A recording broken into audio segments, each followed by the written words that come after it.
Chapter 1. Although Zheng Yu's life had been rather unremarkable, even tepid, she had never envisioned that at the age of 22, as a second-year university student, she would one day experience something as extraordinary as time travel, especially on the date of May 20th. The peculiarity of this date compelled her to ponder whether there was some connection to her current predicament. She had been standing in this verdant meadow, lush with grass, for over 10 minutes, gazing at the grass that reached her waist.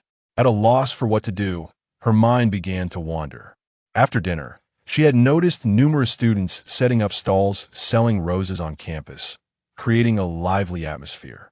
Seizing the rare opportunity to meander through the campus, she had taken a detour through a secluded thicket to avoid the crowd.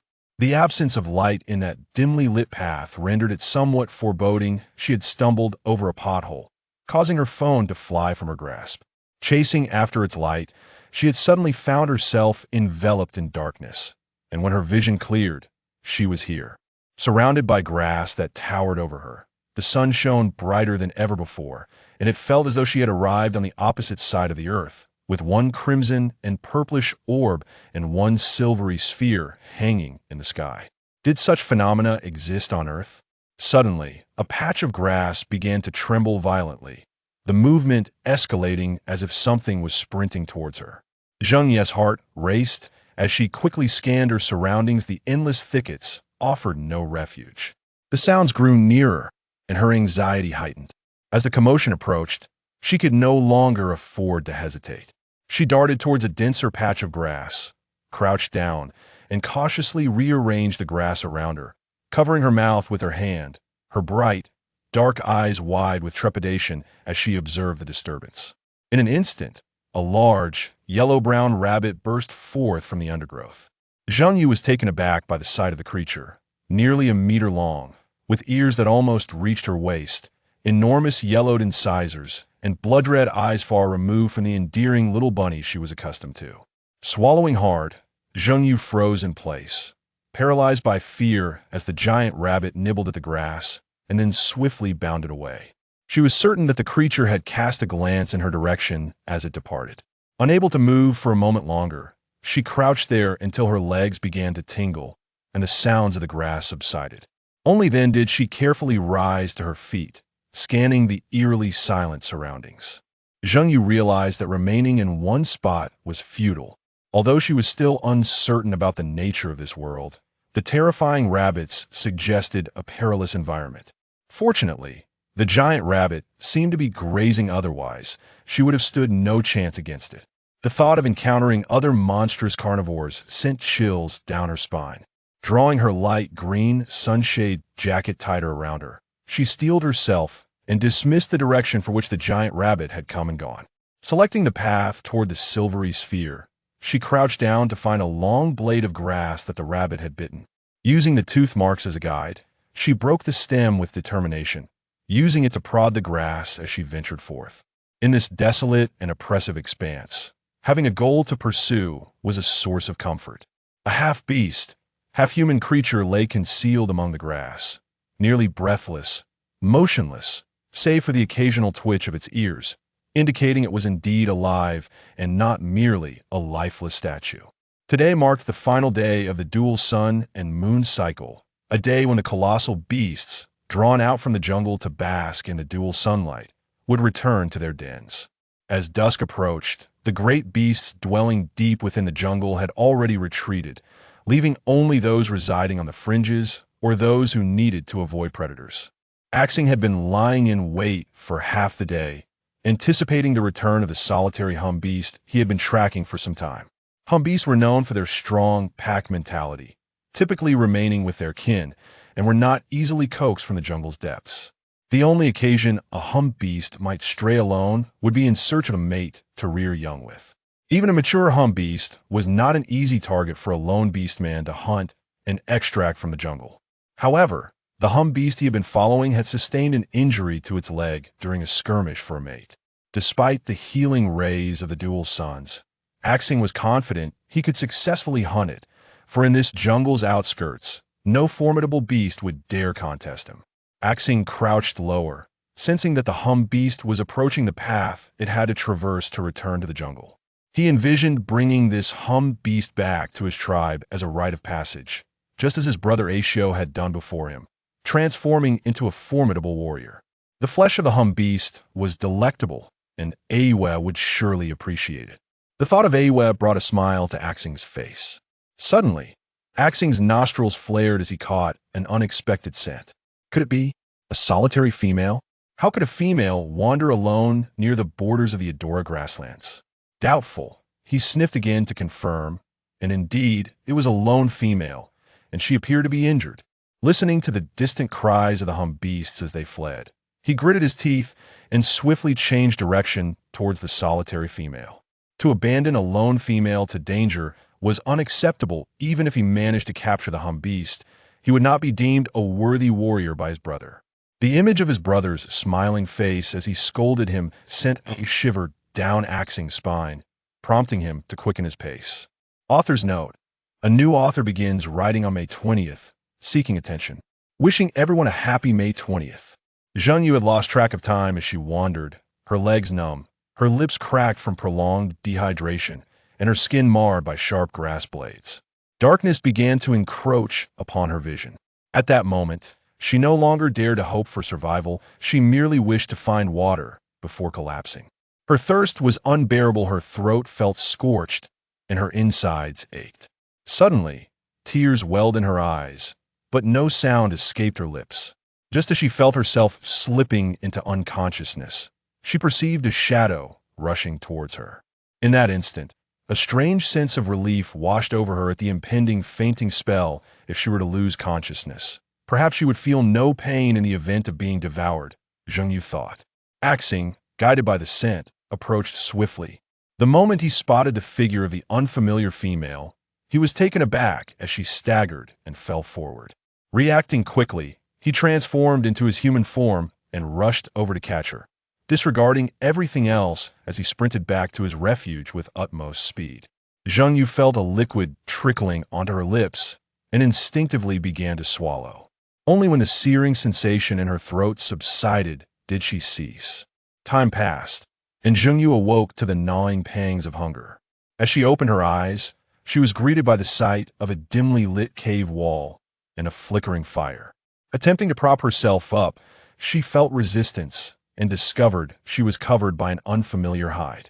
Glancing nearby, she spotted a large, deep green leaf holding several purplish-black fruits, reminiscent of plums, but far more vibrant and larger than any variety she recognized. Even in her hunger, she hesitated to partake of them. Though her stomach ached, Zheng Yu felt a profound sense of being alive and in relatively good condition. Supporting herself, she surveyed her surroundings and discerned that she was in a small cave, its entrance obscured by overgrown grass. She approached the cave's mouth, pushing aside the foliage to peer outside, only to find an impenetrable darkness. The outside world seemed perilous, prompting her to return to the fire and sit down, hugging her knees. Despite the incredulity of her situation, Zheng Yu was certain she had indeed crossed into another realm. However, the scant information available left her uncertain about her exact location. As she reminisced, her attention was suddenly drawn to the grass at the cave's entrance, which shifted as a tall figure emerged through the foliage. Startled, she sprang to her feet, uncertain whether to advance or retreat, and stood frozen in place.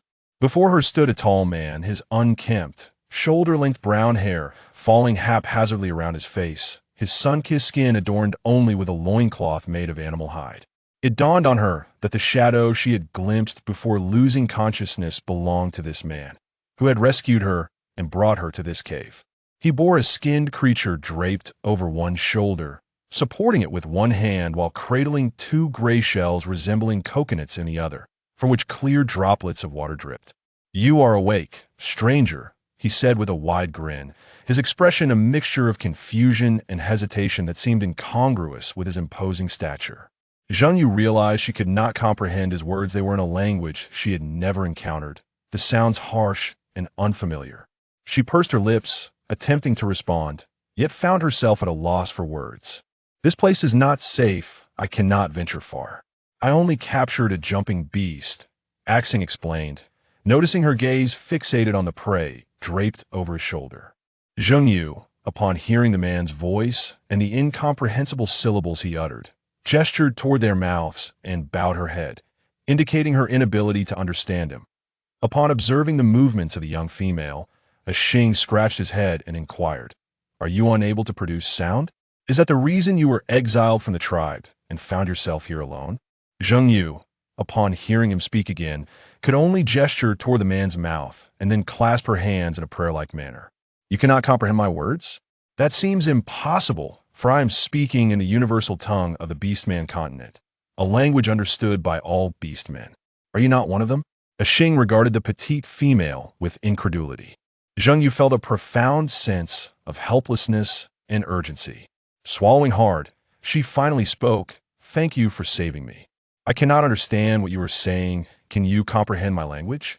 Her voice was hoarse, and each word sent a sharp pain coursing through her throat. Upon hearing the young female utter a string of syllables he could not decipher, a Xing was struck by the beauty and melodiousness of her speech, even if he did not grasp its meaning. Realizing the implications of the young female's previous gestures, a Xing opened his mouth, but, recalling her inability to understand, he regrettably closed it once more. The cave fell into a silence, broken only by the crackling of burning branches, until suddenly a rumbling sound emanated from Zheng Yu's stomach. Embarrassed, she clasped her hands over her belly. A Xing, now alert, remarked, "It has been so long since you last ate, you must be famished. I shall roast some meat in the meantime. Please have some fruit and drink some water." With that, he set down the fruit shells he had been holding and pushed them toward Zheng Yu. He then moved to the fire, skewering the prey with a stick and placing it over the flames to roast. Zheng Yu gazed at the 2 fruit shells at her feet, momentarily dazed, before softly murmuring, "Thank you," and taking a seat. She then noticed that one shell had a small opening, containing water, while the other was nearly halved, filled with the fruits she had seen upon waking. It appeared that these fruits were safe to eat, devoid of poison, though she wondered whether her foreign status would pose any risk.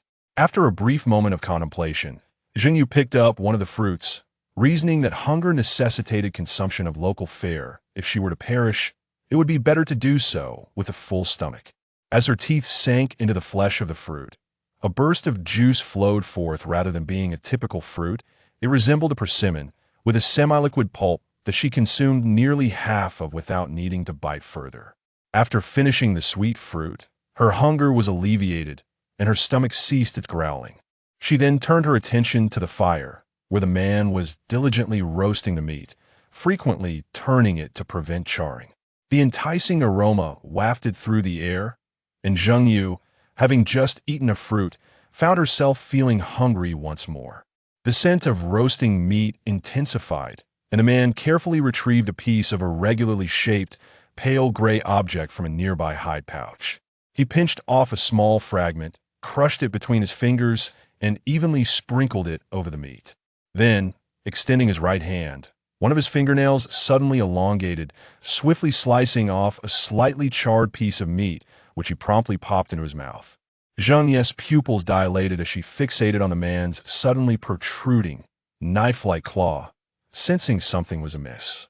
She quickly covered her mouth, which had dropped open in shock. A Xing, sensing the intensity of the young female's gaze, presumed she was on the verge of starvation. "The jump beast is nearly done. Roasting will be ready to eat shortly," he said, deftly cutting a sizable piece of meat along the prior incision and placing it onto a leaf before offering it to her. Noticing Zheng Yu's hesitation, he cast her a puzzled look. Zheng Yu observed the man, tilting his head in her direction, and in a flash of insight, she comprehended his intent. Hastily, she reached for the leaf on the ground and took a large bite, only to be met with scalding heat that brought tears to her eyes. She dared not spit it out, instead swallowing it down with a gasp. An uninhabited grassland, a man clad in animal skin, fingernails that can suddenly elongate, and the shadow of a ferocious beast I saw when I fainted. As she gnawed on the roasted meat, Zheng Yu analyzed the information she had gathered and arrived at a disheartening conclusion. She had been transported to an exceedingly primitive world, inhabited by beings that were not quite human, at least not in the same manner as herself. At present, communication is impossible. I cannot ascertain how I am perceived in their eyes. However, this individual saved me and provided me with food and water, indicating that I am not in immediate danger. As for what circumstances may arise next, I dare not speculate recklessly, but I wish to survive. Given the current situation, I must follow this person. Zheng Yu pondered silently as she observed the primitive man focused on roasting the meat. Xing once again sensed the young female's gaze and sliced off another piece of meat, placing it onto a leaf before extending it toward her. Unbeknownst to her, Zheng Yu had already finished the roasted meat in her hand. Swallowing the last morsel, she felt her stomach was sufficiently full and hurriedly pushed the leaf back, shaking her head. "You must eat more. Little female, you have just awakened," Xing exclaimed, slightly anxious as he pushed the leaf containing the meat closer to her once more. Xing understood that females were delicate creatures when food was abundant. They would not consume poor quality meat, let alone the jump beast, which was particularly unpalatable to them. To enhance the survival rate of females within the tribe, the hunting party endeavored to select prey with superior meat quality. Beastmen with females would often invest additional time in capturing exquisite prey solely for their companions. Yet, despite the utmost care taken by the beastmen, the number of females who reached adulthood each year remained scant, and during the harsh winter months, some females would perish. His mother passed away during the frigid season, afflicted by a grave illness that rendered her unable to consume the preserved jerky. Everyone proclaimed that she was beyond salvation, yet his brother, Axiu, refused to accept this fate. In a daring act, he ventured forth to hunt a wolf beast. However, his mother could not ingest it, ultimately succumbing to the embrace of the beast god, observing the indigenous people suddenly enveloped in sorrow. Zheng Yu felt a sense of confusion. Was it because she had declined their roasted meat that his confidence was shaken, leading to such despondency? Recognizing him as her savior, she hesitated momentarily, but ultimately grasped a piece of the roasted meat and began to eat. Axan, witnessing the small female's willingness to partake in the meat, breathed a sigh of relief. As long as she was willing to eat, she would sustain herself. They had not intended to offer the jumping beast to this unfamiliar small female. For every small female was exceedingly precious, regardless of their tribal affiliation, and the beastmen would never belittle them. His concern for the small female, lying alone in the cave, had kept him from straying too far. But the ferocious beasts lurking in the jungle had long since retreated, leaving him only able to hunt the recently returned jumping beast. However, he anticipated that the hidden beast would return by the following day, and he could catch a bleeding beast for her, whose tender meat would surely please her. Yes, she gazed at the radiant indigenous man, flashing a broad grin. Zheng Yu began to comprehend the significance of roasted meat in this realm. Being acknowledged for one's roasting skills was of utmost importance to them. After finishing her second piece of roasted meat, she looked at the indigenous man who offered her more, shaking her head vigorously. Fearful he might misinterpret her intentions, to emphasize her point, she patted her rounded belly dramatically. Nixon, observing the small female's gestures, understood that she was now full. Smiling broadly, he picked up the remaining roasted meat, regardless of whether it was fully cooked, and devoured it heartily. After finishing, he gestured for her to rest early, then positioned himself at the cave entrance, leaning against the rock wall and closing his eyes to rest. Noticing that the indigenous man had settled down to rest, Zheng Yu moved to the spot where she had previously lain, grasping a corner of the beast's skin and dragging it into the cave.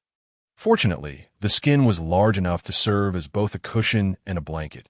Closing her eyes, she listened to the crackling of the fire, feeling the satisfaction of a full stomach, and soon drifted into a deep, sweet slumber. A night free of dreams marked her first night in this foreign world. The next day, upon awakening, Zheng Yu found the indigenous man absent, yet the underbrush remained intact, blocking the cave entrance. Through the gaps, she could see that daylight had arrived, but she dared not venture outside hastily. Instead, she picked up the leftover fruit from the previous day for breakfast, filling her belly, with nothing else to occupy her. She sat on the beast's skin, lost in thought, occasionally poking at the fire with a twig to prevent it from extinguishing. "Little female, I have caught a bleeding beast," upon hearing the indigenous man's voice. Zheng Yu turned to see him entering with a prey much larger than the one from the day before, accompanied by a faint scent of sheep. Could this be the sheep of this strange world? Seeing a familiar creature brought her joy, and despite the sheep being skinned and still dripping with blood, she approached the fire, curiously watching as he skewered the entire sheep onto a branch, adding more twigs to the fire to make it blaze brighter before placing the meat to roast. Noticing the small female had moved beside him, felt a tinge of embarrassment as he suddenly realized he had forgotten to bring her some fruit. Regret washed over him, causing his shoulders to slump. In the tribe, females would always consume a fruit after eating roasted meat, and some even enjoyed a few leaves of grass. Having never participated in the foraging team and with no females in his home, he was unaware of what the grass leaves looked like. Now, without even bringing fruit for the small female, he worried she might be upset. Stealing a glance her way, he was caught by surprise as she noticed him. He forced a smile, quickly turning his head to feign concentration on the roasting meat. Zheng Yu, bewildered by the indigenous man's sudden shift in demeanor, could not comprehend why he had changed so drastically.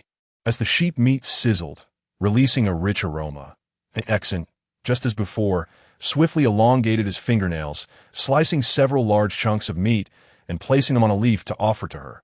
Seeing the heap of sheep meat before her, Zheng Yu withdrew her gaze from the indigenous man's claws. That's enough. That's too much. I cannot eat all of this. As he continued to pile more meat onto the leaf, she quickly raised her voice, shaking her hands in a gesture of refusal. Exen observed her actions and then glanced at the leaf, which held enough roasted meat for even a youngling to consume. He confirmed that the small female belonged to a herbivorous beastman tribe, and this solidified his determination to bring fruit back for her during the next hunt. Once we return to the tribe, the foraging team will surely find grass leaves that females can eat. Although our tribe was formed by wandering beastmen, we are now one of the largest tribes on the edge of the Loda Prairie. The formidable beastmen are the most numerous among the tribes, ensuring no one goes hungry. Everyone is eager to welcome wandering beastmen into the tribe. Would you be willing to accompany me back to my tribe? Despite knowing the small female could not understand him, Exen spoke earnestly. His brother, Yu, had taught him from a young age that one should act even if the other party does not comprehend. This is how one becomes a powerful beastman. Yu was the strongest among the younger generation of beastmen in the tribe, and there were few in other tribes who could match him. According to his words, he must be right. Seeing the indigenous man speak a lengthy sentence, Zheng Yu may not have understood the words, but she could sense the sincerity in his tone and vaguely felt that he intended to take her back to his tribe. Acknowledging the sincerity in his words, she straightened her posture, looked him in the eye earnestly, and nodded. Exen beamed at her agreement to go to his tribe. I'll bring back a single little female. The chieftain won't scold me for failing to catch a gulu beast. Perhaps he will even reward me for the rite of passage. Even if he did not hunt a fierce beast, he was still the strongest among this group of beastmen. If anyone dared to challenge him, he would fight until they yielded. With this thought, Exen cut another piece of tender bleeding beast meat and offered it to her. When the small female shook her head in refusal, he promptly stuffed it into his own mouth. Yesterday's prey had been consumed by the indigenous man, without Zheng Yu feeling anything amiss. But today, the sheep was nearly the size of an adult cow. After eating a few pieces of leg meat, the indigenous man had devoured almost half of it. Did the size of the animals dictate the appetites of the people here as well? After both of them had eaten their fill, Exen wrapped the remaining half of the sheep in a large palm leaf and began to pack his meager belongings. His packing consisted merely of bundling the beast skin and roasted meat in another beast skin and tying a knot. Exen slung the beast skin package over his shoulder, which nearly engulfed his entire back. He looked at the small female, unsure of how to proceed. After a moment of thought, he set down the beast skin package, darted into the nearby thicket, removed his beast skin skirt, and transformed into his beast form, clutching the skirt in his teeth as he leapt out of the grass, seeing the large cat charging towards her. Zheng Yu nearly turned to flee, but upon noticing the beast skin skirt dangling from its mouth, she halted her retreat, albeit taking a few steps back in fright. Exen blinked in confusion at the small female's reaction, walked over to the package, placed the bee-skin skirt inside, and with a nudge of his head and a swift maneuver of his front leg, the bee-skin package slid effortlessly beneath his belly. He then approached Zheng Yu, lowered himself, and tilted his head to indicate that she should climb aboard, faced with the sight of a large tiger bearing a package on its back and tilting its head at her. Zheng Yu felt overwhelmed by an avalanche of cuteness. Who could possibly refuse such an adorable creature? No longer afraid, she approached the large tiger and laboriously climbed onto its back, aware that this was a male. She retracted her eager hands and settled properly, gripping tightly onto the tiger's fur. Sensing that the small female had stilled, an XN let out a roar to signal their departure and began to sprint towards the direction of the tribe. Though their tribe was on the edge of the Loda Prairie, it was still a considerable distance from a jungle, and even at full speed, it would take half a day to reach their destination. On her back, she carried a small female, and it seemed they would not reach the tribe until after sunset. Zheng Yu felt a sense of wonder. This was an unprecedented experience, riding a tiger across the grasslands. Something she could never have imagined in her previous world. Listening to the rushing wind by her ears, Zheng Yu felt an exhilarating freedom, as the disorientation of being in an unfamiliar world and the suffocating helplessness of being unable to communicate dissipated in that moment. She had arrived in a captivating new realm, and Zheng Yu was striving to engage with the novel experiences that lay before her, endeavoring to understand this world. Now, she was heading to the local tribe, determined to gain the acceptance of its people and to survive. If all went well, she would likely reside there for quite some time, but author's note. Off to the tribe now. She will soon encounter the male lead. It was unclear how long they had been racing with the great cat, but after the initial thrill wore off, Zheng Yu, despite being cradled by the powerful muscles of the beast, still felt utterly fatigued. Her entire body ached, as if her bones were on the verge of disassembling.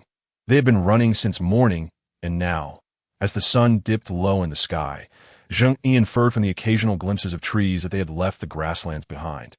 Yet the great cat showed no intention of halting in their haste. They had hastily consumed the leftover roasted lamb at noon, its prolonged exposure leaving it somewhat gamey. Yet, it was not the time to be picky. Perhaps it was her imagination, but Zheng Yu felt that the days here were exceedingly long. Unfortunately, without any means to measure time, she could only rely on her instincts. Before the sun fully set, the great cat finally came to a stop, letting out a thunderous roar that caused the branches to sway and startled birds to take flight. True to its title as the king of the jungle, a single roar was enough to send a flock of birds soaring from their perches. Just as Zheng Yu opened her mouth to inquire, a sudden roar from a beast erupted beside her, causing the shadows of the trees to tremble violently. Peering ahead, Zheng Yu caught sight of a beastly figure darting towards them. Leaping in their direction, she exclaimed, instinctively dodging to the side at the sight of the enormous creature charging towards them. However, she had forgotten that she was atop a tiger. There was barely enough space for her to roll aside without tumbling off its back. Realizing too late that she was suspended in the air, she flailed her arms in a futile attempt to grasp something. She could already envision the embarrassing and tragic scene of herself sprawled on the ground. Yet, falling less than a meter wouldn't be too damaging.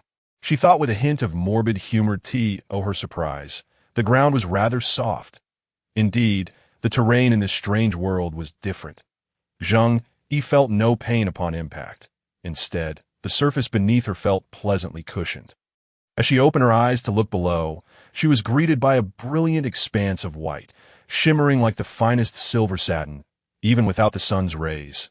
Instinctively, she reached out to touch it, feeling its warmth, only to realize that it was not the ground she had fallen onto. Cautiously lifting her head, she met the bewildered gaze of a pair of blue eyes. Noticing the newcomer had sustained no harm, turned to bellow at the two clumsy creatures that were already engaged in a scuffle nearby. "What are you two doing? You almost knocked the little female off," Xing, noticing the small female perched on a Yu's back, suddenly recalled his recent actions.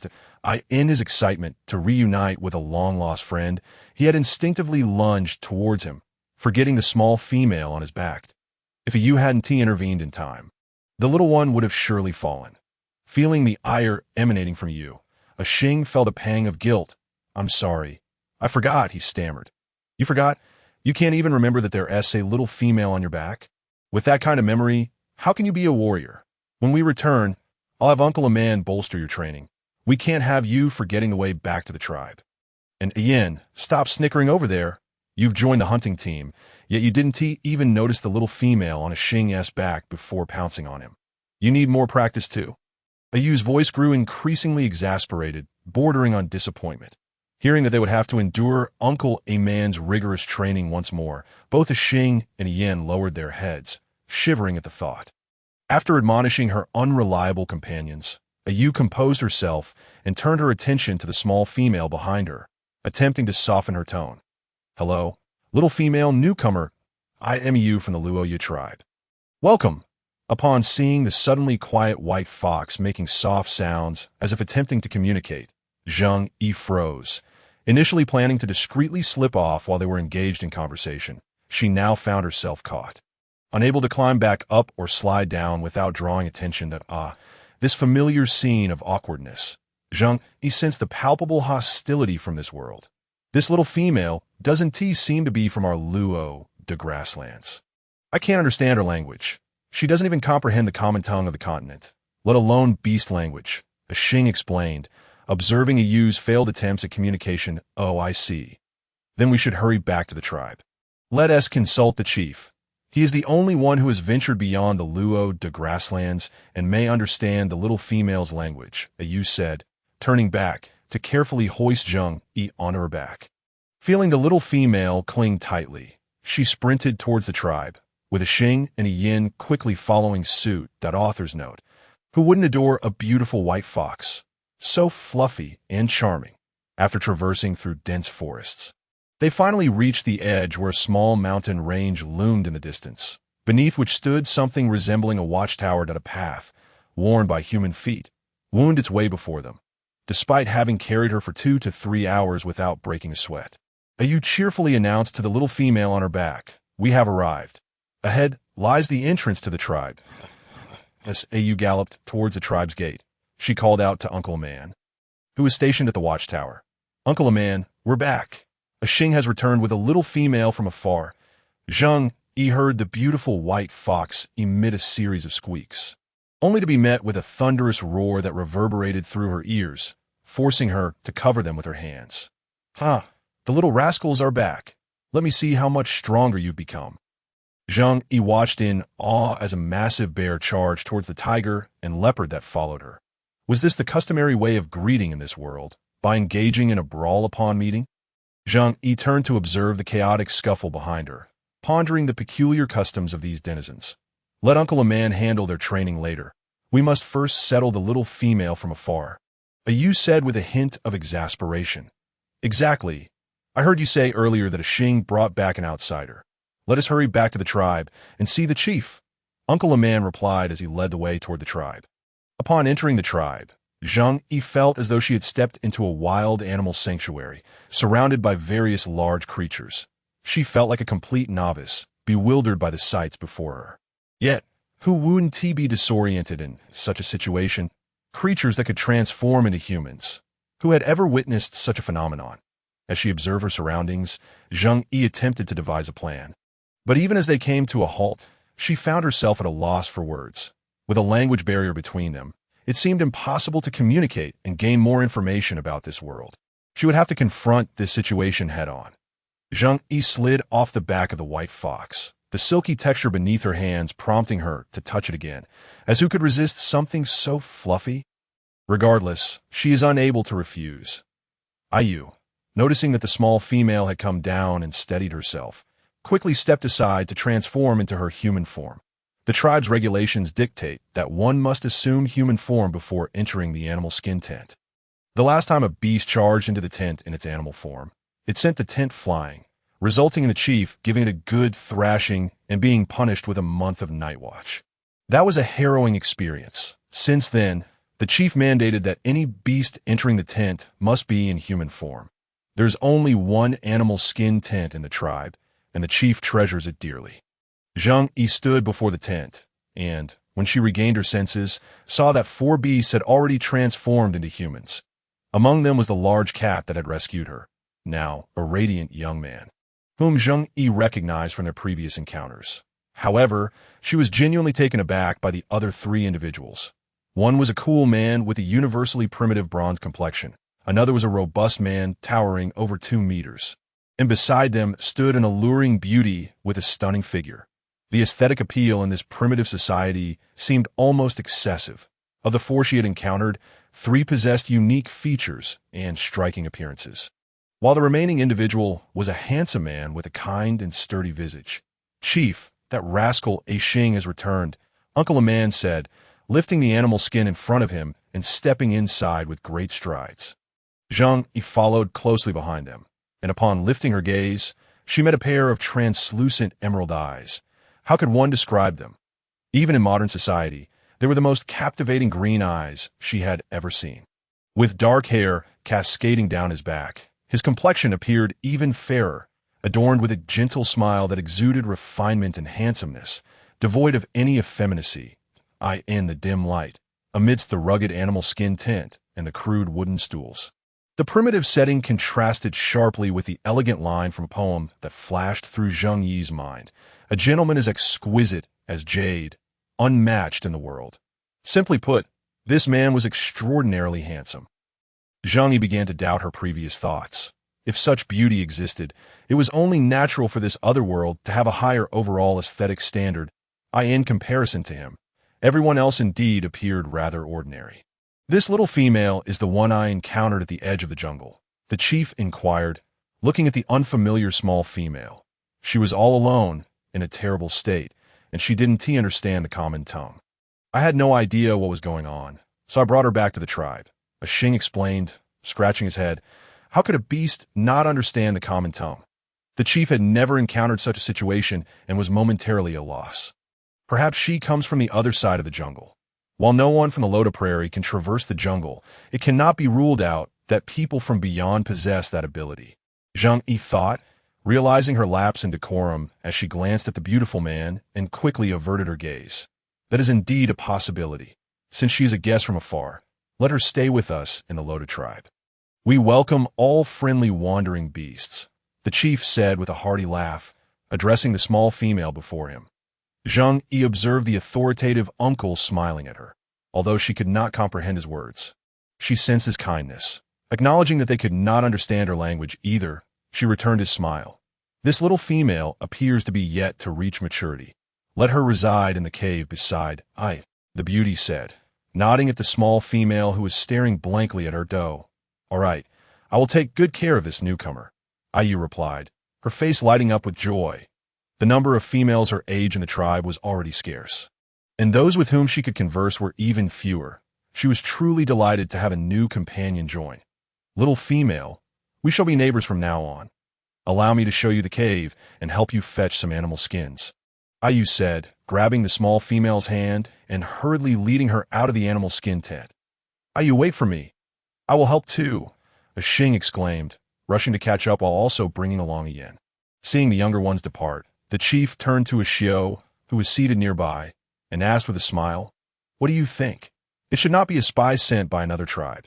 No tribe would dispatch an underage female for such a purpose. Moreover, the attire of that little female does not resemble anything from the tribes we know," Xiao replied, still smiling. "Let us observe for a while longer. This little female is indeed rather peculiar." The chief said, stroking his sparse beard, "that I will keep a discreet watch for some time. That is not an issue we of the Loda tribe are certainly welcoming, but we are not to be trifled with." A hint of darkness flickered in Xiao's eyes. I dashed alongside Zheng Yi until they reached the cave designated by the chief for the little female. "This is the place. This cave was originally dug for myself. But last winter, my father and mother returned to the embrace of the beast god, so I moved into a neighboring cave, leaving this one vacant," Ayu said, a touch of sadness in her voice. As they entered the cave, Zheng Yi, having descended from the white fox on her back, surveyed her surroundings. The cave, built into the mountainside, signified that she had been temporarily accepted by this tribe. She turned her gaze aside, but was soon captivated by the breathtaking view before her. In the distance, lush mountains stretched endlessly, with a winding river meandering between them, branching off into several streams. One flowed into a lake while the others vanished into the forest, having grown up in the city. Even when returning to her hometown to connect with nature, it could not compare to the untouched beauty of the primordial jungle. Returning her focus to the cave, she noted that there were no vines or weeds nearby, indicating that it had been routinely maintained. The previous occupant of the cave must have been a diligent individual, or rather, a diligent beast. A clearing had been created beside the cave, where small stones were gathered to one side, revealing some scratch marks. Zheng Yu gazed at the exposed fertile black soil, feeling the stirrings of her ancestral gardening instincts. If she were to reside here, she could certainly utilize this patch of land. She thought joyfully. Perhaps she could seek out familiar vegetables to plant in the adjacent clearing, ensuring a steady supply of produce. Upon entering the cave, she noticed signs of firewood having been burned. To the left of the cave, there was a large chamber, while two smaller ones lay to the right. Counting the central area, it could be deemed a three-room, one-hall setup. I have retrieved some animal skins and saltstones for the little female. A yin went to Uncle Zhen's place to fetch pottery and stone pots. A Xing said as he dashed in. Place them inside, and don't forget to catch a prey to send to Uncle Zhen.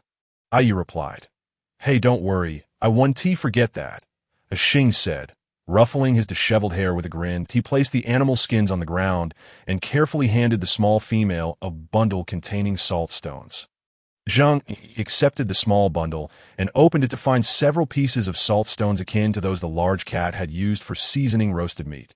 These stones must have been mined from a salt deposit. However, the locals seemed to lack the knowledge to purify it, thus consuming it along with impurities. The salt stones containing impurities tasted bitter and astringent, and prolonged consumption would be detrimental to health.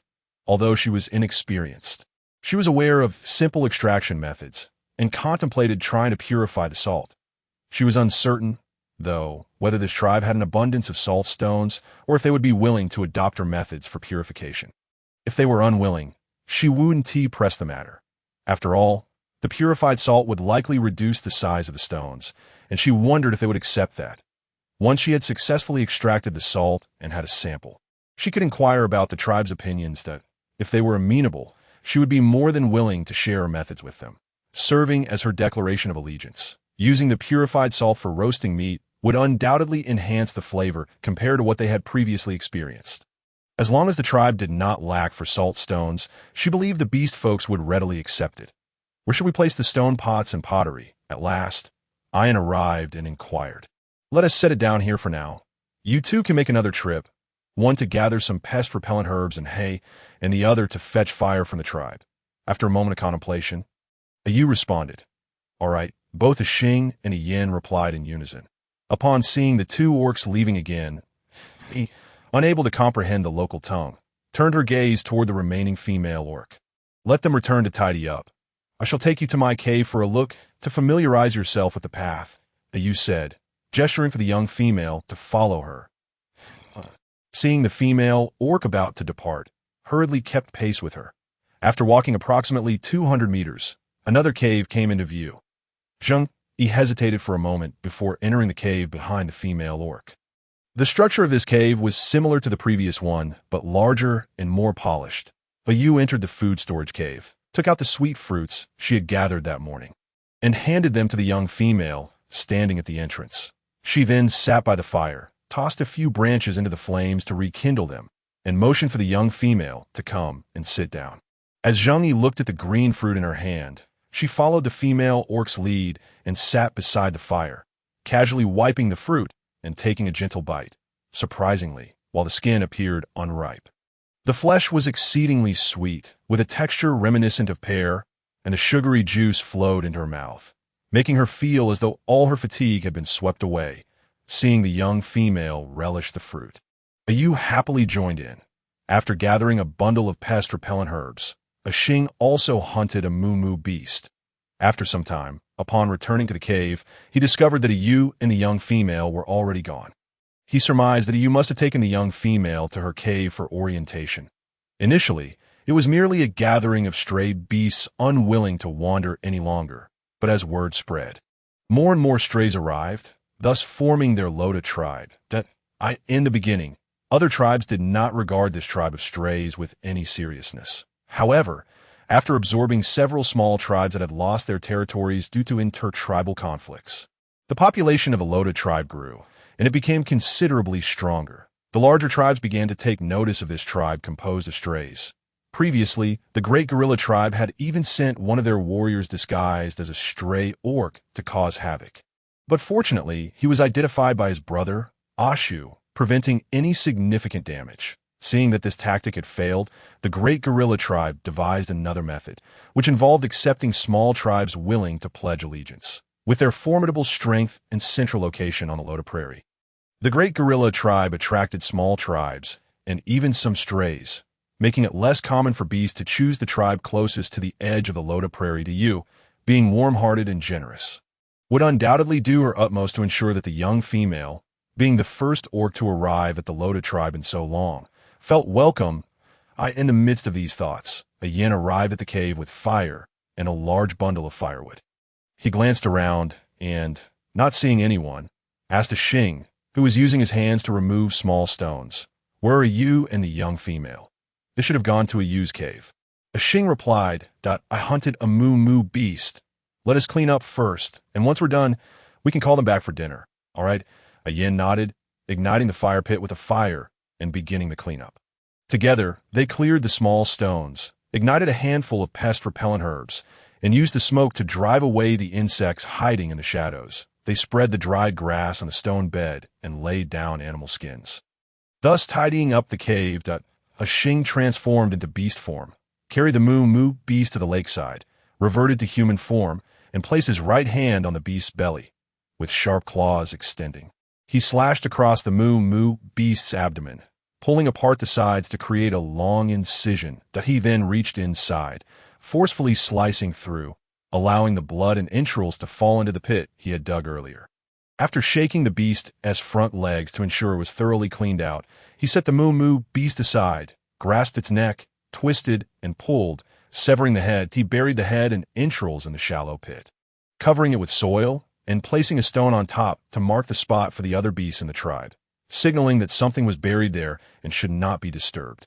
The Xing hung the fully skinned hide on a branch by the lake and, using a smooth, prepared stick, skewered the processed moo beast to carry it back to the cave.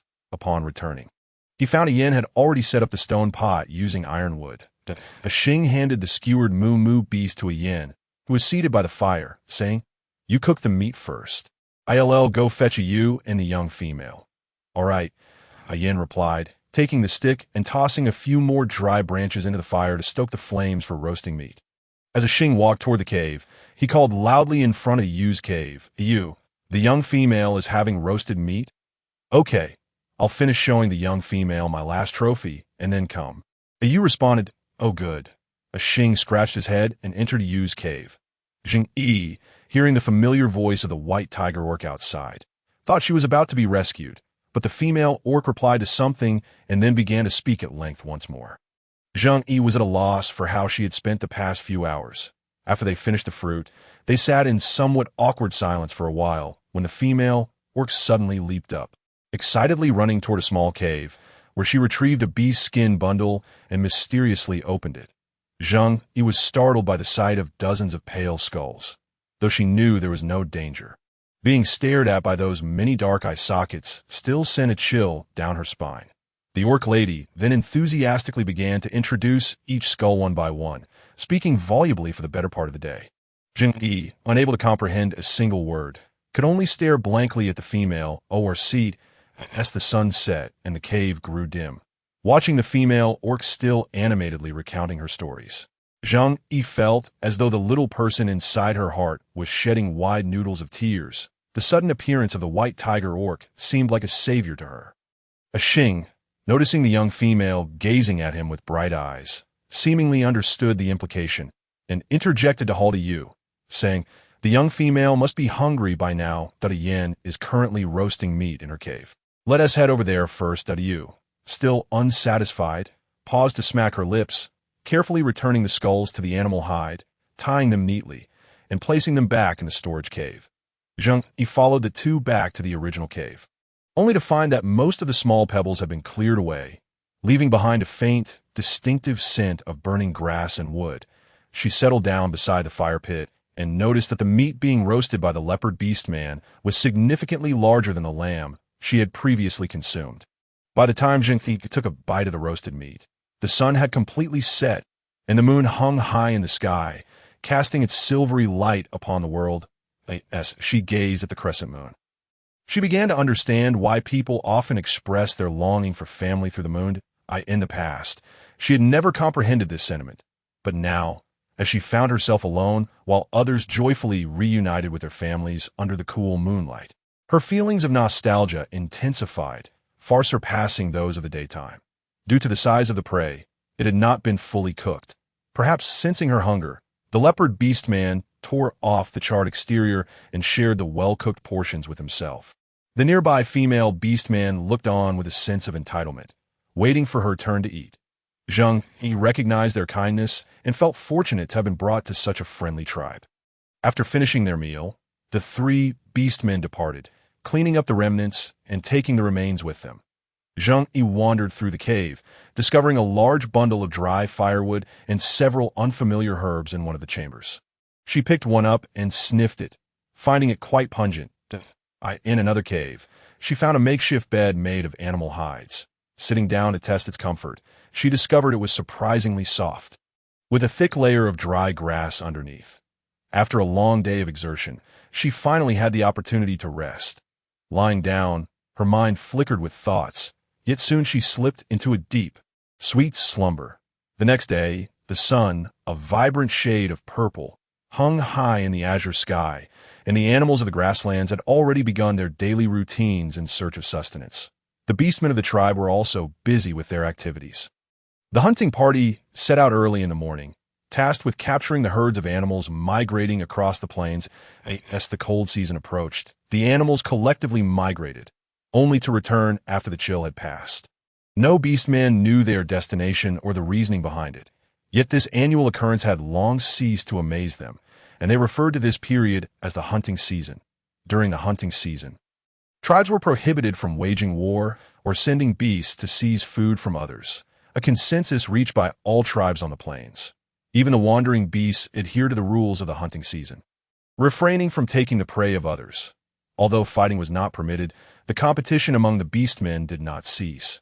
The hunting season was a time for rivalry between tribes, warriors, and all beastmen against the forces of nature. During this time, there was no need to laboriously search for prey.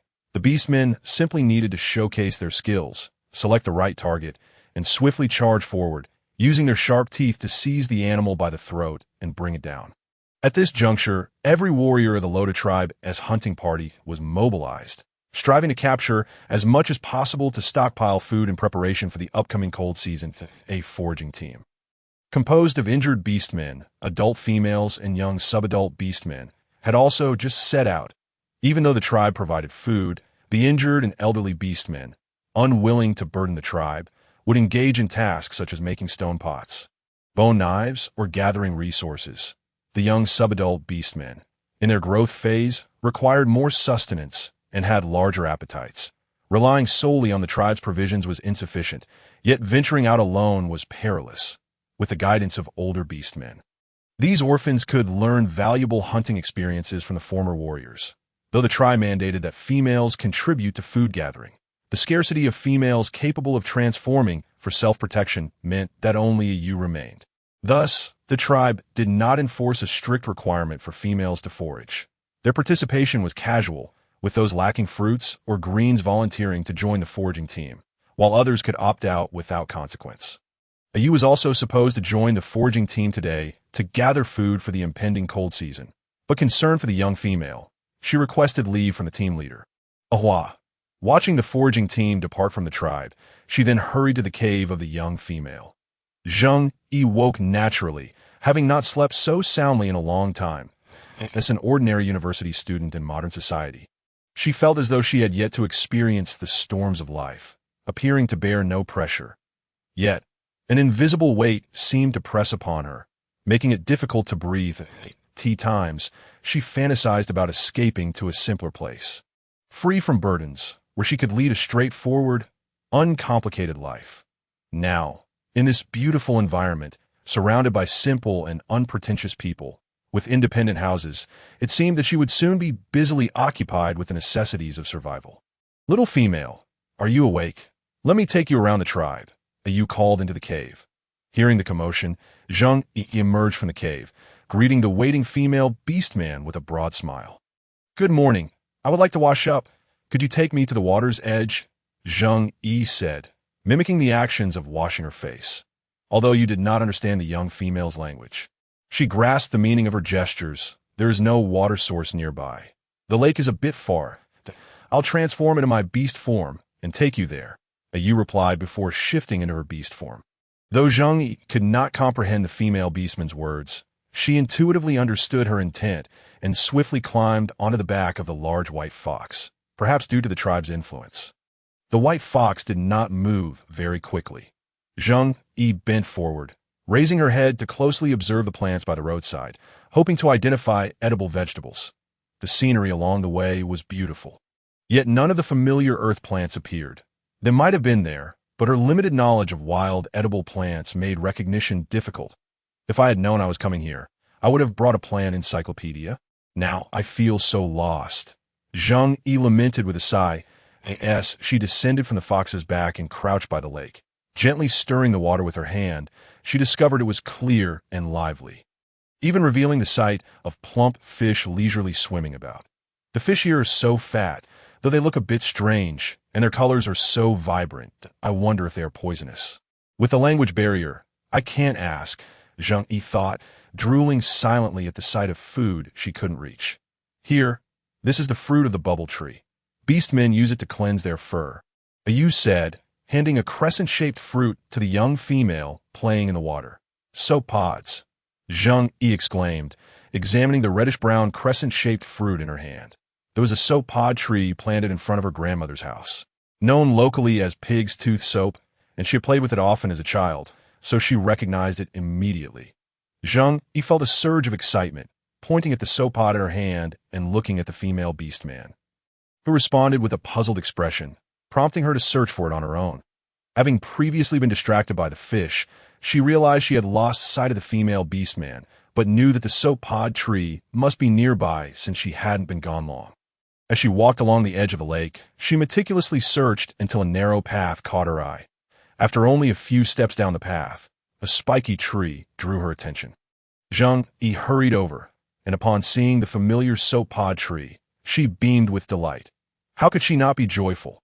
The appearance of a familiar plant brought her great confidence. If she looked carefully, she was certain she could find more edible plants. Zheng Yu examined the soap pod tree from left to right, thoroughly appreciating it before preparing to return and continue washing her face. With the soap pod in hand, she no longer feared the difficulty of cleansing the oil and sweat from her face. Having acquired this otherworldly soap, she felt a deep sigh of relief.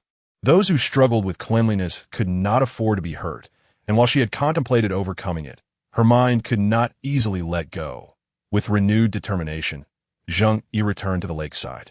Placing the soap pod on a flat stone, she picked up a jagged little stone and began to smash the soap pod, collecting the powder into one hand, before returning to the lake's edge and adding a bit of water to it.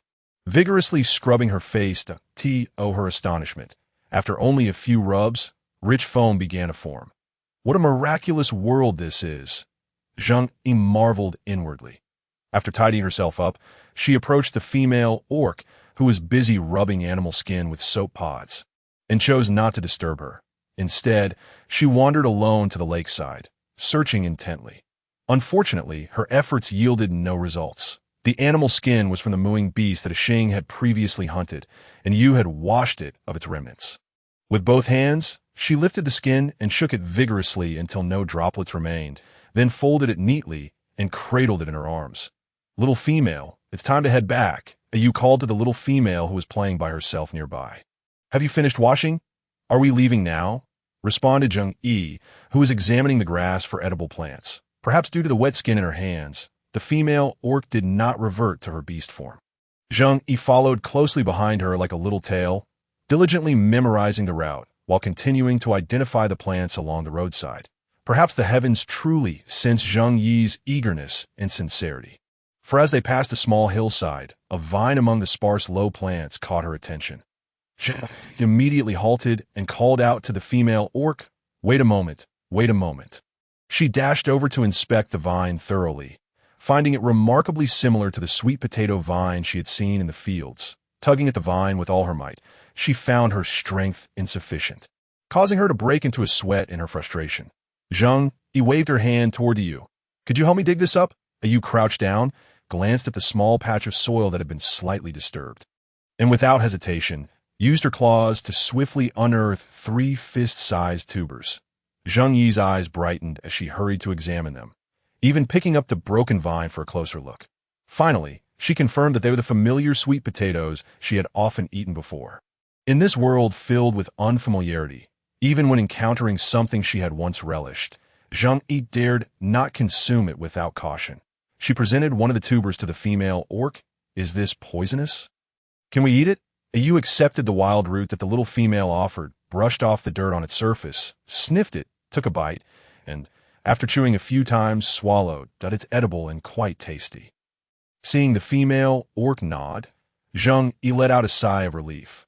Unable to contain her joy any longer, "Let's hurry back and roast it," she exclaimed excitedly, tugging Yu towards the cave. Zheng Yu was filled with exhilaration, chattering away like a cheerful little bird, her voice echoing even as they distanced themselves. Once they had walked far enough, the elegant white tiger, perched on a tree, leaped down gracefully, padding towards the freshly dug pit. Tilting its head, it observed the broken vine, a flicker of darkness crossing its vivid green eyes. Eating wild roots? This little female, so fair and delicate, was cautious upon our first meeting. Yet her innate innocence cannot be concealed. Surely she was raised by a powerful tribe. No strong tribe would let their females resort to foraging for roots in hardship. The garments she wears are unlike any I have seen before. Perhaps she truly hails from the other side of the jungle, mused Xiao. With the chieftain and the hunting party engaged in the hunting season, only a small fraction of the tribe's warriors remained. The lack of manpower compelled him to manage tribal affairs, while simultaneously patrolling to ensure safety. News from the messenger birds indicated that this year's cold season would be longer and more arduous than in previous years, necessitating even greater preparations as winter approached. All matters should be postponed. The Xiao resolved not to dwell on it further and disappeared into the woods with a few strides. Meanwhile, back in the cave, Zheng Yu found a pointed stick among the wooden materials and exerted all her strength to jab the ground, quickly digging a shallow pit. She then picked up a stick and pushed the glowing embers from the fire into the hole, laying a thin layer of straw on top before placing the intact sweet potatoes atop it, covering them with another layer of straw and then soil, finally igniting a small fire on top. While Zheng Yu was digging, outside the cave, Yu hung the animal skin on a wooden pole. She had somehow procured a branch with twigs and inserted it into the soil as a support. The sight was amusing, yet the structure was stable, though it was unclear how much force she had exerted to set it up. After resting for a while, Zheng Yu drank a bit of water and, sensing the time was right, moved the small fire aside and began to dig. For Zheng Yu, a few sweet potatoes were quite a bounty, yet with a glutton in their midst, she feared they wouldn't suffice. Cautiously using leaves to press down, she discovered the tubers had become exceptionally soft. Yes, she peeled one open. The vibrant orange flesh revealed itself, releasing a rich, delectable aroma that wafted pleasantly, reminiscent of the flavor she had enjoyed before, though more intense and fragrant. Yu twitched her nose and exclaimed, "How fragrant!" Zheng Yu handed one to Yu. "You should try it. It's very sweet." Yu took it, but just as she was about to bite in, Zheng Yu stopped her. "You need to peel it first, like this." Zheng Yu demonstrated how to remove the sweet potato skin, explaining that it had been dug straight from the ground without washing, still caked in dirt. How could they eat it unprepared? Yu mimicked Zheng Yi's actions, peeling the skin away. After seeing Zheng Yu enjoy a bite, she followed suit, savoring the soft, sticky, and incredibly sweet flavor that matched the delightful aroma. It was the first time she had tasted something like this, and she couldn't resist devouring another large bite. For Yu, a single sweet potato was not substantial, and she quickly finished it. Glancing at Zheng Yu with lingering desire, sensing the yearning in the female orc's eyes, Zheng Yu kept the smallest one for herself and offered the remaining tubers to her. Having eaten 2 sweet potatoes and drunk a bit of water, Zheng Yu felt satisfied, patting her slightly bulging belly and sighing contentedly. "Yu, finishing her last bite of wild root, found the experience quite remarkable. This was her first time consuming roots, and she felt a sense of fullness. During the tribe's hardships, she had also eaten grass leaves alongside her kin, but those leaves never provided any sense of satiety. Moreover, the wild roots discovered by the little female were fragrant and delightful. Although not as savory as meat, they were far superior to the grass leaves she had previously consumed. She had memorized the appearance of the vine that bore these roots, and, relishing the sweetness, Yu was eager to venture out in search of more Yu. Being naturally spirited, was further stirred by the allure of new delicacies and could hardly contain herself.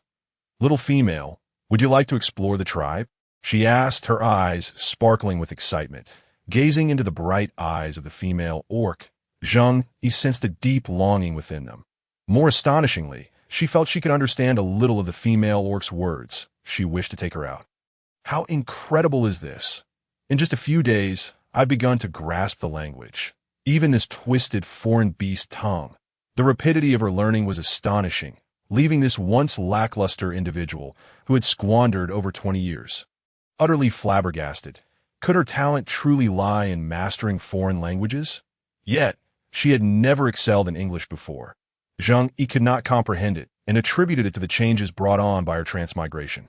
After all, if she could traverse realms, what was so strange about her aptitude being heightened? Having come to terms with her thoughts, Zheng Yu followed closely behind the female orc as they exited the cave. This time, instead of heading towards the lake, Yu guided Zheng Yu towards the back mountain, in stark contrast to the vibrant scenery of the front mountain.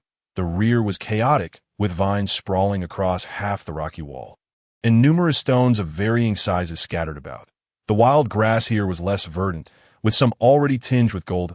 It was then that Zheng Yu realized the time in this world differed from that on Earth. While it was still sweltering summer on Earth, autumn had already descended here. As Yu gazed upon the vine-covered rock wall, her eyes lit up.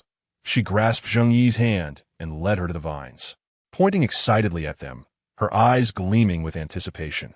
The vines on the back mountain have spread across half the wall, but these vines are neither edible nor attractive. Previously, no orc paid them any heed. Today, after you unearthed those delicious wild roots, it occurred to me, there must be countless tasty roots among these vines. Just the thought made Yu's heart leap with joy. Zheng Yu stared at the half-covered vines, speechless, in no wonder she had been so eager to bring her out. It seemed she was still hungry for sweet potatoes and couldn't wait to find more. Zheng Yu could not directly convey her thoughts to the female orc and could only shake her head firmly. Alas, she too wished this patch was filled with sweet potatoes, but the harsh truth was that these were merely ordinary vines, not sweet potato vines. Upon seeing the little female shake her head, Yu looked puzzled, trying to pull Zheng Yu closer. When Zheng Yu refused to move and waved her hands insistently, Yu's impatience grew. Release Zheng Yi's hand and walk over alone. The back mountain is strewn with stones. The soil rather hard. Yu, having transformed her claws, directly begins to dig with her nails. She excavates an entire vine, but finds not a single root of grass. Yu feels a tinge of dissatisfaction and, targeting another vine, resumes her digging. After a prolonged effort, she still fails to unearth the grass roots intended for their midday meal. Unyielding, Yu bites down on one. Poo. She hastily spits out the grass root, which is dry, hard, and utterly unpalatable, tasting nothing like the food from the morning. Zheng Yu observes the series of actions from the female beastman, feeling a mix of amusement and sympathy, caught in a struggle between laughter and sorrow. Seeing Yu's shoulders slump in defeat as she sits on the ground, Zheng Yu approaches and gently pats her shoulder in silent consolation. While Yu was digging, Zheng Yu had taken note of the surroundings. Aside from wild grasses and stones, there was nothing else to be found. Even a morsel of food to offer comfort was unattainable. Yu, in a fit of frustration, kicked the vine away from her. Hanging her head as she trudged towards the cave, she had initially hoped to surprise the little female. When the latter found the grass roots, her joy had been palpable. Those roots must surely be a staple in the little female's tribe. And venturing into this unfamiliar territory alone must have filled her with unease. Discovering something familiar would surely bring her some solace. Zheng Yu gazed at the uprooted vine on the ground, and a thought began to form. I have seen artisans weave vine shoes before. The memory lingers in my mind. Besides, she has only one pair of shoes. Resolving the issue of footwear is inevitable. With this thought, Zheng Yu crouched down to gather the scattered vines, binding them together with one of the strands and cradling them in her arms as she followed the female beast-man ahead. Yu, lost in her gloomy thoughts, failed to notice the footsteps behind her. By the time she reacted, she turned to find the little female's figure nearly vanished from sight. A pang of regret surged within her as she retraced her steps, only to discover the little female carrying a bundle of vines. Observing the little female, breathless and flushed, Yu hurried forward to take the bundle. "What do you need the vines for? They are inedible. You don't expect me to believe that you intended to dig up vines, do you?" Yu looked at the little female in confusion. "These vines are quite valuable. They can be used to bind things, weave baskets, or even make vine shoes. Shoes, you see, are what one wears on their feet. You shall understand once I have crafted them," Zheng Yu explained, unable to elaborate further, knowing that the other would not comprehend. It was better to wait until she had something tangible to show. Yu set down the vines and departed, having found no grass roots. She needed to hunt for their dinner. The warriors left in the tribe were few, and the food obtained from hunting was limited. Sustaining those who could not hunt was already a considerable burden. Although she could not pursue large prey, catching smaller game to feed herself and the little female was still feasible. Zheng Yu watched Yu leave, glancing at the sky as she hastened her work with the vines. Once the vines were prepared, she pondered what to have for dinner, her hands remaining busy. After some effort, she successfully crafted a pair of vine shoes. After a quick inspection, they seemed to fit adequately. Zheng Yu removed her sports shoes and slipped on the vine shoes, walking a few steps. She took them off and reworked them twice more. Finally, a decent pair of vine shoes adorned her feet. While they were not aesthetically pleasing, they had the advantage of being comfortable, neither too soft nor too hard. Noticing the pile of thin vine strips beside her, she turned around to weave another pair. She intended to gift this second pair to the female beast-man as a token of gratitude. Just before the sun dipped below the horizon, Yu returned at last. I could see that moment. Zheng Yu was carefully moving a large ceramic pot filled with boiling water away from the fire pit. After completing the vine shoes, she had gone to the lakeside to fetch water, making several trips to fill all the pots. It was exhausting work, and the inconvenience of fetching water made her contemplate the possibility of digging a well in the future. Observing the wild chicken in her hands, Yu expressed some disdain. Due to the hunting season, there are hardly any prey left around the tribe. I dare not venture too far alone, so I had to settle for catching a couple of spiny anteaters. The meat is scarce and unappetizing, but fortunately, I found a nest of their eggs. As she spoke, she handed the little female a spiny anteater's egg wrapped in leaves. Zheng Yu looked at the large leaf and the two chickens in Yu's possession with surprise. One chicken, though larger than the usual size, bore ordinary feathers and resembled the chicken she remembered. The other, adorned with vibrant plumage, caught the eye far more. According to the laws of nature, this brightly feathered one was likely male.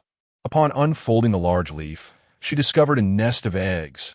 Goodness, a whole family of chickens had been captured. Zheng Yu observed a moment of silence for the chicken family, then silently began to ponder how to prepare them. Surveying the cave, she felt that no phrase could better describe her situation than bare walls. Given her current conditions, frying or boiling seemed out of the question. Roasting was the only feasible method. With a plan in mind, Zheng Yu deftly grabbed the chicken eggs and coated them in a layer of mud, burying them beside the fire pit. Yu watched the little female's actions and contemplated intervening. Puzzled by the reasoning behind burying the eggs, were spiny anteater eggs not typically eaten raw? However, recalling the delicious grass roots they had consumed earlier, which were also buried, Yu chose not to stop her. The chicken eggs were manageable, but the two chickens posed a challenge. Zheng Yu had just boiled water by placing the ceramic pot beside the fire, allowing the flames to lick one side of the pot, which took quite some time to bring to a boil. Now, considering the need for hot water to scald the chicken feathers, this method was far too slow. She silently resolved to construct a stove for herself as a small goal for the following day. Noticing that the little female had begun to zone out again, Yu did not wait around and quietly exited. She had only consumed a few grass roots that day and felt quite hungry. After all, the spiny anteater was still meat and could stave off her hunger. Returning to her senses, Zheng Yu found that the female beast-man had already departed, and she surmised that Yu had gone to deal with the two chickens. However, plucking chicken feathers is no easy task. Even when done thoroughly, it remains quite a challenge. Zheng Yu silently returned the clay pot, which he had just moved aside, back to the fire pit, anticipating the return of the female beast-man.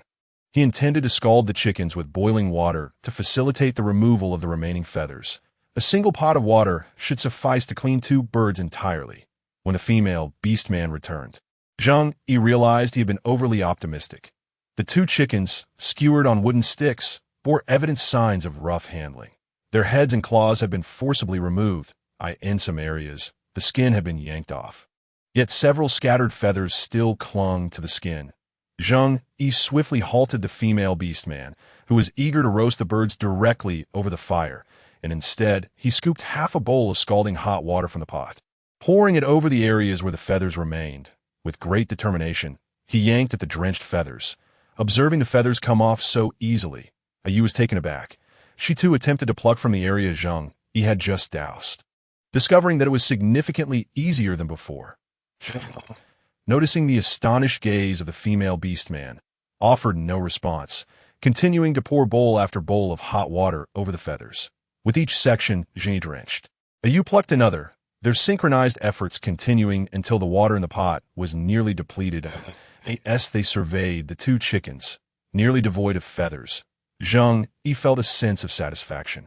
He gestured for the seemingly unfulfilled female beast-man to commence roasting the chickens. He added half a pot of water to the nearly empty vessel, hoping there would finally be enough for a sip of hot water.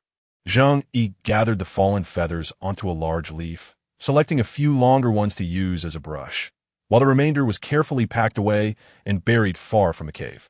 When the roasted chickens glistened with an enticing golden hue, Zheng Yu retrieved the clay pot containing salt water, dipping the cleaned feathers into it to season both birds thoroughly.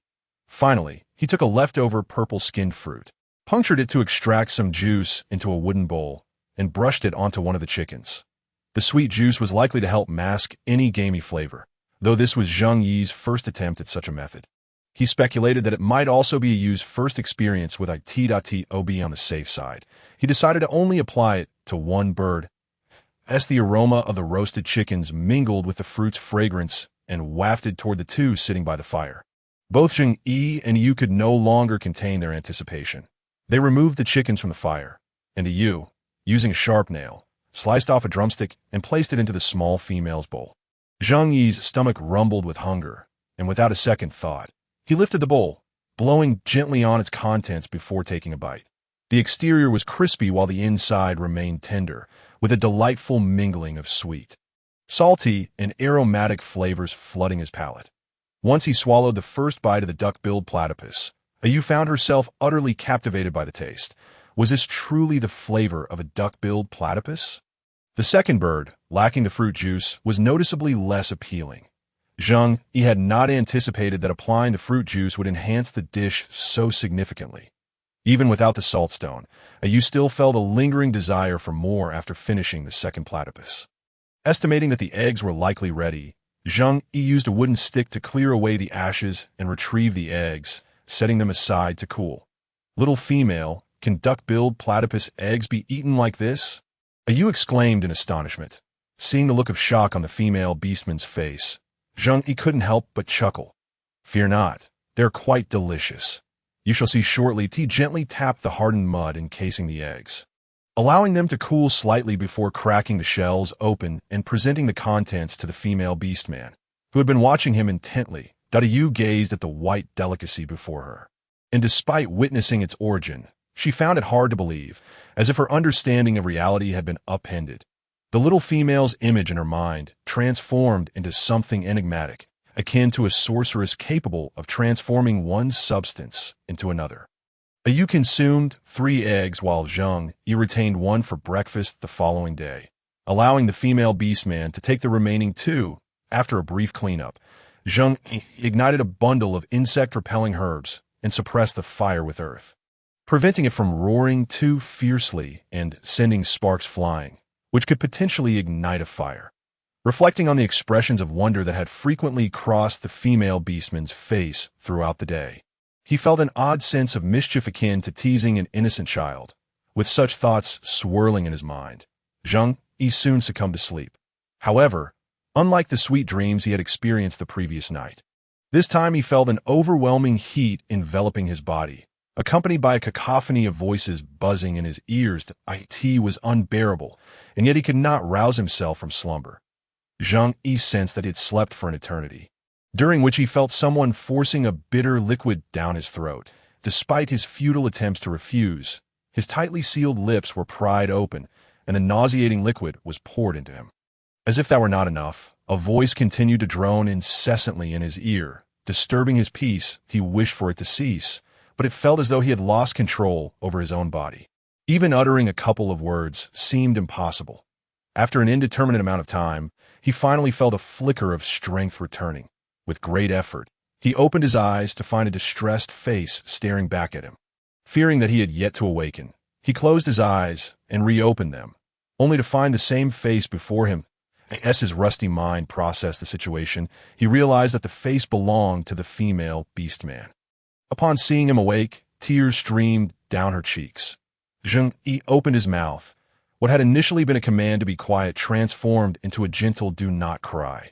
The sound of his own voice startled him, a raspy, sandpaper-like sound that seemed foreign to him. Yu, unable to contain her emotions any longer, burst into tears, believing that the little female would not survive and would soon return to the embrace of the beast god. Yu would never forget the calamity that had befallen her. Before she arrived at the Liao tribe, she and her clan had lived on the fringes of a remote grassland where large prey was scarce and edible fruit trees were few. Despite the limited resources, life had been bearable thanks to the collective efforts of the beastmen in her tribe. Even during the harshest winters, few of her kin perished from hunger or cold. But then a fever struck her tribe, beginning with one individual and swiftly spreading to the small beastmen, females, the elderly, and even the young. Her mother and newborn brother succumbed to the fever, leaving her father to bury the dead and lead the uninfected away from that cursed place. However, safety was elusive. The journey was fraught with danger, and her father was their only warrior. Along the way, tribe members continued to fall until only she and her father remained. Ultimately, her father too succumbed, sacrificing himself to protect her as he returned to the embrace of the beast god. Following her father's instructions, she ran northward, not daring to rest, even when exhausted, thirsty, or hungry. Perhaps fate had spared her, as she encountered a foraging team from the Lao tribe, who took her in and, under the care of Yun's mother, she thrived, eventually awakening her combat beast form and becoming the first female of the Lao tribe to do so. It was only as she grew older that Yu learned that even the largest tribes could not cure the fever. Once a beast man contracted it, they could only await death, after which their bodies had to be burned to prevent the contagion from spreading to others. When Yu had called out for the little female outside the cave that morning, expecting a response, she thought perhaps the little female was merely sleeping in. But when her second and third calls went unanswered, panic gripped her heart. Upon entering the little female's cave, seeing her lying motionless sent Yu into a frenzy. When she placed her hand on the little female's forehead, the searing heat took her by shock, draining the color from her face that Yu hardly remembered how she found a Xiao, but when she regained her composure, she was prying open the little female's mouth to facilitate the administration of the medicine. She could not recall what Yu had said, but she vividly remembered the words, "Talk to her more. Don't let her faint." Yu sat beside the small female, continuously engaging in fragmented conversation, unsure of what to say, meandering from tales of her original tribe to the grasslands, and eventually even discussing the flower at her doorstep. Fortunately, the small female had awakened. She truly did not wish to witness a life extinguished. "Whoa, little female, you've finally woken up? You've been asleep for 2 days. If you hadn't awakened, I wouldn't have known what to talk about anymore." Observing the worried orc beside her, who was crying, Zheng Yu felt a swell of emotion, yet the intensity of her concern was somewhat overwhelming. "Could you please get up? I'm having a bit of trouble breathing." Zheng Yu weakly inquired. "All right, I got a bit too excited and forgot you were still unwell." Yu promptly rose from beside the small female, wiping her tear-streaked face with her hand. "Stop crying. I am fine now. The fever has subsided. Zheng Yu propped herself up with her hands, leaned against the wall, and gently patted the orc's shoulder in reassurance. You must be hungry. I've made some meat soup. Wait here while I fetch it for you. You wiped her tears and stood up to leave. All right, thank you. Feeling a bit weak, did not refuse. She blew on the surface of the oily soup and took a sip from the edge of the bowl. It's rather fishy, with no added flavor, just a hint of meatiness and saltiness. Although it was particularly appetizing, the bowl of meat soup provided Zheng Yu with a sense of vitality. With newfound strength, she stood up, donned her vine shoes, and carried the bowl over to the fire. Lacking a spoon, she drank directly from the bowl. Zheng Yu had never realized she could consume so much. She drank an entire jar of meat soup, savored a purple-skinned fruit, and unearthed the eggs she had buried 2 days prior, discovering they were still good, consuming them as well. However, after 2 days without food, it was only natural to eat a bit more, right? With her hunger satiated, her mind began to function again, and Zheng Yu recalled a curious fact. It seemed she could understand the orc's speech fully, not merely grasping the general meaning as before. She turned to the orc beside her, who was gnawing on a fruit, opened her mouth, yet found herself at a loss for words. Hello, I'm Zheng. What is your name? Zheng Yu swallowed hard, attempting to initiate conversation. Oh, hello. I'm Yu, a female from the Liao tribe. Yu casually responded upon realizing someone was speaking to her. Only after answering did she realize that in the cave, it was just her and the small female. Since there was no one else, the one who had spoken must have been the small female. You can talk now? It was you who asked me just now, right? It must be you. There are no other beasts here besides us. How did you suddenly acquire the ability to speak? Could it be the medicine you drank? But I've never heard of such bitter medicine enabling one to speak. However, I've never heard of a beast who couldn't understand beast language. Perhaps that medicine is just the remedy. Yu gazed at the small female before her with excitement. But now she should be called Zheng Yu. Zheng Yu, she mused, giggling. Not only was the small female beautiful, but her name was also lovely. Zheng Yu felt no need to concoct an explanation. The orc named Yu had already provided one for her, leaving her to ponder whether all orcs were as innocent and easily deceived as Yu. I've been lying here for a day and a night. Once you finish your fruit, shall we take a stroll? Zheng invited. Oh, all right, we could go out now, Yu replied, quickly stuffing the fruit in her mouth. Stepping outside the cave, he estimated it to be around 9 or 10 in the morning based on the sun's position.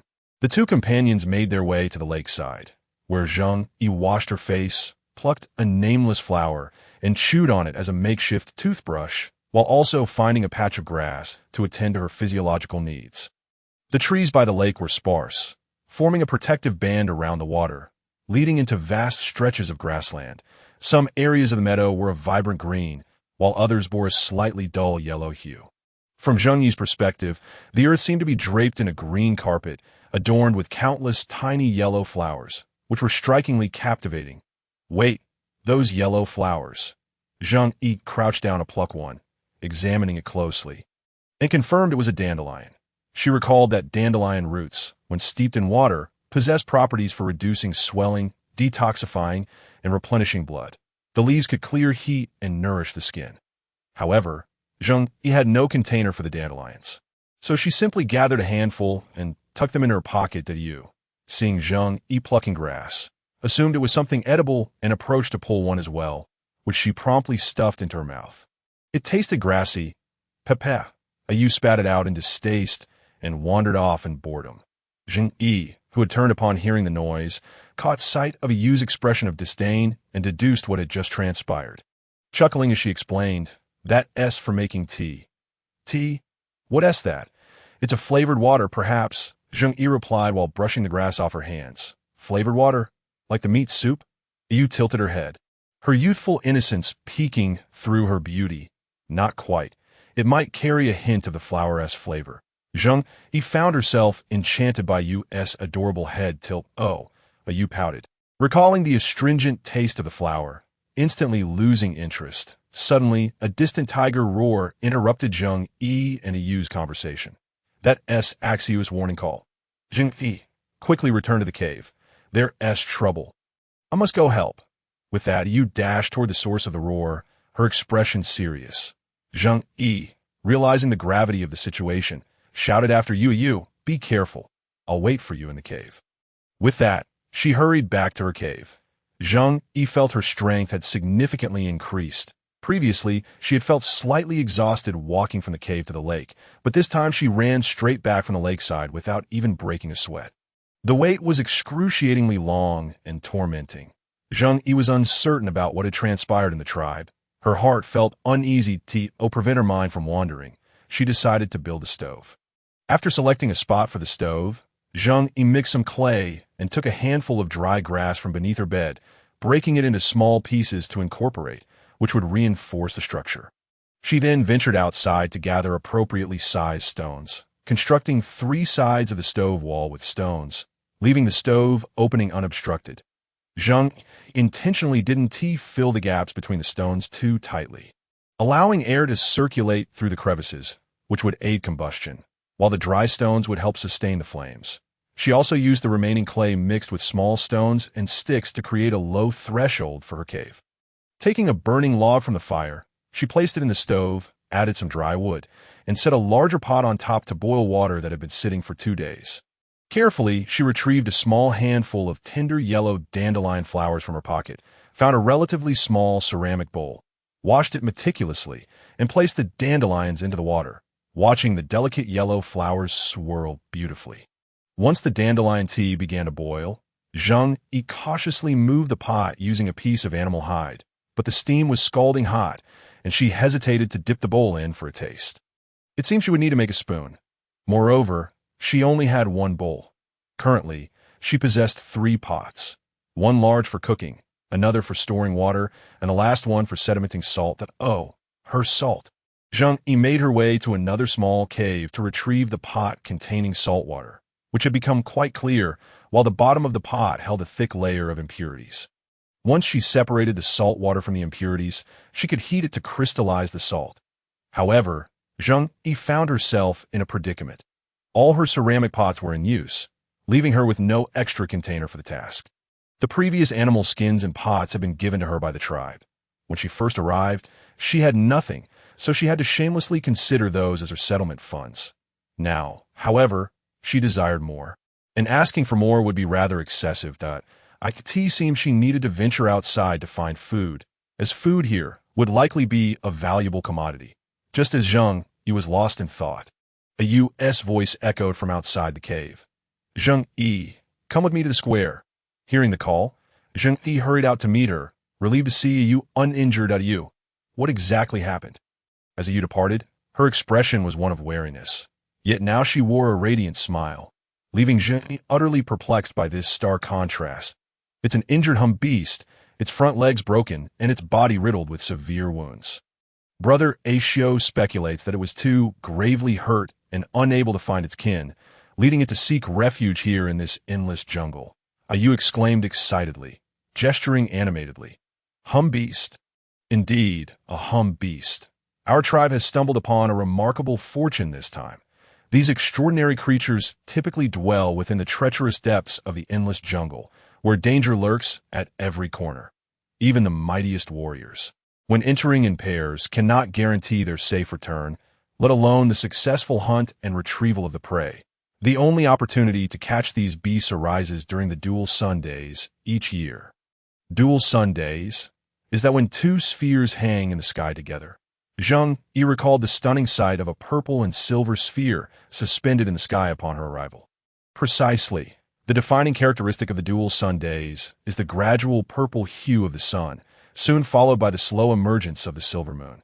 Both the sun and moon will grace the sky for a full 2 days, growing ever larger. During this time, the beasts deprived of the sun's light in the jungle will flee to the Loada prairie. Typically, the beastmen seize this opportunity to hunt them. Alas, our tribe was attacked during this dual sun day and missed the chance to hunt the beasts. All thanks to that vile lion tribe, Yu said, her teeth gritted in anger. It seems the dual Sundays are of great significance to us. Indeed, the dual Sundays mark the arrival of the beast god. Every beast man aspires to showcase their prowess before the beast god to earn his favor. The strength of the beasts we capture reflect the might of our tribe and our warriors. ensuring that the beast god blesses us with more warriors in the coming year. With reverence, Yu placed a clenched fist over her heart and performed a beastman salute. This was Zheng Yi's first encounter with such a multitude of beastmen. Gathered in an expanse as vast as 2 football fields, surrounded on 3 sides by mountains. From this vantage point, she could see numerous caves dotting the mountainside, with a fire crackling in the center. The square was already bustling with people, forming concentric circles around the fire, at the heart of which stood the strikingly handsome man she had seen in the animal skin tent. Brother Ashio. Yu called out, waving one hand while tugging Zheng Yi into the central circle. As Zheng Yi was guided forward, dodging and weaving, she suddenly locked eyes with a pair of clear, emerald green orbs. Staring into those eyes, which seemed to pierce through to her very soul, her mind went blank, the carefully rehearsed words she had prepared evaporating in an instant. Like Yu, she could only utter a soft, "Brother Ashio," before falling silent. Ashio, upon hearing the voice of this newcomer named Zheng Yi, narrowed his eyes momentarily before resuming his usual demeanor. He gestured for the clamoring crowd to quiet down, and as they fell silent, he began to speak. People of the Liao tribe. Not long ago, our tribe was attacked by several lion warriors. Although our warriors responded swiftly and prevented them from breaching our stronghold, some beastmen, in their effort to protect our tribe, have departed from us and returned to the embrace of the beast god. Shio paused, listening to the murmurs of sorrow and words of comfort from the crowd before continuing. To err on the side of caution, our tribe's leader and several elders convened and decided to forego this year's dual sun days. This. Zheng Yi heard the collective sighs and curses directed at the attackers ripple through the crowd. Our warriors toil outside to hunt prey for our survival, while our gathering teams labor daily to collect fruits. The beastmen who remain in our tribe dry animal hides and craft pottery. Every member of the Liao tribe is striving to ensure our safety through the harsh winter. Today, we captured a hummed beast at the entrance of our tribe. This signifies that the merciful beast god does not hold us accountable. He sees the efforts of every beastman in the Liao tribe. The beast god shall bless us with a safe passage through the winter and grant us more warriors in the coming year.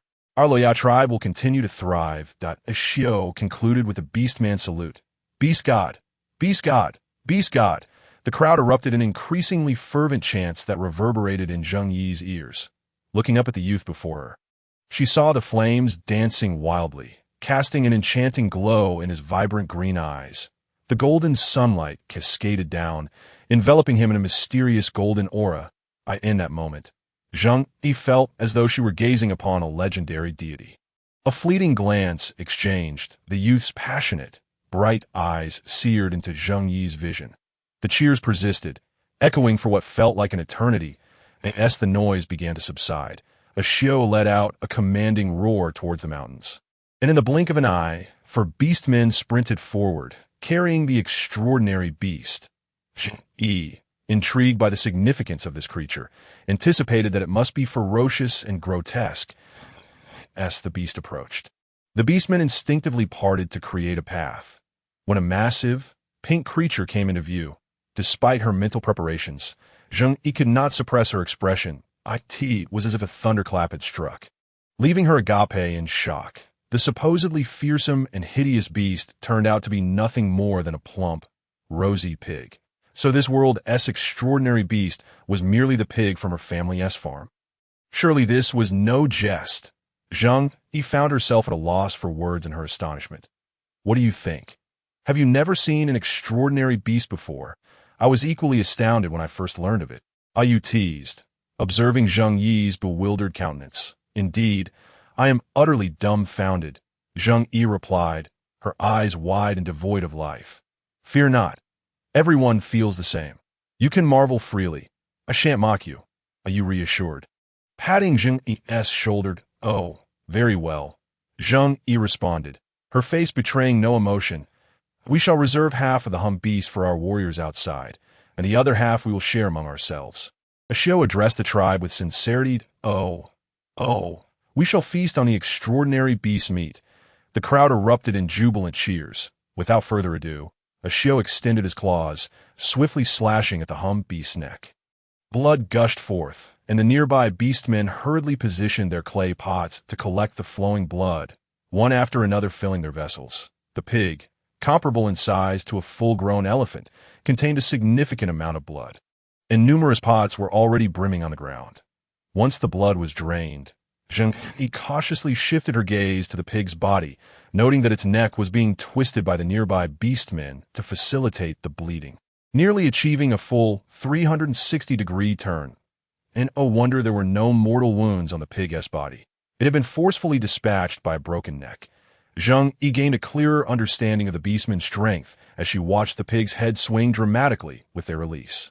In that moment, her lingering sense of superiority was shattered, and she fully comprehended her predicament. This world, starkly different from her previous civilized society, was primitive and underdeveloped. Yet, it was precisely this primitiveness that placed strength above all else. Steeped in bloody violence, before any beastman, she was but a fragile creature. It was only through their pity that she might be regarded. She had no right to look down upon them. Zheng Yu had previously contemplated revealing her origins from another world, showcasing her uniqueness and worth to secure better treatment within the tribe. However, she had forgotten that the instinctive reaction to encountering something different is often annihilation. There might be exceptions, but she was unwilling to wager her life on such a possibility. Her crossing into this realm would likely remain a permanent secret. From this day forth, Zheng Yu was a member of this world, regardless of any inquiries. Her foremost priority was to integrate into the tribe, to genuinely become one of them, before devising any further plans. While she could afford to be different, she could not afford to stand out too starkly. Those of value are more readily embraced. Are they not? After the bloodletting, the nearby beastmen severed the pig's head, casting it into the flames while shouting, a tribute to the beast god. In a manner akin to a sacred ritual, the crowd collectively extended their right hands, forming fists over their hearts and bowing their heads in reverence. Zheng Yu, following suit, lowered her head, unable to witness the grotesque sight of the pig's head engulfed in flames, yet the acrid stench of charred flesh wafted toward her in waves. It was not until she heard a commotion and caught a glimpse of Ayu, who had raised her head, that Zheng Yu lifted her own and set her hands down, only to be confronted by a gruesome scene of dismemberment. The brutality of it was too much for her. She turned away and slipped out of the crowd, fortunate that the attention of the orcs was entirely focused on the pig before them, leaving her unnoticed.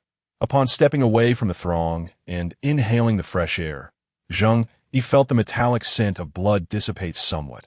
She stood there quietly, allowing herself to regain composure until the crowd gradually dispersed into three lines. One of robust young orcs, another of female orcs, and the last, a mix of older and injured orcs. Zheng Yu hesitated for a moment before joining the second line, which was notably smaller than the first and third. As she moved forward, she could feel numerous eyes scrutinizing her. Leading the first line were 50 towering orcs, yet the few at the forefront appeared even more formidable. They moved swiftly, nearly finishing their business before departing. When it came to the second line, Zheng Yu had glanced over earlier, and since their numbers were few, but upon counting, she discovered only 20 female orcs, a pitifully small cohort. The process was quick. Zheng Yu observed Xiao skillfully butchering and packaging the meat before her, and inexplicably, the phrase Lin Dayu pulling down the willows sprang to mind. The scene was rather surreal, yet undeniably, a handsome man remains a handsome man, even while engaged in such coarse labor. Possessing an unusual aesthetic appeal, he was quite thoughtful too, having placed a large leaf beneath the meat, just enough for her to have a meal. Clutching the pork that had been apportioned to her, Zheng Yu began searching for Ayu amidst the bustling crowd, which made it rather difficult to locate her. Ultimately, Zheng Yu decided to call out, Ayu, Ayu, for fear that her voice would not carry above the din. Zheng Yu, I'm over here, Ayu replied, while distributing wild fruits to the others, parting the throng before her as she waved. Following the sound, Zheng Yu spotted a hand beckoning her, and, upon approaching, noticed the assortment of fruits and wild vegetables strewn across the ground. Zheng Yu, that's a fruit for you, Ayu said, offering a ripe purple-skinned fruit. Thank you, I have my hands full at the moment. May I place in my arms? Zheng Yu replied, feeling the inconvenience of lacking a container. Oh, sure. If you can't hold it, I can bring it back for you later when I return. I need to help Ahua distribute the harvested fruits now. It may take a while. So you should head back first, Yu said, continuing to hand out the gathered fruits to the orcs. All right, thank you, Zheng Yu acknowledged, seeing that Yu was busy and refraining from further conversation. Just as she was about to leave, a nondescript green plant at Yu's feet caught her attention. Yu, could you pass me that green plant by your feet?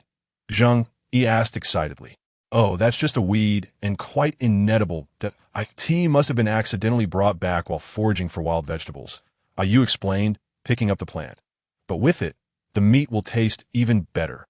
You'll see once you try it, Zheng Yu insisted, her eyes gleaming with enthusiasm. Oh, fine, Yu conceded, though puzzled by the seemingly unpalatable weed. She placed it into Zheng Yi's arms, looking at the green onion in her hands.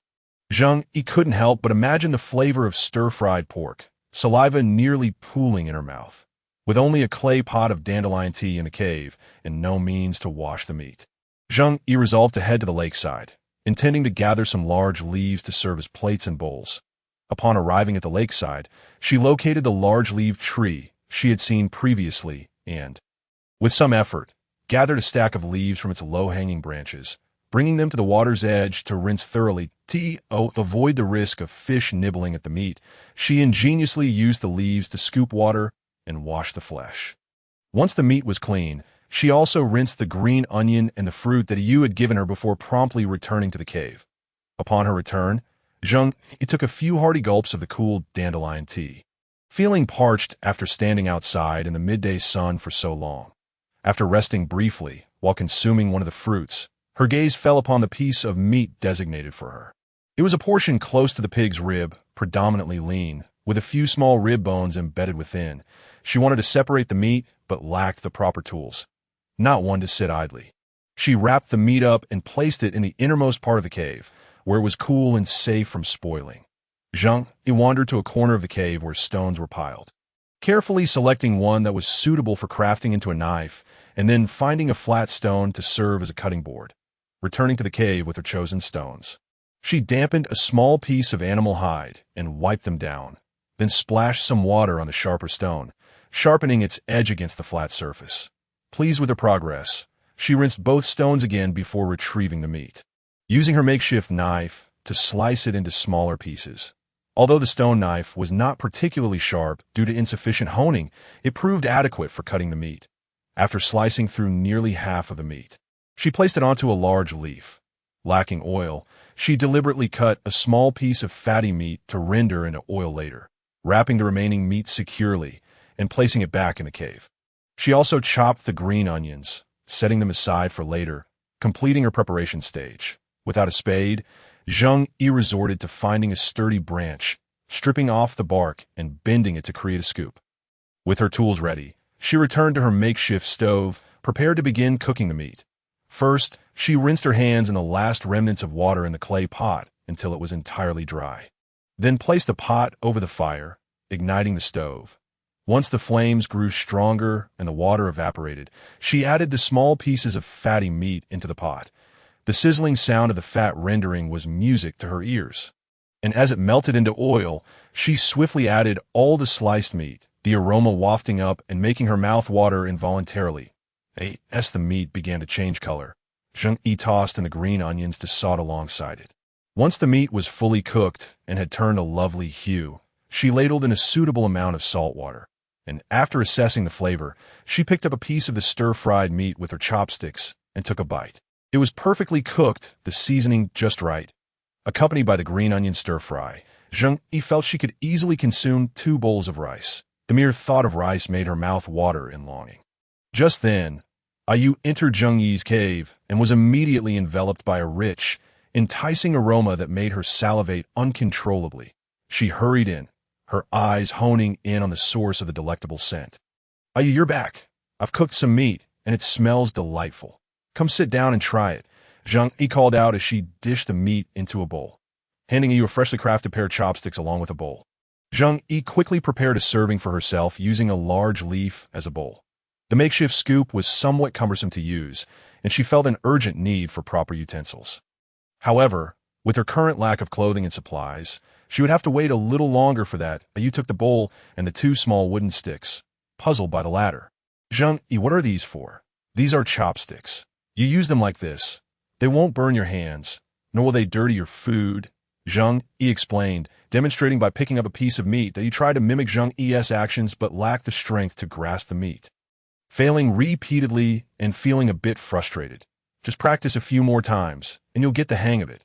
For now, you can hold in your hands and scoop the meat from the bowl into your mouth.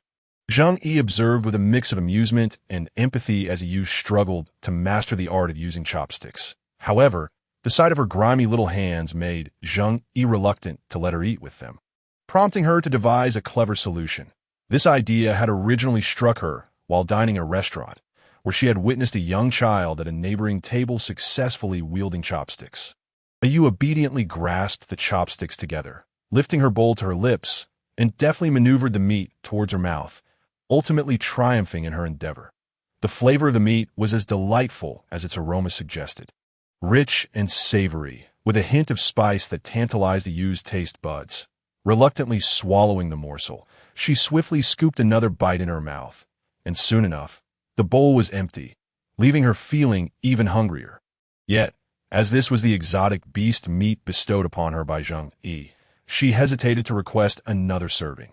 Despite its irresistible allure, the meat was simply too delectable, and Yu found herself inexplicably drawn towards it. Nearly drooling with desire, Zheng Yu couldn't help but chuckle at Yu's expression, which reminded her of a mischievous fox, adorably gluttonous. Once you've finished, feel free to serve yourself another helping. There's no need to be polite.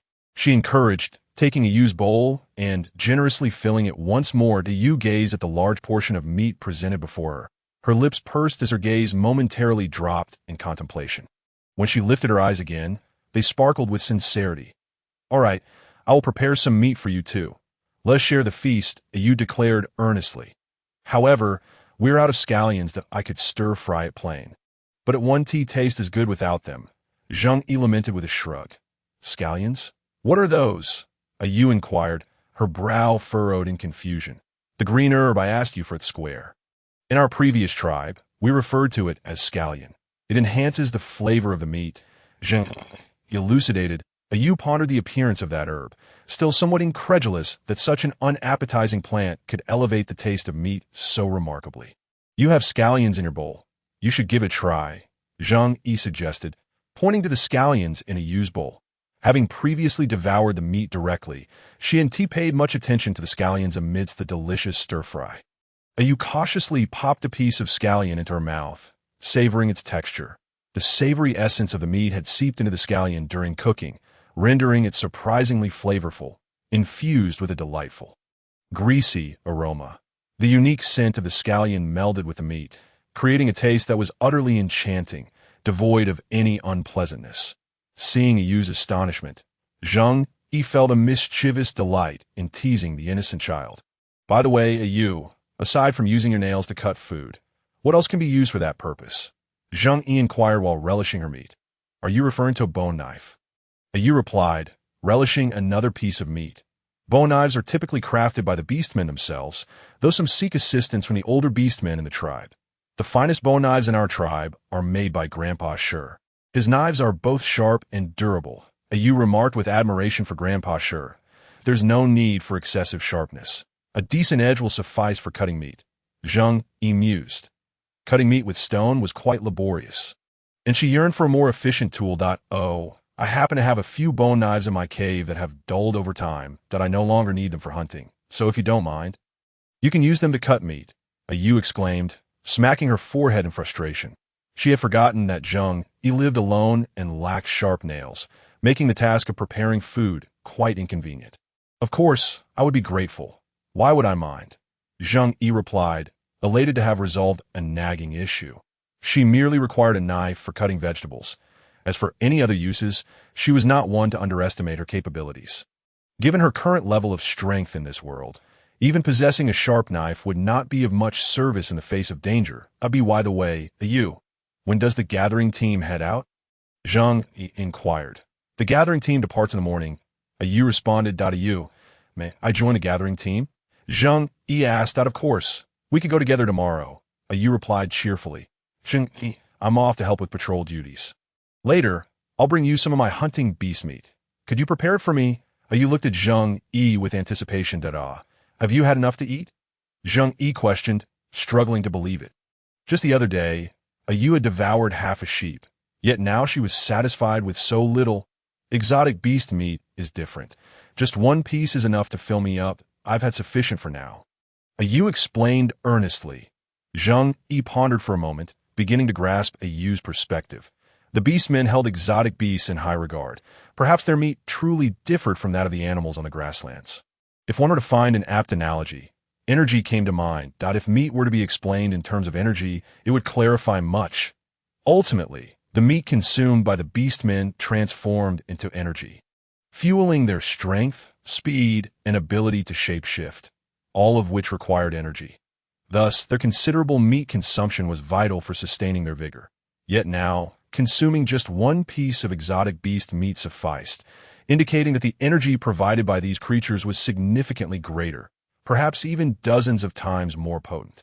The reason behind this disparity remained a mystery. The exotic beasts inhabited the jungle, while the peculiar animals roamed the grasslands. Could the environment have influenced this difference? The flora and fauna, including the beastmen, of the grasslands appeared remarkably unique to her, underscoring the notion that she had traversed into another world. Yet the creatures dwelling in the jungle bore an uncanny resemblance to pigs on Earth. Perhaps there were familiar plants and animals within that jungle, and if so, she could find many useful resources to the beastmen. The jungle might be extraordinary, but to her, it could be a realm of familiarity.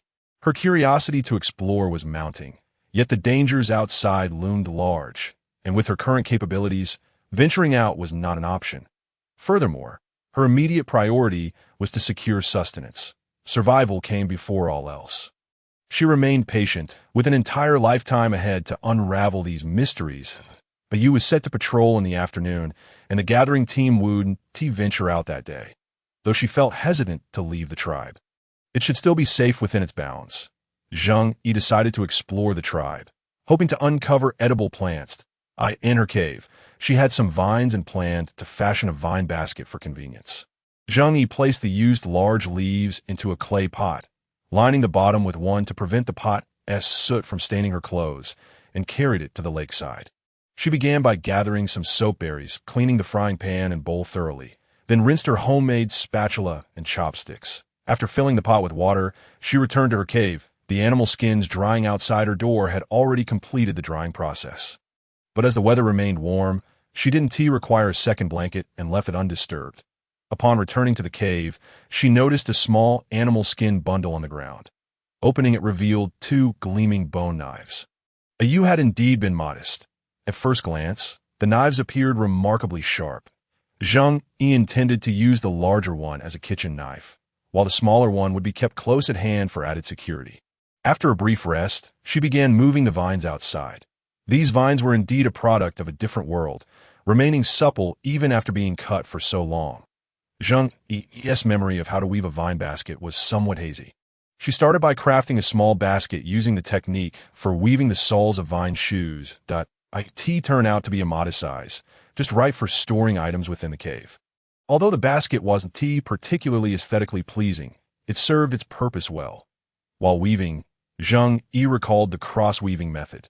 Seizing the opportunity, she utilized the remaining vines to create a larger basket with the cross-weaving technique, adding 2 straps for easy carrying. Although she had only crafted 2 baskets, they were quite functional. However, due to a lack of proficiency, she found herself weaving and unweaving, which indeed consumed a considerable amount of time. Nevertheless, once she completed her creation, Zheng Yu gazed at her work with a profound sense of accomplishment.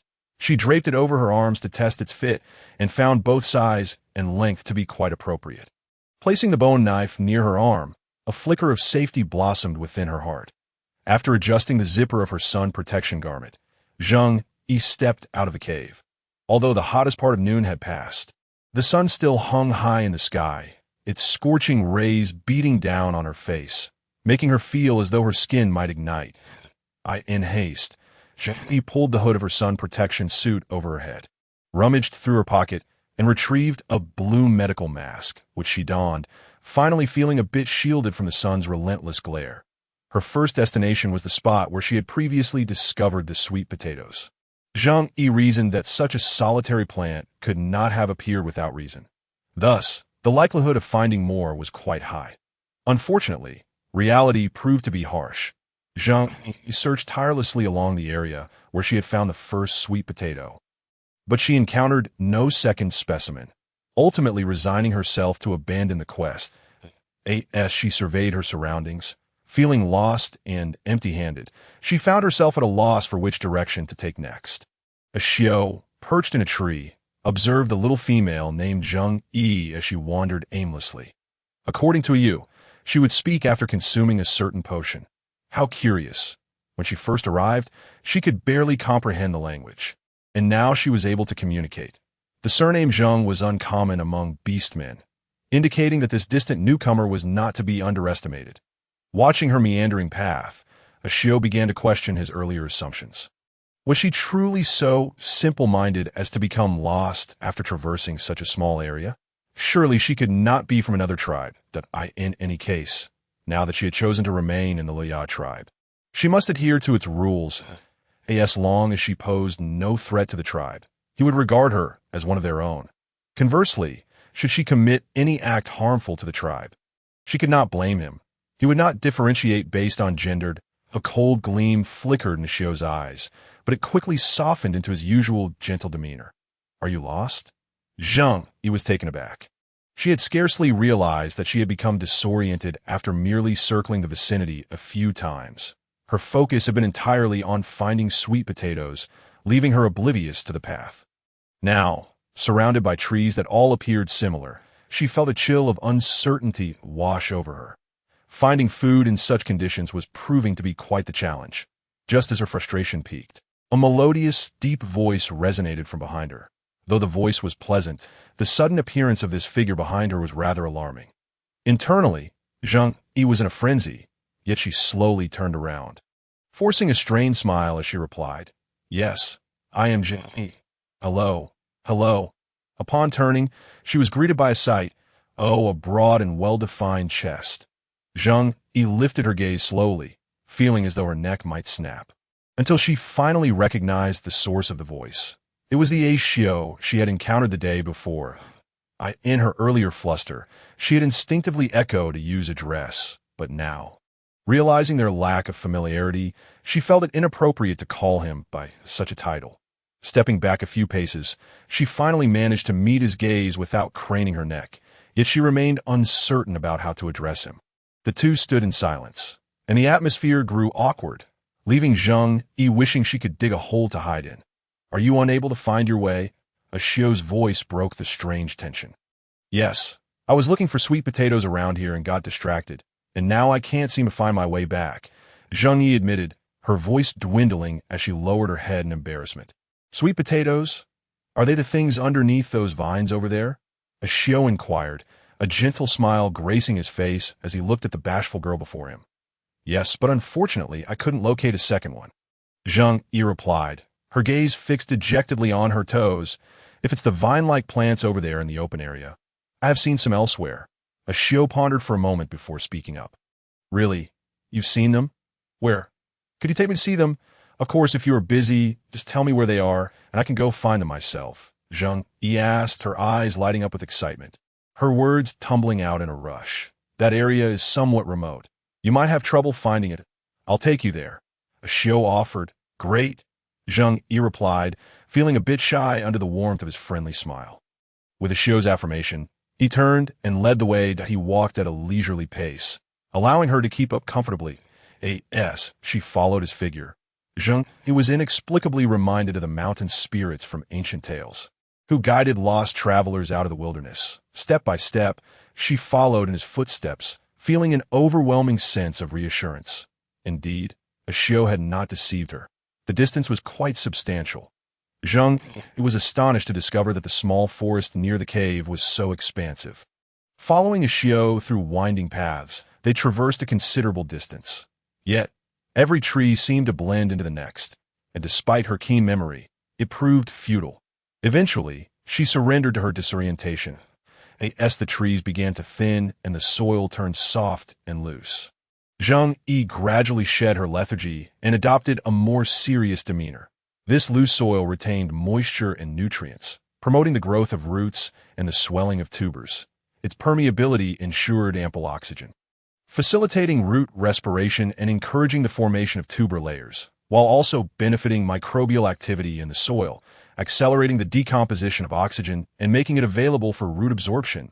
If Xiao truly found sweet potatoes here and harvested them all, she would at least have food for a time, alleviating her immediate concerns.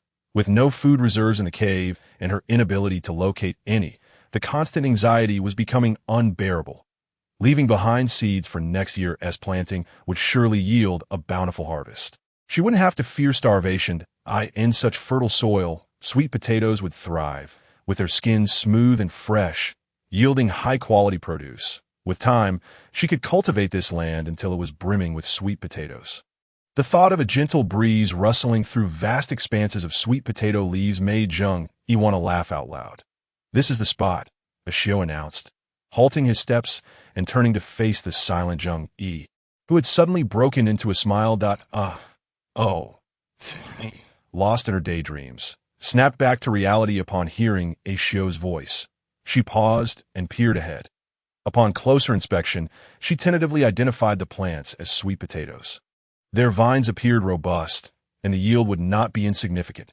However, her dreams of becoming a sweet potato magnate might be dashed, as there were only a dozen or so visible plants. Sighing, she recalled Yu's voracious appetite.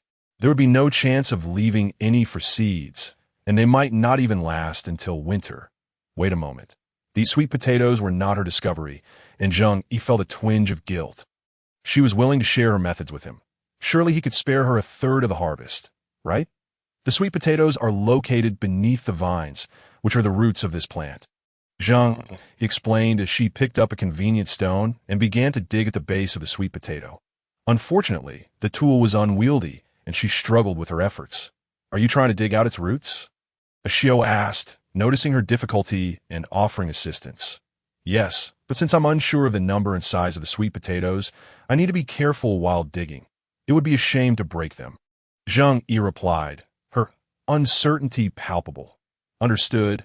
I will do my best." Previously, Ashur had harbored a profound curiosity about sweet potatoes, and now that he had the opportunity to engage with them directly, he certainly would not decline. Selecting a particular sweet potato, he deftly set aside the vines and gently excavated the surface soil, all the while keenly observing for any signs of the tuber. The clawed appendages of his beastly form served as both formidable weapons and excellent tools. And soon a vivid hue of purplish red emerged before his eyes, the vibrant color undiminished by the encasing earth. Upon discovering traces of the sweet potato, Ashur meticulously began to unearth the surrounding soil, loosening it carefully before gently scraping the loosened earth aside. Before long, a fresh sweet potato was unearthed, and with a vigorous tug on the topmost vine, he extracted a cluster of tubers, still encrusted with dirt. Nearby, Zheng Yu, who had been laboriously digging for a considerable time without success, was drawn to the commotion. As she lifted her gaze, she perceived a shadow flit above her head. Upon witnessing the impressive array of sweet potatoes, Zheng Yi's initial reaction was one of admiration, swiftly followed by astonishment. She had yet to catch even a glimpse of the sweet potatoes, and here Ashur had already unearthed them. Truly, the speed of the beast folk was remarkable. Observing the quality of the soil in this area, Zheng Yu surmised that these sweet potatoes were substantial, far exceeding her expectations, with each tuber round and plump. The single sweet potato she had previously discovered in the forest paled in comparison, akin to a malnourished sibling. Ashur, too, was taken aback by the sweet potatoes he held, marveling at how such a humble plant could yield edible fruits. He was astonished that such a slender vine could produce so many tubers. "It is truly miraculous that food can grow beneath the soil. Had you not discovered it, I may have never realized its existence," he remarked. "This is nothing extraordinary. I did not discover sweet potatoes first. I am familiar with them because my grandmother cultivated them, and it left an impression on me," Zheng Yu explained, a hint of shyness in her tone. "Cultivation?" Ashur queried, intrigued by this unfamiliar concept. "Cultivation involves planting seeds in the spring." And after some time, they bear fruit. For example, with sweet potatoes, one buries a tuber in the earth during spring, and eventually, more sweet potatoes will grow, just as we see now. They can be stored for quite a while and provide sustenance. If successful, we need not fear hunger, she elaborated, her eyes sparkling at the mention of planting. Although her dream of becoming the sweet potato queen had been dashed for the moment, the thought of cultivation filled her with hope. The prospect of growing such abundant food that could satiate hunger and endure over time was not lost on Ashur, who began to contemplate the implications of successful cultivation for the Loda tribe. How long can these sweet potatoes be stored? Ashur's tone turned serious. If placed in a cellar, they can be preserved for about 6 months. That a cellar is essentially a hole dug underground, which should be quite manageable for the beast folk. Zheng Yu replied earnestly, considering their needs. Zheng Yu was not naive. She understood that survival in this harsh world was difficult for an individual. If she could guide them toward agriculture, her own chances of survival would significantly increase. 6 months, a full winter season, was a comforting thought as sweet potatoes ripened just before the cold season. Ashur regarded Zheng Yu with renewed seriousness.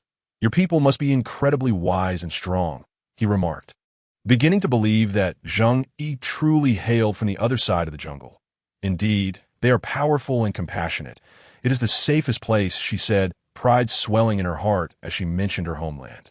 The 5 millennia of culture from her people, their ancestors' wisdom passed down through generations, and the countless gems of knowledge were awe-inspiring, even in modern times.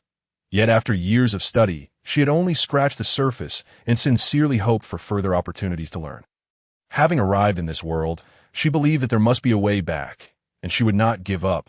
The keen senses of the beast folk allowed Ashur to detect the scent of the plants even before physical contact, enabling them to assess whether a plant posed any danger, thus enhancing their survival in the beast folk continent.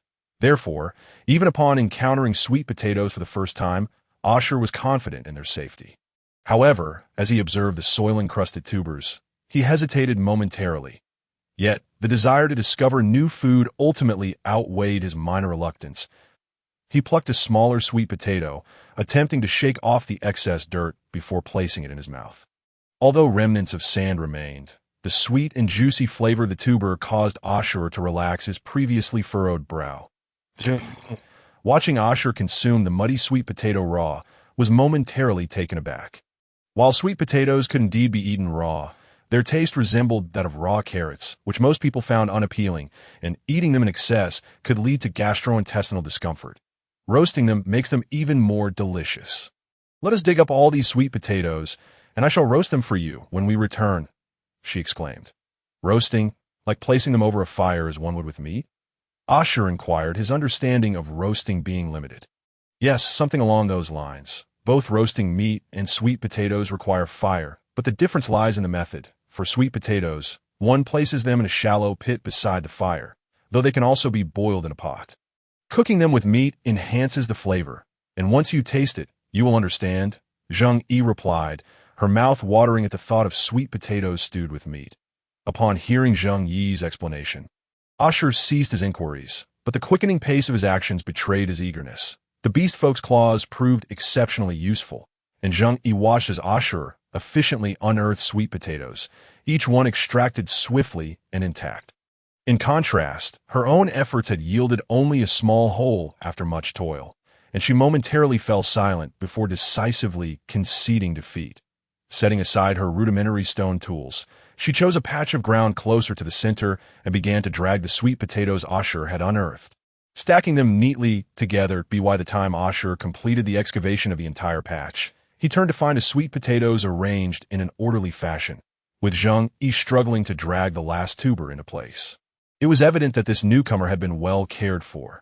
She was fair-skinned and delicate, her clear eyes resembling those of a fawn, innocent yet sharp, with all the sweet potatoes gathered together. A new challenge arose. Transportation to a dozen tubers was no small number, and each one was quite substantial. Zheng Yi's small vine basket could only accommodate 2 sweet potatoes at most, and even the smallest ones proved difficult to fit. Is there anything more disheartening than having food before you yet being unable to take it home? Is this basket limited to such a small size? Ashur queried, noting both the advantages and limitations of the tool. It can be made larger. As long as the vines are long enough, it can be woven to any size, Zheng Yu replied, glancing at her somewhat clumsy creation before meeting Ashur's gaze. Whatever you desire.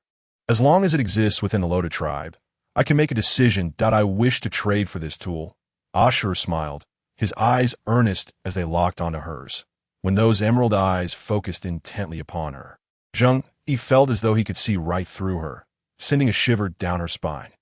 Yet, being seen was not entirely unwelcome, for even if he did not voice it, Zheng Yu had her own requests.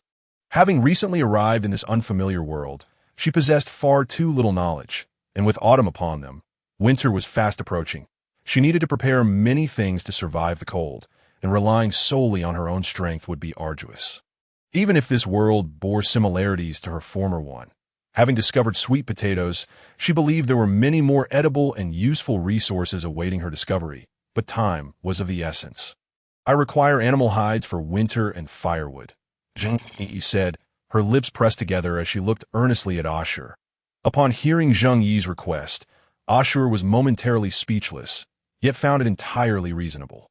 Protecting the female is the responsibility of every beast folk, especially since you have chosen to remain with the Loda tribe. You are now one of us. For every day you stay here, we will care for you. You need not worry about that, Ashur responded gently, striving to convey warmth in his tone that I understand. Likewise, as long as the Loda tribe does not harm me, I will never act against your interests. I simply wish to live well. The better the Loda tribe thrives, the better I can survive that I grasp that principle. The place I originated from was indeed more powerful than the Loda tribe.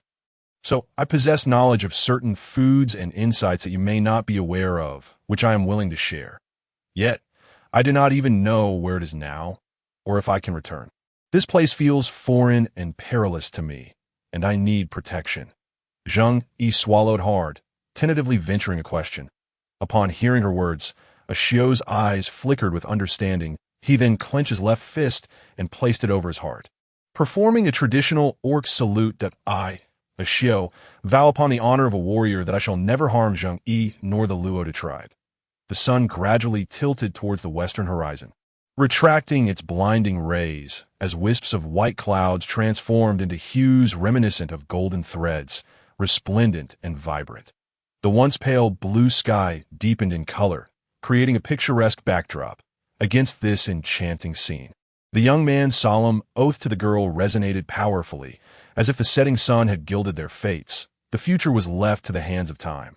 Concerns for what lay ahead could wait. For now, her safety was assured, yet the pressing issue of transporting the sweet potatoes remained. Ashio, there are too many sweet potatoes. How shall we transport them back? Zheng Yu resolved to first seek the locals' perspective. My cave is not far from here. I shall return with a piece of animal hide. Please wait here. Ashio deliberated briefly before deciding. All right, please hurry back. Zheng Yu felt a twinge of anxiety at the thought of waiting alone. Understood, Ashio replied, promptly sprinting towards the direction of his cave. Zheng Yu watched as Ashio dashed away like a flash of lightning until his figure vanished from sight. She then focused intently on the small pile of sweet potatoes before her. Recognizing their preciousness as food, though the likelihood of theft seemed remote, she still feared for the fate of the hard-earned sweet potatoes. In truth, even if someone were to attempt a robbery, her meager skills would barely suffice for self-defense, let alone protect the sweet potatoes. Zheng Yu could only silently pray for their safety, wishing fervently that nothing would go awry. If only she could conceal them, she mused, gazing at the exposed sweet potatoes lying bare in the open. The desire to hide them grew stronger, intense enough to startle even her. Suddenly, she felt as if layers of white gauze had descended before her eyes, the sweet potatoes appearing to shimmer in double vision as the world spun around her. In a moment of urgency, her hands reached forward and she instinctively grasped a sweet potato. As the dizziness subsided, she found herself seated on the ground, closing her eyes to regain her composure before reopening them. Everything became clear once more. The familiar field and the sweet potatoes remained intact. Zheng Yu inspected her hands, finding no sweet potato, only fresh soil clinging to her palms. Surely not, she thought. Could her body be in such a state that merely squatting for a moment would leave her dizzy and hallucinating? Rubbing the slightly damp earth on her hands, she sensed something amiss but could not pinpoint it. Was the soil indeed wet? Zheng Yu pondered helplessly. Grabbing a sweet potato, she glanced around, noticing no changes. After several attempts, the dreamlike sensation did not return. Meanwhile, Ashio hurried back to his cave, rummaging through his storage until he unearthed a large, intact piece of animal hide. As he prepared to leave, his peripheral vision caught sight of several milk fruits scattered on the ground, prompting him to pause momentarily. Ashio chuckled wryly. It seemed that the little rascal had carelessly tossed his rations into the cave. Thinking of Zheng Yu, who was left alone to guard the sweet potatoes, he approached the milk fruits and picked up two. When Ashio returned to the sweet potato patch, he was greeted by a sight that brought a smile to his face. Zheng Yu sat beside the heap of sweet potatoes, holding one in her hands, vigilantly surveying her surroundings like a prairie dog guarding its food. Utterly adorable. You're back, Zheng Yu exclaimed, her eyes lighting up at the sight of Ashio. As she joyfully approached him, Ashio felt an unexpected quickening of his heart. Yes, I brought a large piece of animal hide for transporting the sweet potatoes. Here are some milk fruits. They're quite sweet. And both cubs and females love to drink them, Ashio said, offering the fruits to Zheng Yu. She carefully accepted the two coconut-sized orbs, contemplating placing them in her basket after removing some sweet potatoes. To her delight, her small basket fit the two milk fruits perfectly. She glanced over at Ashio, who had partially unfurled the animal hide, deftly plucking the sweet potatoes from their vines. He shook off the mud clinging to them before laying them on the hide. He appeared quite skilled. Curious, Zheng Yu mimicked him and began helping to harvest the sweet potatoes. Once they had collected enough to fill half the hide, Zheng Yu noticed the sheer size of the hide itself, which seemed to be made from an unknown animal, remarkably intact, even retaining the skins of its limbs. That Ashio used the limbs as straps, bundling the sweet potatoes together, finally tying a knot. After testing it, he smiled in satisfaction as the sweet potatoes remained secure. Seeing Ashio finish packing the sweet potatoes, Zheng Yu glanced at the discarded vines on the ground. Wait, let us bury the sweet potato vines. Although I'm not sure if they produce more sweet potatoes, it's worth a shot. She recalled her knowledge of sweet potato vines. Lacking the expertise in this area, she thought it might be a good experiment. If they grew, that would be wonderful, and if not, there was no loss. That Ashio didn't fully understand but complied, setting down the bundle to rebury the vines in the soil. In no time, they buried a dozen sweet potato vines, though they looked rather wilted compared to their former erect posture. Once finished, Ashio hoisted the hide onto his shoulder, and Zheng Yu slung her small basket. And together they made their way back to the center of the tribe. The tribe square was notably quiet, with only a few orcs scattered about, seated near the fire, chatting and roasting their food. The arrival of Ashio and Zheng Yu disrupted the tranquility. Ashio, you're back. Your portion of meat is with Ahua's mother. Several orcs paused their conversations to greet Ashio, their eyes, however, frequently darting towards. Today's luck was on my side. I encountered a multi-horned beast. Can you believe it tried to run into the thicket with all those horns? Its horns got caught in the branches, and it ended up hanging from a tree. A Luo teased, building suspense before continuing. You should have seen its foolish expression. Another orc chimed in that a Luo noticed the animal hide slung over Ashio's shoulder and placed his uncooked meat onto a large leaf beside him, rising to help Ashio unload. The other orcs were also drawn to the bundle, but a Luo, curious and impulsive, approached without waiting for permission and began to untie the hide. As the hide was unveiled, the sweet potatoes tumbled out. Unfamiliar to the orcs, a Luo picked one up and sniffed it, confirming it was a plant before losing interest and setting it aside. The other orcs, intrigued by a Luo's actions, gathered around the sweet potato heap, some even rushing over before they could set down their roasted meat. Zheng Yu observed the towering, muscular figures of the men, each holding a piece of roasted meat in one hand and a sweet potato in the other, chattering excitedly. An amusingly whimsical sight reminiscent of a group of kindergarten children. All right, enough with the games. This is a new food Zheng Yu discovered called sweet potato. Ashio interjected, his patience wearing thin. Sweet potato? That is what this plant is called. It looks like a kind of fruit. Fruit? Can we eat it raw? Zheng Yu found it. Who is Zheng Yu? She asked the new female in the tribe. Standing right over there? Oh, that is a peculiar name. But it sounds lovely. I've never seen this fruit before. The new female is quite remarkable for discovering something new. Zheng Yu listened as they each chatted among themselves. Faintly aware of their discussions about her, unsure of how to respond, her toes awkwardly digging into the ground. Those who are to grill meat must do so. We will need to switch posts after we finish. Ashu remarked, casting a glance at this group of simpletons, reluctant to admit they were warriors from his tribe. Got it. A few of them put down their sweet potatoes, scratched their heads, and offered an awkward grin toward Zheng. So lively. When Uncle Amon returns, he should certainly give them another lesson. After all, they represent the face of the Lada tribe. Ashu observed these silly fellows, mentally taking note of their behavior. The orcs gathered by the fire shivered in unison. Hello, I am Aluo. They're like this, but they mean no harm. I hope you don't take offense. Aluo hurriedly explained, feeling helpless towards his goofy brothers, worried that Zheng Yu might be displeased. Hello, I am Zheng Yu. It's a pleasure to meet you, Zheng Yu replied, relieved to see them return to the fire to continue grilling meat, quietly letting out a sigh of relief. Being discussed by others is indeed uncomfortable. Yet as a newcomer, their curiosity is understandable, and Zheng Yu bore no grudges. How should sweet potatoes be eaten? Ashu inquired, his curiosity piqued by this long-preserving food. Upon hearing the mention of sweet potatoes, Aluo turned to look at him with equal curiosity. The simplest ways are to roast or boil them, she answered, though what she truly desired was sweet potatoes stewed with meat. However, having found no spices at all, even if stewed with meat, the flavor would not be delightful. Thus, roasting or boiling would suffice, being both simple and delicious. Could we dig a shallow pit? Just deep enough to cover the sweet potatoes a bit. Zheng directed Ashu assertively. All right, is here fine. As close to the fire as possible. Yes, this will do, but be careful. The fire is hot. Seeing Ashu attempt to get even closer, Zheng Yu felt a pang of concern and quickly reminded him. Understood. Following Zheng Yi's command, Ashu swiftly dug a shallow pit. Zheng Yu selected 4 smaller sweet potatoes, placed them inside, and then took a stick to push the already glowing embers from the fire into the pit.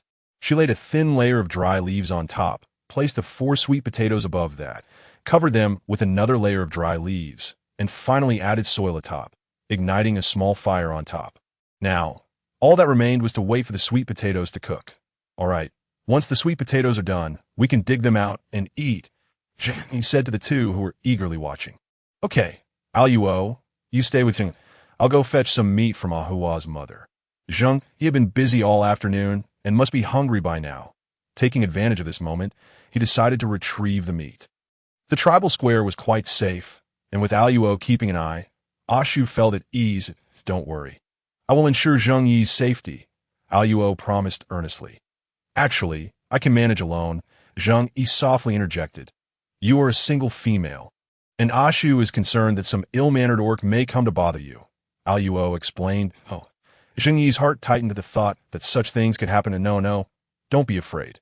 Females are highly valued. And orcs would never force themselves upon a female. Any orc that harms a female would be shunned, and the tribe would expel him or even execute him for severe offenses. However, some single orcs may exhibit overly flamboyant behavior upon seeing a female, which can be quite an eyesore. It's something you wouldn't want to witness. Seeing Zheng Yu appear anxious, Aluo hurried to clarify that, oh, I see. Upon hearing Aluo's explanation, Zheng Yu finally relaxed, letting out a sigh of relief. Feeling rather bored while waiting, Zheng Yu suddenly remembered the 2 fruits in her basket. She took one out and poked at its skin, finding it quite hard and unyielding though. It's a milk fruit, she exclaimed. Milk fruit? Yes, the milk fruit tree only bears its fruit once a year in spring, but once the milk fruit ripens, it remains on the branch, even through the cold season, without falling. That milk fruit tree is truly remarkable. Milk fruit is a gift from the beast god to the young. During their early years, their food consists of milk fruit, so every tribe must have milk fruit. I see. And he felt a bit shy hearing that it was the young one's food. Milk fruit has a sweet and fragrant taste. Many females enjoy drinking it. It's nothing to worry about. Besides, there are few young in the tribe, and there is an abundance of milk fruit. If not consumed, it will fall off next year. And once it leaves the milk fruit tree, it quickly becomes inedible, so milk fruit cannot be stored for long. That if you wish to eat, I can help you pick some fresh. Mentioning the tribe's young, Aluo's demeanor dimmed a little. All right, thank you. Noticing Aluo's low spirits, Zheng Yu chose not to pry further. In this harsh and primitive world, the survival rate of the young was predictably low. When Ashu returned to the square, Zheng Yu was sipping the milk fruit that, of course, Aluo had helped her open it. The fascinating aspect was that while the milk fruit shell was tough, once opened, the skin would quickly soften, and a wonder females enjoyed drinking it. The milk fruit tasted divine, rich in creamy fragrance with a hint of sweetness, akin to pure, natural sweet milk. Surely, warming it up would enhance its flavor. Zheng Yu thought contentedly as she savored the milk fruit. Upon seeing Ashu return, she instinctively smiled. Ashu watched Zheng Yu with the milk fruit in her mouth, squinting at her with a smile. It seemed she resembled a cave mouse even more now. Zheng Yu felt that there was a hint of affection in Ashu's gaze. Surely, she must be mistaken. A shiver ran down her spine as she dismissed this unsettling thought. Ashu, have you ever encountered certain plants that emit an unpleasant odor, causing discomfort in the nose and even pain when consumed? Zheng Yu aimed to describe the characteristics of the spices in terms Ashu could understand. For without spices, she could not endure the monotony of daily grilled meat. Her petite frame could only traverse so far, and the vastness of this place made it unlikely that she would recognize where the plants she knew might grow. Yet Ashu had lived here for many years and was exceptionally observant and meticulous. His ability to find sweet potato vines was a testament to that. Asking him might yield unexpected results. Ma fruit? Ashu furrowed his brow slightly, contemplating for a moment before responding uncertainly. What does it look like? Zheng Yu was surprised by the rapid response. I see short thorns all over the branches. And the thorns on the small branches are broad, flat, and triangular in shape. The leaves are oval, and the branches can be gray or brown. The ma fruit is quite small but grows in abundance, emitting an unpleasant odor that causes discomfort when nearing the nose. It indeed resembles what you described. Ashu recounted carefully. Upon hearing this, Zheng immediately realized it was Sichuan pepper. Where is it? Would it be convenient for you to take me to see? Zheng Yi's eyes lit up, eager to confirm whether the ma fruit was indeed Sichuan pepper. Can ma fruit be eaten? Aluo felt a slight urge to sneeze at the thought of the ma fruit scent. Yes, we call it Sichuan pepper. It's a wonderful ingredient, but it's not eaten directly. That it's used to eliminate the strange odor from meat. Zheng Yi clarified that I do know of a place where there are ma fruits, but it's quite far from the tribe, and I have patrol duties coming up, so I may need to wait until later to help you gather some.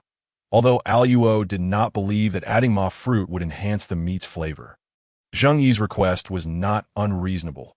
Helping the little female gather ma fruit was merely a trifling matter that no orc would refuse. That I happen to know of a ma fruit tree not far from the tribe. I can help you gather some tomorrow. Ashu, who had just returned and was leisurely grilling meat, spoke up. All right, thank you. Once I succeed in making something delicious, I will definitely teach you all. Zheng Yi smiled brightly, her eyes narrowing with glee upon receiving Ashu's promise. Zheng, would you like to try the meat I grilled?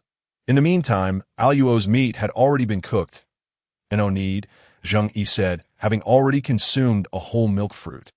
Feeling quite full and wishing to save some space for the grilled sweet potatoes, IT had nothing to do with Aluo's grilled meat looking unappetizing. I just had a milk fruit, so I'm not hungry at all.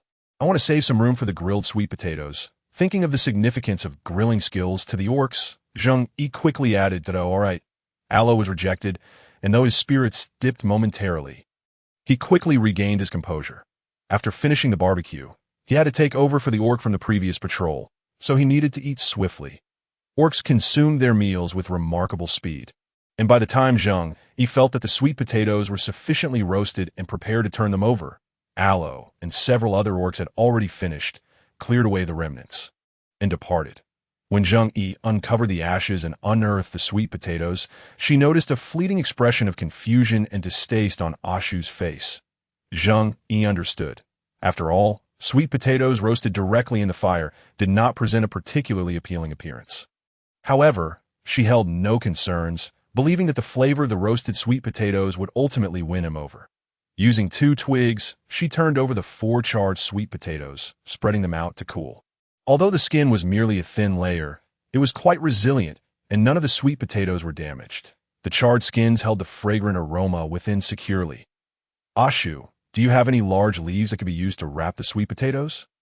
The sweet potatoes were too hot to handle directly. "Just a moment. I'll go pick some," Ashu replied, placing the meat close to the fire and swiftly racing towards where the large leaves grew. Ashu returned promptly, holding several large leaves in hand. Zheng Yu wondered about Ashu's true form, noting his incredible speed. "Here," Ashu handed the large leaves to Zheng. "Thank you." Upon receiving the leaves, Zheng Yu first wrapped one sweet potato in a large leaf and placed it in her basket.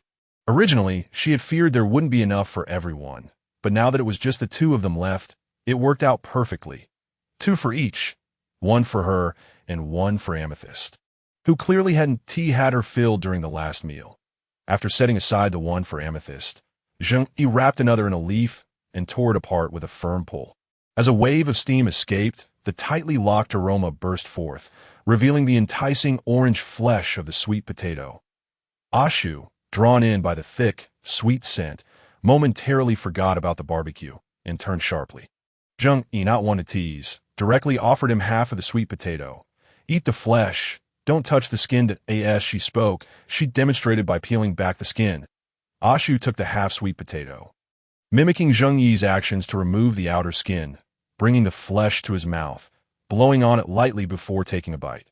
The sweet potato burst with flavor, melting in his mouth, and he swallowed it without uttering a word, quickly moving on to the second and third bites until he finished off the small half. "Well, I didn't deceive you, did I?" Zheng Yu raised an eyebrow and smiled at Ashu. "Delicious," Ashu replied, savoring the taste and looking earnestly at Zheng. Although the portion given to Ashu was small, it was still half a sweet potato, meaning Ashu effectively received 2.5. Why was he staring at her? He felt a bit uneasy under Ashu's gaze and decided not to eat anymore. Wrapping up the remainder and placing it back in the basket. "How does the tribe distribute food collected individually?" Zheng Yu asked, voicing her most pressing concern. "There's no distribution. Whatever one finds individually is theirs to keep." "Then how about a 3-7 split for the sweet potato field you discovered, considering you did the most work?" "What is a 3-7 split?" "It means if there are 10, you take 7 and I take 3. And so forth. Let's split it evenly. Half for you and half for me." "That works. Can I come collect it later?" Zheng Yu truly needed the food and did not refuse. "I'll bring it to you later. I have to go on patrol. The safety of the tribe remained paramount." "All right." Upon hearing Ashu had something to do, Zheng Yu did not linger, efficiently picking up her small basket and departing, observing her dirty hands. Zheng Yu turned and made her way to the lakeside. The lakeside remained tranquil, possibly due to the approaching dinner hour. From a distance, she could see a few scattered orcs along the shore. Some were washing items while chatting together, and Zheng Yu was eager to finish washing her hands and return, so she chose a secluded spot. Sensing an orc-esque gaze upon her, she recalled Aloe's warning and felt a slight sense of caution rise within her. After cleaning the dirt from her hands and under her nails, she hastily left the lakeside and strolled back to the cave at a leisurely pace. Just as she returned and set down her basket, Amethyst rushed in, looking frantic. "Zheng Yu, is this it?" Amethyst exclaimed excitedly, waving something in her hand. Zheng Yu approached, recognizing the green onion in Amethyst's grasp. "Yes, that's it. We call it scallion. Where did you find it?"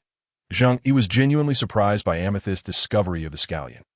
"I asked Ahua's mother to confirm the gathering spot, and after finishing my patrol, I went to check it out and luckily found it. You wouldn't believe how well it was hidden in the grass. Thankfully, my sense of smell is quite keen." Amethyst chattered on about her experience in finding the scallion. Zheng Yu could hardly respond. The power of a foodie was indeed formidable. Not wanting to interrupt Amethyst's enthusiastic recounting, she reached in her basket and retrieved the still warm sweet potatoes, offering them to Amethyst. "Sweet potatoes!" Upon seeing the sweet potatoes, Amethyst's eyes sparkled with delight.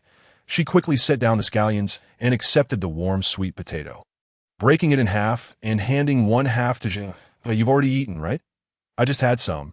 Zheng, not feeling hungry in the slightest, politely declined. "Oh, all right." Amethyst nodded and promptly devoured her portion, a look of sheer satisfaction spreading across her face. Zheng Yu couldn't help but marvel at how Amethyst's outward appearance was in stark contrast to her gluttonous nature. She was indeed a whole ravenous fox. Seizing the opportunity while the pot was unoccupied, Zheng Yu took out the fully settled high-concentration brine and poured the top layer of salty water into a clean pot.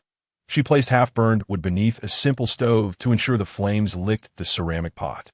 Zheng Yu added the dirt-covered scallions and the leftover pork from yesterday into the ceramic jar that had contained the brine, cradling it in her arms as she prepared to wash it clean by the lakeside while the sun was still bright. Amethyst, keep an eye on the fire. I'll wash this and return to stir-fry the meat, Zheng Yu instructed, leaving without worry, balancing the jar with one hand while carrying the meat and scallions in the other. Zheng Yu filled only half of the jar with water. Upon returning, the small pot of brine was nearly boiling, the surface already beginning to produce white solids. Amethyst had finished her sweet potato, leaving the skin spotless, and was now curiously peering into the pot. Zheng Yu set down her burdens and began stirring with a stick, extinguishing the fire once the salt had sufficiently precipitated. Allowing Amethyst to carefully remove the ceramic dish from the flames using an animal hide, waiting for the salt to dry completely. Amethyst, fascinated by the white solids forming in the pot, dipped her finger into the substance and tasted it, finding it far superior to rock salt. Zheng, this white stuff is salty, but it tastes much better than rock salt. Amethyst had never encountered such pure white salt before. This white substance, resembling sand, is the true form of salt. We removed the dirt from the rock salt, revealing its original state, Zheng Yu explained. Amethyst, where did you get these rock salts? Can you obtain more? Salt is an essential nutrient for the human body. Yet the amount they had was insufficient to last through the winter. Oh, you need more rock salt? There is some in the tribe. Zheng Yu nodded. Winter is fast approaching. Salt will help preserve food better. And if we can acquire more, we can store more provisions. Speaking of food preservation made Zheng Yu unconsciously adopt a serious demeanor. Our tribe is strong. We will hunt enough food that I am the only female capable of beast transformation in our tribe. And my hunting skills are formidable. I won't let you go hungry. Asa, you spoke of her beast form. Her face radiated pride. Zheng, noticing Ayu's proud demeanor, smiled at the thought of her beautiful white fox shape. She set aside the ceramic pot filled with salt to allow it to dry completely and cool down. During this waiting period, Zheng Yu busied herself by preparing ingredients, slicing meat with a bone knife and finely chopping green onions. Once the residual warmth from the pot dissipated, Zheng Yu took a small piece of beast hide, gathered the salt onto it, and wrapped it up, not wanting to waste the salt clinging to the pot. She refrained from washing it and directly placed it back on the stove, igniting the fire anew. As the pot heated, she first added fatty meat, waiting for a bit of oil to render before tossing in the chopped green onions to saute until fragrant, followed by the meat. Once the meat was cooked, Zheng Yu served it onto a clean leaf and handed a portion to Ayu. She added a splash of water to the pot to prevent it from burning dry and, without hesitation, directed Yu to use the beast hide to place the ceramic pot on the ground. Knowing she would accompany the gathering expedition the next day, Zheng Yu feared her stamina would falter, so she crafted only a pair of vine shoes before retiring for the night. Yet, possibly due to the weight of her thoughts, she found her sleep restless in a hazy state. Zheng Yu felt akin to a small boat adrift on the sea, lacking both anchor and direction, aimlessly floating with the waves. Unacquainted with the sea, Zheng Yu was uncertain if she was seasick. However, in her dream, she believed she was indeed suffering from severe seasickness, as merely dreaming of floating on water induced waves of dizziness. Throughout her dream, Zheng Yu remained in a state of foggy disorientation until a sweet potato, caked in dirt, appeared before her. The sweet potato seemed to rest just within her grasp, and with a little more effort, it could be easily obtained. This sensation was extraordinary. Even with her eyes closed, she could vividly envision the sweet potato. Although Zheng Yu was perplexed by the situation, the appearance of the sweet potato piqued her immense curiosity. No longer content to drift aimlessly with the waves, she exerted herself to move towards the sweet potato. Just as she was about to reach out and touch it, a voice calling her name interrupted her motion. Zheng Yu jolted awake, realizing that the voice was not a figment of her imagination, but Ayu, calling from outside the cave. Zheng, it's time to get up and go gathering. Yu shouted, munching on a fruit. Zheng Yu took a moment to gather her thoughts before recognizing she had just awakened from a dream. She quickly rose, spread out her beast hide, and made her way to the central hall, where she drank a few gulps of water from a leaf. Feeling somewhat refreshed, she tucked her bone knife into her pocket and grabbed her small basket before stepping out of the cave to meet Yu. Upon seeing Zheng Yu emerge, Yu handed her another fruit. "Thank you," Zheng Yu replied, accepting the fruit gratefully. "Thank you." Yu looked at her in confusion. Though she understood the words, their meaning eluded her. "Thank you means, for instance, when you give me a fruit, I express my gratitude and appreciation," Zheng Yu explained thoughtfully. "Oh," Yu responded, still somewhat puzzled, yet she began to grasp the essence of the phrase. As they walked, nibbling on fruits and chatting, their pace remained brisk. From Yu's words, Zheng Yu gleaned valuable insights. The frigid winter season was exceptionally harsh, but the robust beastmen, provided with food, could endure it with relative ease. However, the cubs and females of the tribe, possessing weaker constitutions, faced considerable hardship during this cold season marked by food scarcity. Thus, at this time, all beastmen in the tribe were diligently preparing provisions and firewood for the winter. Even the unshaped cubs clustered together, using their mouths to gather dried branches from the ground and stacking them in the clearing beside the cave. The Liao tribe had several designated gathering locations, and all the beastmen were divided into various small teams, each led by a captain to collect resources from different areas. This time, Zheng Yu and Yu were to accompany a team led by the tribe's matriarch. Heading to a distant hill, Yu mentioned that a diverse array of fruit trees thrived there, although most bore unpalatable fruits. Only one variety, a sweet and crunchy red fruit, was worth harvesting due to its longevity. Upon arriving at the entrance of the tribe, Zheng Yu noticed several gathering teams congregated there. Following Yu, they approached the foremost team. As they arrived, the chatter momentarily paused, only to erupt into an even more fervent discussion. Zheng Yu noticed some individuals glance her way before continuing their conversations. She returned their gaze with a gentle smile before discreetly looking away. With Ashu's reassurance, Zheng Yu felt considerably more at ease and quickly familiarized herself with everyone. She was not particularly anxious about making friends. She considered Yu a friend already and felt no loneliness, preferring to let things unfold naturally. Now, her interest in this gathering expedition had intensified. "Ahua, we're here!" Yu cheerfully greeted Ahua. "Hello, Ahua. My name is Zheng Yu." She hesitated briefly, deciding to follow Yu's lead in addressing her. Hello, little female. I hear you decided to stay in the Liao tribe. We should have held a welcoming ceremony to introduce you to the tribe, but with the hunting season upon us, everyone is focused on preparing for the winter, so your welcome ceremony will have to be postponed," Ahua said, looking apologetically at the young female. "I'm in no hurry. Preparing food is the priority now," Zheng Yu replied, relieved at the thought of not having to stand before everyone and introduce herself. Much like in school, she was genuinely unconcerned and felt that avoiding such a ceremony was for the best, as it would spare her from potential embarrassment. "Rest assured, dear child, the Liao tribe will not neglect you. The welcome ceremony will indeed take place." Ahua's gaze softened upon hearing Zheng Yu's response. "All right, now that everyone is gathered, let us set off," Ahua declared with a serious expression. "Okay, let's go." Ahua's expression softened as she spoke to Zheng. "What a master of transformation!" Zheng Yu exclaimed, observing the myriad changes in Ahua's visage. Upon exiting the tribal gates, the various gathering teams dispersed in different directions. Zheng Yu closely followed her team, noting with intrigue that while other teams included male orcs, hers consisted solely of females. After traversing a vast open area before the tribe's entrance, they delved into the dense jungle. Although autumn had arrived, the trees within the forest remained vibrant and green. This marked Zheng Yu's first excursion since her arrival at the Liao tribe, and she was filled with enthusiasm for the gathering, keenly scanning her surroundings in hopes of discovering something useful. However, the pace of her team was brisk, necessitating her constant vigilance to avoid losing sight of her companions. Thus, her observations of the surrounding flora could only be cursory. Zheng Yu felt they had walked a considerable distance, winding through the underbrush, making it challenging for her to ascertain the tribe's orientation. Regrettably, despite the lush vegetation, the flora here was unfamiliar to her. After some time, However, Zheng Yi's view opened up to reveal what she presumed to be the hillside adorned with fruit trees that Yue had mentioned. The trees, while still flourishing, allowed sunlight to filter through, casting a warm glow upon them.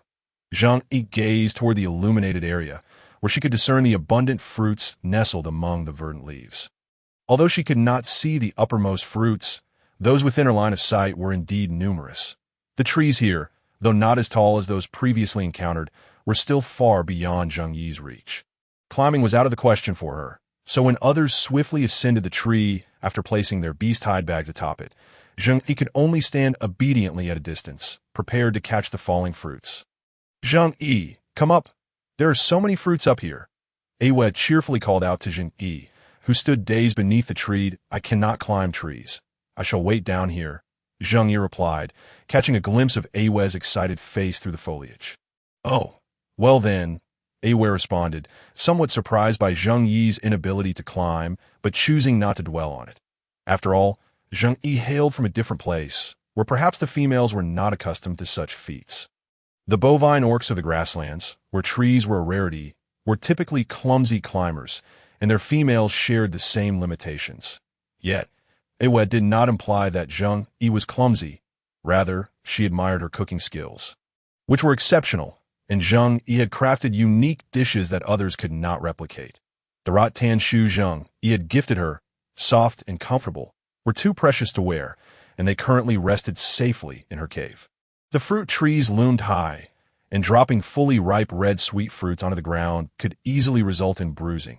Damaged fruits would have a significantly reduced shelf life, so they typically picked the red sweet fruits and carried them down. Placing them on beast hides, once a sufficient quantity had been gathered, they would transport the fruits back to the tribe. While this method was somewhat cumbersome, it ensured the fruits remained fresh for an extended period. Yue securely cradled the red sweet fruits she had collected in one arm, while using the other to grasp the trunk, swiftly descending. Zheng Yi watched in astonishment at Yue's agile maneuvers. "Can even a fox climb trees with such grace?" "Wait, Yue, why not take the basket? It might make things easier," Zheng Yi suggested as Yue prepared to ascend. Once more Yue accepted the basket that Zheng Yi offered, curiously examining it.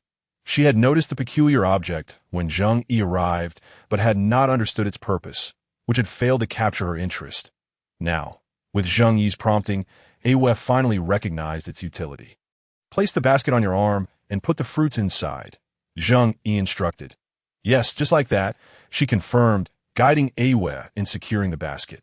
Their actions inevitably drew the attention of other gathering team members. Yet everyone was preoccupied with collecting red sweet fruits and did not approach to inquire. Relishing the opportunity to explore, he began to search meticulously around her.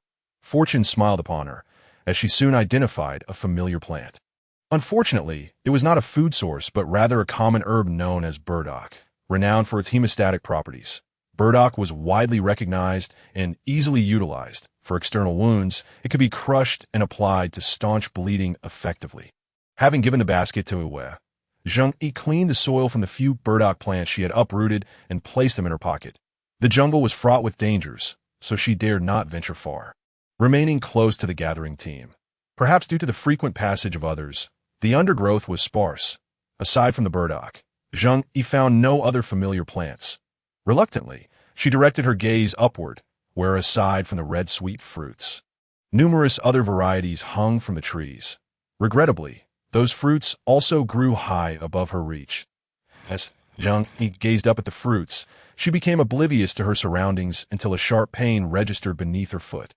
Quickly, she examined her foot, relieved to find only an imprint left behind, with no skin broken.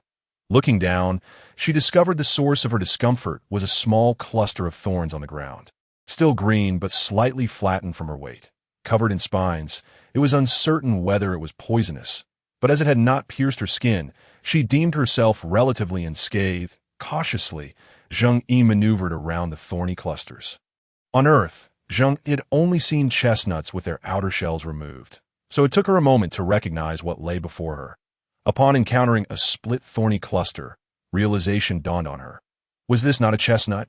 Zheng Yi was utterly elated. The satiety provided by the chestnuts was remarkably profound, and their durability made them an excellent choice for winter provisions. And no longer able to indulge her disdain, Zheng Yu gathered all the scattered chestnuts around her. Unfortunately, there were no tools available for transporting these chestnuts, so despite her urgency, she could only exchange glances with them in a state of frustration. The other members of the gathering team were busy picking the sweet red fruits, and it seemed unlikely that any of them had the spare hands or tools to assist her with the chestnuts. Moreover, Zheng Yu lacked the influence to persuade them to lend her a hand. Thus, she was left to rely solely on herself, grappling with the considerable space occupied by the prickly shells, which were also rather difficult to handle. Zheng Yu found a stone nearby and struck it against the cluster of spikes. After realizing her initial attempts had failed, she struck again with greater force. Repeatedly rubbing the stone against the shells at last, she managed to break open a crack and was able to retrieve the chestnut encased within. She continued this process until she had successfully opened all the clusters she had collected. Overjoyed at the small pile of chestnuts she had amassed, Zheng Yu lifted her coat to create a makeshift pouch for her bounty. However, space was limited, and the chestnuts filled it to capacity, leaving her to gaze regretfully at the remaining clusters on the ground. With one hand free, she touched the chestnuts nestled within her coat. Her confidence in her survival growing ever so slightly that Yu soon discovered the utility of a basket, realizing it could be used to carry the fruits. All she needed to do was hoist it onto her arm. With both hands free, her descent from the tree was expedited, and she no longer had to worry about the fruits falling. However, the basket was somewhat small, limiting the quantity of fruits it could hold. If only it were a bit larger, she mused, as her strength would easily allow her to carry even more of the sweet red fruits. Engrossed in the novelty of using the basket to collect fruits, Yu momentarily forgot about Zheng Yu's absence. That it was only when the pile of sweet red fruits on the animal hide reached a small mountain and further additions threatened to overflow it that Yu finally paused. Eager to share her discovery and excitement with Zheng Yu, only to realize that she could no longer see her companion. "Where are you?" Yu called out, her anxiety rising. The area surrounding the fruit trees was overgrown with fragrant herbs that masked any potential scents. The hillside was primarily occupied by the fruit trees, with the undergrowth not particularly dense, making it an unlikely spot for herbivorous animals to graze. Consequently, this reduced the likelihood of attracting carnivorous predators. Even if they passed nearby, the overwhelming presence of herbs would dull their sense of smell, preventing them from detecting the two females. This was why the females felt secure while foraging for sweet red fruits here. However, a low level of danger did not imply the absence of peril. Zheng Yu, with her delicate and unassuming demeanor, lacked the capacity for combat, and it was unlikely she could fend off even a burrowing rodent if confronted. The thought of encountering danger only heightened Yu's urgency. Spotting a fellow member of the gathering team beneath a tree, she inquired, "Have you seen Zheng Yu, the delicate newcomer to our tribe?" "Ah, has she gone missing? I've been preoccupied with picking fruits, and didn't he notice that wasn't she just here a moment ago?" The responses Yu received all indicated that none had seen Zheng. With her heart racing, Yu intended to report the situation to Ahua, when she suddenly heard a distant voice out of Yu. "Is it you calling for me?" Zheng Yu asked uncertainly as she approached. Having faintly heard Yu's voice, assuming they had finished gathering fruits, Zheng Yu quickened her pace to return to her original position. "Where have you been? I was worried you might have encountered some trouble. Though it's quite peaceful here, there are still dangers. It's best to stay close to everyone," Yu exclaimed, a mixture of relief and apprehension in her tone. "That I apologize. I saw you all busy and didn't want to disturb anyone. I thought I might explore the area to see if I could find something else to eat, but I inadvertently wandered a bit too far," Zheng Yu explained, noticing Yu's genuine concern. "But look what I've discovered," Zheng Yu said excitedly to Yu. "What is it?" Yu asked, her curiosity piqued. "This is chestnut. It can be stored for a long time, and when cooked, it is absolutely delicious. Especially in stews." Zheng Yu's eyes sparkled at the thought of chestnuts in a stew. "Really? Is it as tasty as pork stir-fried with green onions?" Yu's interest was rekindled at the mention of delicious food. Her earlier fears dissipating. "It's a different flavor, but equally delightful. I assure you, you will love it," Zheng Yu replied confidently, knowing Yu's fondness for good food. However, She wondered if Aloe, who had promised to help her gather peppercorns yesterday, might pass by the pepper tree and bring some back. After all, without any spices, Zheng Yu felt uncertain about preparing a proper chestnut stew. Hee, you certainly had you worried earlier. I could hear her calling for you from the tree. Ahua teased that Ahua, mother. Both Zheng Yu and Yu responded obediently. I'm glad to see her well, Ahua said kindly, casting a warm glance at Zheng. Once everyone is finished gathering, please pack the sweet red fruits and prepare to head back. Ahua instructed the other members of the gathering team. By the way, Zheng Yu, here, that's your basket, Yu said reluctantly, handing it back to Zheng Yu. Place it on the ground, and I will fill it with chestnuts. Zheng Yu replied. All right, Yu said, setting the basket down at Zheng Yu's feet. Zheng Yu promptly filled the basket with the chestnuts, and when one accidentally rolled out, she retrieved it and placed it back inside. This basket is still a bit too small. When we return, let us gather some vines to weave a few more baskets. I'll make you one that's a bit larger, Zheng Yu suggested. Noticing Yu's fondness for the basket. Previously, Zheng Yu had only experimented with crafting baskets, resulting in them being rather small if they were to accommodate Yu's collection of sweet red fruits. They would certainly need to be larger. Ideally, for carrying items, a backpack would be more suitable. However, the vines they had were somewhat flimsy for that purpose. If only they had bamboo, it would not only allow for the creation of backpacks, but also serve as a tool for fetching water and perhaps even crafting some furniture. As Zheng Yu walked back toward the tribe with the group, her mind raced with possibilities. By the way, Yu, have you ever seen those tall trees that might be green or possibly other colors, with segments along their trunks? Zheng Yu asked, glancing at Yu. After all, this was an alternate world, and who knew if bamboo had changed colors? While Zheng Yu's memory of bamboo was of a deep green. She recalled that there were various colors of bamboo on Earth as well. I haven't seen such segmented trees, but I've only wandered around the outskirts of the tribe, so my knowledge is limited.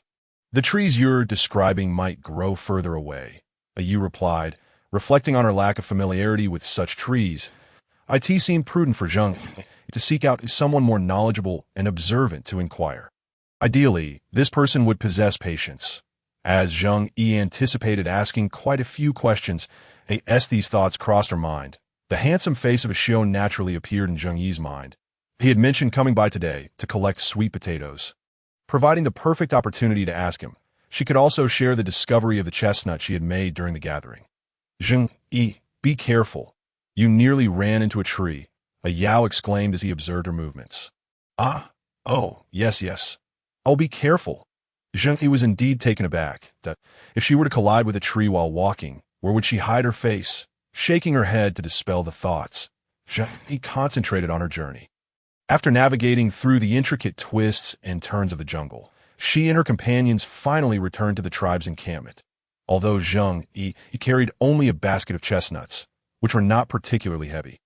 The prolonged trek left her feeling a tinge of weariness. Upon returning to the tribe, she noticed that they did not head towards the square, having previously seen the gathering team distributing fruits in the square. She had assumed that the collected items would be placed there directly. However, it was evident that this was not the case. Being her first time gathering, Zheng Yu was unaware of the processes that followed. Yet, as the revelation was imminent, she refrained from asking further questions, obediently trailing behind the group.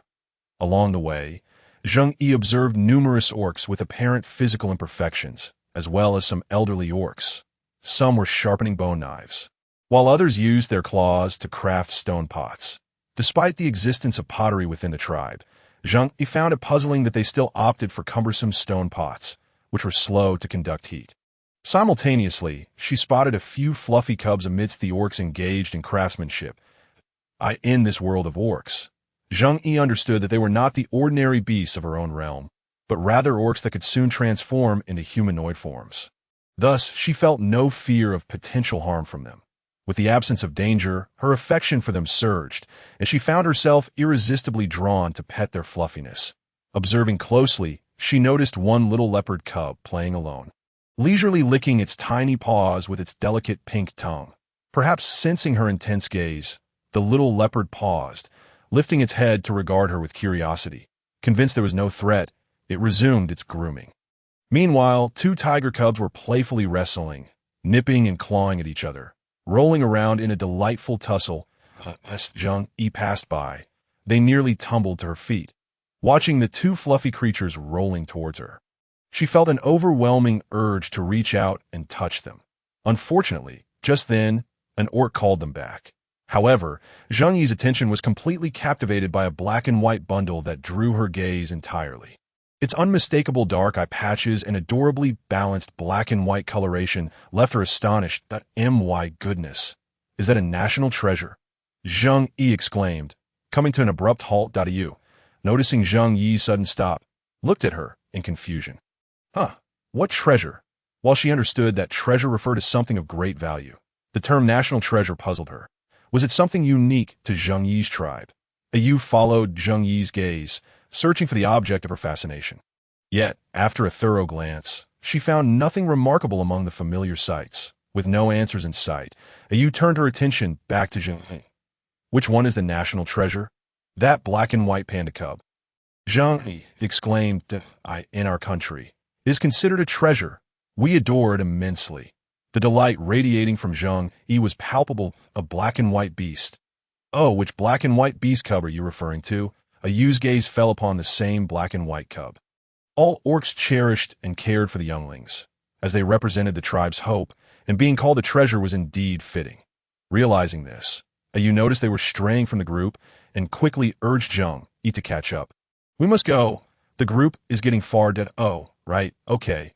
Zheng Yu replied reluctantly, stealing one last glance at the panda cub before following Yu. What about the parents of this panda cub? The black and white beast's mother and father. The resemblance of the black and white beast to a panda was striking. If she could see at least 3 pandas, including its parents, how wonderful would that be?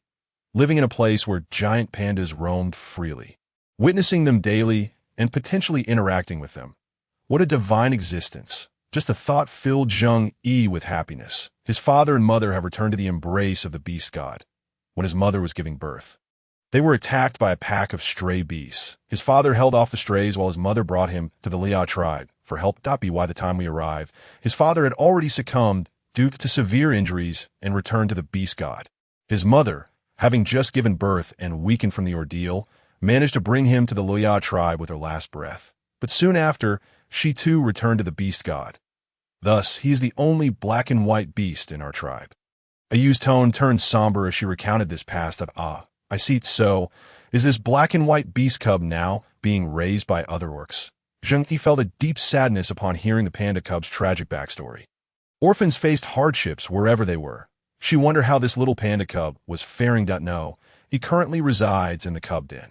The tribe provides food for the orphan beasts there, and elderly orcs ensure their safety. The orcs, of course, looked after the younglings in the tribe, recognizing their invaluable worth. However, the likelihood of adoption was slim, and typically only those of the same species would consider taking a lost cub if they desperately desired one. Given Zheng Yi's affection for the black and white beast, could it be that she was, in fact, a little female of the black and white beast clan? Upon hearing that the panda cub was safe and well fed, Zheng Yu felt a weight lift from her heart. Although her own situation was far from ideal, often plagued by the fear of going hungry, her inherent affection and care for pandas remained unwavering. She sincerely hoped that the cub would thrive. Engaged in idle chatter, they unknowingly arrived at their destination. Zheng Yu followed the group until they reached the entrance of a cave. At first glance, the cave appeared no different from her own. Only the entrance was slightly larger, accommodating several individuals at once. However, upon entering, Zheng Yu immediately sensed a distinct difference. After traversing a tunnel, they entered the true interior of the cave, which was vast and filled with numerous smaller chambers. Though smaller was relative, the temperature inside was significantly cooler, causing Zheng Yu, who had felt warm outside, to shiver uncontrollably. Following the group, Zheng Yu arrived at a smaller cave where she discovered that others had already gathered. It was another team from the collection group, and she cast a quick glance to see them placing the purple-red fruits, reminiscent of plums, into the ground. Zheng Yu joined them, pouring the chestnut from her basket into a vacant space. As she did so, she distinctly felt the gaze of someone drifting toward her. However, she did not mind. It was better to be noticed than overlooked, as she needed help gathering chestnuts, after depositing the gathered items in the storage cave. The various collection teams set off once more. Having gone through this process a second time, Zheng Yu had become quite familiar with the routine. This time, however, she did not stray from the group to collect more chestnuts. Instead, she utilized the vines that Yu had helped her gather along the way to weave a wicker basket. Zheng Yu had specifically instructed Yu to procure longer vines of similar lengths. Consequently, while the lengths were adequate, their thickness varied. Zheng Yu interwove the thicker and thinner vines, creating a unique pattern. Furthermore, these vines were not as pliable as those she had previously harvested from the mountains, making the weaving process somewhat laborious. Nonetheless, the rigidity of the vines had its advantages, providing greater support for the basket, ensuring that even heavier loads would not cause it to collapse. Zheng Yu endeavored to minimize the gaps in the wicker frame so that after collecting the red sweet fruits, it could also serve to carry chestnuts back. She hoped to utilize the wicker basket as soon as possible, ideally right after this harvest of red sweet fruits, pushing herself to weave with such speed that it seemed her hands left behind a blur. Unbeknownst to Zheng Yu, her basket weaving drew the attention of all the team members. Had it not been for the priority of food in the minds of the Beastmen and the ongoing collection of red sweet fruits, it was likely she would have been surrounded by curious onlookers. However, while no one approached her, each time they returned to the surface with their harvest, they cast intrigued glances in her direction. Ahua also noticed Zheng Yu's actions. Having previously accompanied the exchange team to other large tribes, she had encountered various practices. Thus, Ahua, with her broader experience, had a vague understanding of what Zheng Yu was crafting. During a prior visit to the gorilla tribe for exchanges, she had seen a convenient fruit-carrying device known as a tree basket. Having recognized the utility of such a tree basket, Ahua felt a pang of desire. Yet all tribes had refused requests to trade for it. She recalled that the gorilla tribe had cited a lack of surplus tree baskets as their reason for not engaging in exchanges. Ahua had only glimpsed the tree basket from a distance and had never witnessed the weaving process, which was a closely guarded secret of the gorilla tribe. Thus, she could not be certain that Zheng Yu was indeed weaving a tree basket of that kind. Despite her self-assurances, the sight of Zheng Yu crafting the wicker basket stirred a flicker of hope within Ahua. Although the Luoya tribe had originated from a band of wandering beastmen, it had developed into a genuine community over generations, with members helping and respecting one another, living harmoniously together. Particularly with the arrival of Xiu's father, Luo's son, the tribe had gained a complete legacy and structure, enabling Luo to lead the Luoya tribe to rapid prosperity. Establishing a strong presence on the Luo de Prairie, Ahua remembered her youth when Luo's son arrived. He had been a powerful and astute tiger beast man. Ever since his arrival, she had never gone hungry and was gradually permitted by her mother to play outside. Although many years as the tribe leader's wife had matured her, Ahua could not suppress her excitement when mentioning Luo Sr. After his return to the embrace of the beast god, he entrusted the tribe to them, and they had diligently adhered to the systems he established over the years. They had wholeheartedly worked to develop the tribe. While the number of beastmen in the Luoya tribe was still less than in other tribes, their collective strength was formidable. Now, they were capable of establishing markets, yet due to the tribe's remote location and the clandestine sabotage and rumors spread by other major tribes, even when they opened markets, no one from other tribes attended. The Luoya tribe could do nothing but await a favorable opportunity. Meanwhile, Zheng Yu had reached the most crucial phase of weaving her wicker basket. She secured the 2 vines she had set aside onto the frame and swiftly wrapped them around multiple times to ensure the frame would not come apart when loaded. Upon completing the final 2 rounds, a wicker basket approximately half a meter tall and 40 centimeters wide emerged freshly crafted from her hands that, in truth, they had already gathered enough red sweet fruits, yet no one suggested leaving. All eyes were eagerly fixed on Zheng Yu's actions. When she paused and looked up, she was met with dozens of eyes staring intently at her, startling her nearly into a jump. "You!" Zheng Yu instinctively called out. Here, here!" Seeing Zheng Yu stop, Yu excitedly jumped over, effortlessly slinging the basket on her back and bouncing in place. "This tool is amazing! Look, my hands are free!" Yu exclaimed. Waving her hands, Yu, what does it feel like? Let me try. Another female member gazed longingly at the wicker basket. Yu, still reveling in her new acquisition, was reluctant to take it off. Noticing the shift in attention away from herself, Zheng Yu exhaled in relief. Hua, observing Yu with the wicker basket, felt a surge of excitement, yet her years of experience handling matters enabled her to maintain composure. "Is this a tree basket?" she inquired, softening her voice to avoid startling Zheng. "Hey, since it's woven from vines, I call it a wicker basket. A tree basket could also be made from materials like willow or bamboo." Zheng Yu responded, attempting to keep her tone steady as she caught sight of Hua's eager, almost luminous eyes, ready to rush over. "If you wish to learn, I can teach you how to weave it anytime. Anyone can learn, and I've already discussed the conditions with the Xiao," Zheng Yu offered, noticing Hua's conflicted expression. "Of course, we would never shortchange you. The Luoya tribe is a fair tribe, and you can rest assured of that," Hua exclaimed, barely able to contain her excitement at Zheng Yi's willingness to share her knowledge. "Enough playing. Let us head back to the tribe," Hua urged, eager to discuss this matter with the Xiao. "Yes," the members of the collection team responded in unison, ceasing their chatter and returning to their respective spots to pack up. "Well, I'll head back first, and I can teach you the weaving method whenever you're ready," Zheng Yu said. "All right." Zheng Yu approached, tugging on Yu's arm as they walked towards her animal hide. Upon reaching the hide, Zheng Yu gestured for Yu to set down the wicker basket, then squatted to pour the red sweet fruits into it. "Zheng Yu," called out, and Zheng Yu looked up, puzzled, only to find Yu's face contorted with conflicting emotions, leaving her somewhat bewildered as to what had transpired, especially given Yu's earlier cheerfulness. "It's nothing. I just think you are truly wonderful," Yu confessed, also kneeling down to begin transferring the red sweet fruits from the hide to the wicker basket. On their return journey, the others cast envious glances at Yu while engaging in lively discussion. "She's so strong.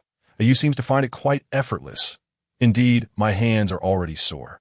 Observing the effectiveness of the wicker basket, Hua felt an intensified eagerness to learn how to weave one herself.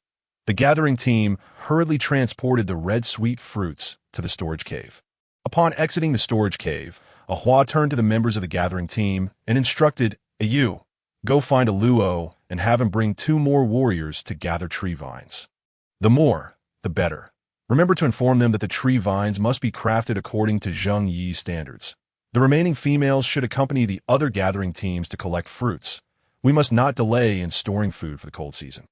"Yes, Hua, Ama," Yu responded, standing at attention to go and ensure Zheng Yi's safety is well protected. "I will," Yu assured, casting a serious glance at Zheng. Zheng Yi had no objections to this arrangement.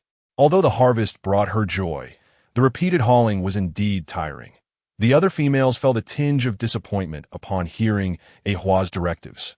Yet, as Hua had stated, securing food for the cold season was paramount. If they did not gather enough food now, they would surely face hunger during the cold season, potentially leading to dire consequences. The mere thought of hunger and the agony of illness caused the members' previously drooping expressions to lift. Moreover, this novel item was a first for them. The other gathering teams were oblivious to it. Such an intriguing creation warranted an elaborate discussion among them. Seeing them depart, Hua contemplated briefly before heading towards the orphan cave. The warriors left to care for the orphan beasts were all somewhat injured. Though unable to exert themselves or venture out to gather, their long practice had endowed them with nimble hands. Noticing Zheng Yi's dexterous weaving techniques, Hua decided it would be prudent to seek out some experienced warriors to learn from her. "Uncle Mu." "Oh, it's little Hua. I sent tea at gathering time. What brings you here?" Mu expressed surprise at Hua's arrival. Though his hands continued their work, speaking leisurely, he adeptly sharpened a bone knife. "Uncle Mu, do you remember the kind of basket I mentioned to you before? The one from the big gorilla tribe that's so convenient for carrying fruits? I recall how you went on about it after returning from the big gorilla tribe, lamenting for quite some time. Just like when you were a child," Mu replied without lifting his gaze. "The new female, Zheng Yu, can weave a similar basket, but she uses tree vines." Mentioning the vine basket caused Hua's voice to rise with enthusiasm. "Oh, she told you this?" "No, I witnessed her crafting it with my own eyes." Yu returned with a full load of red sweet fruits in the basket she made, just like the one I saw in the big gorilla tribe. "No, it's even better. Theirs can't be carried on the back." Hua's eyes sparkled with realization. Upon hearing this, Amu finally paused his work, lifting his head with a piercing gaze directed at the excited Ahua. Sensing Amu's intense scrutiny, Ahua managed to calm her racing heart. So, you came to find me for this reason. Amu inquired once Ahua had steadied herself. Uncle Amu, you are the best craftsman in our tribe. When it comes to weaving such vine baskets, you're the first person who comes to mind, Ahua implored earnestly. Amu's expression sharpened as he fixed his gaze on Ahua. Zheng Yu has already agreed to teach us. Although she mentioned that anyone could learn, I still feel we should not halt our gathering efforts. That it's best to have some individuals learn first.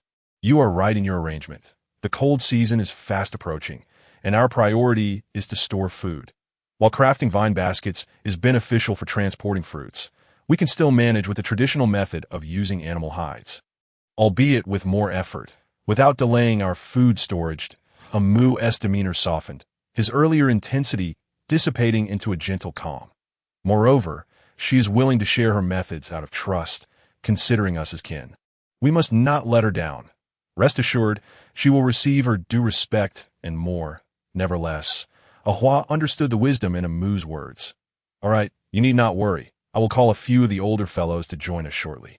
Good. I shall head over first. With the arrangements settled, Ahua exhaled in relief. Watching her retreating figure, Amu lost his desire to continue sharpening the bone knife. After a brief pause, he limped towards another cave. Meanwhile, Yu took Zheng Yu by the hand and dashed towards the tribe's entrance. Once they exited the tribe, they sprinted east until reaching the forest's edge, where Yu paused to sniff the air.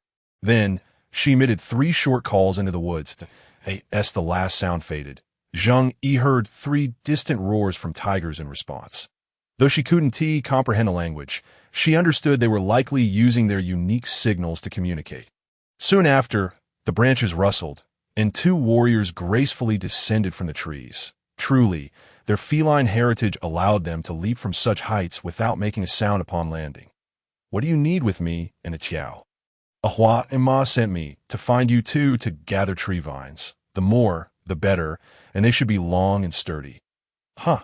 Are we using them to tie things? Aluo was puzzled by the sudden demand for an abundance of tree vines. Hee, do you see what I'm carrying on my back? This is called a vine basket, crafted by Zheng. It makes transporting items so convenient. We need to cut tree vines to weave more of these. So hurry up, Yu boasted, playfully swinging her vine basket. This really made from tree vines? How astonishing. How much can it hold? Let me see.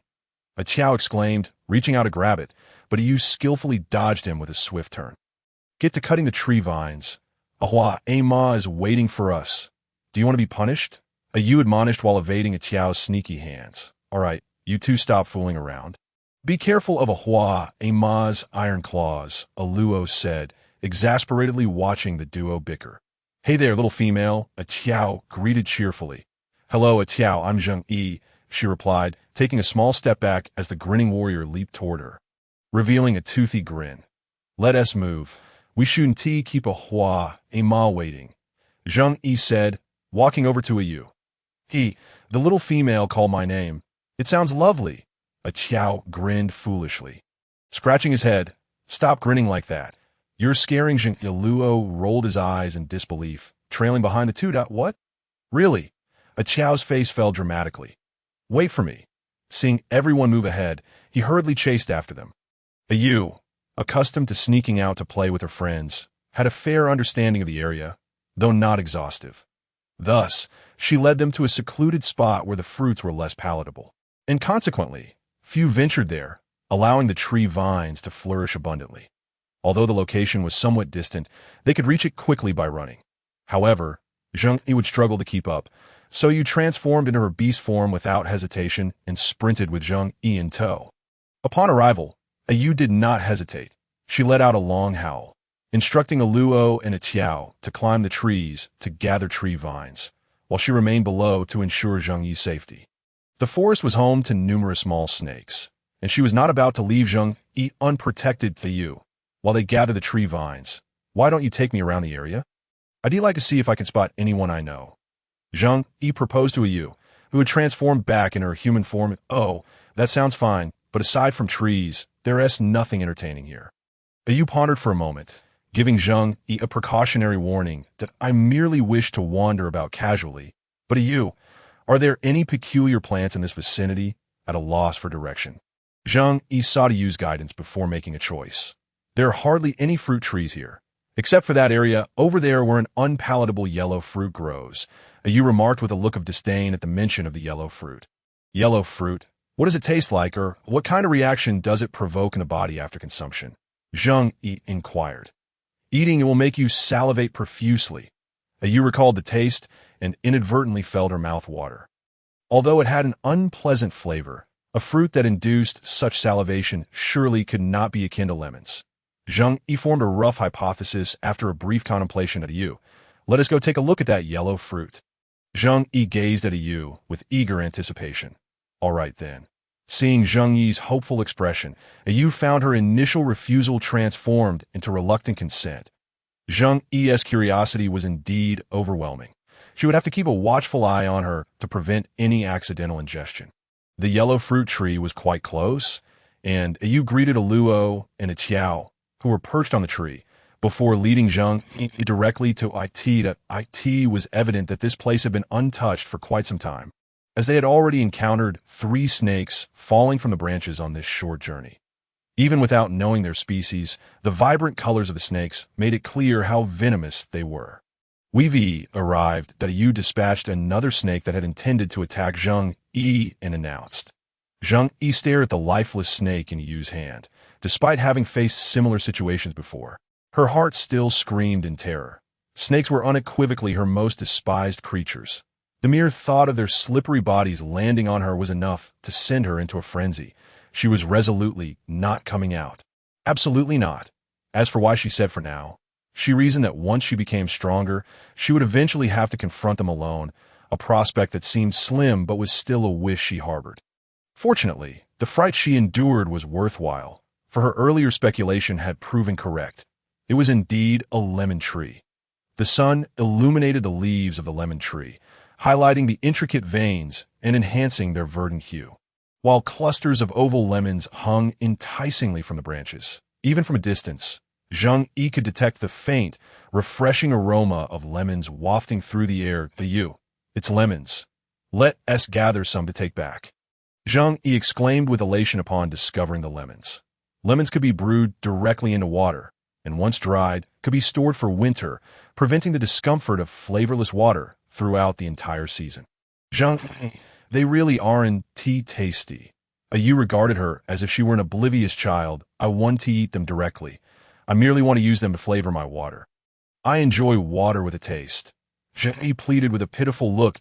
Yu hesitated for a moment, recalling how Zheng Yu often added various ingredients to her water before ultimately conceding. The lemon tree was not very tall, and with an abundance of fruit weighing down the branches, even Zheng Yu could easily reach the lemons, albeit only the lower ones. Together, they quickly filled half a basket, but Yu estimated that they had gathered enough vines and paused their fruit picking to return and regroup with the others. Yuri back. How was your exploration? A Luo asked while bundling up the vines on the ground. Yu shot a glance at a Luo, but remained silent. A Qiao, with keen eyes, noticed the contents of a Yu's basket and jumped over, exclaiming in surprise, "Why did you pick this wretched fruit? And so much of it? I asked Yu to help me gather them, that I want to eat them directly. I intend to brew them in water for a flavored drink." Zheng Yu felt compelled to explain again in response to a Qiao's exaggerated expression. Oh, well, all right then. How could anyone enjoy such an unpalatable fruit? A Qiao found it hard to fathom. However, drawing from his extensive experience with females, he chose to remain silent. After packing the vines, a Luo took the lead, and a Qiao followed closely behind, hindered by the burdens they carried, thus refraining from transforming back into their beast forms until they returned to the tribe. Watching a Luo, who was effortlessly carrying vines several times his size, Zheng Yu felt a deep admiration. Upon their return, the group did not linger in the tribe square, but traversed through it to the foot of a mountain on the opposite side, making a turn to reach a secluded spot. Faced with the smooth stone wall before her, Zheng Yu felt bewildered. Surely they weren't expected to climb it. Glancing at her feeble claws, she quickly dismissed the implausible notion. Fortunately, she did not have to wait long, as a Luo uttered something in beast language to the stone wall. Moments later, an opening slowly emerged in the smooth surface. Good heavens, a voice-activated secret door. How utterly astonishing. Had she truly stepped into a primitive, beastly world? The opening was just wide enough for an adult beastman to pass through to the Luo, and Tiao unloaded the vines they had been carrying and dragged the other end into the entrance. Zheng Yu followed closely behind. Her curiosity piqued as she surveyed the surroundings. Inside was a tunnel, slightly wider than the entrance, measuring about 2 meters across and between 2.5 to 3 meters high. This was not merely a voice-activated door. It was another beastman pushing it open from within the cave.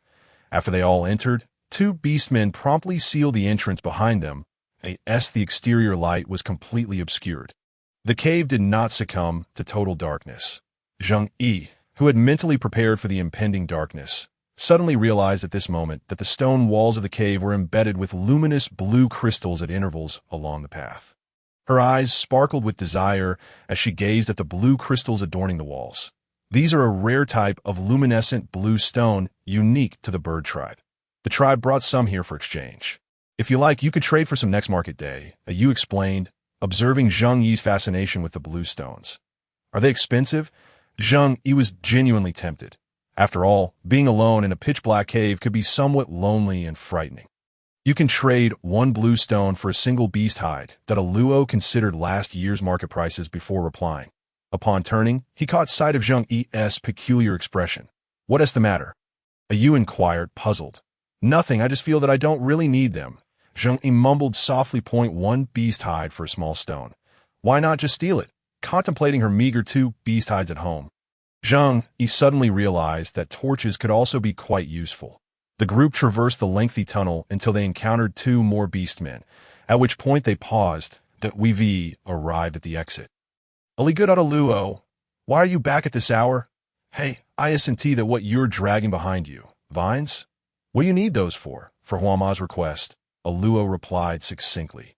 Then hurry up and head out. Don't keep a Huama waiting. Upon hearing it was something a Hua wanted, Ali didn't ask further and opened the exit. Once outside, Zheng Yu found herself in an unfamiliar landscape and fell silent. After navigating several winding paths, they suddenly emerged into a breathtaking valley, as if they had entered a different realm. Bathed in sunlight, this place resembled a paradise. The area was meticulously cleaned, and climbing the stone steps revealed several caves etched into the surrounding cliffs. Zheng Yu even spotted some herbs drying in front of one cave. Although she didn't recognize the herbs or their uses, their presence suggested that this tribe likely had individuals akin to doctors. Continuing their ascent for a while, they reached a point halfway up the mountain where a Luo paused and glanced back to signal them to follow before entering a cave. Have you arrived? Came the voice of a Huama. Apart from a Huama, he also noticed several older beastmen, Dadamu Grandpa, Yuan Grandpa, Qing Yo Uncle. A Luo respectfully greeted a Huama. We have brought the vines you requested. Well, place it here. You and a Tiao. Continue your patrol. Understood. Both a Luo and a Tiao responded in unison, then turned their attention to Zheng Yu, who was standing nearby. Come here, good child. These are the most skilled orcs of our tribe. Zheng Yu nodded at the others as a form of greeting. Hua had already briefed them on the situation. Yuanshur looked at the young female with a warm smile. Zheng Yu chose a spot to sit down, took a deep breath, and smiled at the group. Let's begin. It's quite simple. Just follow my lead. Do as I do. The others selected their vines according to Zheng Yi's example and began weaving with commendable imitation. The key to weaving the vine basket lies in crafting a sturdy base, coiling the vines round and round to form a circular bottom, the size of which can be adjusted according to one's preference. Considering the larger physique of the individuals here, Zheng Yu made a significant adjustment, aiming for a diameter of approximately 50 centimeters. True to their reputation as seasoned artisans, the others quickly progressed from clumsiness to weaving with finesse after just one demonstration. However, Yu, despite her enthusiasm, struggled to manage her vines, which resembled a tangled mess, refusing to take shape. After receiving several rounds of guidance from Zheng Yu without success, Yu huffily tossed her vines aside, exclaiming, "Forget it! I think I'll just go for a stroll." Zheng Yu glanced at the disordered vines and deemed it best for Yu to engage in another activity. The others were engrossed in their basket weaving, offering not even a glance in Yu's direction. Once the base was completed, the process became significantly easier. The vines could be coiled upward, with each round needing meticulous pressing to eliminate any gaps. Throughout the weaving, continual pressure was essential, as this step greatly influenced the basket's durability. The tighter the weave, the sturdier the final product. Halfway through, Ahua could no longer contain her excitement, proudly raising a semi-finished product in her hands.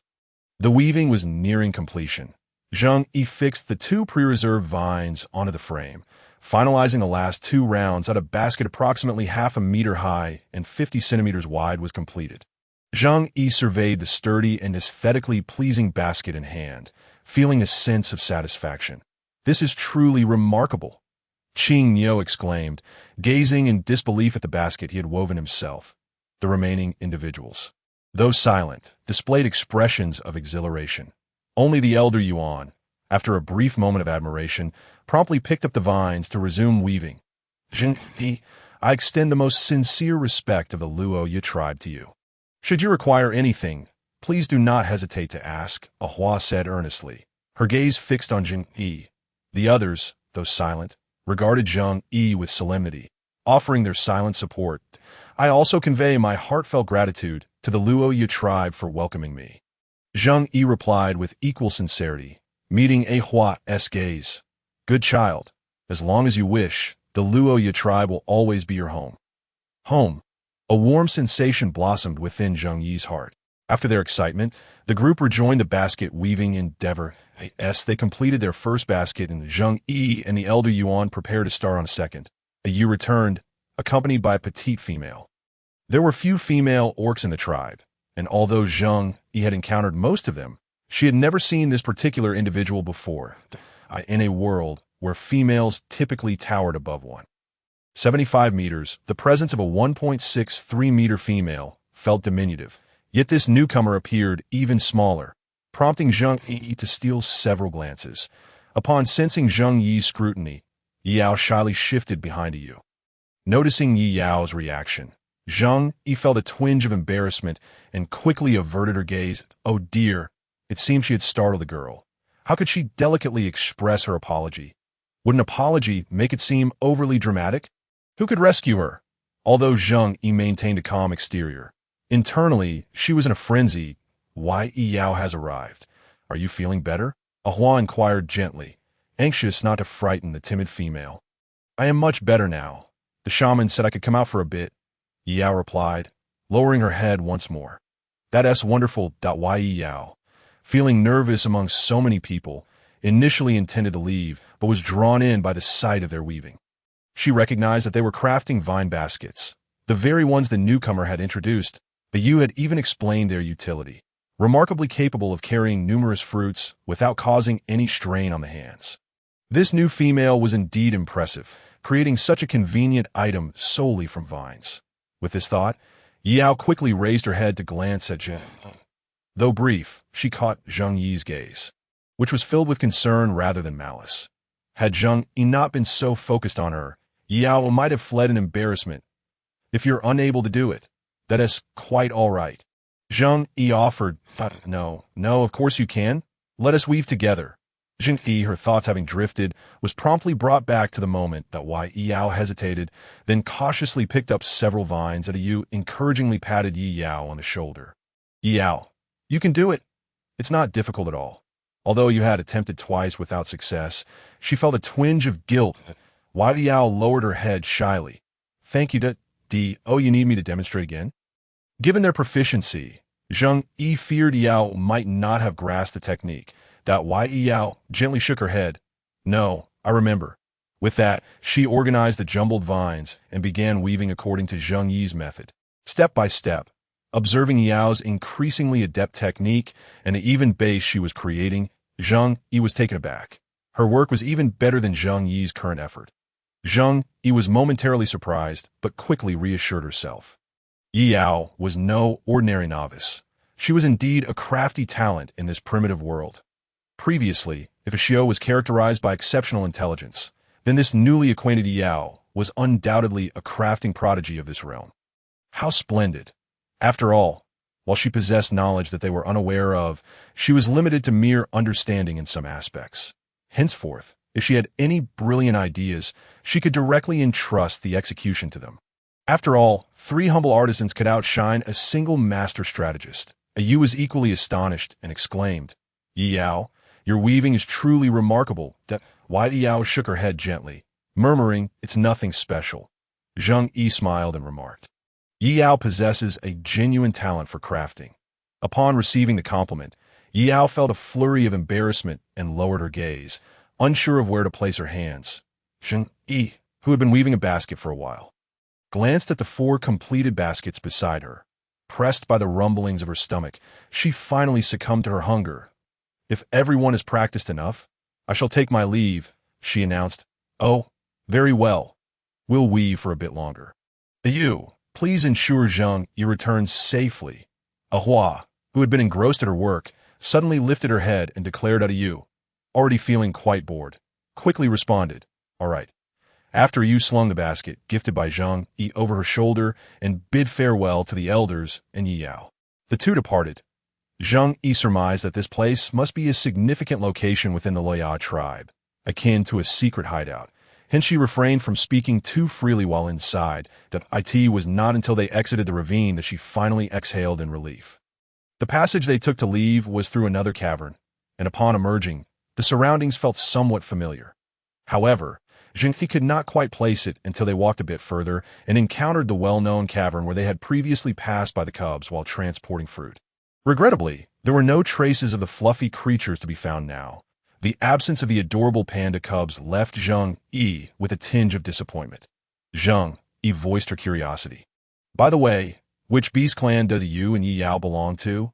Yu replied, "She is a female of the bird clan. I'm not entirely sure which specific tribe, as I'm not well-versed in the clans of the bird tribe. However, most females of the bird clan tend to be haughty and unreasonable, while Yi Yao is an exception. Perhaps due to her frail health and limited social interactions, she is rather timid." Considering Zheng Yi's unfamiliarity with the area, Yu felt compelled to elaborate further. "Oh, I see." Zheng Yu nodded in understanding.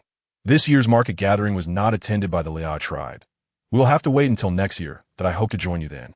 The market gathering is truly fascinating. Just remember to keep your distance from those arrogant bird clan females."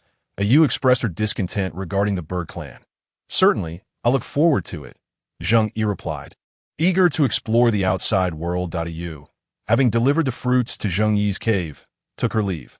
Noticing Yu's reluctance to part with the basket, Zheng Yu suggested she empty the fruits onto the ground and carry the basket away. "Ah, it feels so comfortable to be back in my own territory." Zheng Yu sighed contentedly, relishing the coolness of the cave. Alas, in her eagerness to return, she had forgotten to take a basket for herself. Glancing at the small pile of yellow lemons on the ground, she felt a pang of regret. It wouldn't do to leave them here. After a moment's thought, she resolved to transfer the lemons to her storage cave. Lemons could be stored for a while, so there was no rush to process them. She could slice them into pieces and dry them to make lemonade for the winter. For now, however, she needed to satiate her growling stomach. Unfortunately, there was little food left in her cave. Only a single milk fruit that a Xiao had previously given her. Even a landlord's household is out of provisions. I wonder when a Xiao will have time to bring me sweet potatoes. Yet, contemplating the sweet, rich flavor of the milk fruit, Zheng Yu decided that it would suffice that it was both delicious and filling. She then picked up her bone knife and stabbed the milk fruit forcefully. It did not yield, leading to an awkward moment. Observing the hardness of the milk fruit shell, Zheng Yu did not hold back and struck the same spot several more times. Ultimately, she lost control, and the bone knife plunged in, splattering juice all over her clothes. Zheng Yu gazed at the spilled juice, feeling a touch of regret. Though somewhat disheveled, she was grateful to have finally tasted the milk fruit. It's just as delectable as ever," she exclaimed, slurping the juice with delight. "Zheng Yu, are you inside?" "I am," Zheng Yu instinctively responded upon hearing her name called. She then stood and exited the cave. "Hello," Zheng Yu greeted the unfamiliar face before her, tentatively offering a salutation. Noticing the sweet potatoes peeking out from the beast's skin beside him, she quickly deduced his purpose for visiting. "That a Xiao sent me to deliver something to you," Qing Shi said, casting a swift glance at Zheng. He harbored a hint of curiosity about this new female, though his demeanor remained cool and his words were delivered with an icy tone. Wow, what a cool guy, Zheng Yu thought to herself based on her first impression. Her eyes nearly sparkled at the sight of the sweet potatoes. After all, her cave was devoid of food. Where should I place them? He paused before laying down the bee's skin, taking a moment to open it before departing. Thank you. Zheng Yu waved as the beastman left. Eagerly, she stepped inside and beamed at the small pile of sweet potatoes. Crouching down, she affectionately caressed her hard-earned provisions. Then, her attention was captured by a glimpse of green peeking through the cracks of the purple sweet potatoes as she delicately peeled back the top layer. She uncovered the full extent of the contents. It appeared to be a small pouch crafted from the leaves of some plant, neatly tied with slender vines to prevent the leaves from scattering. Zheng Yu carefully extracted the pouch and placed it on the ground. Then, using her bone knife, she cut the vine, gradually unfurling the leaves at a faint, pungent aroma wafted through the air upon catching a whiff of the scent. Zheng Yu eagerly peeled the leaves apart. Sichuan pepper, she exclaimed, then inhaled deeply and was momentarily overwhelmed by the spicy fragrance, sneezing without a care. What a robust flavor! I longed to savor something flavorful. As thoughts of culinary delights made with Sichuan pepper flooded her mind, Zheng Yi's mouth began to water. Now that she had Sichuan pepper, perhaps she could try her hand at fishing in the lake? She had been eyeing the fish there for quite some time. Currently, a Hua and a Ma were engrossed in weaving baskets, so it was unlikely they would venture out to gather today. Even if she were tempted by the chestnut tree, she wouldn't dare go out alone without joining the gathering team. Unable to collect chestnuts, perhaps she could catch a few fish and whip up a simple version of spicy fish from this otherworldly realm. Saving the rest to dry as salted fish, the more she thought about it, the more eager Zheng Yu became to rush to the lake and catch a few fish. However, feeling the fatigue settling in, she decided to take a brief rest first. After all, as the old saying goes, a sharpened axe does not hinder the work of cutting wood. Finally, she carefully folded the peeled leaves back together. After finishing the remaining milk fruit, she returned to her sleeping quarters, removed her soiled jacket, and flopped on her large bed. She hadn't noticed it earlier, but now that she was relaxed, Zheng Yu felt waves of fatigue wash over her, particularly in her legs and feet. Drowsiness enveloped her as she found her thoughts growing lighter, eventually succumbing to sleep. In her slumber, Zheng Yu felt as though she had returned to the sea, though this time there were no waves to disturb her. She drifted along the surface of the water, effortlessly reaching for the sweet potato. Grasping the sweet potato in her hand, Zheng Yu finally felt at ease and slipped into a deep, restful sleep. When she awoke, she felt remarkably rejuvenated, the weariness of her body significantly diminished. Zheng initially believed that a considerable amount of time had passed. The sun in the sky had merely shifted slightly towards the west. Corresponding to the previous time on Earth, it was only between 2 and 3 in the afternoon. Brimming with vitality, Zheng Yu could hardly contain her eagerness to embark on her fishing endeavor. After observing the sun and determining the time, she returned to the fire. Using a leaf as a vessel, she took a few sips of cool boiled water. Her desire to craft some dining utensils grew increasingly urgent. At that moment, she noticed some leaves beside the fire, where a piece of meat, several fruits, and a few green vegetables lay. The fruits were familiar to her, but the purple-skinned fruit and the vegetables were more difficult to identify. Zheng Yu surmised that Yu had brought her share of food. Seeing her asleep, she chose not to disturb her, deciding to leave the items there. The meat was sufficient for a meal.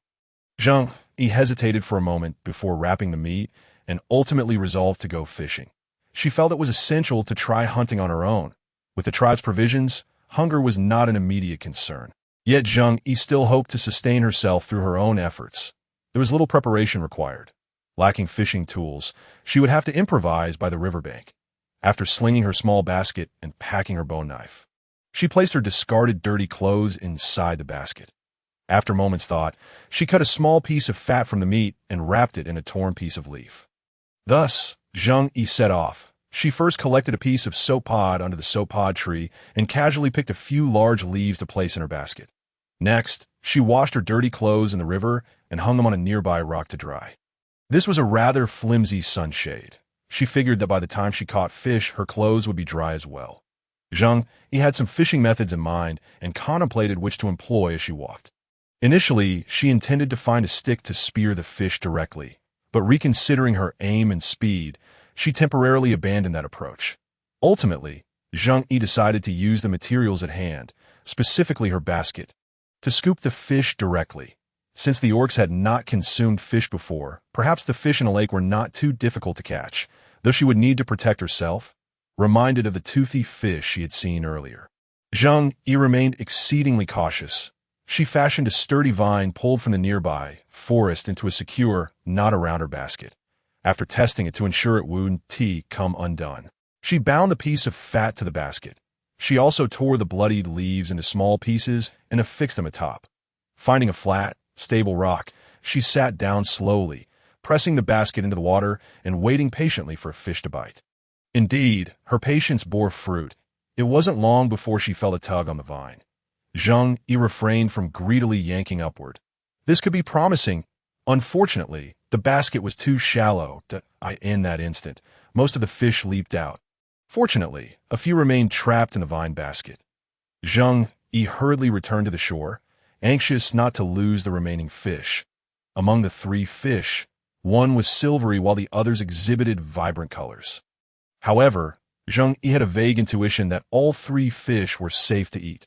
Excited by her first catch, she promptly decided to process them for a meal as she attempted to kill the fish for the first time. Zheng Yu struggled initially. Armed with a stone, she prepared herself mentally and brought it down forcefully onto the head of the silvery fish. Contrary to her expectations, there was no chaotic scene. The fish ceased all movement. Zheng Yu surmised it had been stunned. Seizing the opportunity, she swiftly gutted the fish. While the head was tough, the belly was quite soft, requiring little effort on her part to avoid breaking the gallbladder. She gently scored the skin before inserting her hand to remove the entrails. Lacking a prepared pit, she placed the entrails on a leaf laid on the ground and the fish in her basket. Following the same procedure, she efficiently processed the remaining 2 fish. After washing her hands in the lake, she dug a hole to bury the entrails. Returning to the lakeside, she painstakingly scraped the scales from all 3 fish. The scales proved difficult to remove, and Zheng Yu's lack of control left the skin somewhat pockmarked. However, much to her delight, the silvery fish had almost no scales, just a layer of resilient skin. She intended to use it for a soup, but uncertain whether the fishy odor would concentrate in the skin, she decided to remove the entire skin. Subsequently, she discarded the fins and tail, washing her hands and basket clean. Donning her sun-dried protective clothing, she cheerfully returned to the cave with her bountiful catch. Preparing fish soup was straightforward. Zheng Yu first seared the fish in a pot. Then she added water, a pinch of salt, and a few peppercorns. After a moment's thought, she also tossed in a few slices of lemon. Knowing that current conditions were limited for the remaining 2 fish, she planned to attempt making smoked fish. The fish meat for smoking requires marination.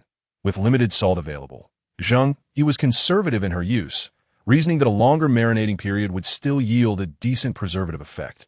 While waiting for the fish to marinate, Zheng Yu went to the river to refill 2 empty clay pots with water and collected some fallen dry branches nearby.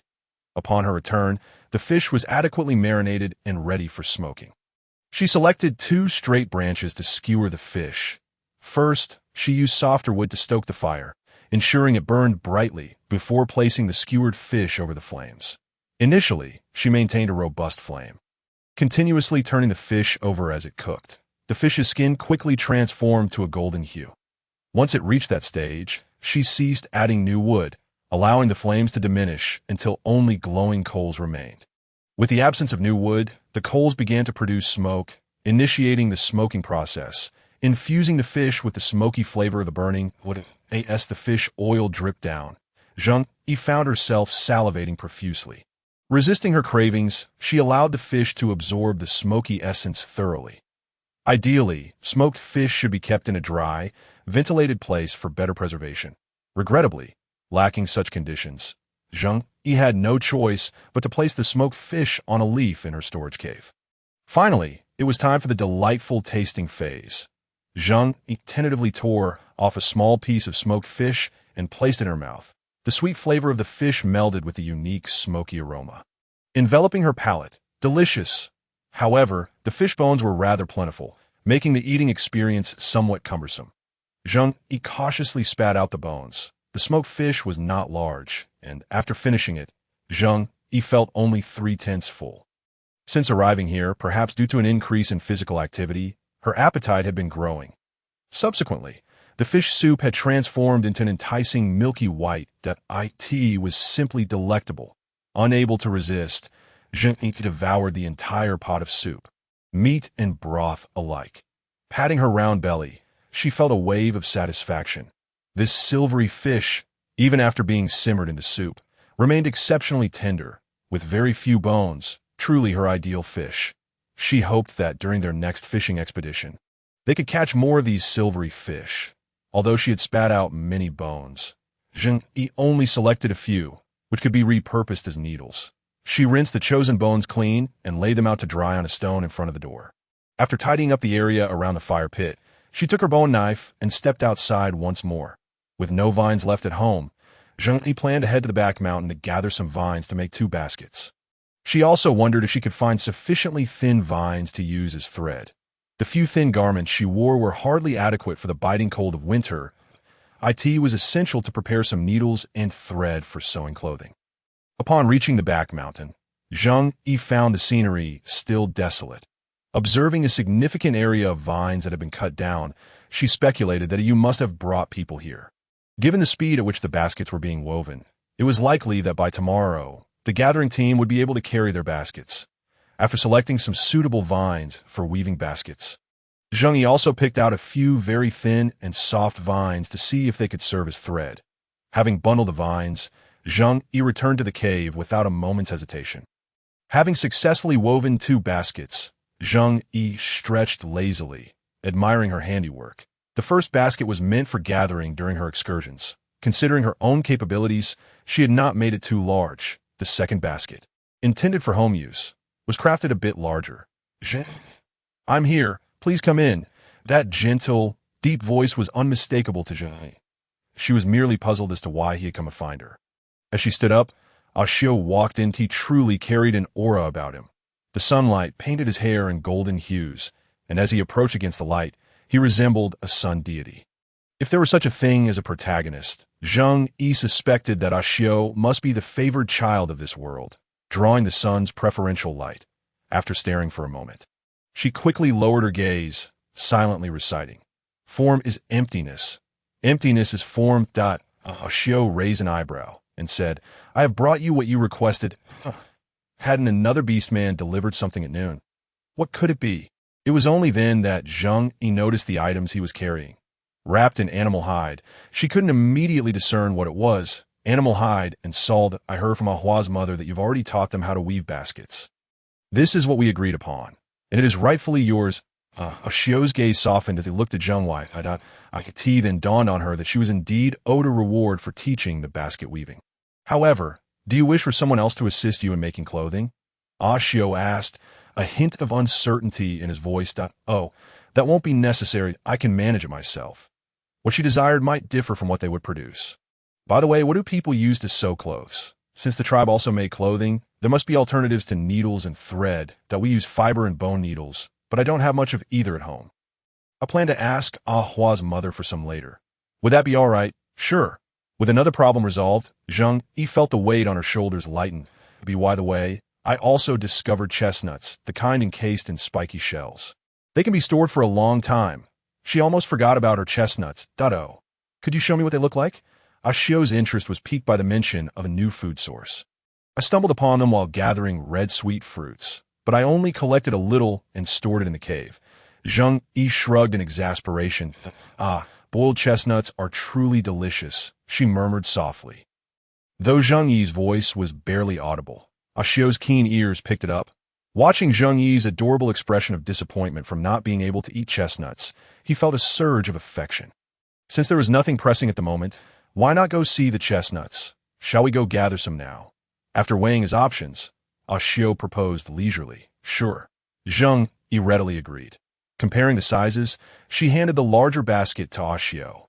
The two of them each carried a basket as they walked side by side through the forest.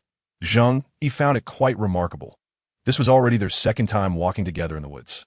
The first time, Ashio had led her, who was lost, to find sweet potatoes. This time, she was guiding him to find chestnuts. Both excursions were in search of food, and Zheng Yu had not anticipated that Ashio was also a lover of good food. When it came to eating, he wasted no time and acted decisively.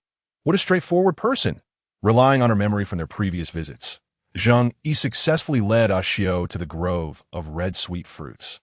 Upon reaching the chestnut trees, Zheng Yu noticed that the ground was strewn with chestnuts, but due to her earlier cleaning efforts, there were not many left. Ashio crouched down to pick up a chestnut and pressed it forcefully. The spiky exterior tore open, revealing the black fruit inside. He extracted 2 nuts and gave them a gentle squeeze. This chestnut? Ashio asked, glancing up at the chestnut tree. Yes, actually, you can eat them raw after peeling them. But they taste better when cooked, Zheng Yu explained. All right, you should stand back a bit. I will climb up to pick them. Given the sharp spines enveloping the chestnuts, it was safer to keep the young female at a distance. Zheng Yu understood his concern and took a few steps back obediently. Seeing that Zheng Yu was at a safe distance, Ashio leapt, grasping a branch and using its springiness to propel himself upward. Before long, he returned with a basket brimming with chestnuts. Zheng Yu promptly took off her basket and handed it to him. Ashio placed his basket beside Zheng Yu and climbed back up the tree. While waiting underneath, Zheng Yu seized a stone and began her chestnut cracking venture. Having mastered some techniques, she worked quickly. By the time Ashio returned, Zheng Yu had already cracked open a small pile of chestnuts. In contrast to Zheng Yu's method of smashing them with a stone, Ashio found it much simpler. A gentle squeeze was all it took for the chestnuts to emerge effortlessly. As the pile of cracked chestnuts grew, the two of them eventually emptied the uncracked ones from their baskets, transferring the open ones into the baskets. In the end, Zheng Yu's basket was nearly full. Ashio climbed up again to gather more.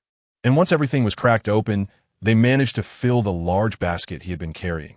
With their bounty of 2 full baskets of chestnuts, the day was drawing to a close. And it was time to return. As Zheng Yu hoisted her basket, she stumbled slightly under its weight.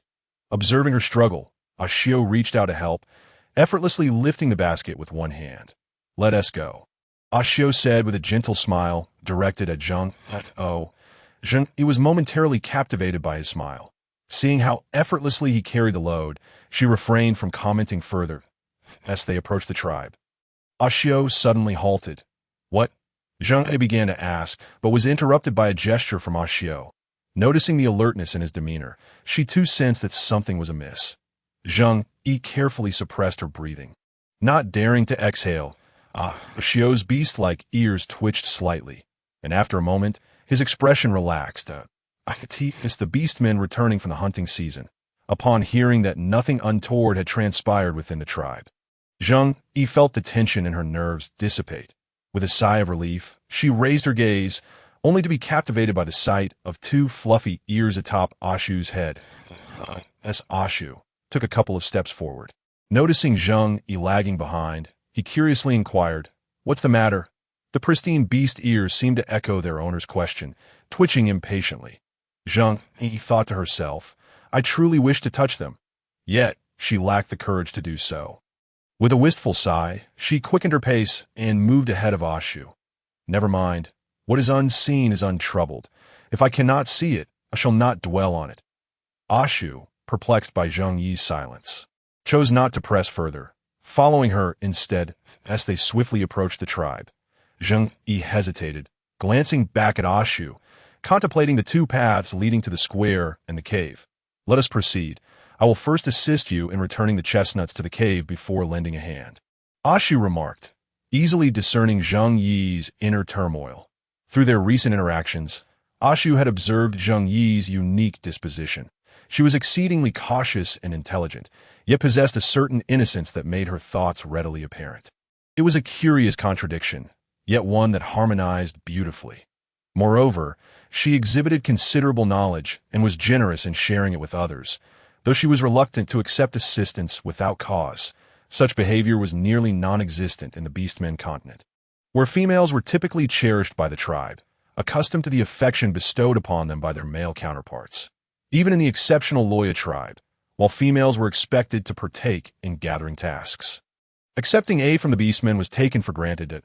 In contrast, Zheng Yu appeared anxious when accepting help, akin to a startled fawn, evoking a desire to protect her and alleviate her unease. Ashu's curiosity intensified. What manner of tribe had nurtured a female with such a character? After placing 2 baskets of chestnuts in Zheng Yi's cave, Ashu did not linger, preparing to depart. The hunting team had returned, and some were busy. He needed to assist them promptly. Do you need my help? Zheng Yi decided to voice her offer. No, it's a labor-intensive task that the other females would not undertake either. Ashu explained further. Oh, that's good to hear, observing the sudden relaxation in the little female before him. Ashu couldn't help but chuckle softly. Once I finish, I will come to claim my share of chestnuts. 50-50, mind you. Rest assured, you shall not receive any less. All right, I'm off then. With that, Ashu took his leave. Yes, the sooner you go, the sooner you return, Zheng Yi uttered, only realizing the peculiarity of her words after they escaped her lips. What nonsensical statement was that? Internally, Zheng Yi berated herself. However, having spoken, she could not retract her words. She resolved to remind herself to engage her brain before speaking next time. As for the chestnuts, Zheng Yi did not hold back, eagerly scooping several handfuls from the larger basket into the smaller one. Following this, she poured some water and hastily washed her hands. It was not yet dinner time, and today's haul had been quite satisfactory. Thus, Zheng Yi had no intention of venturing out to explore further. With nothing to occupy her, she bounded towards her large bed. Upon leaping onto it, Zheng Yi suddenly felt something beneath the blanket, as if something was resting against her. Lifting the bee skin, she was astonished to find a sweet potato still caked in dirt. Zheng Yi distinctly recalled not placing a sweet potato on the bed, let alone one still bearing soil. She brushed the dirt that had fallen onto the bee skin mat down to the floor. Then, cradling the sweet potato, Zheng Yi sat cross-legged on the bed, lost in contemplation. The more she pondered, the more she questioned herself. Could it be that she had indeed brought a sweet potato to bed? Yet, she was certain she had not. If it was not her doing, who else could have placed it there? It could not have simply appeared out of thin air. Wait, the thought struck her. What if it had? Zheng Yi suddenly entertained a bold hypothesis. The sweet potato field she had vaguely seen before, coupled with the dream she had experienced over the past couple of days, began to form a coherent impression in her mind. The notion of traversing realms seemed plausible. Having an additional space to store things was not entirely far-fetched. However, if she truly possessed such a space, how might she utilize it? She had no ancestral jewelry or peculiar trinkets to speak of. Zheng Yi regarded the sweet potato in her hands with a conflicted expression. Received space. Return it. Summon space? Observing the unresponsive sweet potato in her grasp, she began to doubt her own thoughts. With both hands firmly holding the sweet potato, she concentrated, preparing to try once more. Hide it, store it away. As this thought grew stronger, Zheng Yi experienced an extraordinary sensation, as though she could indeed conceal the sweet potato in a place known only to her. With her eyes closed, she perceived a flash of white light before her. Upon reopening her eyes, the sweet potato had vanished, leaving only the residual soil in her palm as evidence of the astonishing event that had just transpired. Zheng Yi gazed at her empty hands, a triumphant laugh bubbling forth. Naturally, she indulged in her joyous laughter for some time before finally calming down, with a newfound awareness of her spatial abilities. Zheng Yi discovered that she need not close her eyes. Merely envisioning it in her mind allowed her to distinctly sense the space that it was a realm of pure white, within which the sweet potato had come to rest. Although she could not discern any visible boundaries, she felt a certain limit to the pristine expanse available to her. Zheng Yi estimated that the usable space was roughly twice the size of her small cave, where she slept. While it was not vast, she felt a deep sense of satisfaction. An inkling of intuition stirred within her. This space could potentially be expanded, though the specifics of how to achieve that remained unclear. In high spirits, Zheng Yi decided against resting any longer. She ventured into her storage cave, first retrieving the sweet potatoes and lemons from the ground. Carefully arranging them into 2 separate piles, she experienced a magical sensation. As if she had entered a realm devoid of gravity, where everything floated lightly yet remained under her mental control, allowing for effortless movement and placement. However, she pondered whether the flow of time within this space matched that of the outside world, or if it functioned more like a refrigerator, preserving items for a limited duration. Perhaps it resembled a vacuum, where anything placed inside retained its original state upon removal. To test this, Zheng Yu boiled a clay pot of water. Fashioning a small bowl from leaves, after filling it with steaming water, she placed both the water and leaves into the space. After satisfying her curiosity, Zheng Yu reclined on her bed, her heart brimming with delight. Just as she began to rest, she was abruptly roused by Yu. "Come on, let us head to the square." Yu's excitement was palpable. How could she not be thrilled? The warriors returning from the hunting season had brought back an abundance of meat for the tribe. This was merely the first group to return. Another team led by the chief was still en route with additional game. This hunting season had yielded far more than the last. Such ample provisions would provide a robust safeguard against the harsh winter ahead. Zheng Yu felt a slight unease about this outing. Was it not always the case? Upon the return of the bountiful harvest, a gathering was organized to celebrate and inspire. However, Zheng Yu had never before attended a traditional bonfire party. Thus she approached the upcoming event with a sense of anticipation. The sun had long dipped below the horizon, yet the soft lavender moon, suspended in the sky, along with the myriad stars, cast enough light for Zheng Yu to navigate her path. Upon arriving at the square, she found it bustling with people. At the center lay a large bonfire, surrounded by smaller ones scattered about.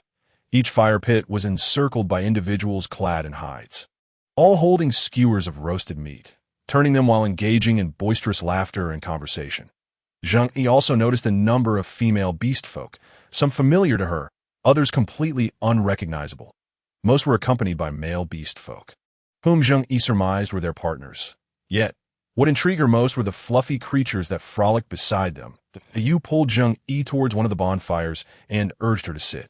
"Come on, take a seat. The meat is just beginning to roast. We'll have to wait a bit before we can eat," that a luo called out to them, skillfully turning the meat on his skewer. The surrounding faces were familiar to Zheng Yu, a luo and his companion, along with that striking leopard-like dog. However, she noticed the conspicuous absence of her savior beast. Looking around, she still could not spot him. Initially, she had struggled to comprehend the local language, and thus had no knowledge of his name. In truth, it was the white tiger beast folk who had saved her life and brought her to the tribe, to whom she owed the deepest gratitude. She resolved to formally thank him upon their next encounter. "I am Yin. Can you speak now?" A Yin inquired curiously, observing Zheng. He recalled how she had arrived in the tribe, unable to understand even the common tongue of the Loda Prairie. Yet now, after merely a few days, she was able to converse normally. He had also heard from Yu that she had taught the tribe how to weave baskets for gathering fruits. "I remember you, the leopard-like beast folk. That be by the way, didn't he the one who brought me back accompany you?" Zheng Yu was uncertain about her newfound ability to communicate, attributing it to some fortunate quirk of her crossing over. It was not entirely a diversion, for she genuinely cared about the well-being of her savior beast. "Well, we first brought back a batch of prey, primarily to retrieve the blue stone that a Xing followed the chieftain at the rear and should return in 2 days." A Yan's brow furrowed as he recalled the grim condition of the blue stone's injuries. So that's your savior. A Xing, I shall remember that name. I believe the blue stone will pull through." A luo interjected, sensing the atmosphere growing somber. "Is the meat done yet? Come, let us eat. It might still need a little more time. It feels fully cooked to me, with my grilling skills. If I say it needs more time, then it certainly does. Oh, please, your grilling skills are no better than mine." While merriment reigned on one side, the situation on the other was far less cheerful. This hunting season had yielded a bountiful catch without any warriors falling, yet many had sustained injuries. Particularly, the blue stone had suffered grievously, with a large gash in its abdomen and damage to its heart. This was the reason for their early return. The wound is not healing as it should.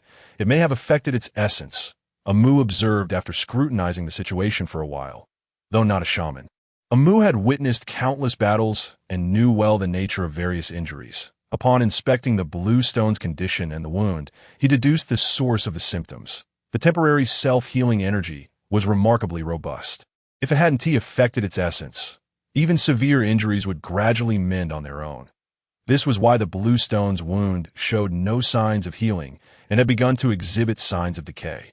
"I shall venture into the endless jungle," Qing declared.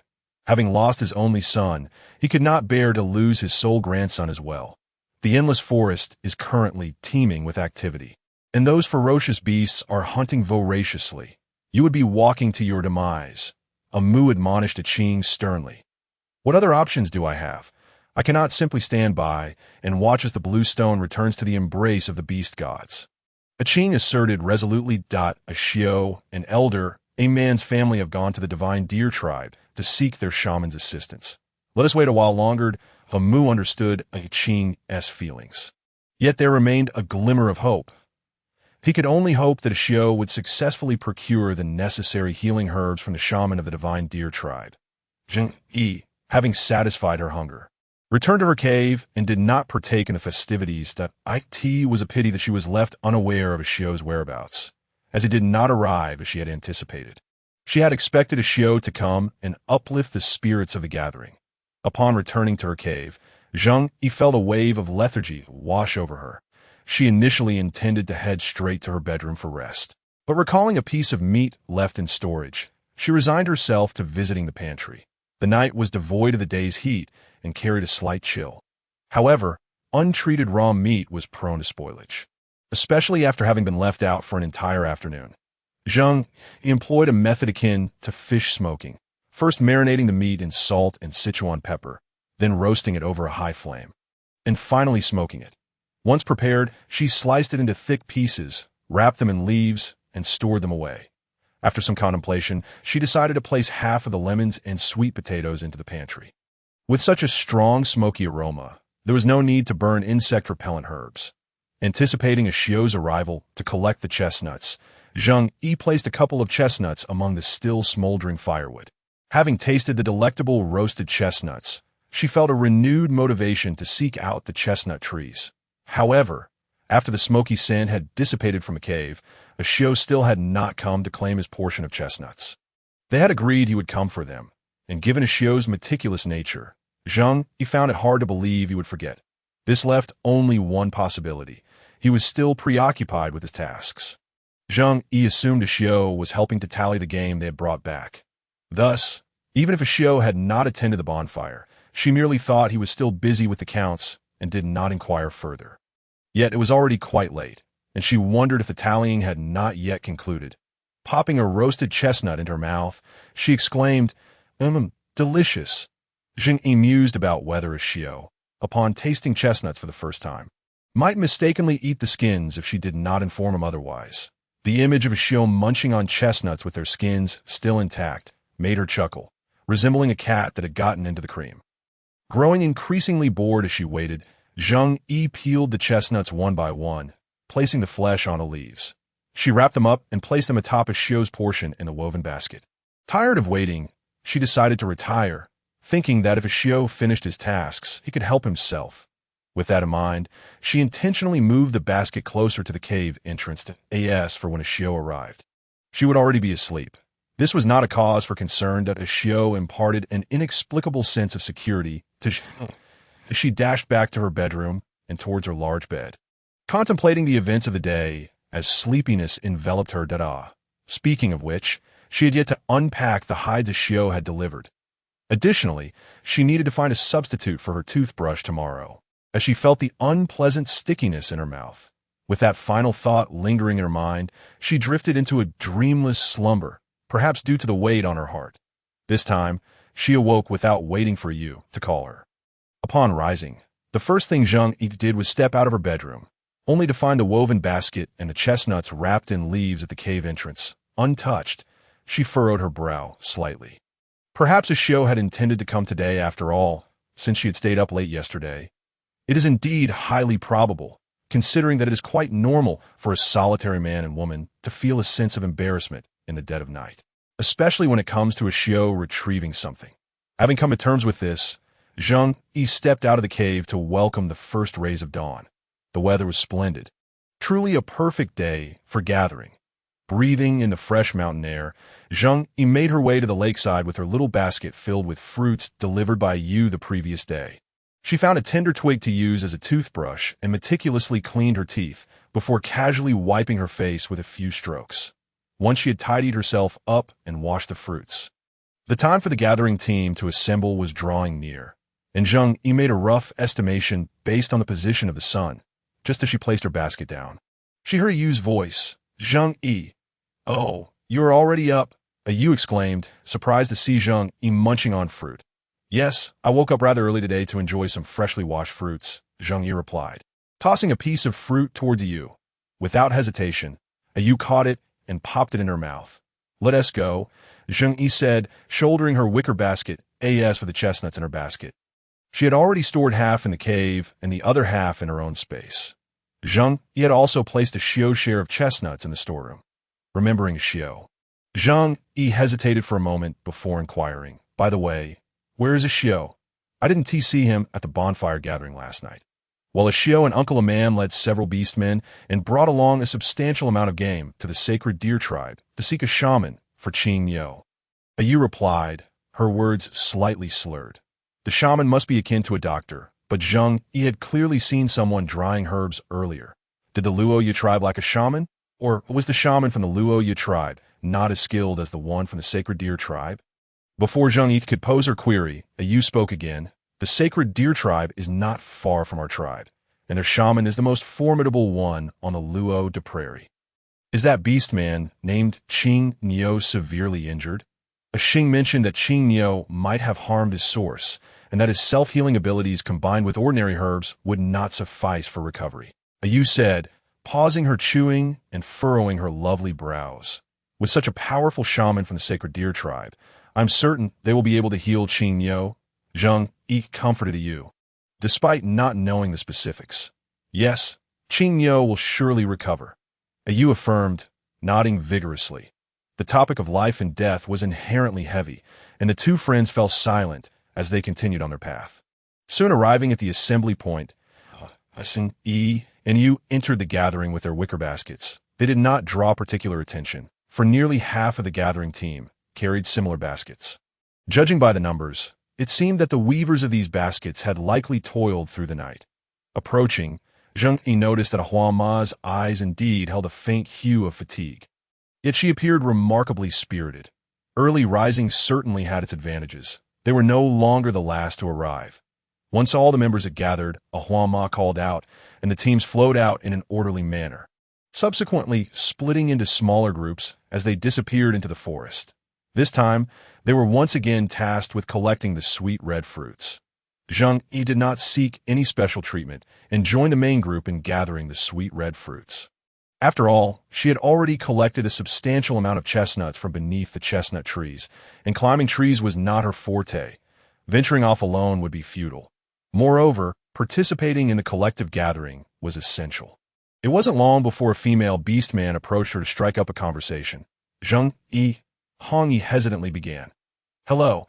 Zheng Yu greeted the female beastman with a warm smile. "Hi, I am Hong Yi.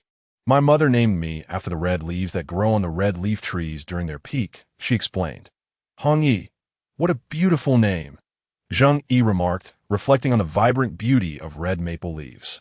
It was a delightful surprise to discover that Hong Yi's mother was someone with such a poetic sensibility. Flattered by the compliment, Hong Yi smiled shyly.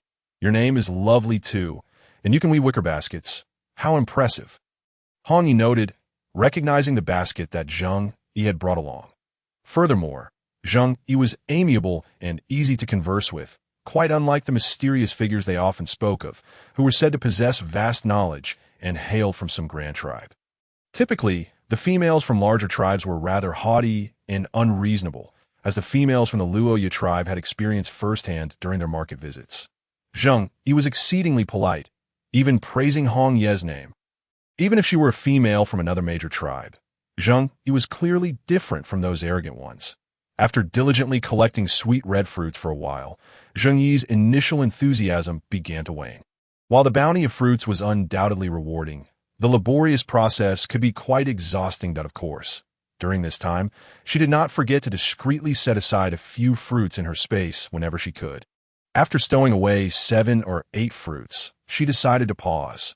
She had yet to fully grasp the specific functions of her space. If it indeed had preservation capabilities, it would be prudent to gather a larger quantity of fruits later on. As Zheng Yu prepared to rejoin the group after transporting the second batch of sweet red fruits back to the tribe, she suddenly noticed Yu signaling her with a glance. Puzzled, Zheng Yu quietly approached Yu. "Slow down. Let us fall to the back," Yu whispered, trying to keep her voice low. Following Yu's lead, Zheng Yu eased her pace, drifting to the rear of the group. Only when they could no longer see the last figures did Yu breathe a sigh of relief. Then, excitedly, she said to Zheng Yu, "Let us go. Gathering isn't nearly as fun as hunting. I'll take you out to hunt." Zheng Yu felt a flicker of intrigue. Gathering had indeed become somewhat monotonous, yet she felt a twinge of unease at the thought of abruptly leaving the group. "Shouldn't we inform Ahuama? I worry she might be concerned if she notices we're missing." "Don't worry. I do this all the time. Ahuama knows. Besides, by the time we sneak away, Ahuama is probably already aware," Yu said dismissively. "But isn't Ahuama at the front of the line?" Zheng Yu questioned, perplexed as to how she could possibly have noticed. "Ahuama is one of the only 2 females in our tribe who can transform into a beast. Her hearing is exceptionally keen. What kind of beast form does Ahuama take?" Zheng Yu felt a wave of anxiety wash over her. She was purely human and lacked any shape-shifting abilities. Surely, she wouldn't give herself away. Those not of my kind must be exterminated. The thought of being discovered as a different species in this primitive era sent shivers down her spine. She pondered whether playing the fool could still salvage the situation. She belongs to the Spirit Cat clan. Although their combat abilities are not particularly strong, their hearing is remarkably acute. But Yu spoke with admiration as she described Ahuama's clan abilities. "Oh, then what about the other females in our tribe? What beast forms do they possess?" Zheng Yu swallowed hard, attempting to feign nonchalance. "Other females? Only Ahuama and I can transform in the Luoya tribe." Yu looked at Zheng Yu, who was now staring intently at the ground, with confusion. Females capable of transforming for battle are exceedingly rare. Oh no, she had dug herself a hole. Since both you and Ahuama, whom I've become familiar with, can transform, I assume there might be others as well. Besides, we don't have anyone who can transform back home, so I'm not very knowledgeable about this." Zheng Yu quickly improvised that it's quite normal for your tribe not to have any transforming females. There are hardly enough transforming females on the Luo de Prairie to count on one hand. Many tribes have yet to produce a transforming female, and some tribes even consider it an ill omen. Banishing them from the tribe, Yu's expression suddenly darkened as if recalling something. Zheng Yu sighed inwardly, relieved to have navigated that conversation. However, observing the sorrowful look on Yu's face, Zheng Yu sensed that there was a deeper, sadder story behind it. Not wishing to pry into Yu's painful memories, she quickly shifted the topic to by the way, where are we headed to hunt now? "To the Red Leaf Forest. A yin is waiting for us there." As the topic of hunting arose, Yu finally regained some of her spirit. "The tribe does not permit me to hunt alone, so whenever I wish to hunt, I must accompany Xing and Yin. Even though I am quite capable myself," she murmured softly by the end of her statement. "Indeed, your beast form is so exquisite. You must be an exceptional hunter." Yu's white fox form was undeniably stunning, and one could surmise that the combat prowess of a fox would not be lacking. Right? "I've seen very few whose beast forms surpass mine in beauty." Yu spoke with great pride regarding her own beast form. "The Red Leaf Forest is quite a distance from the tribe. Wait for me to transform into my beast form, so I can take you there." After walking a little further, Yu discarded her rattan basket and transformed into her beast form. Zheng Yu placed her rattan basket into Yu's, and then climbed on her back. "Woo, let's take flight," Zheng Yu exclaimed, reveling in the moment.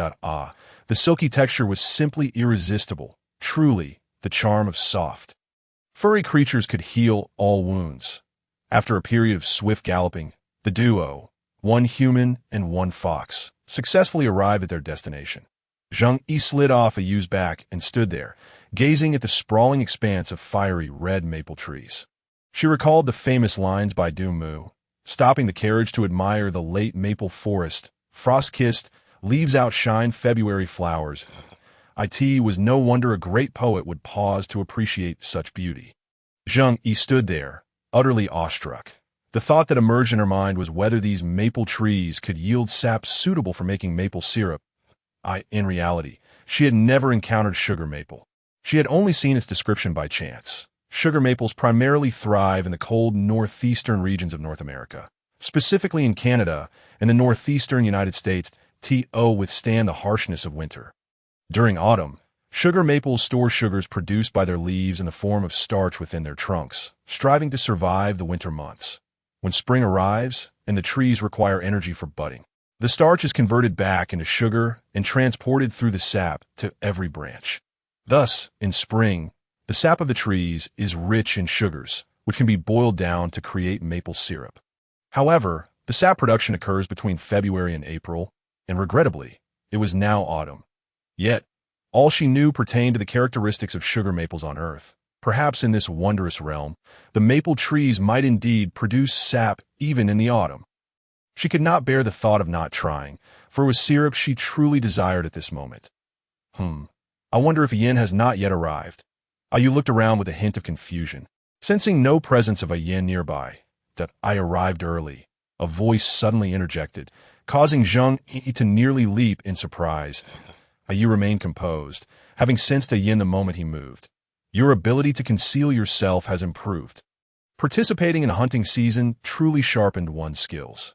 After only a few days, Yan's ability to blend had already grown stronger.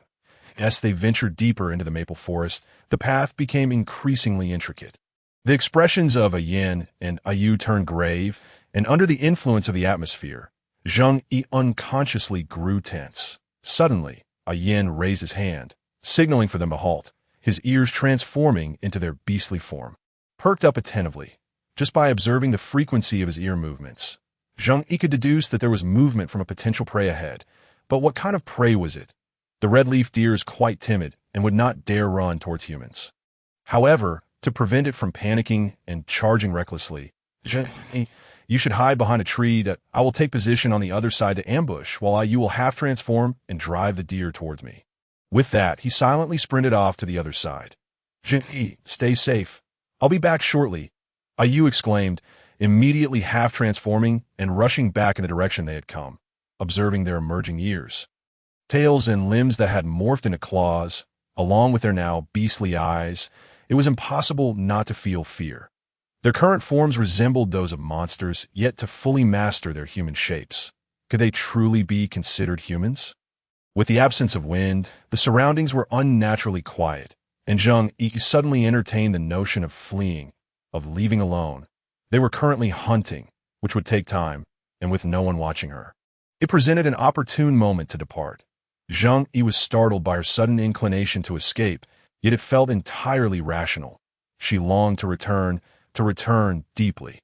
After all, the effort spent searching for food was all for the sake of surviving and finding a way back home.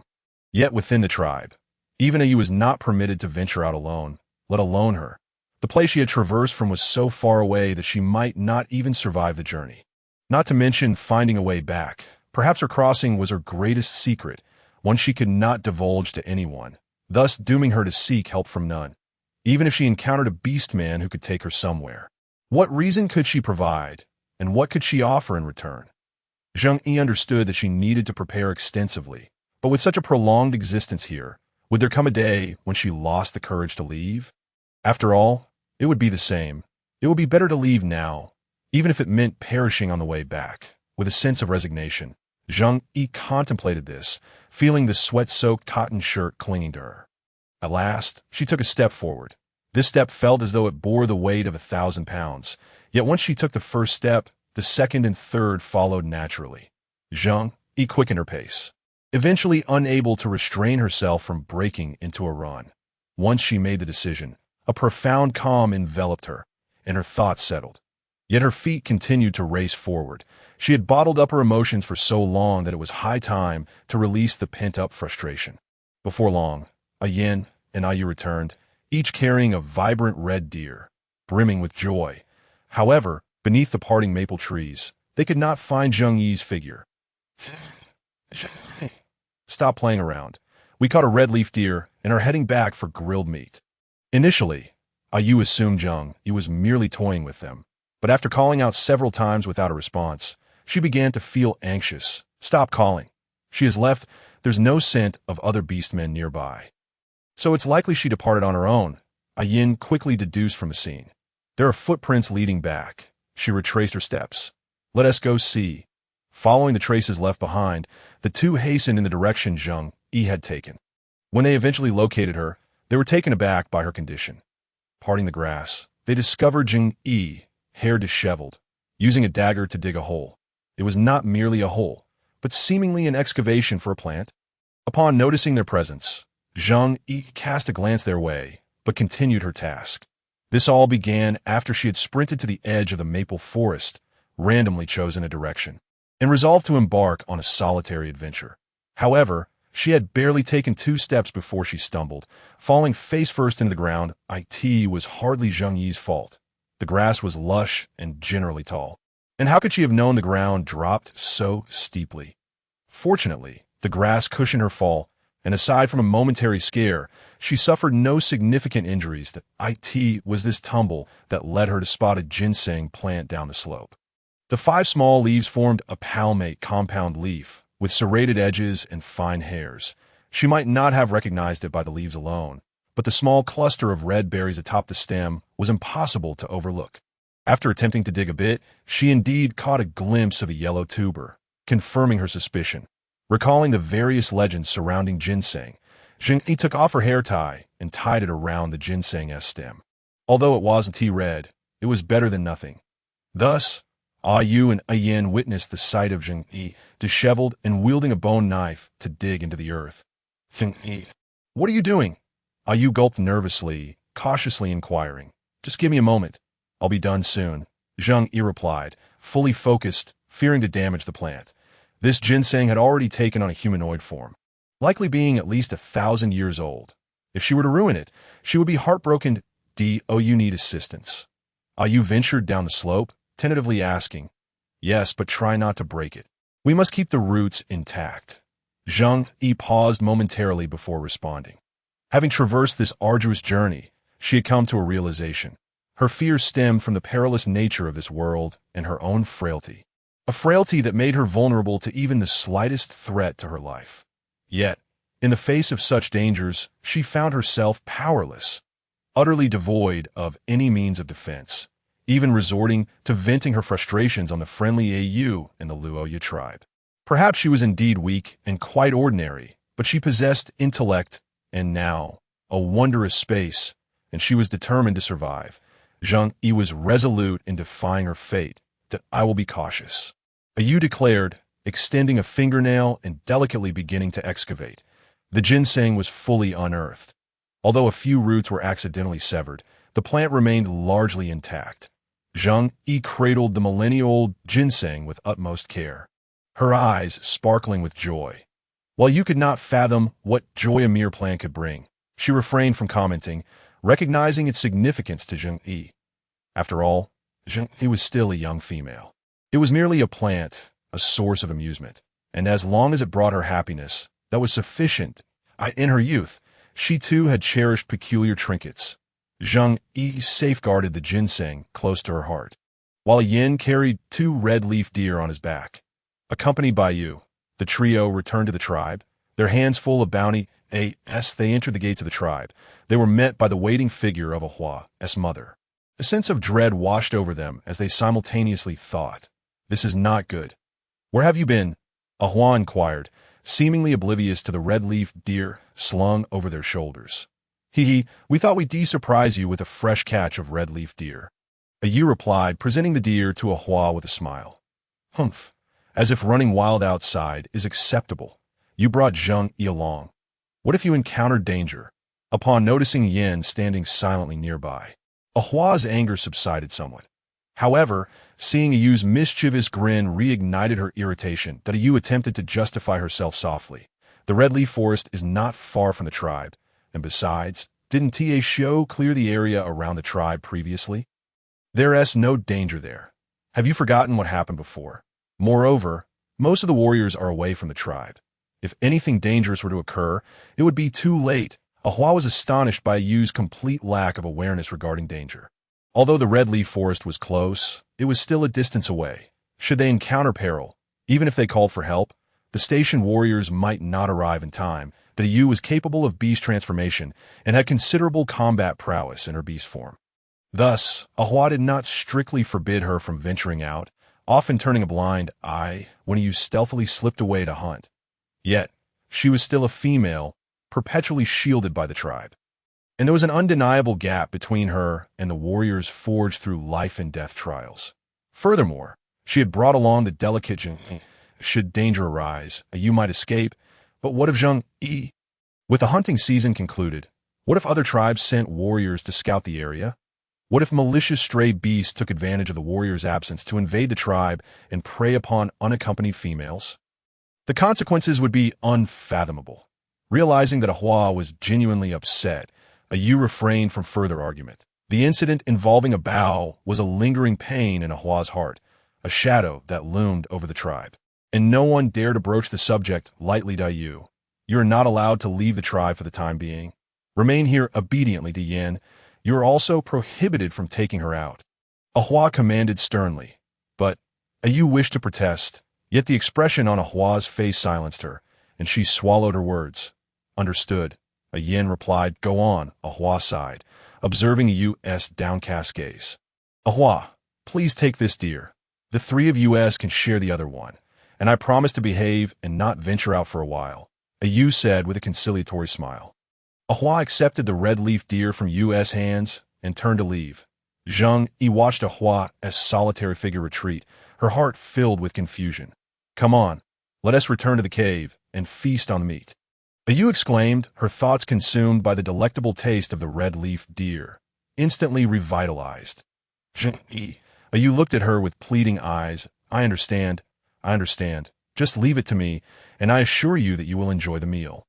Zheng Yu replied, feeling that after receiving a scolding, a hearty meal was in order. The Yu and the Yin set to work processing the game, with Zheng Yu specifically reminding them to save the heart, liver, and loins of the deer. The deer loins would be stir-fried, the hooves stewed with chestnuts, and the heart and liver simmered with sweet potatoes, while the remaining large chunks of deer meat would be cut into smaller pieces for grilling.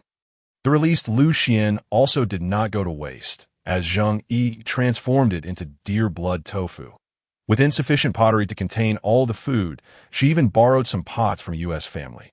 Although the limited seasonings allowed for only a few dishes, each was prepared to satisfy the hearty appetites of the beastmen, while she racked her brain to devise a menu with the available ingredients. The two individuals roasting meat beside her were already salivating profusely. The aromas of the culinary delights wafted through the air, filling them with anticipation. When the feast was finally laid out on the table, a simple yet extraordinary banquet commenced. Zheng Yu swallowed hard, her throat working as she had never tasted venison before, and her curiosity about its flavor piqued.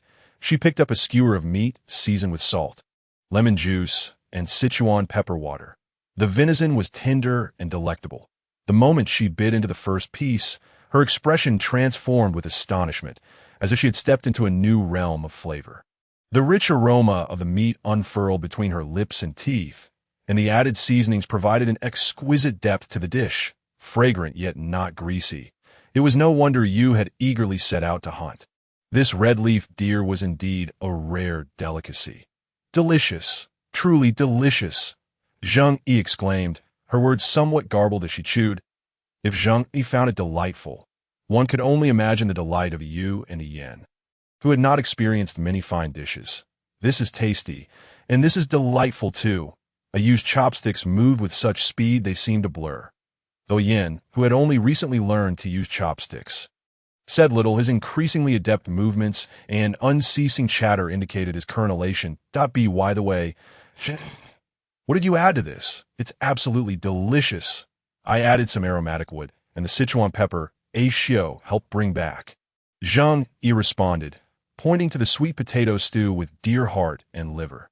The aromatic wood was something she had fortuitously discovered among the firewood. Originally, she had kept it because of its fragrant properties, but she had not anticipated that its addition to the dish would rival that of bay leaves, growing increasingly aromatic as it simmered. However, Ashio was likely on his way to the divine deer tribe. She hoped his quest for medicine would go smoothly, so he could return soon, as his share of chestnuts awaited him here.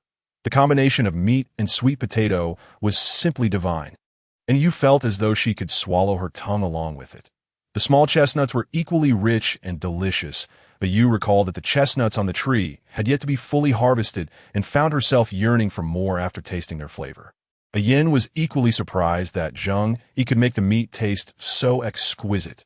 The entrails he had previously discarded now seemed like a regrettable loss in light of their newfound deliciousness. "I am full," Zheng Yu declared, setting down her chopsticks and opting out of the feast first. The remaining two, however, were too engrossed to respond, their chopsticks flying as they devoured every last morsel. They left no soup behind.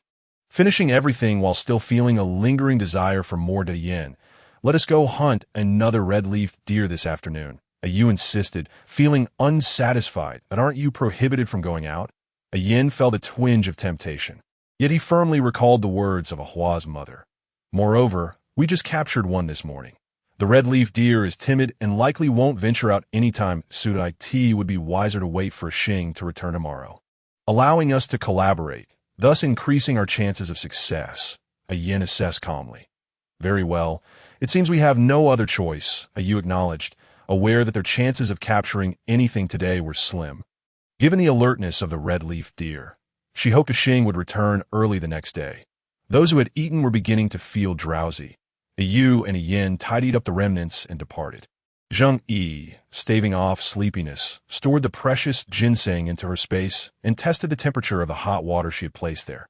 Satisfied to find that the water remained warm, she concluded that the space indeed had preserving capabilities. Though she was uncertain whether it was truly stagnant or merely had a slow flow, she resolved to observe further. If the space were static, it would be ideal, but if not, she would not complain, as its preservative effect was already commendable. Feeling slightly stuffed, ambled back to her bedroom. Lying on the bed while contemplating her forthcoming tasks, the fragrant would have been used up, and she hoped to gather more. An idea struck her. She recalled a Xiao, who would surely remember if he had encountered fragrant wood. However, a Xiao was likely en route to the divine deer tribe, and she hoped his quest for medicine would be successful, allowing him to return soon, as he still had a portion of chestnuts waiting for him here. After her afternoon nap, Zheng Yu instinctively retrieved the hot water from her space to check its temperature. Perhaps due to the limited amount of hot water, the repeated pouring had caused it to lose some heat, making it less scalding than when first placed inside. Realizing that this batch of hot water was no longer reliable for reference, she decided to quench her thirst by blowing on it and drinking it directly. Having alleviated her thirst, she seized the opportunity to tidy up her cave. However, her cave was rather empty, with only a few items, making the cleaning process swift. Most importantly, she took the chance to inventory her current supplies, providing her with a rough plan for her upcoming work. First and foremost, the search for food must continue unabated. Now that she had space, she need not worry about transportation, allowing her to focus on gathering food in abundance. As for how to venture out, she could not rely on Yu, who was also currently restricted.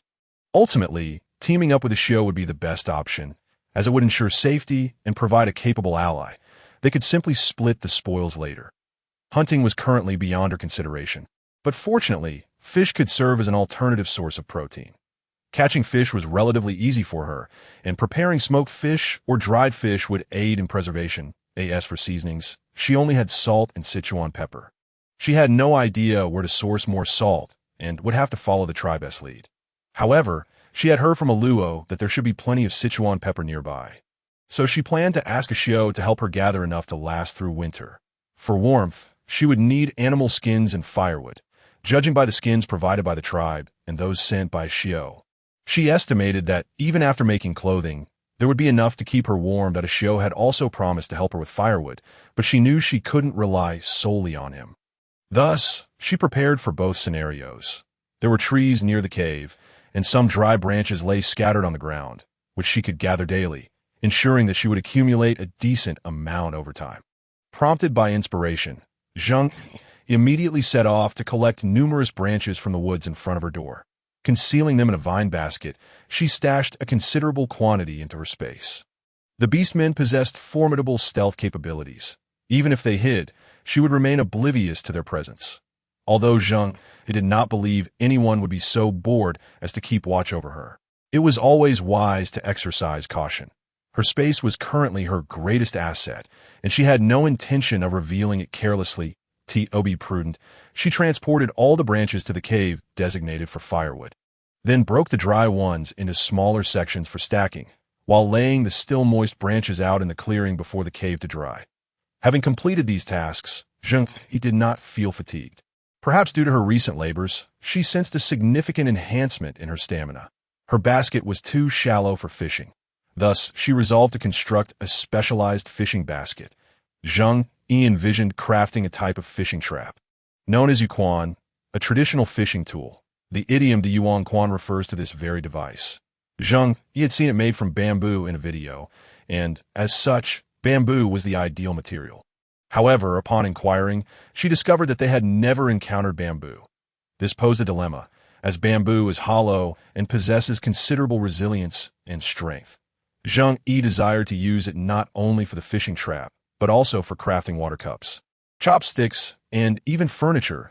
If she could not find bamboo later, she would have to resort to wood for her utensils. Although Zheng Yu was unaware of the precise weaving technique for an authentic fish basket, she was familiar with its appearance and believed she could adapt the vine basket weaving method to create a similar design. Returning to the back mountain, she found that a substantial portion of the vines had been cut down. The suitable vines for basket crafting had been deliberately selected, leaving behind only a few slender strands, which fortuitously benefited Zheng Yu. After gathering the necessary vines, she returned to her cave and began to weave the fishing basket. The fishing trap featured a structure that was wide at the top and narrow at the bottom, allowing for a spacious opening yet a constricted body, given the size of the fish here. She needed to make the trap somewhat larger. The initial phase was straightforward. Zheng Yu fashioned the body into a shuttle shape, ensuring that the gaps were not too small so that smaller fish could escape. Next came the crucial opening, which needed to be larger but required barb spikes made from sharp bamboo pieces to form a small checkpoint that would block the fish's exit.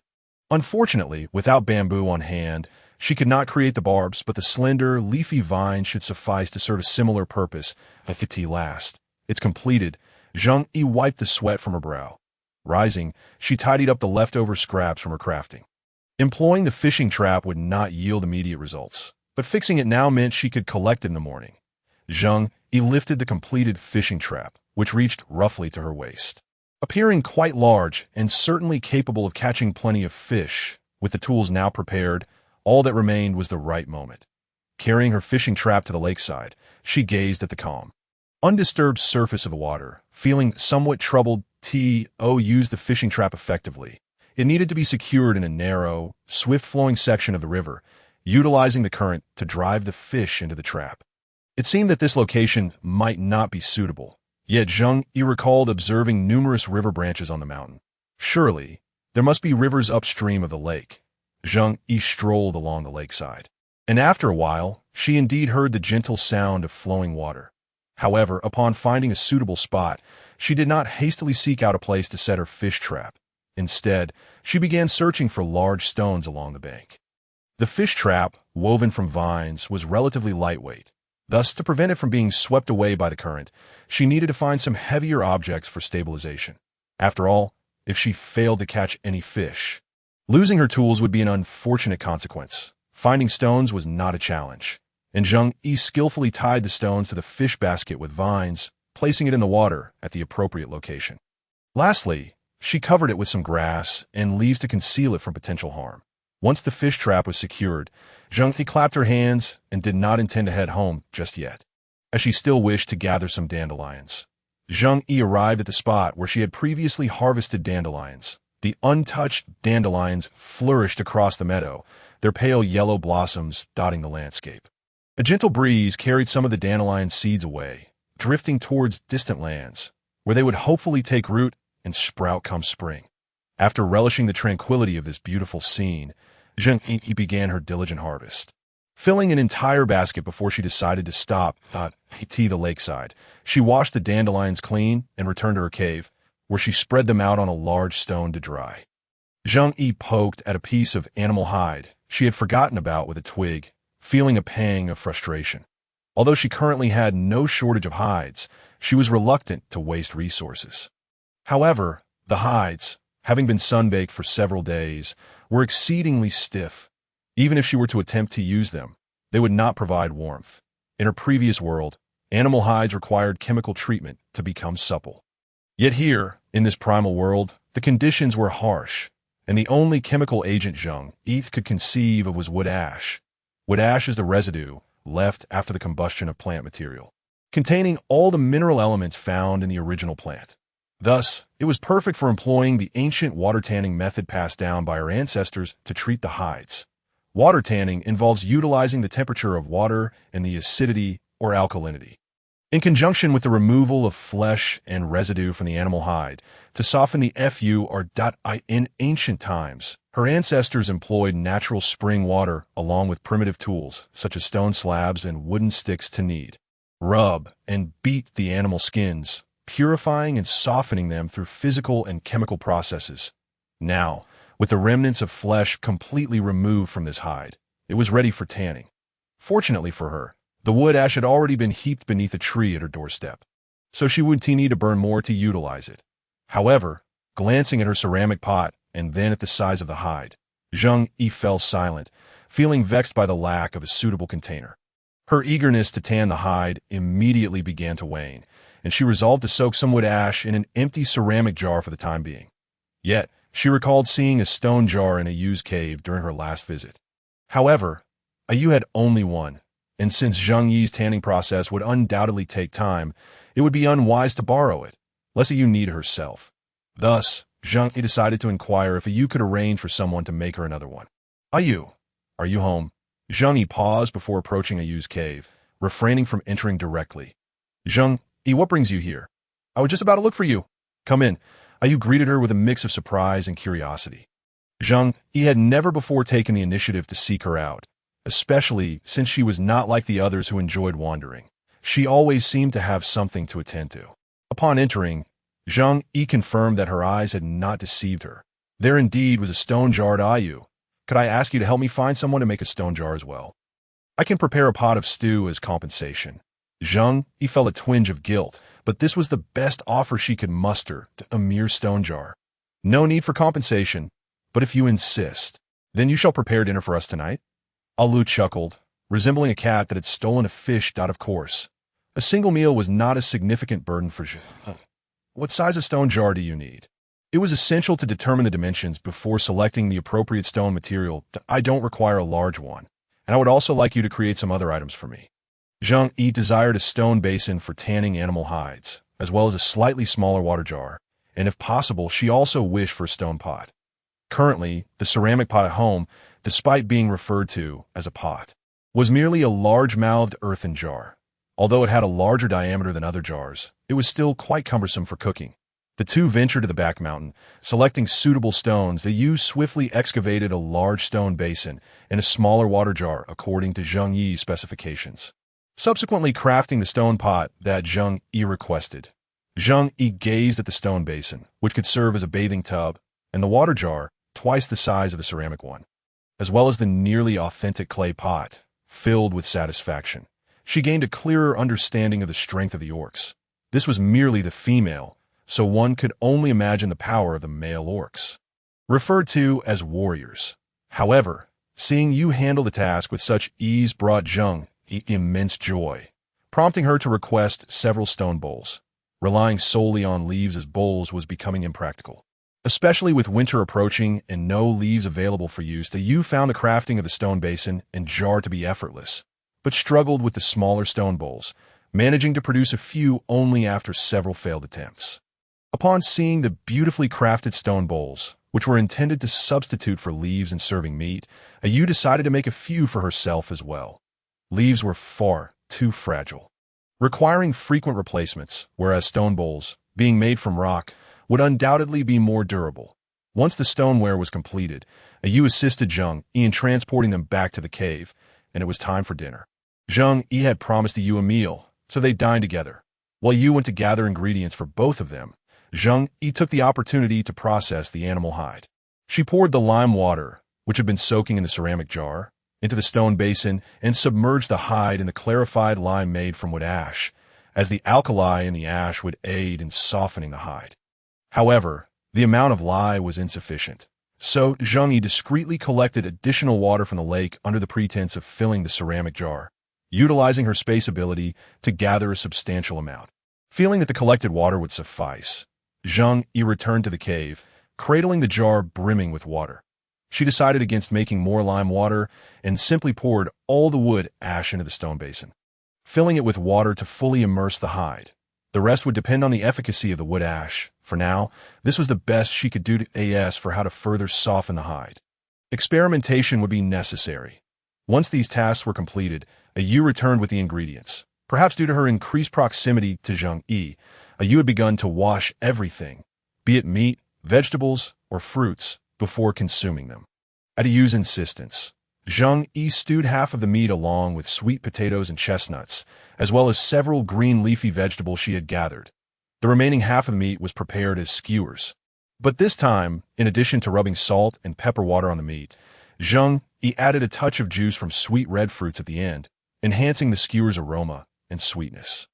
The skewers now infused with a hint of sweetness, indeed won Yu's favor.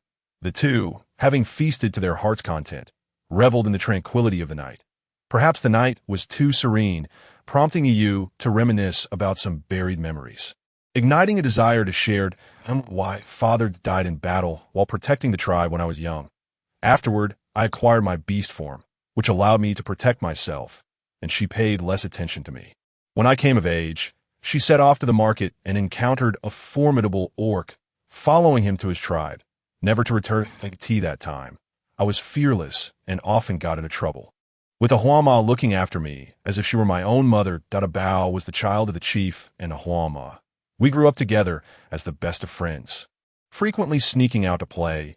She loved it when I transformed into my beast form and ran wildly across the grasslands with her, claiming it made her feel free. However, one day after sneaking out, she never returned. We had always gone out together, and I couldn't understand why she didn't call for me that time. As her best friend, I failed to notice her distress and did not protect her. As she spoke, Yu's voice began to tremble. Witnessing Yu's sorrow, Zheng Yu felt a pang of sadness, but was at a loss for words of comfort. Afterward, a Huang Ma and the chief searched frantically in the surrounding areas, even sending warriors to inquire in other tribes. A Xiugu and the warriors combed the vicinity, yet a Bao's whereabouts remained a mystery. We were left to wonder whether she had been captured by a stray beast or had encountered a wild animal. Eventually, a Huang Ma regained her composure, tightening her watch over the females. No one was allowed to leave the tribe alone. Having shared this, Yu seemed to feel a bit lighter within. He, listening to this tale from the past, suddenly understood a Huang Ma's strict attitude toward the two sneaking out. But where could a Bao have gone? Surely, she and T crossed over like Zheng. Zheng Yu pondered this mystery, her mind occupied with the question even as she fell asleep. Another fine day dawned, and Zheng Yu rose, using the water from the ceramic jar to attend to her personal hygiene. With a hint of disdain, she tidied her unkempt hair, feeling that she was in dire need of a bath. The smoked meat stored in her space remained warm, so to avoid excessive greasiness, she paired it with the leftover leafy vegetables from the previous day for breakfast. Just as she washed the grease from her hands, a chorus of beastly roars echoed in the distance. Zheng Yu, now accustomed to the nearby roars, was no longer frightened. She understood that this was a unique form of communication in this region. However, unable to comprehend their language, she remained oblivious to the nature of the commotion. Standing at the cave entrance and peering into the distance, she could see nothing. Zheng Yu felt torn between checking on the fish trap she had set in the river or joining the crowd at the tribe's entrance. Ultimately, curiosity prevailed, and she hurriedly made her way to the tribe's entrance, knowing that to witness the spectacle, one had to arrive promptly. Otherwise, the excitement would have dissipated. Upon reaching the entrance, she found a throng of people, with the crowd so dense that not a single gap was visible. Given Zheng Yu's small stature, she could not see anything. Thus, she edged closer to the gathering of the collection team, squeezing forward just enough to catch a glimpse. Before her stood a group of male orcs, each shouldering a substantial amount of game. They must be the rear guard of another group heading out for the hunting season. Most of them were unfamiliar to Zheng Yu, though she recognized a few, such as a Xing, who had brought her back to the tribe, and the chief who had initially welcomed her. Regardless of familiarity, they all exuded a palpable aura of lethal intent. Hong Yi! Hong Yi!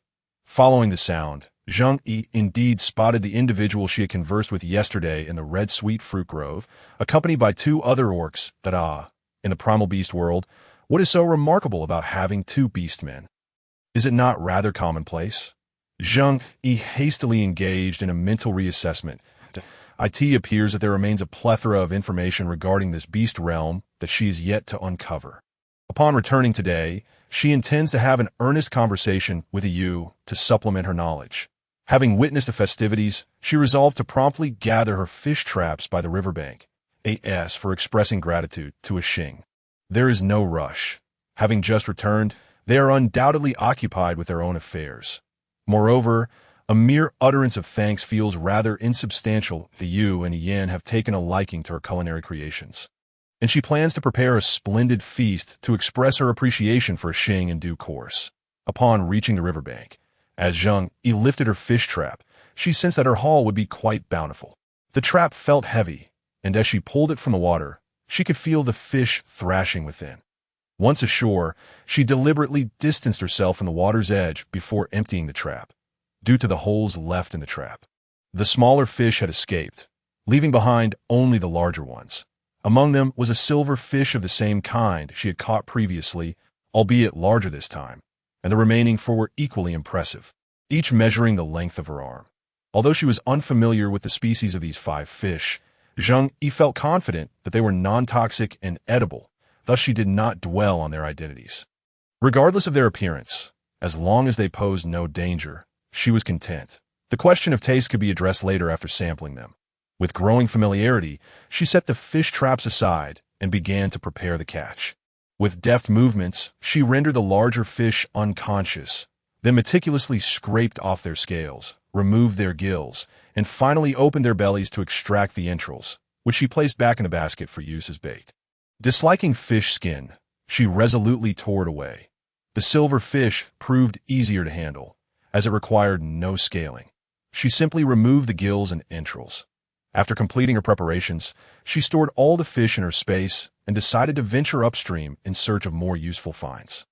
As she walked along the river, Zheng Yu indeed discovered a couple of common wild vegetables, notably larger than usual, sufficient to sustain her for several days. She continued to explore the area and was drawn to a patch of plants that stood a meter tall. Initially, she thought they resembled bamboo leaves and assumed they were merely stunted bamboo. However, upon closer inspection, she realized they were something else entirely. The plant's appearance did not ring any bells for her, but the alluring fragrance and spicy scent captured her attention. Plants that emit a spicy aroma are likely suitable for seasoning, so Zheng Yu plucked a leaf and tasted it, only to spit it out moments later. The flavor was mediocre, yet it indeed possessed some spiciness that could complement meat dishes. With determination, she picked up a sharp stone from the riverbank and began to dig at the roots. Both ginger and garlic leaves carry a spicy essence, and she hoped for a stroke of luck, wishing for any variety to emerge. Soon enough, she unearthed the roots, their earthy yellow hue causing her spirits to lift. She had been searching externally, while they thrived right at home. Not wanting to waste, Zheng Yu carefully extracted all the ginger from the patch. Using her bone knife, she peeled and cleaned the ginger before placing it in her basket, ensuring that the leaves and stems were also washed and included. With ginger on hand, her culinary endeavors would surely be enhanced, and it would serve as a remedy against the cold during winter, helping to ward off colds. Upon returning to her cave, Zheng Yu set 2 fish aside to drain, then evenly rubbed salt over their surfaces and insides before placing them in a stone pot. Pressing them down with stones, given the size of the fish, she could only marinate 2 at a time, which would later be transformed into smoked fish instead of drying due to their size. To prevent smoke from filling the cave during the smoking process, Zheng Yu planned to prepare the fish outside. While they marinated, she ventured out to find a wooden stick, which she used to pound the beast skins in the food basin, rendering them softer. After discarding the contents and washing the basin, she hung it up again. With renewed vigor, she built a fire outside the cave and proceeded to smoke both fish following the previously established method. She intended to stew the silver fish later, saving it for a different preparation. The remaining 2 fish would be salted and roasted, then smoked afterward. After completing the smoking process, Zheng Yu carefully extinguished the fire outside the cave.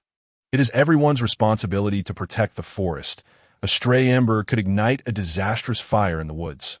With provisions secured, Zheng Yu felt a sense of calm as she counted the 5 smoked fish stored in her space, including the one preserved previously. Zheng Yu, the Shindo's tribe's Fu Zhu Chun has arrived. A Yu exclaimed, her face alight with excitement as she stood at the cave entrance. Zheng Yu thought, Fu Zhu Chun. Such a cultured name. Previously, she had encountered only simple names that resonated with the primitive beast world. Hearing such a melodious name left her somewhat incredulous. Fu Zhu Chun, she inquired. You might not be aware, but even uneducated members of the Shindo's tribe can identify some common herbs, and their shamans are exceptionally skilled, knowledgeable in the healing properties of nearly all medicinal plants. Consequently, the shamans of the Shindo's tribe are widely recognized as the most powerful. Fu Zhu Chun is the next shaman of the Shindo's tribe, and it is said that she's inherited all the skills of her predecessor. Everyone is quite curious about her, yet the Shindo's tribe is reticent to engage with the outside world, even avoiding contact with outsiders. I never expected that Ashio and Uncle Aman could invite her over this time, but Yu brimmed with joy at the prospect of satisfying her long-held curiosity, especially since Fu Zhu Chun's presence might aid in treating Qing Shi.Is she the only one with this name? Zheng Yu cautiously probed. No, all members of the Shindo's tribe have names beginning with Fu Zhu. Yu replied, unaware of Zheng Yu's reasoning but answered truthfully. Zheng Yu breathed a sigh of relief. Wow, how impressive. Have you met her yet? Zheng Yu held a deep respect for the doctors of this alternate realm and was curious about their healing techniques. Given that beasts could transform into humans, it was not surprising that shamans possessed some mystical powers. That Yu, feeling slightly guilty, admitted, not yet. Your cooking is so delicious that I frequently rave about it to them. This time, since the Shindo's tribe has sent someone, Mama Ahua wants you to prepare a meal to welcome and express gratitude to them. Zheng Yu's culinary prowess compared to theirs was like night and day, and she couldn't help but boast about it, inadvertently relaying word to Mama Hu as a result. When the Shindo's tribe arrived, she was promptly dispatched to summon Zheng Yu. It was merely a meal. Zheng Yu had no intentions of declining. However, she was surprised that her cooking had drawn the tribe's attention. In comparison to her previous world, she had essentially been invited to a national banquet, albeit a rather humble one. How many people are there? She first inquired to prepare the ingredients accordingly. With Fu Zhu Chun included, there are 5 in total. Yu recalled meticulously, providing an accurate count. Considering the appetites of the beastmen, Zheng Yu decided to gather extra chestnuts and sweet potatoes, retrieving 4 pieces of ginger from her space and stuffing all the remaining Sichuan peppercorns into her basket, along with 4 lemons for good measure. Let us proceed. After ensuring she had not forgotten anything, Zheng Yu prepared to step out. Observing the overflowing basket, Yu hurriedly took it upon herself to carry it on her back, not daring to let Zheng Yu shoulder the burden. Upon arriving at the square, Zheng Yu immediately spotted Mama Ahua and several others waiting, alongside 2 well-prepared game animals. The meat appeared to be exceptionally large. Zheng Yu, you've arrived. I've heard from you that your meat is incredibly delicious, and you possess many cooking techniques we've never seen before. We would greatly appreciate your help. Please do not hesitate to let us know what you require. Certainly, the quantity is indeed substantial, and it would be quite challenging for me to manage on my own within a short time, so I will need everyone's cooperation. Zheng Yu was not one to stand on ceremony, for the abundance of meat would surely exhaust her if she were to handle it alone. She instructed them to separate their spoils. Those few remaining with Ahua and her mother were all beastmen, and both Ahayu and Ahua's mother were capable of transforming into their beast forms, complete with formidable claws. Thus, their efforts were remarkably efficient, and before long, they had divided the 2 hunted creatures according to her specifications. Zheng Yu first directed them to cut all the ribs and meaty bones of one carcass into segments and toss them into the large pot that had already been set over the fire. A few slices of ginger and lemon were added to mitigate any gamey odor. Subsequently, The remaining meat was sliced into large pieces for later use. While waiting for the water to boil, she had them carefully peel the sweet potatoes and remove the shells from the chestnuts. Once all the ingredients were prepared, the water in the pot was just coming to a boil. She asked for a chunk of fatty meat, sliced it into small pieces, and tossed it into the preheated pot. Once the fat had completely rendered, she added ginger slices and Sichuan peppercorns to saute and release their fragrant aroma. The meat and bones were then transferred to this pot, and after a brief stir, water was added. Using a makeshift spatula she had fashioned, Zheng Yu stirred the pot of meat, finding the task quite laborious. Observing the pot brimming with meat and bones, she quickly set another pot over the fire, following the same method, and transferred half of the bones into it. She then added the chestnuts and sweet potatoes, seasoned them with an appropriate amount of salt, and covered the pot with leaves. Thus, 2 dishes were prepared, one being meat and bone stewed with sweet potatoes, and the other, chestnuts braised with meat. There was no rush to fry the meat just yet. Zheng Yu first prepared a marinade for grilling. One half of the hunted creature was stewed, while the other half was prepared for roasting in the most primitive manner. Zheng Yu instructed them to make even incisions across the surface of the meat, then brushed it thoroughly with a mixture of salt water, Sichuan pepper water, and the marinade made with lemon juice. Once the meat was cooked, she brushed it with a sweet fruit glaze, though this time she only coated one leg, unsure of their preference for sweetness. With the roast meat completed, Zheng Yu hurriedly finished stir-frying the meat with ginger leaves. By this time, it was already lunchtime, and the meat in the pot had long been stewing, its enticing aroma drawing the attention of beastmen passing through the square. Not to mention those who had participated in the cooking, who were nearly drooling in anticipation. However, seeing Zheng Yu tirelessly at work, they felt too shy to interrupt. How could there be a meal without utensils? At the outset, Zheng Yu had instructed a Haiyu to craft stone bowls and chopsticks. Now that the food was ready, a Haiyu brought over a basket filled with washed stone bowls and chopsticks. Wow, it smells incredible. I told you, didn't I? Zheng Yu's cooking is the best, a Haiyu exclaimed. Initially, when she had said this, they had all looked skeptical, but now they understood. Indeed, it smells divine. I have never encountered such an enticing aroma. The beastmen nodded in agreement, swallowing hard to keep from drooling. Shall we taste it? Zheng Yu suggested. Noticing their eager expressions, there was no reason to prepare a feast without partaking herself. Ahua, with a serious expression, nodded. Very well, let us sample it. Her exterior may have been stern, but internally she was already salivating. Zheng Yu used the large wooden spoon carved by Haiyu to serve each person a piece of the boiled meat, followed by 2 pieces of sweet potato. The few who were attempting to use chopsticks found it challenging at first and eventually resorted to stabbing the food with the utensils. Delicious! This is truly delightful. This root is also exquisite, sweet, and tender, infused with the flavor of the meat. Ahua was so astonished she could scarcely articulate her thoughts after savoring the meat and bones. They eagerly sampled the stir-fried meat slices, erupting into a chorus of admiration. Zheng Yu felt a surge of joy at their reactions. For a cook, is there any greater happiness than seeing others relish the dishes they have prepared? When the clan leader, accompanied by the members of the Zheng Yu tribe, arrived, the square was immaculate, and the air was filled with the tantalizing scent of food, irresistibly captivating the keen noses of the beastmen. Amon inhaled the fragrance deeply, disregarding the presence of guests and rushing forward with alacrity. Ahua swatted Amon's hand away, then turned to greet the guests from the Zheng Yu tribe, saying, "Thank you for your hard work. Please have a seat. A skilled shaman is always welcomed." And this time, the Zheng Yu tribe had sent their next shaman, Fu Zhuchun, to heal Qingshi, a gesture that would be remembered by the Lia tribe, as they approached. Zheng Yu's gaze fell upon them, and she immediately noticed the only female among them. How to describe her? In that moment, Zheng Yu felt as though she were gazing upon an ethereal woodland sprite.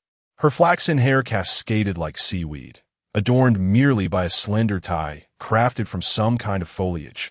With delicately pointed ears, bright golden eyes, and a petite pink mouth, her features combined to create an astonishingly captivating visage.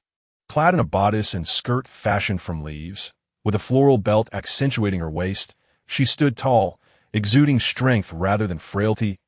As the guests settled, Zheng Yu discreetly stole several glances, managing not to attract Fu Zhuchen's attention.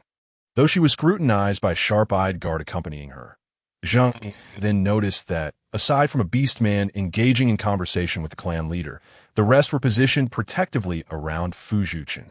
It was undeniable that the visitors from the Shenlu tribe possessed a commanding presence, and they were all exceptionally striking to I in particular. The one who had just scanned her had an appearance rivaling that of Ashu, though their styles were entirely different. Ashu resembled a polished jade, exuding a sense of quiet humility, while this individual radiated the aura of a drawn sword, emanating a palpable pressure that discouraged prolonged gazes.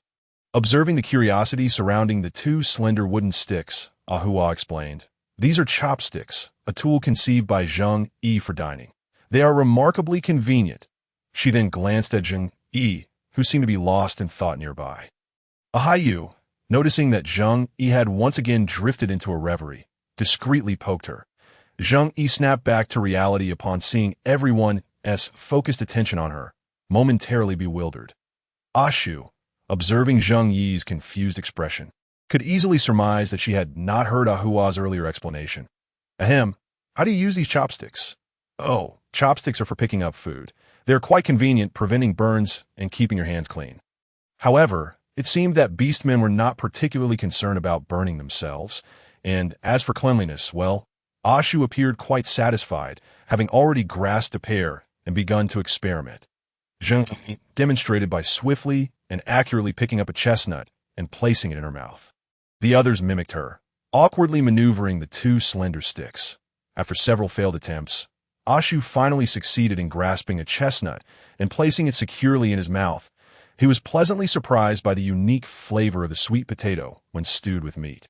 And the chestnuts he had discovered were delightfully soft and delicious, explaining Zheng Yi's initial joy upon finding them. Fu Zhuchen was also quite observant, quickly grasping the technique. When she successfully picked up a piece of sweet potato, a glimmer of satisfaction flickered in her eyes. After multiple failed attempts, Uli radiated an aura of frustration. "Fool, ease up on the strength. Pick it up gently like this." Fu Zhuchen could no longer bear to watch and offered hands-on guidance to Uli. "Okay," Uli replied, adjusting her grip and successfully transferring the piece of meat into Fu Zhuchen's bowl. Delicious. The tender stewed meat elicited a bright smile from Fu Zhuchen. Seeing her enjoyment, Uli tenderly offered her another piece. Zheng Yu, who had been observing the entire exchange, felt no emotional stirrings. She merely picked up another piece of meat and popped it in her mouth, chuckling inwardly at the bittersweet irony of it all. Though she had prepared in abundance, the beastmen's appetites were insatiable, and they devoured every last morsel of the two hunted creatures. Once they had feasted to their heart's content, the remaining matters were no longer Zheng Yi's concern. Ahua attended to Fu Zhuchen, who appeared somewhat fatigued. The clan leader and his companions likely had more matters to discuss with the Shenlu tribe, and sensing she had no further role to play, Zheng Yu discreetly bid them farewell and took her leave. Ahayu, on the other hand, expressed her intention to gather a unique fruit from the tribe to offer to Fu Zhuchen, so the two parted ways as they exited the square. Thus, it was left to Zheng Yu and Ashu to walk home together, at which point Zheng Yu learned that Ashu's home was situated directly above her own cave, which explained their frequent encounters. "Shall we go fetch your share of the chestnuts?" As they hastened home, Zheng Yu shattered the tranquility with her words. "This time, we have expended quite a bit on hosting the Shendu clan. It would be unthinkable to burden you with the cost. So please keep it for yourself that on the way to the Shendu clan, I spotted some chestnut trees on the ground, but due to the pressing timeline, I couldn't thoroughly assess their number. Nevertheless, I have committed the location to memory. Once I have seen off the Shendu clan, I shall investigate further." Zheng Yu marveled once more at Ashu's keen observational skills. Feeling a surge of happiness upon discovering the chestnut trees, it then dawned on her why they had invited Fu Zhuchen. "By the way, has Qingshir's treatment been progressing smoothly? The injury has stabilized. However, since it has affected the source, even if he recovers, he may never regain his former strength," Ashu replied, his brow furrowing at the thought. "What is the source?" Zheng Yu inquired, perplexed. "The source determines the size and combat prowess of a beastman when they transform into their animal form. Beastmen possess remarkable regenerative abilities, yet injuries to the source are unique in that healing takes an exceedingly long time. Reflecting on the terrifying wound Qing Shi had sustained upon his return, Ashio let out a sigh. If the source has been injured, is there a means of recovery? Zheng Yu remained bewildered, questioning the nature of this mysterious source. Indeed, within the endless forest, there exist herbs and fruits capable of restoring the source. Ashio explained. Yet, the endless forest is fraught with peril, especially now when ferocious beasts are hunting to accumulate energy. Venturing in would be tantamount to courting death. The notion of using herbs and fruits to replenish the source led Zheng Yu to wonder if ginseng could be of use, given its reputation as a restorative. Noticing Ashio come to an abrupt halt, Zheng Yu realized they had arrived home. Observing the weariness etched on Ashio's face, the words that had formed on her lips were ultimately swallowed. Ashio had been laboring tirelessly and likely hadn't had a moment's respite. It would be prudent to assess Qing Shi's condition before making any decisions, lest they inadvertently worsen the situation. After exchanging farewells, the two parted ways. Being a chef truly was exhausting. It seemed wise to impart culinary skills to others. As a considerate female, how could she not check on a fellow beastman from her tribe who had sustained serious injuries? Of course, she felt compelled to bring a small gift. Considering that the patient was a beastman, Zheng Yu opted against bringing fruits, as it appeared that few in this world consumed them. Chestnuts and sweet potatoes were also hard to digest, and thus unsuitable. Apart from these, only fish remained, which perhaps the tribe had yet to learn to properly handle, or perhaps there had been unpleasant experiences with fish bones, leading to an aversion to fish. Remembering Yu's prior warning against consuming fish, Zheng Yu frowned slightly. After rummaging through her supplies, she ultimately decided on a hearty bowl of meat soup made from the remaining half portion of smoked meat and a sweet potato, which she mashed into a puree, adding a ginseng root for good measure. Zheng Yu poured the fragrant meat soup into a ceramic jar, sealing it with large leaves to prevent spillage. Once satisfied, she placed the jar into a wicker basket and carefully cradled it as she exited the cave. Standing at the fork in the road, she was caught off guard by the sight of Ashio rushing toward her. Just as she was beginning to doze off, he appeared with a pillow. Ashio, she called out. Hearing her voice, Ashio came to a halt. Observing his hurried demeanor, Zheng Yu wasted no time. Where is Qing Shi? I wish to see him. I'm on my way there now. Let's go together, Ashio replied, his smile vanishing as he bit his lip, recognizing the gravity of the situation reflected in Ashio's serious expression. Zheng Yu understood that things were likely dire. The two traversed the path in silence, urgency propelling them forward. Upon arrival, a crowd had already gathered. Zheng Yu scanned the assembly, recognizing nearly everyone she knew.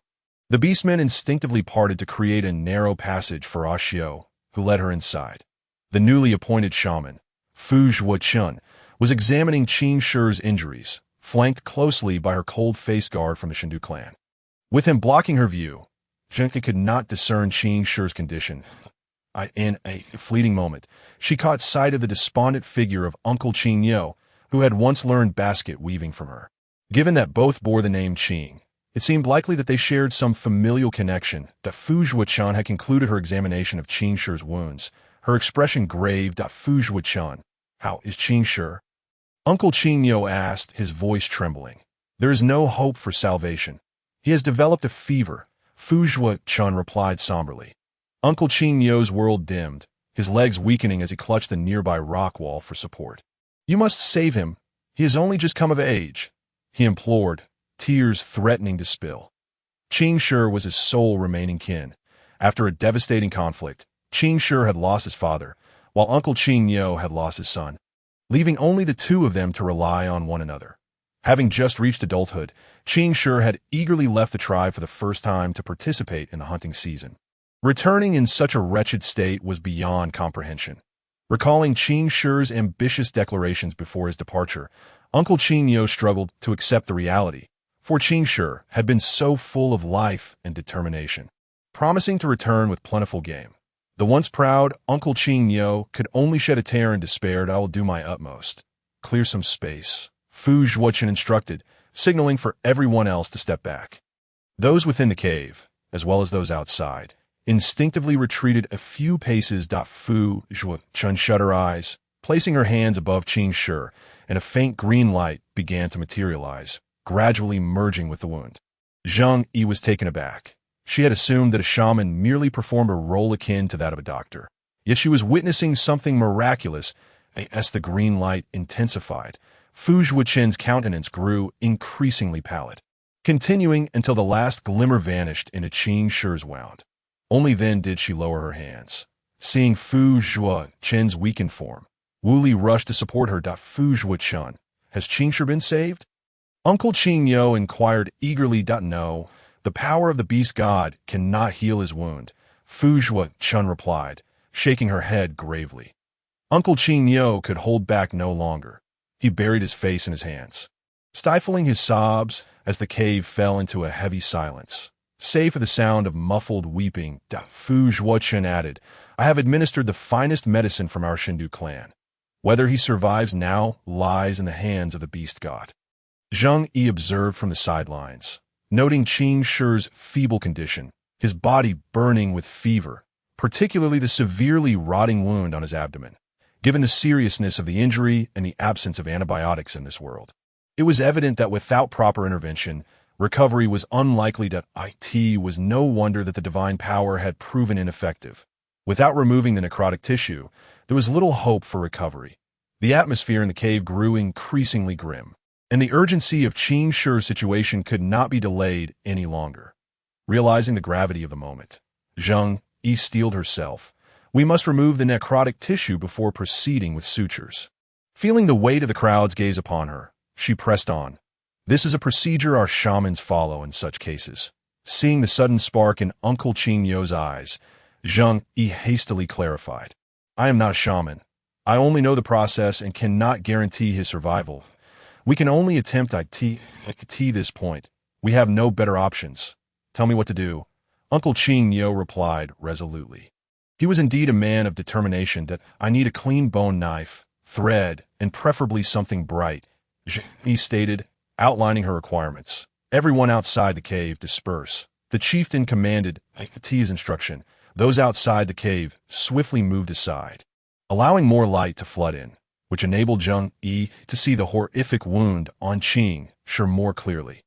First, she instructed Uncle Qing Yo to cleanse Qing Shi's body with warm water, as hygiene was paramount. Who among you wield a knife with skill? She asked, aware that she could not take action herself. Witnessing such a bloody scene was already a considerable challenge. That I shall do it.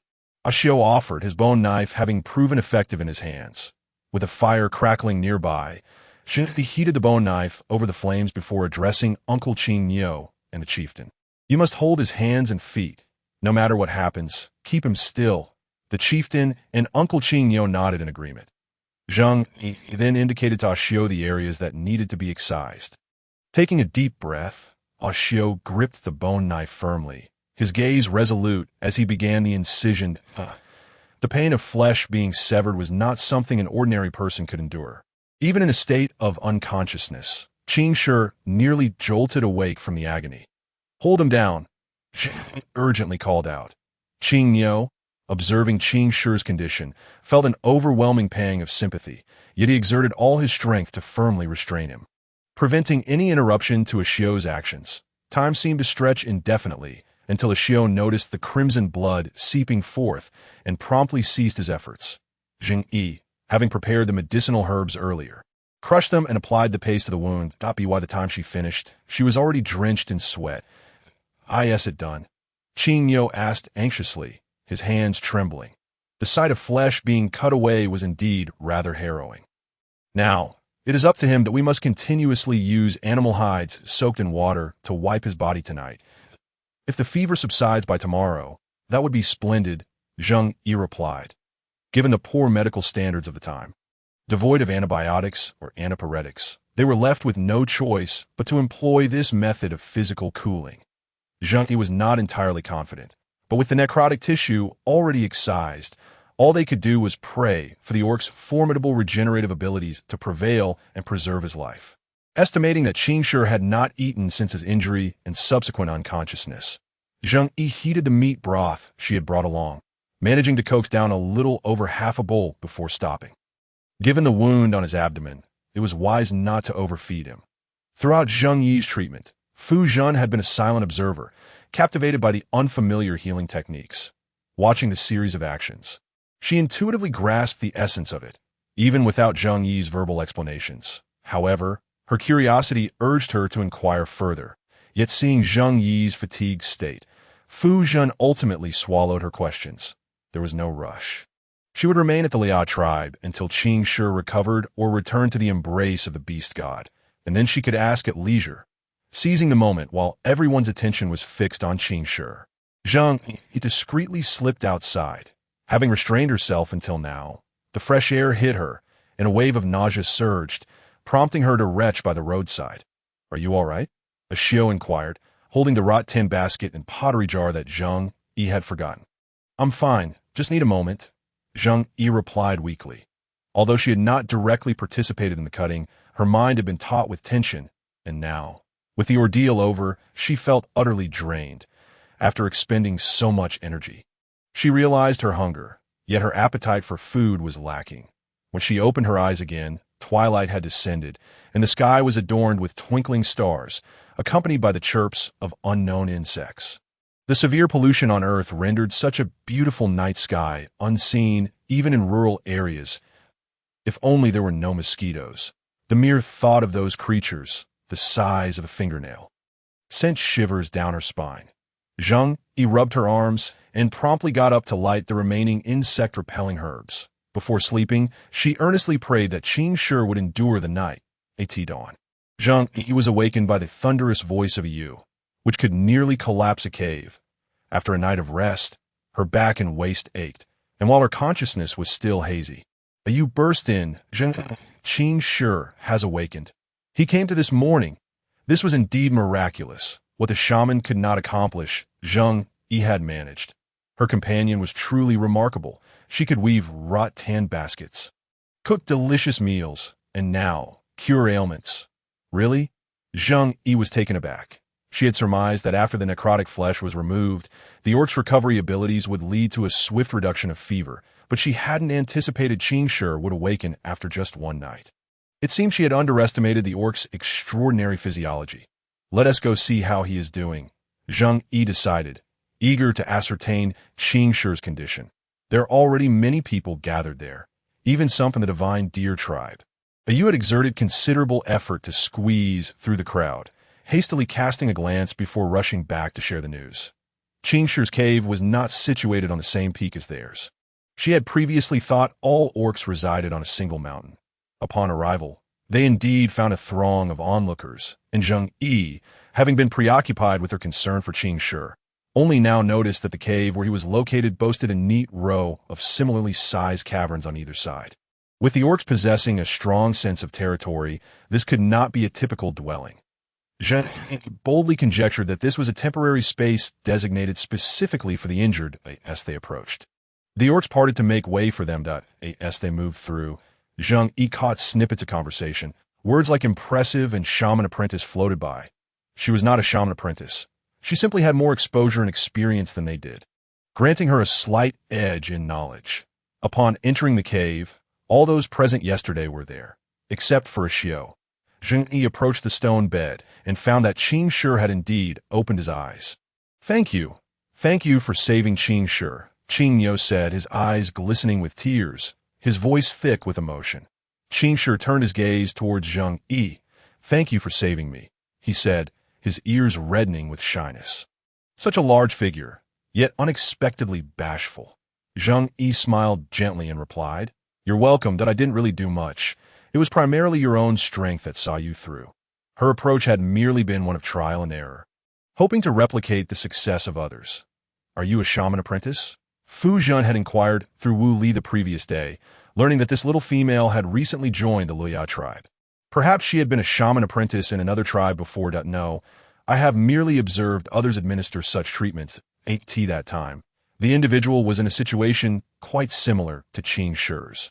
So I thought, since that person survived, perhaps this method could save him too. It was more a matter of chance than anything to you understand why we needed to cut away the flesh surrounding his wound." Fu Zhen had pondered this question all night, unable to grasp why removing the flesh would facilitate healing to it is because the tissue around the wound had already rotted, which hindered the healing process. Only by excising the necrotic parts could the wound begin to heal properly. Perhaps it was precisely those decayed tissues that had obstructed Fu Zhen's green light from taking effect. Fu Zhen contemplated Zheng Yu's explanation. Realizing that only by removing the bad could the new tissue grow, you did exceptionally well. Once they had finished their exchange, the tribe leader smiled warmly, recognizing that this young female possessed both bravery and wisdom. The Liao tribe had indeed stumbled upon a treasure this time. With Qing Shi now out of danger, the leader felt a sense of relief. All right, everyone, having seen the spectacle, it's time to get back to work. Standing around like this is quite unbecoming, he declared, giving a playful kick to the nearest orc by the entrance. Upon witnessing their leader's antics, the crowd of orcs dispersed hastily. The orc who had been kicked dared not protest and hurriedly departed. Why me? Being kicked by the leader really stings. The divine deer tribe welcomes you as a guest. Zheng, a perceptive young female, her few words had imparted much wisdom to Fu Zhen, having received the answer she sought. Took her leave with her 4 guards. Zheng Yi, don't head out with the gathering team today. Take a good rest. You, take care of Zheng Yi, Hua instructed hurriedly as the time for gathering approached. Gulialu, Qing Shi's stomach let out a loud rumble. The remaining individuals in the cave paused momentarily before bursting into laughter. I'll go fetch some meat. Hunger was a good sign. As long as he could eat, he would recover quickly. He can't consume anything too greasy right now. Uncle Qing, please bring over a stone pot filled with half a pot of hot water. I will prepare some broth for him. After only having half a bowl of broth over the past few days, it was indeed time for a proper meal. Considering he was still a patient, it was prudent to keep the food light. I'll help, Yu offered. Rising, Zheng Yi prepared to venture into the woods to gather some wild vegetables. Where are you going? I'll accompany you. Yu quickly stood up as well. No need. Just keep an eye on Qing Shi. I'll be back shortly. Having made several trips, she was well aware of where the wild vegetables grew and soon returned with half a basket. Quietly, she also pulled a few ginseng roots from her space to add to the basket. Upon her return to the cave, Uncle Qing brought over a hefty piece of meat and a small jar of salt. Uncle Qing, could you please cut a piece of meat and then turn it into a meat paste? Turn it into meat paste? All right. The azure bull deftly severed a chunk of meat, then raised his fist, striking the stone pot's contents with rhythmic force. The bull's strength was indeed formidable, and in a mere short span, he had reduced the meat to a paste. The artistry of handcrafted meat. Zheng Yi added a pinch of salt to the meat paste and began to stir in one direction. Once the water in the pot reached a boil, she commenced shaping the mixture into small meatballs, which she then dropped into the pot to cook. Remarkably, the meatballs held their forms splendidly, despite the absence of starch. They adhered solely due to the meat's natural stickiness. When all the meatballs floated to the surface, Zheng Yi tossed in the washed wild greens and ginseng roots, allowing them to simmer briefly. These are all for you. Remember to chew on those ginger-colored roots. Zheng Yi instructed, gesturing towards the ginseng roots within.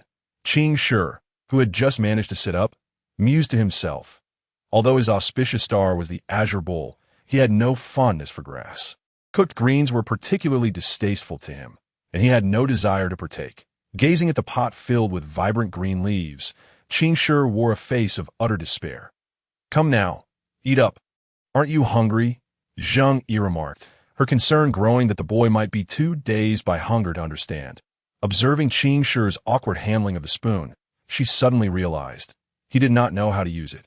This is a spoon. It's for sipping soup, she demonstrated, lifting the utensil. Qing Shi watched her closely, mimicking her movements. Although his actions were somewhat clumsy, he managed to scoop up both soup and meatballs. To temper the grease of the meat, Zheng Yi had added a generous portion of wild greens, resulting in a pot that appeared overwhelmingly green, despite the fragrant aroma of the meatball soup. The sight alone did little to whet Qing Shi's appetite.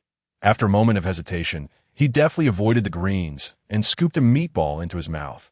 The pleasantly warm meatball was springy and, upon chewing, dissolved effortlessly, its tender flavor instantly capturing Qing Shi's heart. Delicious, he exclaimed, devouring them one after another with insatiable zeal. Having prepared Qing Shi's meal, Zheng initially intended to leave, but she could not resist the earnest entreaties of Uncle Qing Yu to stay for a feast of roasted meat. Zheng Yi skewered the meat into large portions and set them to roast. Deciding to stay and partake in a meal, she endeavored to elevate the flavor of the roast, although she had only seasoned it with salt. The tenderness of the meat made the skewers extraordinarily delectable. After finishing the pot of meatball soup, Qing Shi, enticed by the aroma of the roasting meat, stealthily pilfered a piece. However, upon catching Zheng Yi's gaze, he quickly withdrew his hand. Suppressing his desire to sneak another bite, he silently vowed that once he was well, he would indulge heartily.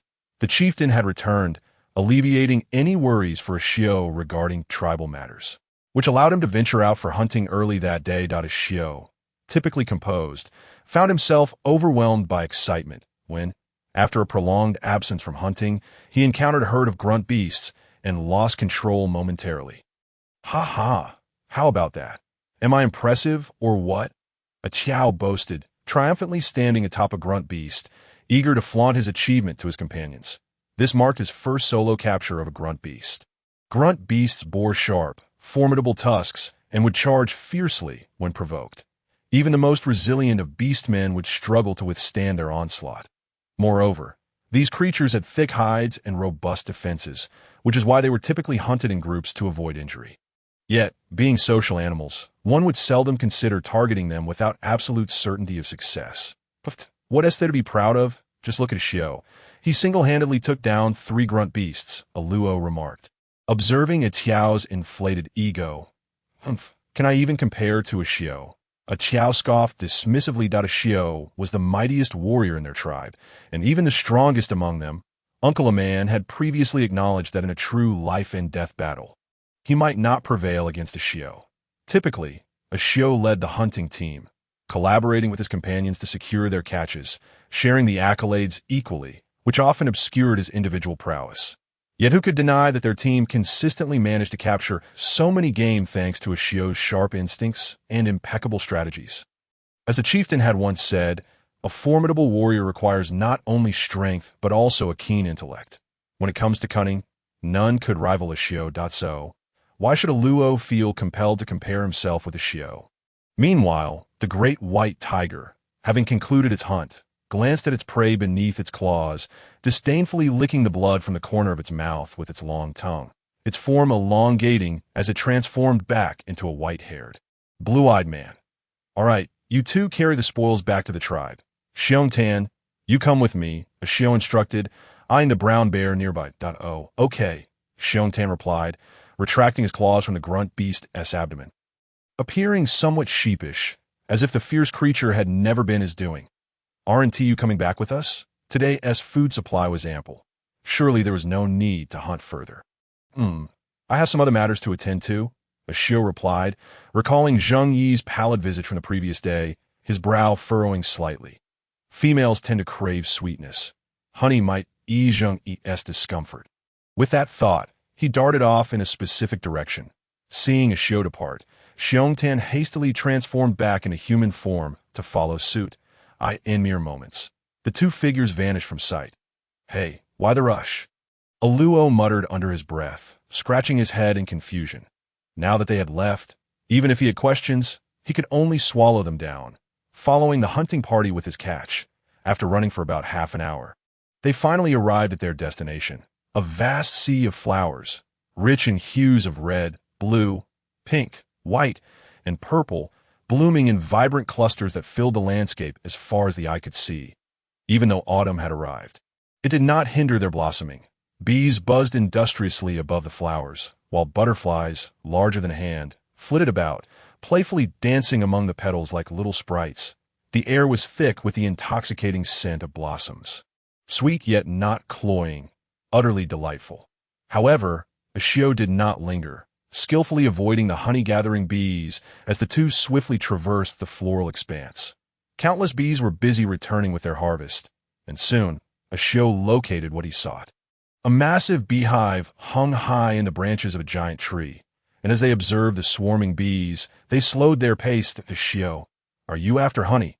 Xiongtan inquired, eyeing the enormous hive with longing. The mere thought made his mouth water. But could the two of them truly manage such a feat? Since his earliest memories, he had tasted that sweet flavor only once, yet it remained etched in his memory, as if the sweetness had been woven into his very being. Bears had an innate affection for honey, but that hive, the size of a fist, was not easily conquered. There are surely many bees guarding the hive. Zheng Tan remarked, gazing at the fortress-like structure with trepidation. Indeed, there are still some on guard, but most of the swarm has gone out to gather nectar, leaving only a handful behind, as Xiu assessed. Expertly analyzing the hive's current defenses as the cold season approached, the flowers would soon wither, and those bees still lingering would not be many. You distract those remaining bees and lead them towards the river over there. Then, hide in the water and swim away from another direction. Leave the rest to me, as Xiu instructed, demonstrating his thorough knowledge of the terrain. Done. Ultimately, Zheng Tan could not resist the allure of honey. If he ended up with a head full of stings, so be it. The sweetness of honey made it worthwhile. Receiving Ashu's glance, Zheng Tan patted his chest in a gesture that conveyed, "Leave it to me," before transforming into his beast form, charging forth with a countenance brimming with valor. In the next moment, the massive body of the brown bear surged forward, the tremors of his movements swiftly capturing the attention of the bees left behind. Unsatisfied with merely attracting their notice, Zheng Tan seized a stone from the roadside and hurled it at the beehive. Though the hive only trembled slightly, it incited the fury of the bees within. They swarmed out, angrily buzzing, their stingers brandished menacingly as they charged at the great brown bear. Just as the bees were about to collide with him, the bear abruptly altered his course, sprinting with all his might in the direction Ashu had indicated. Seemingly taunting them, he glanced back and declared, "Come on, you little pests. Do you think your tiny stings can pierce this tough hide?" As the swarm of bees surged towards the brown bear, a few had already caught up and fiercely jabbed their stingers into him. The bear twitched his moist, rounded nose, feeling the sting. Yet fortunately, his thick skin prevented any real harm, instead propelling him to run even faster. Noticing that the bees had departed, Ashu swiftly approached the beehive, deftly using his claws to slice off a substantial chunk before racing towards his predetermined destination. Upon returning, the bees discovered an intruder had ravaged their home and stolen the honey they had laboriously produced. Enraged, they buzzed wildly, following the scent of their stolen treasure. Ashu ran at full speed until he reached the familiar grove of red sweet fruits, where he paused to gather a handful of fragrant herbs to mask the scent of the hive. Followed by a few leaves that he crushed to extract their juices, applying them to his body, he then concealed himself among the herbs. Remaining perfectly still, the bees, trailing behind, hesitated before the fragrant heap, unable to detect the scent of honey or the intruder. With their limited cognitive capacity, they lingered for a while, but upon realizing that they still could not find their hive or the intruder, they reluctantly returned.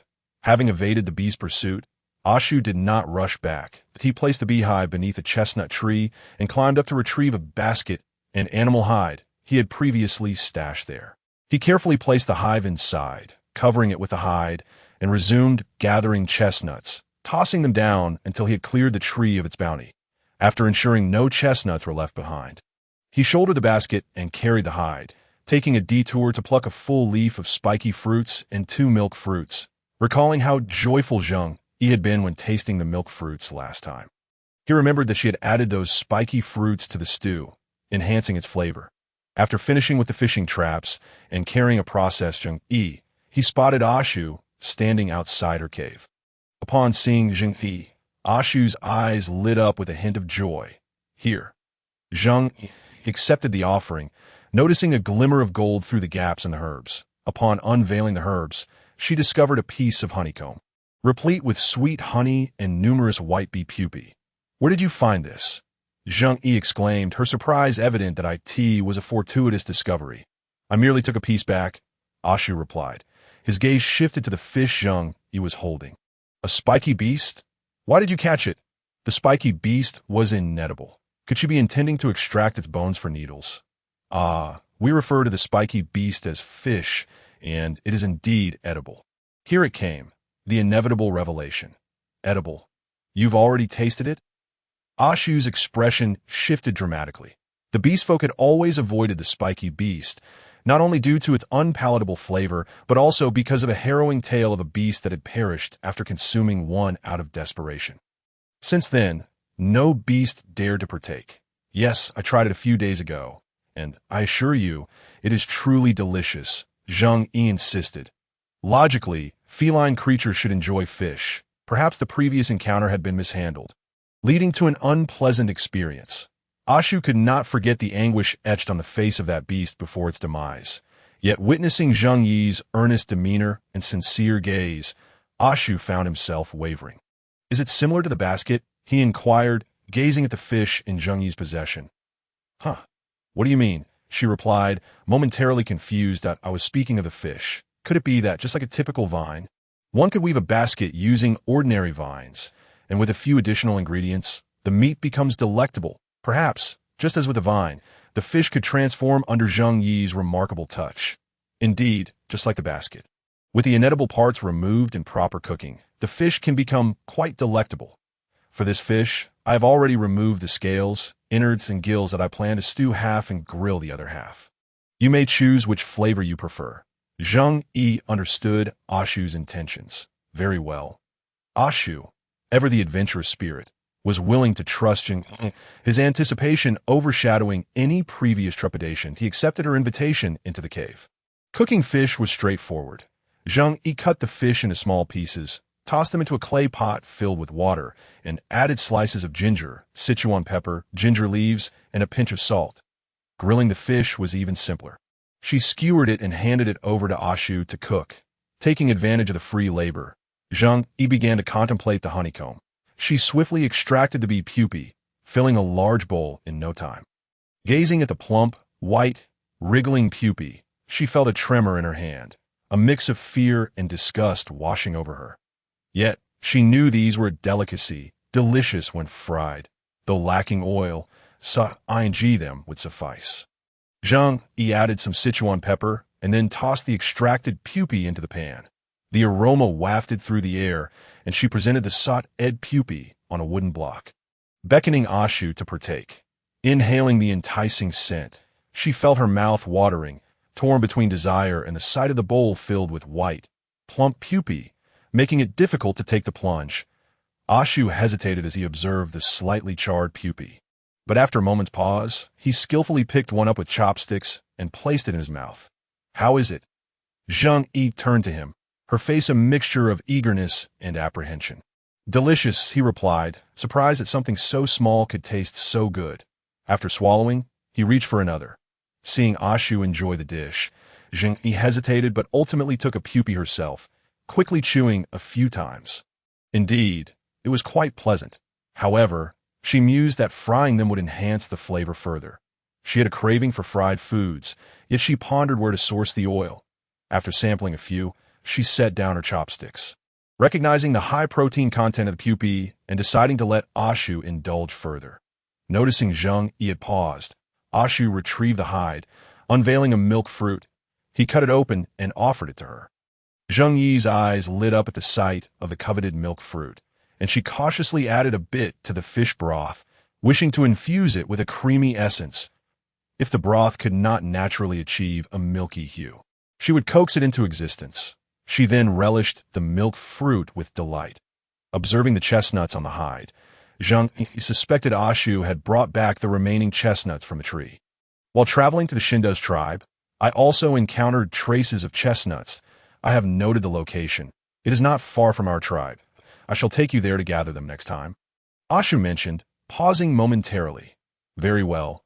I shall keep an eye out for any familiar plants along the way. Zheng Yu replied, her excitement palpable. She recalled how she had thoroughly enjoyed the roasted chestnuts Ashu had left for her. In a flurry, she gathered some to roast anew, eager for Ashu to experience their flavor. She cleared away the ash that had yet to burn away and buried the chestnuts within, resting her chin on one hand. She idly prodded the fire with a small stick. By the way, Ashu, having lived here for so long, you must be quite familiar with the area. Could you tell me about it? Since we have some leisure time, why not listen to Axiu recount a tale? What would you like to hear about? Axiu pondered momentarily, uncertain of where to begin. Perhaps you could start by speaking of this vast grassland. After all, it was essential to understand the place where she would reside for an extended period. Zheng contemplated, her gaze fixated on the roasted fish in her hands, its surface glistening, her eyes gradually deepening with thought. The land we inhabit is known as the Luada grassland. Scattered across Luada grassland are numerous tribes, with many small tribes, but let us focus on the 5 prominent ones. The Great Gorilla Tribe. Residing in the heart of the grassland, the Silver Wolf Tribe to the north, the Fierce Tiger Tribe to the east, the Divine Bird Tribe to the west, and finally, our own Lia tribe to the south. To the south and east of Luada grassland lies an endless jungle. Within this boundless jungle dwell formidable beasts, known for their ferocity and aggression. Fortunately, they only emerge from the jungle to bask in the moonlight during the nights of the dual full moons. As you may have sensed, the flesh of these beasts offers immense benefits to the beastmen, as it harbors powers that can enhance their strength. Thus, despite the dangers posed by the endless jungle, each year the tribes send warriors to hunt these ferocious creatures to the north loom eternal snow-capped mountains, where only the cold-resistant Silver Wolf tribe can thrive. For others, survival there is exceedingly challenging. As for the west, it is said to be an expanse of boundless water, teeming with aquatic beasts. Aside from the avian tribe that possesses the ability to soar and hunt, other beastmen find it arduous to survive, leading to the Divine Bird tribe's dominance in that region. All that water, does it appear blue, perhaps with a salty taste? Could Zheng Yu be referring to the sea? I cannot say for certain. The avian tribe has always been insular, seldom engaging with other tribes, and thus information about them is scarce. Although Zheng Yu was adept at gathering intelligence from other tribes, the Divine Bird tribe's aversion to contact with outsiders limited her knowledge. What are the specialties of the avian tribe? What do they primarily produce for trade with others? If it is indeed a sea, it must yield a bounty of salt. Salt, the kind that is pure white as snow, exclusively possessed by the Divine Bird tribe. Thus, despite their arrogance and disdain for other tribes, the most beastmen attend their gatherings. While the Lia tribe also possesses salt stones, they pale in comparison to the Divine Bird tribe's salt, leading other tribes to favor trading with them over the Lia tribe. Nevertheless, although the Lia tribe's salt stones may not rival the snow-white salt of the Divine Bird tribe, they provide enough sustenance for the Lia tribe's survival. Even if the Divine Bird tribe, intent on monopolizing salt resources, refuses to sell their snow salt to the Lia tribe, it does not jeopardize their existence. Regrettably, apart from salt stones, the Lia tribe's furs and fruits are hardly novel commodities. Thus, even if the Lia tribe holds their own gatherings, only smaller tribes unable to afford the Divine Bird tribe's salt attend, and they come discreetly, wary of offending the Great Gorilla and Divine Bird tribes. Zheng Yu sighed at the thought, realizing the detrimental impact of such a situation on the Lia tribe development. It seems evident that the West is indeed the SE, and oh wonder the avian tribe is so haughty. They have every reason to be proud with such a resource at their back that a pang of jealousy struck her. With the sea at their disposal, they must have an inexhaustible supply of salt. With ample salt, they could preserve vast quantities of meat, and perhaps even some wild vegetables, for enduring the harsh cold seasons without greens would be a trial. However, while Zheng Yu envied the Divine Bird tribe's boundless salt supply, she also found solace in the fact that salt mines exist on land. With sufficient salt stones, she could extract ample quantities of pure snow salt. What truly piqued her interest were the vibrant and delectable seafoods from the ocean. She longed for squid, crabs, scallops, and the sweet taste of fresh shrimp. Zheng Yu, smacking her lips, inquired, will the avian tribe participate in gatherings? Gatherings are typically rotated among the major tribes, but the Divine Bird tribe is an exception, hosting their own annually. Their habitat consists mainly of rocky cliffs, which are quite frigid during the cold season, necessitating the acquisition of furs from other tribes for warmth. However, due to the scarcity of trees in their region, suitable prey with furs is also limited, compelling them to trade with other tribes for their furs.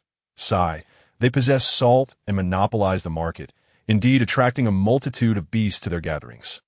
Zheng Yu comprehended perfectly that, when do these gatherings typically occur? She was eager to witness it for herself. Before the hunting season, this year, due to certain matters, the Lia tribe did not attend the gathering, Zheng Yu said, hastily turning the fish in her hands to prevent it from burning. It had already passed, and Zheng Yu felt a twinge of regret. She had hoped to find staple food there, but it seemed she would have to wait until next year. By the way, is our tribe's salt supply adequate? Zheng Yu voiced a concern that had lingered in her mind. The Liao tribe possesses its own salt stone mine, Axiu replied, her tone contemplative. A salt stone mine.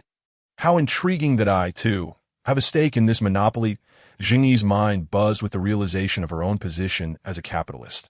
However, since the Liao tribe was one of the major tribes, possessing some advantageous resources should afford them protection, alleviating her fears. Rising to her feet, Zheng Yu hurried to the storage room and retrieved a small pouch of salt wrapped in fur. Look, I made this myself, she declared, unveiling the pristine white salt within, her expression one of pride. You made this? Axiu, usually composed, widened her eyes in astonishment. Yes, using the salt stones you provided before. Zheng Yu dropped another bombshell. You could produce snow salt from salt stones? Axiu was genuinely taken aback. Indeed, salt stones are composed of salt mixed with other soil and sand, which is why they appear light gray and possess an unusual taste by removing the sand and soil. What remains is pure salt, restoring its original white hue, thus transforming it into snow salt. Additionally, consuming impurities from rocks is detrimental to one's health. I suggest we convert our salt stones into this purer form. As for the method, I know how. It's not too difficult, and I can teach you. What do you think? Without waiting for Axiu to respond, Zheng Yu passionately conveyed her thoughts, confident in her persuasive abilities. Converting salt stones into snow salt would benefit her as well. But considering her willingness to teach them the technique, it would be reasonable to expect a generous supply of salt in return. Axiu momentarily lost her voice, struggling several times to regain it. When she finally spoke, it was merely a pale, "Thank you, and no need for thanks. It is all for the tribe," Zheng Yu replied playfully. Observing the mischievous glint in Zheng Yu's eyes, Axiu couldn't help but smile. Zheng Yu then posed her most pressing question. Where did Axing find me? She only recalled that Axing discovered you on the final day of the dual moons, the very afternoon when the fierce beasts, having basked in the dual sunlight, returned to the endless jungle. At that time, Axing was ambushed by a wounded beast competing for a mate and suddenly sensed you. However, the proximity to the endless jungle made Axing hesitant to investigate. Upon seeing that you were alone and had fainted, Axing decided to take you away. Axiu recounted, regaining her composure. Her vivid description illuminated the series of events surrounding her rescue, and Zheng Yu felt immense gratitude toward Axing. In that desolate place, far from civilization, without Axing, her life would undoubtedly have been lost. The recollection of her despair rendered Zheng Yu's face pale. Would you care for a piece of honey? It's quite sweet.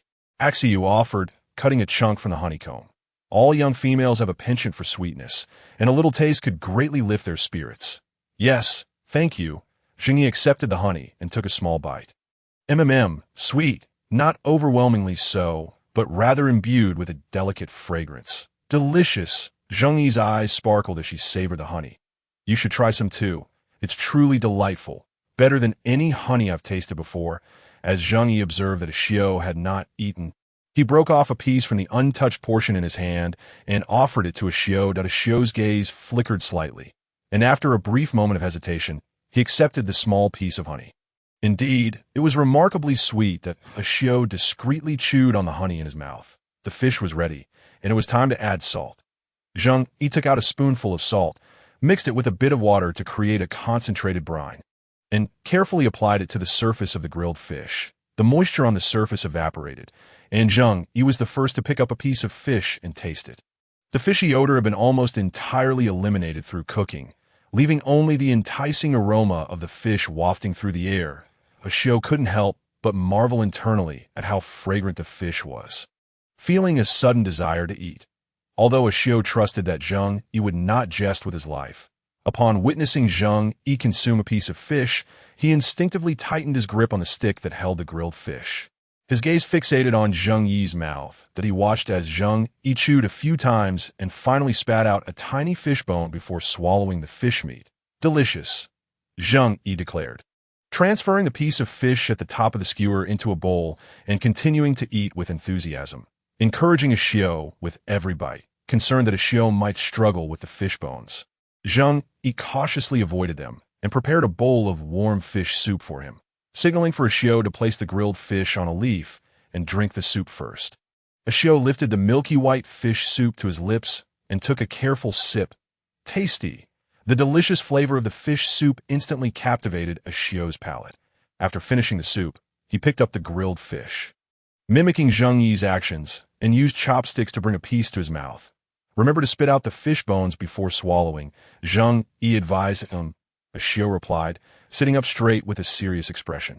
To Zheng Yu, Xiao seemed less like someone savoring a delectable piece of fish and more like an individual making a significant decision for the tribe. How should one put it? The earnestness with which Xiao ate the fish was rather endearing, that Xiao chewed the fish thoroughly, ensuring there were no bones before swallowing. It must be said that the fish was exceedingly delicious and easy to chew, suitable even for the young and elderly. Removing the fish bones was a meticulous task, making it a truly excellent food choice. Furthermore, with so many fish in the water, if they could catch them all, their food reserve for this cold season would surpass any previous haul. However, there was no need to rush into fishing. Food was still abundant, and the fish could serve as a safety net for their tribe this winter. Zheng Yu was not hungry, having only consumed that piece of fish and a bowl of soup, leaving the rest entirely for Xiao. The more Xiao ate, the more his eyes sparkled, and once he finished the fish, he contentedly squinted his eyes. After satisfying his hunger and thirst, the task of cleaning up naturally fell to Xiao, while Xiao busied himself with the remnants. Zheng Yu took the opportunity to retrieve the roasted chestnuts from the fire. Once they had cooled slightly and were no longer scalding, Zheng Yu, using the cracks in the shells, carefully peeled them one by one. She placed the chestnuts aside, waiting for Xiao to return before handing them to him.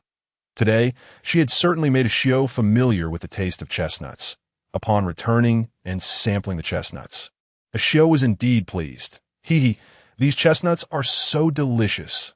I hope Xiao will take me to see the place where they found the chestnuts soon. I truly wish to explore this wondrous world. Of course, it would be even better if we could discover something useful.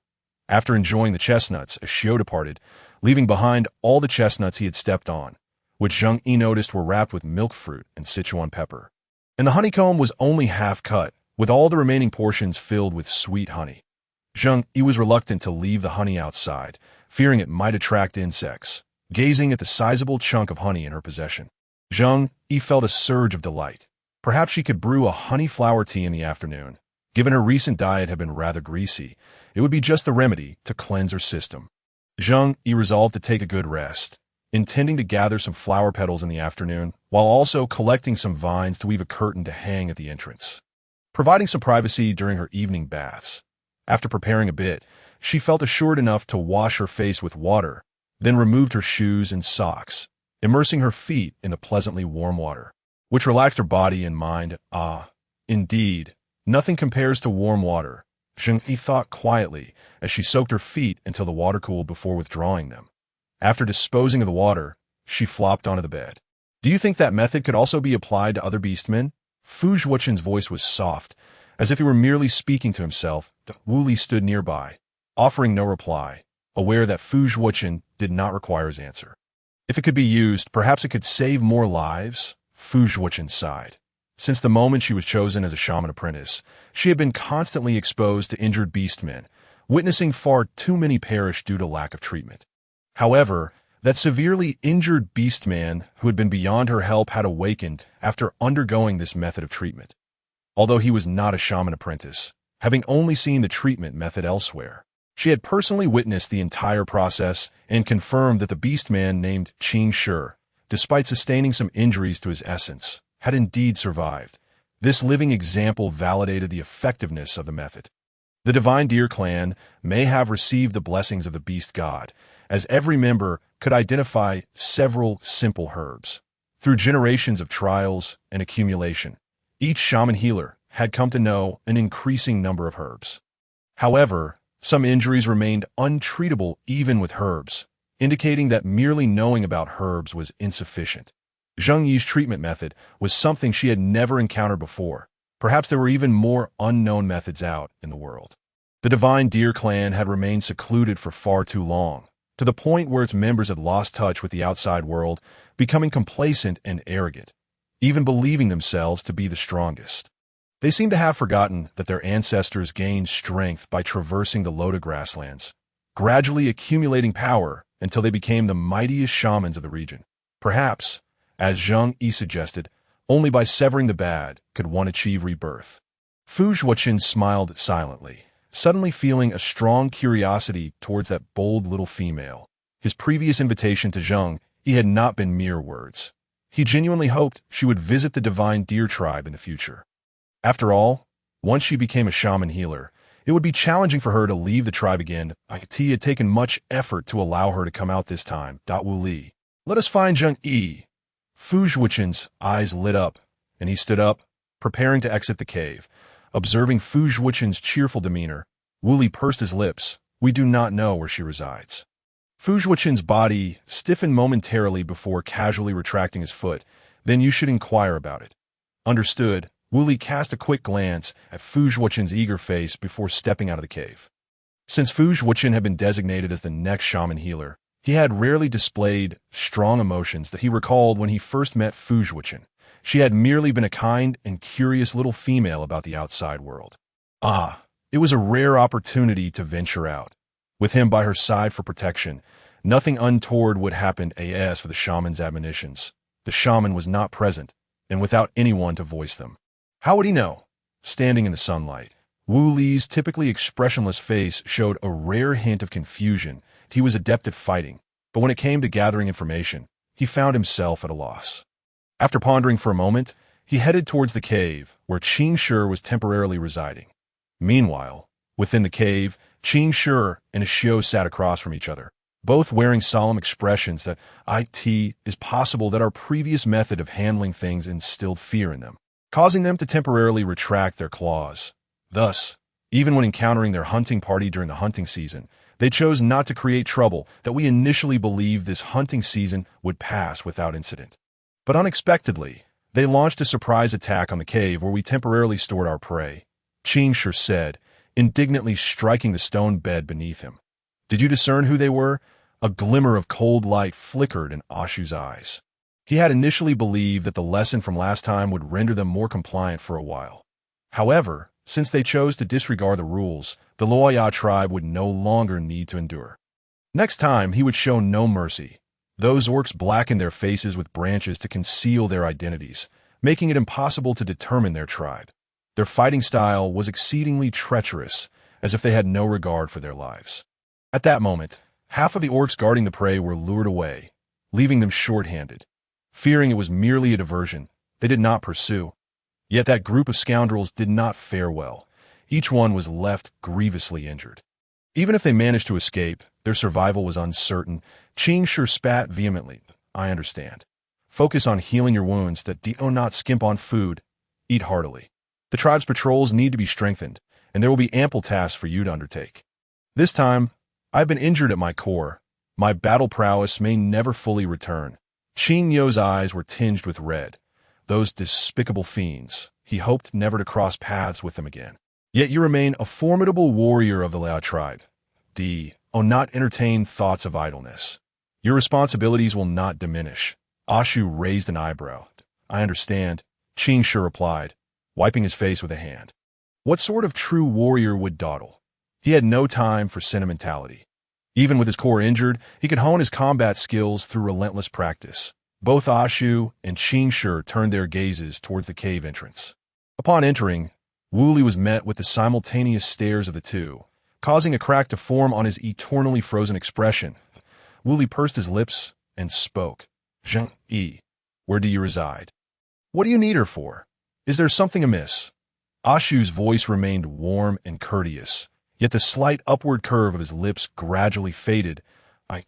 Nothing. I merely wish to discuss a few matters with her. Wu Li replied, thinking that he was simply expressing his interest in the healing methods proposed by Fu Zhuoqin. She hasn't lived here long and isn't very familiar with the area. If you have any inquiries, feel free to ask me. Ashu's smile had entirely vanished as he coldly responded. Meeting Ashu's deep-set gaze, Wu Li added, it is Lord Fu Zhuoqin who wishes to converse with her and make her acquaintance. After uttering this, Wu Li sensed the oppressive aura that had been directed at him dissipate. I see, Ashu replied, allowing a gentle smile to return to his face, the warmth returning as he said, "She should be waking from her afternoon nap now. Let us proceed. I shall guide you." Ashu rose, brushing off the dust clinging to his animal skin attire. As for how Ashu knew of Zheng Yi's napping habit, that was due to a casual mention by Yu, which he had taken note of. As they moved, his silver hair swayed slightly, resembling fine silver satin, reflecting light that seemed to brighten the cave. They met Fu Zhu-chun, who had been waiting in the guest cave, and the trio made their way to Zheng Yi's dwelling. Oblivious to the impending visitors, Zheng Yi was preoccupied with the vine she had just gathered, contemplating whether to weave the entrance curtain larger or smaller. If it were too large, it would fail to block the wind or provide shelter, but if too small, it would cast the cave into darkness, as it was the only source of light.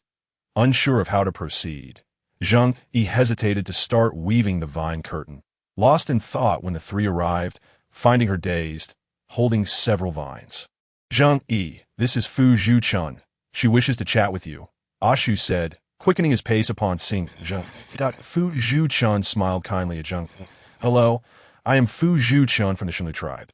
Previously occupied with healing, she had not formally introduced herself to Zheng Yi. "Hello, I am Zheng Yi from the Liao tribe. It is a pleasure to meet you." Zheng Yi felt a favorable impression towards the elf-like girl from the Shenlu tribe. "I am equally pleased to make your acquaintance." The two exchanged smiles. "Please sit down. I will brew some herbal tea." Zheng Yi invited them to take a seat as she retrieved the dried dandelion flowers she had prepared and placed them in a ceramic pot, adding water. "Why are you putting that plant in the pot to boil?" Fu Zhu-chun asked, curiously eyeing the floating plants in the pot. "I'm going to bring it to a boil to make dandelion tea." Dandelion is a plant with bright yellow flowers. The tea brewed from it can help clear heat and detoxify. That if one has stomach discomfort, here just above the belly, or if there's an unpleasant taste in the mouth, brewing tea from dandelion can be beneficial. Zheng Yi explained, gesturing to indicate the stomach's location. Moreover, drinking boiled water can help prevent illness. That if you dislike hot water, allowing it to cool is also acceptable. After all, females tend to be weaker, and unboiled water may harbor unseen impurities. Zheng Yi continued, sharing the advantages of drinking boiled water. After all, there is some truth to the adage of drinking more hot water when unwell. Fu Zhu-chun nodded thoughtfully. "Then I shall also boil my water before drinking." She pondered inwardly, appreciating the new knowledge Zheng Yi had imparted. Observing Fu Zhu-chun nodding obediently, Zheng Yi felt a surge of excitement. Regaining her composure, she suddenly realized an oversight. She had no cup to drink from. Zheng Yi looked up and met Ashu's gaze. "Ashu, could you help me carve a few cups?" "Certainly," Ashu replied, albeit unsure of what a cup was. "Could you first find a suitable piece of wood?" "I lack appropriate materials at home. I have some in my cave." "I shall fetch it," Ashu replied. Is there anything else you need?" "I only require a single piece of intact wood. It need not be large." The rest would depend on Ashu's sharp claws. Ashu quickly returned with a piece of wood. Zheng Yi inspected the smooth, fine-grained wood with satisfaction. Drawing upon her memory, she directed Ashu to carve 5 cups, one of which had a handle, perfect for ladling tea. Fu Zhu-chun, intrigued, encouraged Wu Li to try his hand at carving one as well. After they finished crafting and cleaning the cups, the water in the ceramic pot had long since boiled. Zheng Yi filled 4 cups with tea, lifting one to her hands. Gazing at the cup, it was not prejudice on Zheng Yi's part. Ashu's carved cups were smooth and even, wider at the top and narrower at the bottom. Indeed, more aesthetically pleasing than Wu Li's. Fu Zhu-chun cautiously inhaled the delicate aroma of the dandelion tea she held. The flavor was subtle, yet one could still catch a hint of fragrance. The 2 orcs, unfazed by the heat, took a sip as soon as it was served. Wu Li showed little interest in the flavorless tea, but Ashu seemed to genuinely relish it, clearly enjoying the floral infusion. After the 4 had consumed the tea, Fu Zhu-chun expressed her desire to search for herbs in the forest outside the Liao tribe, prompting Ashu and Zheng Yi to accompany her. Upon reaching the outskirts of the tribe, Wu Li vigilantly positioned himself beside Fu Zhu-chun, thwarting any potential dangers. Zheng Yi walked alongside Ashu, carefully observing their surroundings as they ventured into unfamiliar territory. Her instincts were on high alert, attuned to the possibility of discovering new food sources. The need to seek out fresh sustenance had become second nature to her. Fu Zhuchen smiled at Zheng Yu and then glanced around, noting the lush vegetation. She quickly spotted numerous herbs used for stopping bleeding and detoxification. Having learned much from Zheng Yu, Fu Zhuchen wished to share knowledge of common herbs in return. She pointed to a patch of grass beside a tree. Turning to Zheng Yu to explain, "This is blood-stopping grass. Applying it to a wound can swiftly halt the bleeding." After saying this, Fu Zhuchen carefully approached the herbs, gently clearing the soil and extracting the roots, presenting them to Zheng Yu, encouraging her to take them. When gathering this, remember to be cautious. Ensure to pull out the roots along with it. When it's fresh, crush it and apply it to the wound. Using both the roots and leaves will yield the best results. Zheng Yu was somewhat taken aback upon hearing Fu Zhuchen's detailed explanation. She had assumed that such knowledge of herbs would remain closely guarded, considering that shamans were likely a mysterious profession in this realm. Thus, it was surprising for her to realize that Fu Zhuchen was intentionally imparting this knowledge to her. Tribes and individuals willing to share their wisdom are indeed worthy of respect. It seems she had underestimated their generosity. As she gazed at the blood-red plant, she found no recollection of it in her mind. So she silently committed its appearance and properties to memory. This vital knowledge could one day save a life. The hemostatic herb is quite easy to cultivate. Once you have this root, you can bury it near the tribe. And it thrives rapidly, allowing one plant to yield a whole patch. This way, when the need arises, you won't have to venture far for it, as severe injuries can lead to life-threatening blood loss if not addressed in time. Currently, the Shanshu tribe had only managed to cultivate the hemostatic herb.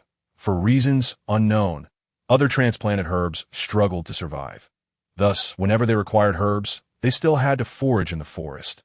The Shanshu tribe had developed an awareness of cultivation, but had yet to grasp the necessary conditions for plant survival, resulting in a low success rate.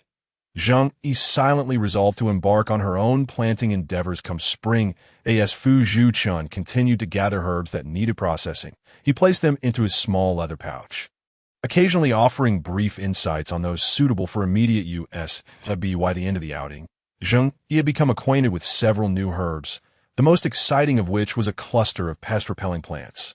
Particularly appealing given the menacing appearance of the local mosquitoes, she wished to avoid close encounters with them. The group moved at a leisurely pace, and the afternoon swiftly passed.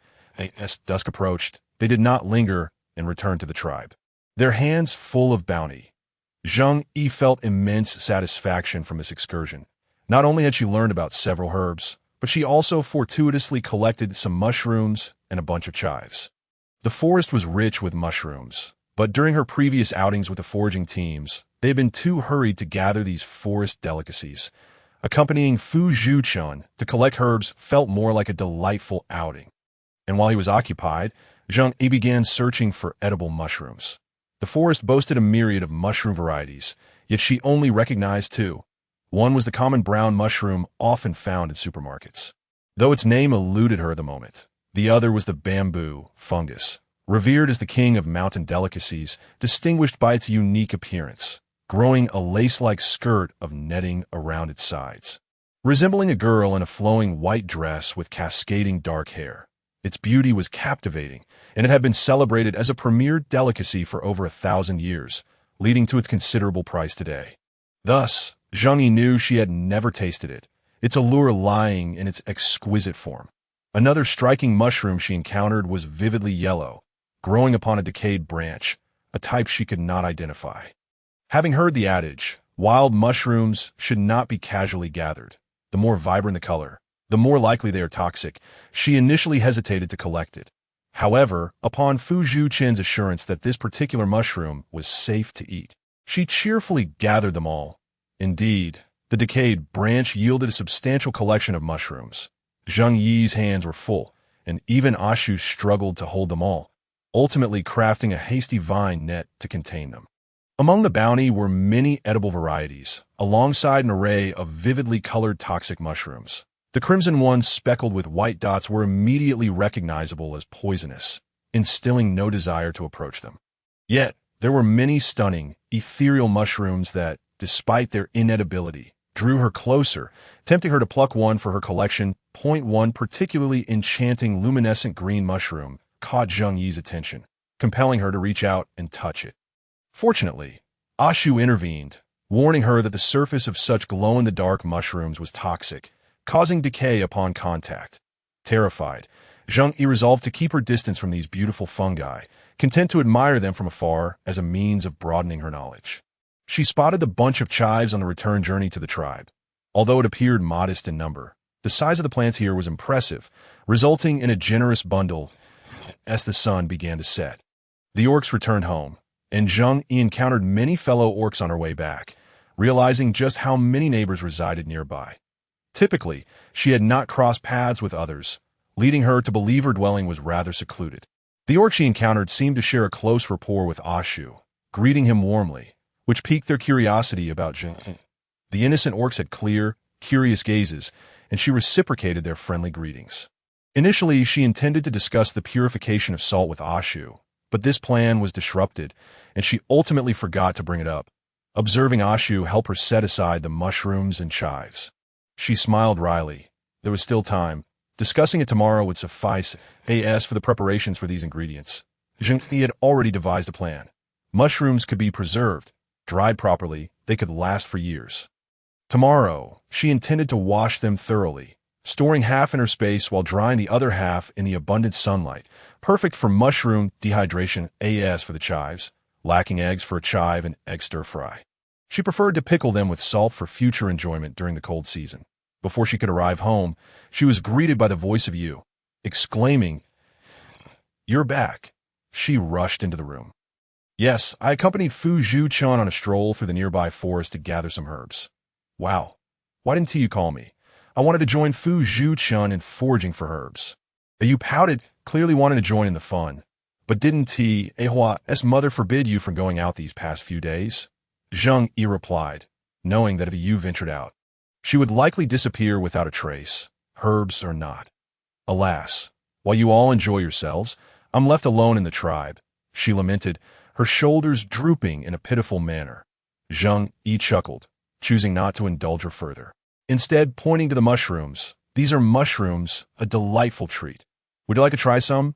Upon hearing this, you noticed the mushrooms resting against the wall, selecting the most visually appealing one and popping it into her mouth.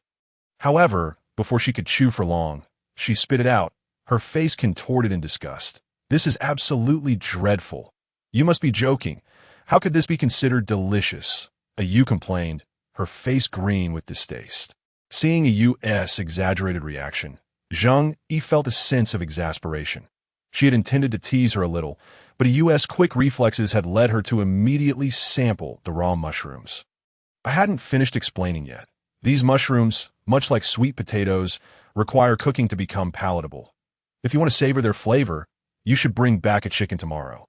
Mushrooms and chicken make a perfect pairing," she advised. "All right then," Yu replied, her initial skepticism about the mushroom flavor giving way to consideration of Zheng Yi's culinary skills. Watching Yu leave with a dejected demeanor, Zheng Yi shook her head. Amused, truly, she was a gluttonous fox. The next day, before she could discuss the salt purification matter with Ashu, she learned that he had already left the tribe with a team of warriors to escort Fu Zhu-chan away. Why the sudden haste? They have yet to bid farewell. Zheng Yi feels a twinge of reluctance towards Fu Zhu-chan. Although they have only just met, she senses a remarkable affinity between them. Zheng Yi is quite fond of this gentle and spirited girl. Moreover, there's that cup intricately carved from uli, which Fu Zhu-chan seems to cherish greatly. Zheng Yi had intended to present it to her today. But where is that uli carved cup? Zheng Yi picks up and inspects each remaining cup, confirming that the one carved by uli is absent. Amused, she speculates that Fu Zhu-chan must have taken it, for they left empty-handed, with only Fu Zhu-chan carrying a small leather pouch. After setting the last cup upright, she notices a small leaf-wrapped package tucked beneath it. Unwrapping the dried leaves reveals an irregular, deep brown solid. Bringing it to her nose, she detects a burnt, bitter scent. She then brings it to her lips, gently tasting it, and a subtle sweetness mingles with the bitterness on her tongue. Although the sweetness is faint, it is indeed Zheng Yi's first taste of candy from another world. Has she discovered sugar already? As for what this confection is made of, Zheng Yu cannot quite discern. Perhaps it is crafted from a unique plant native to the divine deer tribe, which only piques her curiosity further. Unable to unravel the mystery, she carefully rewraps the candy and stows it away in her space. Heading to the riverbank, she thoroughly cleans the mushrooms and places them in a wicker basket. Following her usual routine, she retrieves the fish from the fish trap and prepares them. Today's catch includes 3 sizable fish, which pleases Zheng Yu. However, upon inspecting the trap, she notices that some openings have stretched significantly, and it may soon be unusable after a few more uses. Yet, as it remains intact for now, they will make do and allow it to serve its purpose a little longer. Returning to the cave, she finds Yu waiting idly and inquires, has a Xiao escorted Fu Zhuchen away? After all, she only heard passing orcs mention near the lake that a Xiao has already seen off the next shaman of the divine deer tribe. But she is unaware of the specifics. Yes, they left early this morning. When a Xing came to bid me farewell, it was still dark, and I had barely woken up, a Yu adds with a small yawn. A Xing went too? This means their planned thank-you feast will be delayed once more. Indeed, a Luo, a Yin, and a Tiao all went together. I heard they intend to explore the mysterious divine deer tribe. A Yu replies with a pout, expressing her desire to join though. Zheng Yu sets the wicker basket on a stone beside the cave to allow it to dry naturally. The prepared fish are stored in her space. But since they need to catch chickens first, they will have to wait until they have free time to smoke the fish. Learning from yesterday's experience, Zheng Yu now carries her small wicker basket on her back. A Yu leads Zheng Yu to the lakeside, walking along the shore. Along the way, Zheng Yu spots her secured fish trap. They walk for quite some time, and just as Zheng Yu thinks they have arrived, a Yu pauses momentarily, seemingly discerning something, before altering their path and heading in another direction. After walking a while longer, Zheng Yu begins to feel fatigued. The terrain is not easy to traverse, with tall weeds obstructing their way. A Yu forges ahead, clearing a path with her body. As they continue, the surroundings grow increasingly desolate, the weeds transitioning from a mix of yellow and green to a sea of withered yellow. Eventually, a Yu halts. She suddenly crouches down, carefully parting some weeds ahead and gazing forward, then turns back to signal Zheng Yu to remain where she is. Zheng Yu acknowledges the cue with a nod. A Yu swiftly darts out of the thicket, and Zheng Yu mimics her, gently pushing aside the weeds to peer outside. Before her lies a gentle stream, with a golden expanse of reeds on the opposite bank. Looking around, she cannot spot a Yu. Suddenly, a commotion erupts nearby. No, more accurately, it is a cacophony of chickens and foxes. Gradually, silence returns, and a hand pushes aside the weeds in front of him, stepping out. She sees a slightly disheveled Yu. The Yu retracts her hand, removing the fur stuck to her head, then casually smooths her tousled hair, presenting Zheng Yu with 2 sharp-beaked beasts she holds in her other hand. Is this enough? More than sufficient, Zheng Yu replies. For just the 2 of them, 2 sharp-beaked beasts is quite generous. All right, you keep an eye on them while I gather some sharp-beaked eggs, Yu says, tossing the 2 beasts onto the ground. She fondly recalls the taste of the sharp-beaked eggs from their previous meal. Zheng Yu dutifully hands her wicker basket to a Yu, initially considering having a Yu place a layer of reeds beneath the eggs to prevent them from breaking. However, recalling the hardness of the eggshells, she swallows the thought. Observing the reeds, she reflects on their utility. The branches of the reeds are relatively soft, becoming pliable and resilient when soaked. Thus, they can be woven into mats to lay on animal hides or bundled together to serve as brooms. She also remembers that the roots of the reeds can be eaten raw and have a cooling effect, though now, in late autumn, the withered reeds suggest that the roots must be quite aged. While Zheng Yu's thoughts wander, a Yu has already returned with half a basket of sharp-beaked eggs. Although sharp-beaked creatures are not particularly popular, their eggs are favored by many orcs, making this location a frequent haunt for them. Today, fortune smiles upon her as she encounters 2 complete nests, filling Zheng Yu's basket to the brim. The journey back is lengthy, and to alleviate the monotony of their trek, Zheng Yu decides to engage a Yu in conversation.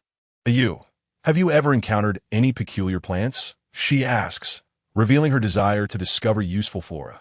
Peculiar? Yes, strange and unlike other plants. For instance, the particularly sour lemon fruit from last time, or Sichuan pepper, which has an overwhelmingly pungent aroma.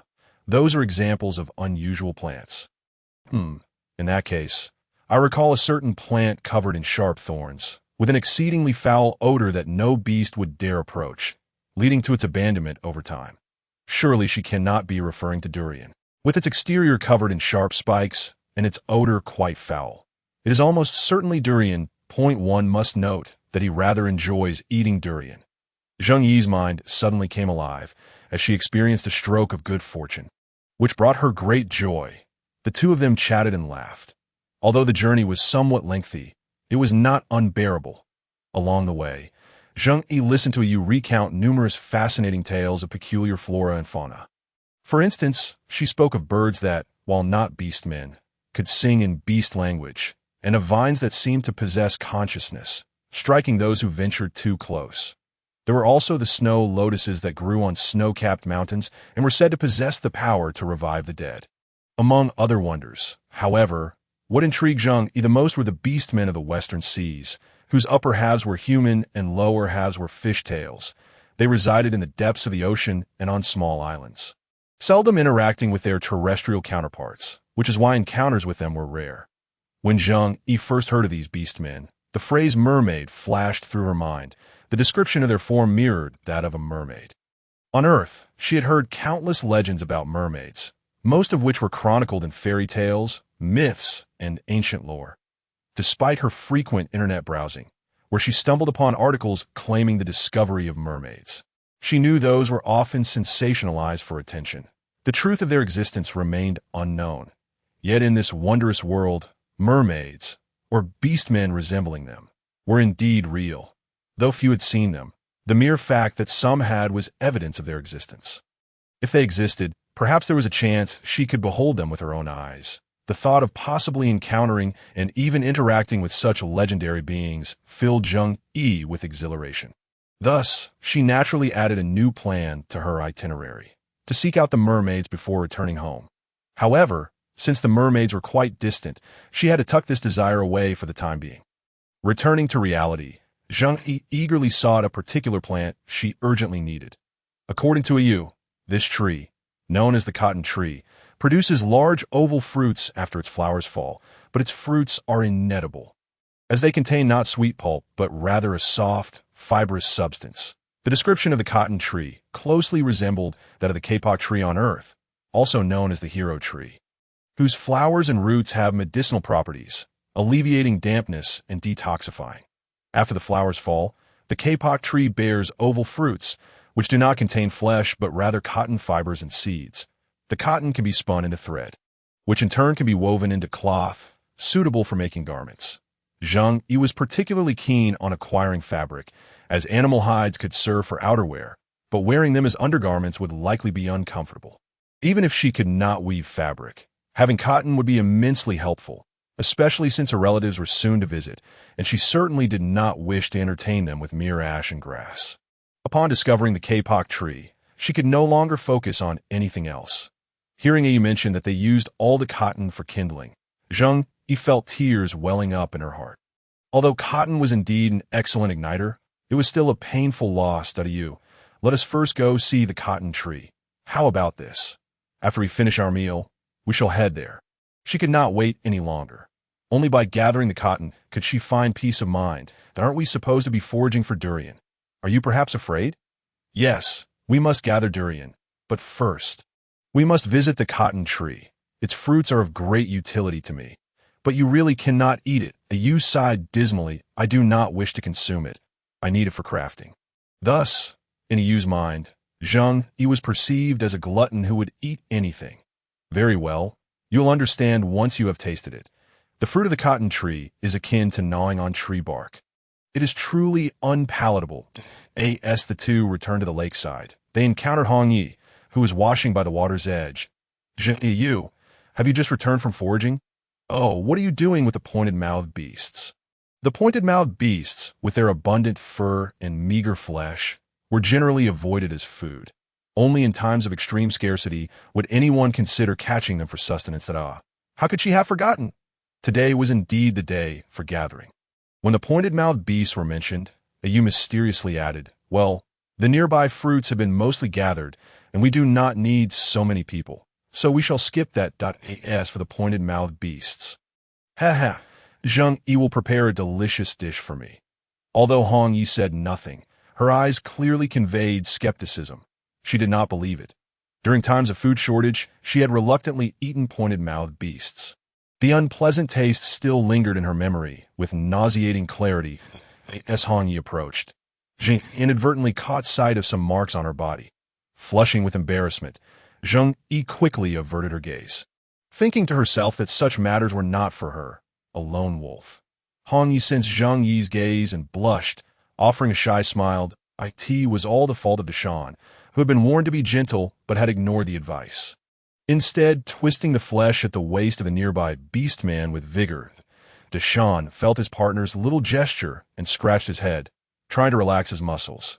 Hong Yi's strength was slight, and even at full effort, it felt merely like a tickle, causing him no discomfort. In fact, his firm muscles wrist causing her discomfort instead. After exchanging pleasantries, they parted ways as lunchtime was approaching, and everyone was busy heading home to prepare meals. Upon returning to the cave, Zheng Yi first poured 2 cups of water for herself and Yu, quenching their thirst before beginning to cook. She heated water, plucking the feathers and entrails from 2 chickens. Once Yu had finished her tasks, she entrusted the 2 pointed-mouthed beasts to Zheng Yi, then headed to the square to retrieve their food for the day. Zheng Yi planned to roast the chickens entirely, stuffing them with mushrooms and a handful of chives. After a moment's thought, she pulled a fish from her space, chopping off its head and tail to toss into the pot for fish soup. In another pot, she placed the eggs Yu had been longing for in cold water. By the time Yu returned, Zheng Yi had prepared the meal from the meat Yu brought back. Zheng Yi detected a hint of mutton, leading her to suspect they had received lamb this time. The sight of the lamb naturally evoked thoughts of roasted lamb chops, perfectly charred on the outside and tender within, sprinkled with cumin, a delightful aroma. Zheng Yi suppressed a drool, lamenting her lack of cumin. It truly was a sad tale. Nonetheless, the meal she had prepared was sufficient for the 2 of them, and the roasted lamb chops would have to wait until evening. Yu placed the wrapped lamb chops and fruits down, taking the wooden stick from Zheng Yi's hand to begin roasting them over the fire. She then grabbed a clean cup and entered the storage room. Retrieving a cup of honey from her space, Yu's nose twitched as she looked at Zheng Yi, who had indeed poured out more than half a cup of honey into the cup she had just used for water. Zheng Yi poured some into another cup, intending to brush it over the roast chicken later, and offered the remaining half cup to Yu. "Would you like some?" Yu gazed at the honey being offered, the sweet aroma tempting her, yet she declined, saying, "No, a Xiao gave me some. Honey is difficult to gather, so you should keep it for yourself. Gathering honey very dangerous, given the size of the mosquitoes here. The bees must surely be far more ferocious than those on Earth." She wondered if they were aware of the method of using smoke to drive them away. Indeed, it is quite perilous. Especially when bees have their honey stolen, they will pursue the thief mercilessly. Although beastmen are protected by their fur and possess strong healing abilities, being stung by too many bees can still be quite devastating. Xiao was fortunate. He managed to escape to the red sweet fruit forest using herbs as cover, evading the bees' wrath. However, Xiongtan was not so lucky. He ended up with quite a large swelling from the stings, and his face is still swollen. Recalling the asymmetrical face of Xiongtan, Yu felt a twinge of schadenfreude. Zheng Yi, listening to this thrilling account, could not help but exclaim, "Indeed, in this perilous foreign realm, undertaking any task is fraught with challenges." As the roasted chicken turned a golden brown, Zheng Yi employed a small brush crafted from chicken feathers collected during her previous endeavors, dipping it into a concoction of melted brine, and meticulously coated the 2 chickens from head to toe. Once the moisture evaporated and the salt firmly adhered to the roasted birds, she took another feather brush to evenly spread honey across them. As the flames danced, the aroma of the honey was awakened, intertwining with the rich scent of the roasted chicken, irresistibly wafting into the nostrils of the beasts nearby, provoking involuntary salivation. That moment, a passing beastman paused, drawn by the tantalizing fragrance, pondering, "What is this delightful aroma?" And Yun followed the alluring scent until he discovered its source, a cave inhabited by a young female beast. He hesitated. aware that barging into the dwelling of an unfamiliar female could incite panic. Indeed, through the scent, Yun discerned that the beast residing in the cave was a young female, one not belonging to any tribe he recognized. He speculated that she must be a newcomer to the tribe, having arrived during his excursion in search of medicinal herbs, as for why such a precious young female would come to the Luoya tribe. That was of no concern to him. Taking a deep breath, he inhaled the fragrant air as if to savor the exquisite taste it promised. After lingering for a moment, Yun reluctantly departed. Since the beast was already here, he need not worry about missing out on the delectable roasted meat. He had to pay a visit to Yao first, as the herbs he had gathered would greatly benefit her health. He couldn't help but sigh at the thought of that timid and fragile female. Zheng Yu remained oblivious to the unfamiliar beast-man lurking not far from her cave. The Yu, however, sensing his presence, had no intention of greeting him, as her attention was wholly captivated by the aromatic roasted chicken before her. There was no time to entertain the irritating members of the Red Fox clan outside. Moreover, if she were to step outside, that brazen Yun would surely take the opportunity to intrude and snatch her roasted chicken. The chicken was hers, and Zheng Yu was her friend. She had no intention of sharing with them. Yu stared proudly at the roasted chicken, contemplating where to begin her feast. Yet, thinking of the bothersome red foxes, she reluctantly averted her gaze. Zheng Yu, if you encounter a red-furred beast with a habit of looking down on others, you must keep your distance. Zheng Yu replied, as the beasts she had encountered thus far had been rather amicable. She had yet to meet one of the type Yu described. Even if she did, she would simply ignore them. Hey, Yu said, observing Zheng Yi's innocent expression. She felt compelled to impart some wisdom. Although their Luoya tribe was a united and friendly family, there were inevitably some disagreeable beasts. Previously, that detestable female Hong Li had sent her lackeys to probe into Zheng Yi's affairs several times, but fortunately, Yu had managed to send them away. The Yu knew that Hong Li would not come for now, considering her inflated sense of self-importance. However, once her patience wore thin, she would undoubtedly seek out Zheng. Remembering this, Yu rolled her eyes in exasperation. The Firefox clan had been exterminated, and only a handful of foxes had escaped. What status could she possibly claim? It was absurd that she acted so proud every day. Those who fawned over her did so merely out of respect for Yun. Otherwise, she would have been beaten many times over. While beastmen do not strike females, there is no rule forbidding females from clashing with one another. As long as Yu was around, they would likely refrain from acting out, but she feared what might happen in her absence. Should they target Zheng Yu, so kind, innocent, and seemingly easy to bully? What if she were to be mistreated? Just avoid them whenever possible. If you see them, don't engage. They are not to be trifled with. Yu advised, gesturing towards her head. Why do they want to cause me trouble? Zheng Yu pondered, baffled by who they were. Since her arrival at the Luoya tribe, she had conducted herself with decorum and had not offended anyone. A few spoiled females and dim-witted beastmen. Yu scoffed. Indeed, they were foolish, lacking the sense to hunt, and merely trailing behind a few females, all the while believing themselves superior, while in reality, they were the subjects of ridicule among the beasts. Regardless, if you do encounter them, do not be afraid. Simply refuse any demands they make. If they dare to bully you, come to me. I shall deal with them, Yu declared, patting Zheng Yi's frail shoulder in a sisterly manner. Yu could only strive to protect Zheng Yi from being bullied, for she could not simply attack them without provocation. If she dared to do so, Hua would surely confine her to her quarters. The memory of her own pitiful appearance during her previous confinement sent a shiver down Yu's spine. Okay, Zheng Yi replied, not one to be easily intimidated. After all, Fu Zhu-chun had previously taught her about several common herbs and had also introduced her to a poisonous plant capable of temporarily paralyzing beasts. She had secretly cultivated several specimens in her space. Observing the lively poisonous plants lying quietly in her space, Zheng Yi felt a surge of confidence. Additionally, there is a beast-man named Yun, also a red fox. He possesses medical knowledge that, if you ever feel unwell, you may seek him out. However, it's best to avoid him otherwise, as he tends to entice young females. He is quite unreliable. He has been away gathering herbs, which is why you haven't encountered him. But now that he has returned, you must be cautious. He delights in deceiving innocent young females such as yourself. That old fox in Yun, with his ostentatious face, had certainly charmed many females. I understand, Zheng Yu acknowledged, recalling that she had seen someone drying herbs in the cave, but later, when Qing Shi was injured, there had been no shaman present.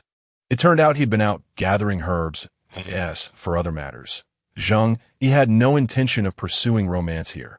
The chicken was finally roasted, and the fish soup had simmered to perfection.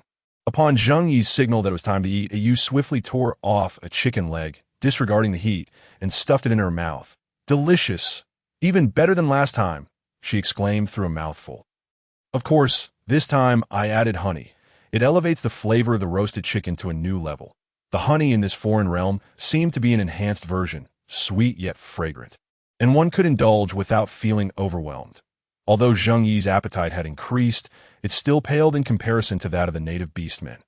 After devouring a chicken wing, a hefty piece of chicken breast, along with several slices of chives and mushrooms, Zheng Yu was quite full, leaving the remainder for Yu, who savored the mushrooms and chives with great approval. Watching Yu with a round belly reaching for the eggs, Zheng Yu hurriedly ladled a bowl of fish soup into her hands. Here, have some soup. Save the eggs for later. She couldn't bear to see Yu overindulging after such a hearty meal. Find out Yu reluctantly set aside the chicken egg. Although she was already quite full, the sight of the delectable egg was tempting, and the fragrant soup Zheng Yu had prepared intrigued her as well. The fish soup had been simmered until tender. Even without the addition of milk fruit, it had turned a delicate milky white. But Yu raised the bowl to her lips and was immediately entranced by the flavor. Delicious! In just a few gulps, she finished the soup and grabbed the ladle by the pot, preparing to serve herself another bowl. However, as she scooped out a fish head, Yu fell silent, if her eyes were not deceiving her. This was undoubtedly the head of spiny beast. Rubbing her eyes, she focused again, and indeed, the spiny head remained before her. Though it had softened in the cooking process, its form was still recognizable. Yu stared expressionlessly into the dead fish eyes of the fish head. Zheng Yu, observing Yu's expression, could guess what she was thinking. This is edible where we come from. You've tasted it before. It is quite delicious. Yu opened her mouth, and indeed, the soup brewed from the spiny beast was exceptionally delicious. But it has killed orcs before, she remarked. Zheng Yi's courage seemed rather audacious. She dared to consume anything. In times of scarcity, there was an old orc who, driven by hunger, ventured into the lake to catch a spiny beast, only to return to the embrace of the beast god that very night.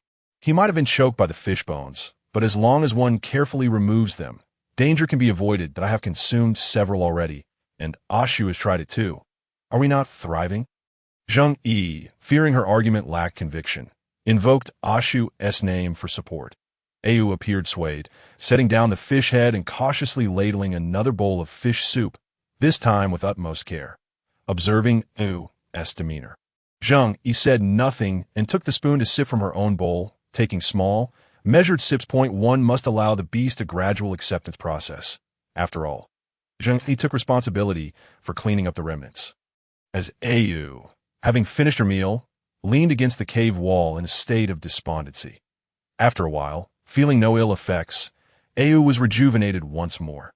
Typically, Zheng Yu enjoyed a brief nap after lunch, and as the time for her midday rest approached, she found herself growing drowsy. However, thoughts of the kapok tree compelled her to resist the urge to sleep. After resting for a while, Zheng Yu tugged at Yu to seek out the kapok tree. Yu, is the kapok tree far from the tribe? If time permitted, she wished to visit both locations. Not too far, but they are relatively close to each other that if you wish to visit both, it is quite feasible.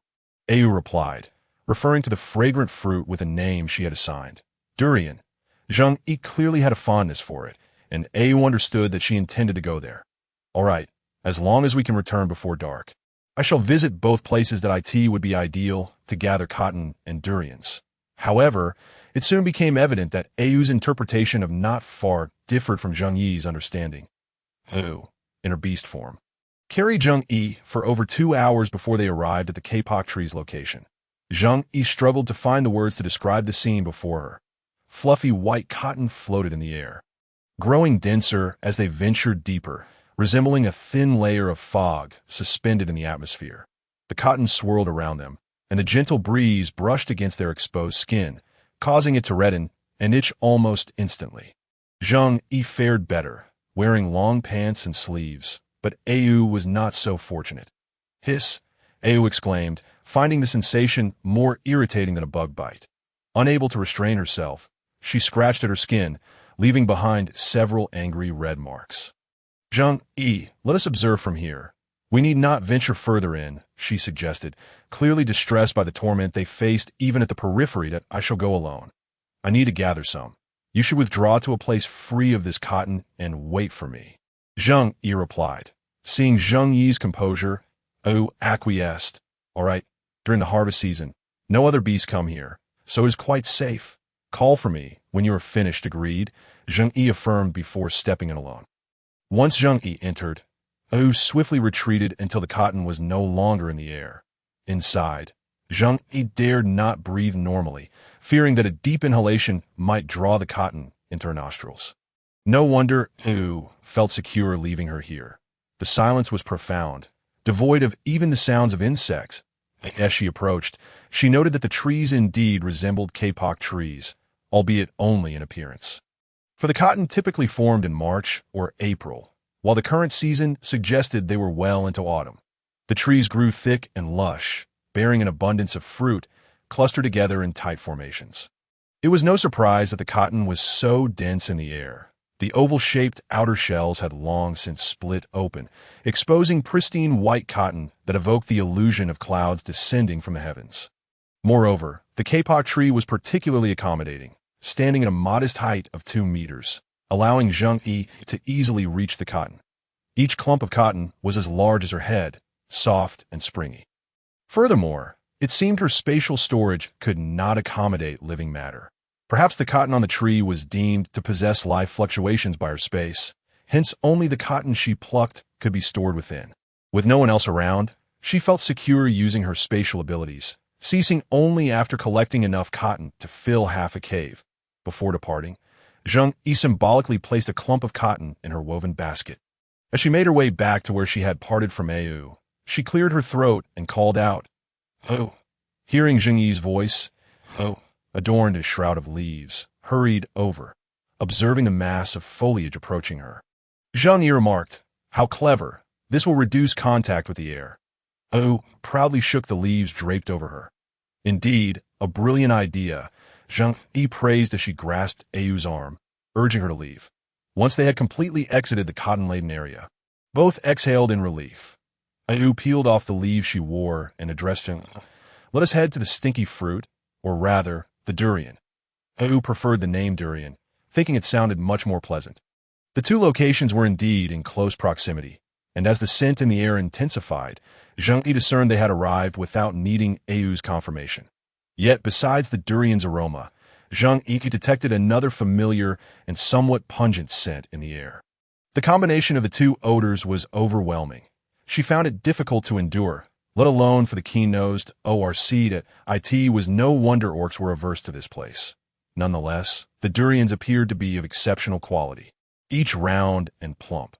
Although there was only one durian tree, the fragrance wafting from the split shells was quite pronounced. Unfortunately, the tree was rather tall, necessitating Yu's assistance to harvest the fruit. Zheng Yu handed Yu 2 clumps of cotton. "Stuff these into your nostrils. It may alleviate some discomfort." Transforming back into her human form, Yu obediently inserted the cotton in her nose to lessen the overwhelming scent. Breathe through your mouth, not your nose. Orcs typically utilize their keen sense of smell for detecting danger, which is why they prefer to breathe through their nostrils. Initially, Yu found it somewhat uncomfortable, but after following the advice, she noticed the scent was diminished and quickly adapted her breathing. Feeling somewhat relieved, Yu approached the durian tree. "Stay a bit farther from the tree. I will chop one down first." Zheng Yu glanced up at the durians and promptly distanced herself. "All right, be careful, not if a large durian were to fall upon her. It could result in serious injury. Oh, not worry." The tree's height posed no challenge for Yu, who effortlessly climbed up. Once at the top, she used her sharp claws to slice through the stem of a durian, causing it to drop. Zheng Yu rushed over to inspect it, discovering that although it had cracked open slightly upon impact, it remained largely intact. Through the fissure, she could more clearly discern the durian's delightful fragrance. Would you like more? Yes, yes, yes. Ayu, why not gather them all? I will select the finest to take back, Zheng Yu thought to herself, chuckling inwardly. Since no one else will partake in them, she might as well collect them all. She chose one to place in her basket while quietly stowing the remaining durians in her spatial storage. All right, Ayu agreed, oblivious to any impropriety, finding it quite convenient. After all, if one were to collect them, it made sense to choose the most visually appealing ones, even though Ayu did not find them particularly attractive or worthy of collection. While Ayu busied herself, Zheng Yu was not idle either. She had spotted cumin not far away. Observing the cumin plants, each about the size of her thumb, she concluded they could only be ground into powder for use. Ayu swiftly harvested all the durians from the tree, and when she descended, she spotted Zheng Yu gathering something. The durians are all harvested. Hurry and select one. Ayu, look, I have found cumin. Grinding it into powder and sprinkling it on the meat makes it incredibly delicious. We must gather more of it, and when we return, I shall prepare cumin lamb chops for you.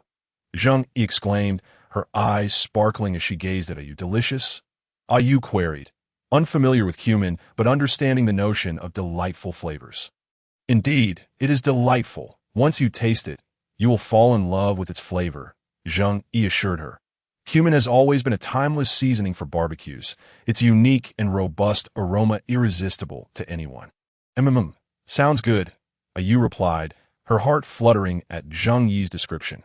While Ayu busied herself collecting cumin, Zheng Yu took the opportunity to gather a substantial amount of durian into her space. Afterwards, she selected the smallest one and placed it into the wicker basket. Thankfully, she thought, since she had collected quite a bit, she was carrying the largest basket. Even with a large durian inside, there remained ample space for the cumin. Picking cumin one by one was somewhat tedious, and with Zheng Yu occasionally surreptitiously stashing away, it indeed took a considerable amount of time. One could say that not a single grain in that half-filled basket was picked by Zheng Yu herself. Once the basket was filled, Zheng Yu reluctantly paused, fearing that cumin might spill during their return journey. She gathered some leaves and vines to securely seal the basket's opening. Just before departing, Zheng Yu glanced back at the remaining durians and, feeling it was a shame to leave them, couldn't resist stashing two more into her space. After they left, beneath the once bountiful durian tree, only a few squash durians remained as the two returned to the tribe. Twilight had already begun to set in. Both were already ravenous, and without needing Ayu's prompting, Zheng Yu took the initiative to prepare dinner. The stone pot, originally designed for flat cooking, was now quite suitable for frying lamb chops. Cumin needed to be ground into powder, and as it was cumbersome to do so by hand, Zheng Yu instructed Yu to find two suitable stones to carve into a mortar and pestle specifically for grinding. The mortar consisted of two parts. The small container was called the mortar, while the stick was referred to as the pestle. With this little tool, there would be no need for an additional container to store the cumin. It could be used and ground as needed. Following Zheng Yu's instructions, Ayu ventured outside to find stone for the mortar and pestle. Fortunately, the stones required were not large, so she didn't have to trek to the back mountain for materials. As Ayu walked along the mountainside, she soon found two stones that met Zheng Yu's specifications. Without delay, she hurried back to the cave. Inside the cave, Zheng Yu began to prepare the lamb, meticulously cutting a whole rack into several portions. Oddly enough, although the prey had been dead for some time and had been left out for a whole afternoon, the lamb's meat still appeared remarkably fresh, as if it had just been butchered.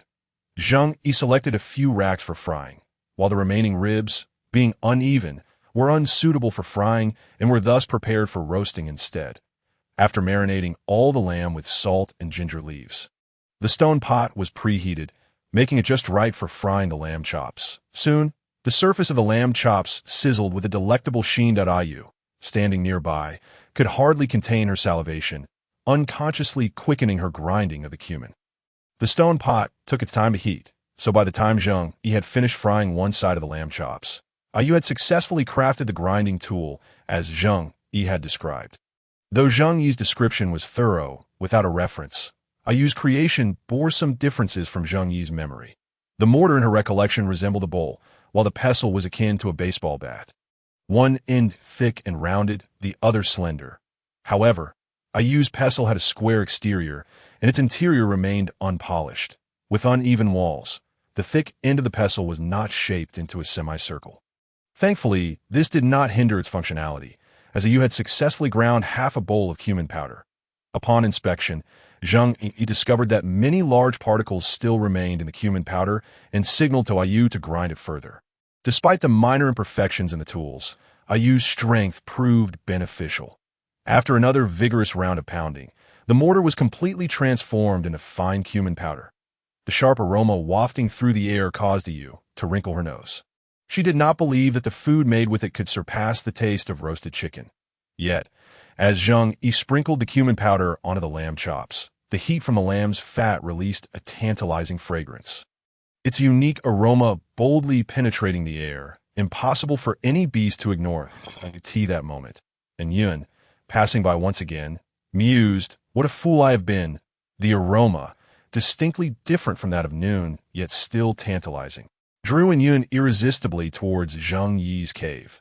Inhaling deeply, and Yun detected not only the unfamiliar little female, but also Ayu, the small white fox. Without hesitation, he stepped over the spot where he had paused earlier. A captivating smile gracing his features as he walked straight into the cave. Sensing in Yun's rapid approach, Ayu instinctively raised her hand to shield Zheng Yu and the pot, peering cautiously towards the entrance. Seeing Ayu's sudden alertness, Zheng Yu also cautiously glanced towards the cave entrance, maintaining an outward calm while her heart raced. As Yun entered, he was met with the sight of two wary little creatures, which struck him as amusing. "Do not be afraid. I'm the healer of the La tribe. Here to take a look," he announced, casually seating himself beside the P.O.T. in the Beastman continent. Only those endowed with the power bestowed by the beast god could discern fortune and misfortune, and such individuals were referred to as shamans, further categorized into blessing and curse shamans. Literally speaking, both types could receive divine insights from the beast god, but blessing shamans could pray for their tribe's beasts, while curse shamans were capable of cursing their enemies. In the Loda grassland, the lineage of shamans had been severed, their powers diminished, leading to the term shaman often referring to shamans with healing abilities. The dying tribe had become a force to be reckoned with, largely because they possessed the only heavenly shaman in the Loda grassland. Due to the dying tribe's stringent protection of their shaman, the outside world remained oblivious to whether the heavenly shaman was a blessing or curse shaman. However, both types could receive the beast god's revelations. The prophecy of an extended and colder winter for the Loda grassland was predicted by the heavenly shaman of the dying tribe, while the dying tribe released this information to draw others to their side. It also served as a warning to the other tribes in the Loda grassland, allowing them to prepare in advance. This was why, despite being attacked, the Loya tribe did not retaliate. Shaman healers leaned more towards medicinal practices. Though they possessed the beast god's power, their shamanic abilities were feeble, merely capable of slightly hastening wound healing, rendering them incomparable to true shamans. However, their extensive knowledge of herbs allowed them to heal beastmen, placing them in a respectable position. Yun's self-identification as a healer indicated that he lacked even the slightest shamanic power, relying solely on his knowledge of herbal remedies, thus not qualifying as a shaman healer. Zheng Yu, of course, could not perceive the implications of Yun's self-designation as a healer. She was genuinely captivated by his striking visage. However, her momentary distraction was brief, though Yun was undeniably beautiful, deserving of the phrase the fairest of the Loda grassland. Zheng Yu had developed a degree of resistance to beauty through her interactions with the Xiao, especially favoring a more refined and elegant appearance.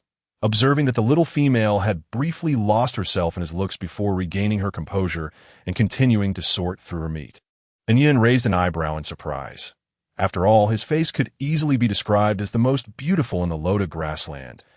Yun was not being vain. He was merely stating the truth. TSK, although his appearance could be bothersome at times, it was simply his nature, and he had to accept it. "What brings you here? There are no patients. Are you simply idling about?" Ayu remarked, recognizing in Yun's contemplative demeanor as a sign of his self-adoration. "Little Ayu, How can you treat Uncle and Yun this way? I have braved countless hardships to gather herbs, and after finally returning, you reject me. Remember when you were young? You used to cling to me the most." And Yun lamented, clutching his heart with a feigned expression of sorrow. Be quiet. That was when I was young and naive.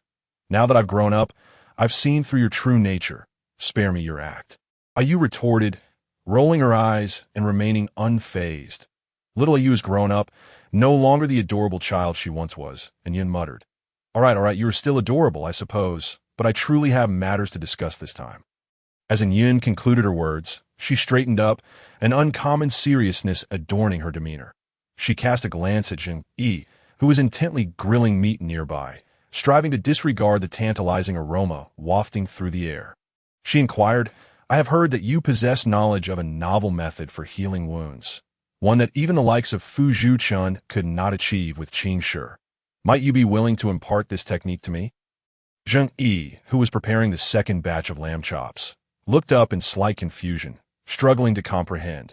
She had treated many individuals and found the process of excising necrotic tissue to be relatively uncomplicated. If he had already heard it recounted by others, shouldn't he have grasped it by now? Was he merely curious about the rationale behind the removal of decayed flesh? Reflecting on a prior conversation with Fu Zhu-chun regarding this very topic, Zheng Yu suddenly realized the underlying implications. Unbeknownst to her, on the Luoda Prairie, knowledge of medicinal herbs and healing techniques was closely guarded. To surreptitiously learn and utilize such knowledge was considered a grave offense. While seeking this information transparently would require a significant sacrifice. Even among shamans, the exchange of knowledge was conducted on an equal basis. The reason Fu Zhu-chun had taken Zheng Yu into the forest to teach her about herbal remedies after witnessing her method of wound treatment. Although Yun belonged to the same tribe as Zheng Yu, she too required the latter's consent to adopt her methods. Zheng Yu, now aware of the nuances surrounding this matter, organized her thoughts and articulated. Not every injury necessitates the excision of flesh. It is only when the tissue surrounding the wound has decayed and begun to emit a foul odor that removal becomes imperative. The rationale for this is simple. If necrotic tissue is left intact, it impedes blood circulation in the vicinity, ultimately hindering the healing process. That I do not possess any extensive medical knowledge. Rather, the method I employed happened to be effective in Qing Shi's case, purely by coincidence. Zheng Yu felt a twinge of anxiety at the prospect of Yun seeking her counsel on medical matters again. As her own knowledge in this area was rather scant, it was better to set expectations early than to disappoint later. Furthermore, there was the undeniable fact that Yun's striking appearance left her flustered. Gazing at him for too long made her heart flutter. Internally, Zheng Yu lamented, "My goodness, he is simply too handsome. I cannot withstand which her mother would respond. Steady, my dear. Hold on, for I am waiting for your return home." Zheng Yu discreetly pinched herself to divert her gaze from his captivating visage. Upon hearing Zheng Yi's explanation, Yun bowed his head in deep contemplation. Throughout their conversation, Zheng Yu continued her culinary tasks, and soon the second batch of lamb chops was ready. Lamb chops must be savored while hot. So Zheng Yu resolved to enjoy her meal before grilling the remaining portions. The golden brown, aromatic lamb chops, resting on verdant leaves, were visually enticing and heightened one's appetite. Yes, she transferred the still-burning wood from the stone pot to the fire pit. Zheng Yu picked up a piece with her chopsticks, poised to take a bite, only to lock eyes with Yun, who had suddenly looked up. "Would you care to try a piece?" Zheng Yu asked politely, as her upbringing instilled in her a sense of hospitality towards guests. "Yes, I would love to," Yun replied, flashing a smile that could enchant all. Zheng Yu averted her gaze. She retrieved a new stone bowl and chopsticks to offer him. Yun, having quickly mastered the use of chopsticks, began to feed himself piece after piece of lamb chop. Seeing the meat diminish, Yu soon joined the fray, fiercely competing with Yun for the remaining morsels. "Only one piece left. You've had more than enough," Yu exclaimed through gritted teeth. Alas, this cunning old fox was too swift. She couldn't keep up with him. "Little Yu, you should show some consideration for your elder." "Uncle Yun," Yun remarked, looking at Yu as if she were an unruly child. "You may be older, but you are still in your prime.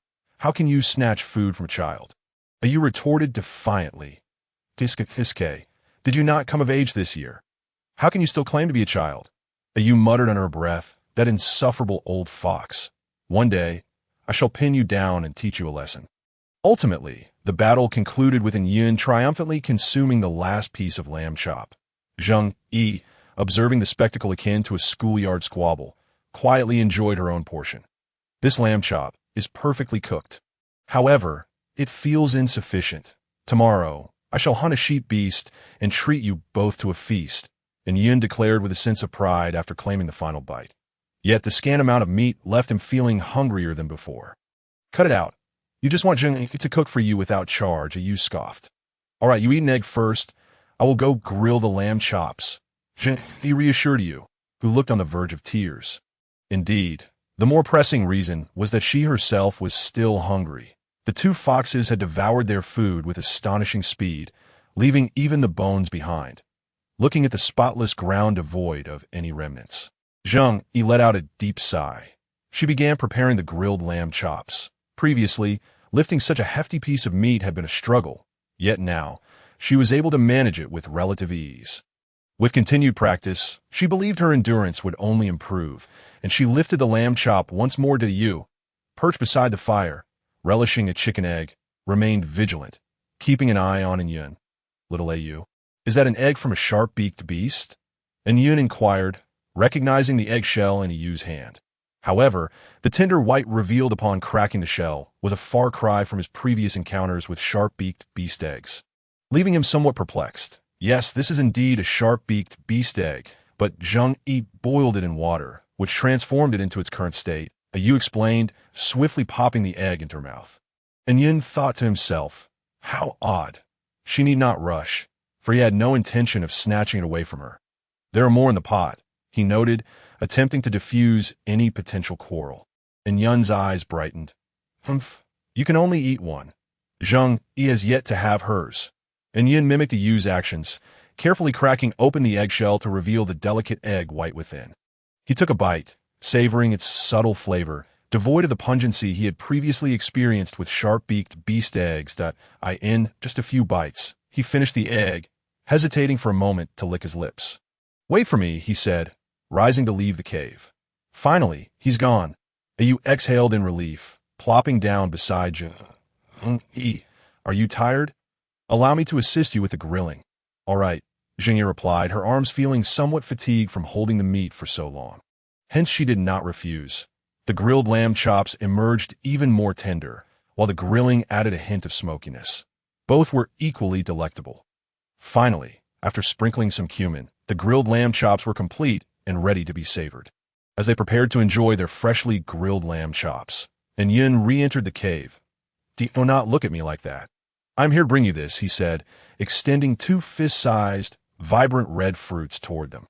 Did you bring these from the endless forest? Yu inquired, eyeing the enticing fruits. Indeed, I gathered them while foraging for herbs. I kept only a small portion for myself, giving most of it to Qing Shi. Yun replied, glancing at the grilled lamb chops before them, that Yu instinctively shielded her grilled lamb chops from Yun's gaze. What are you doing? I have no intention of taking them from you. Yun retorted, rolling his eyes.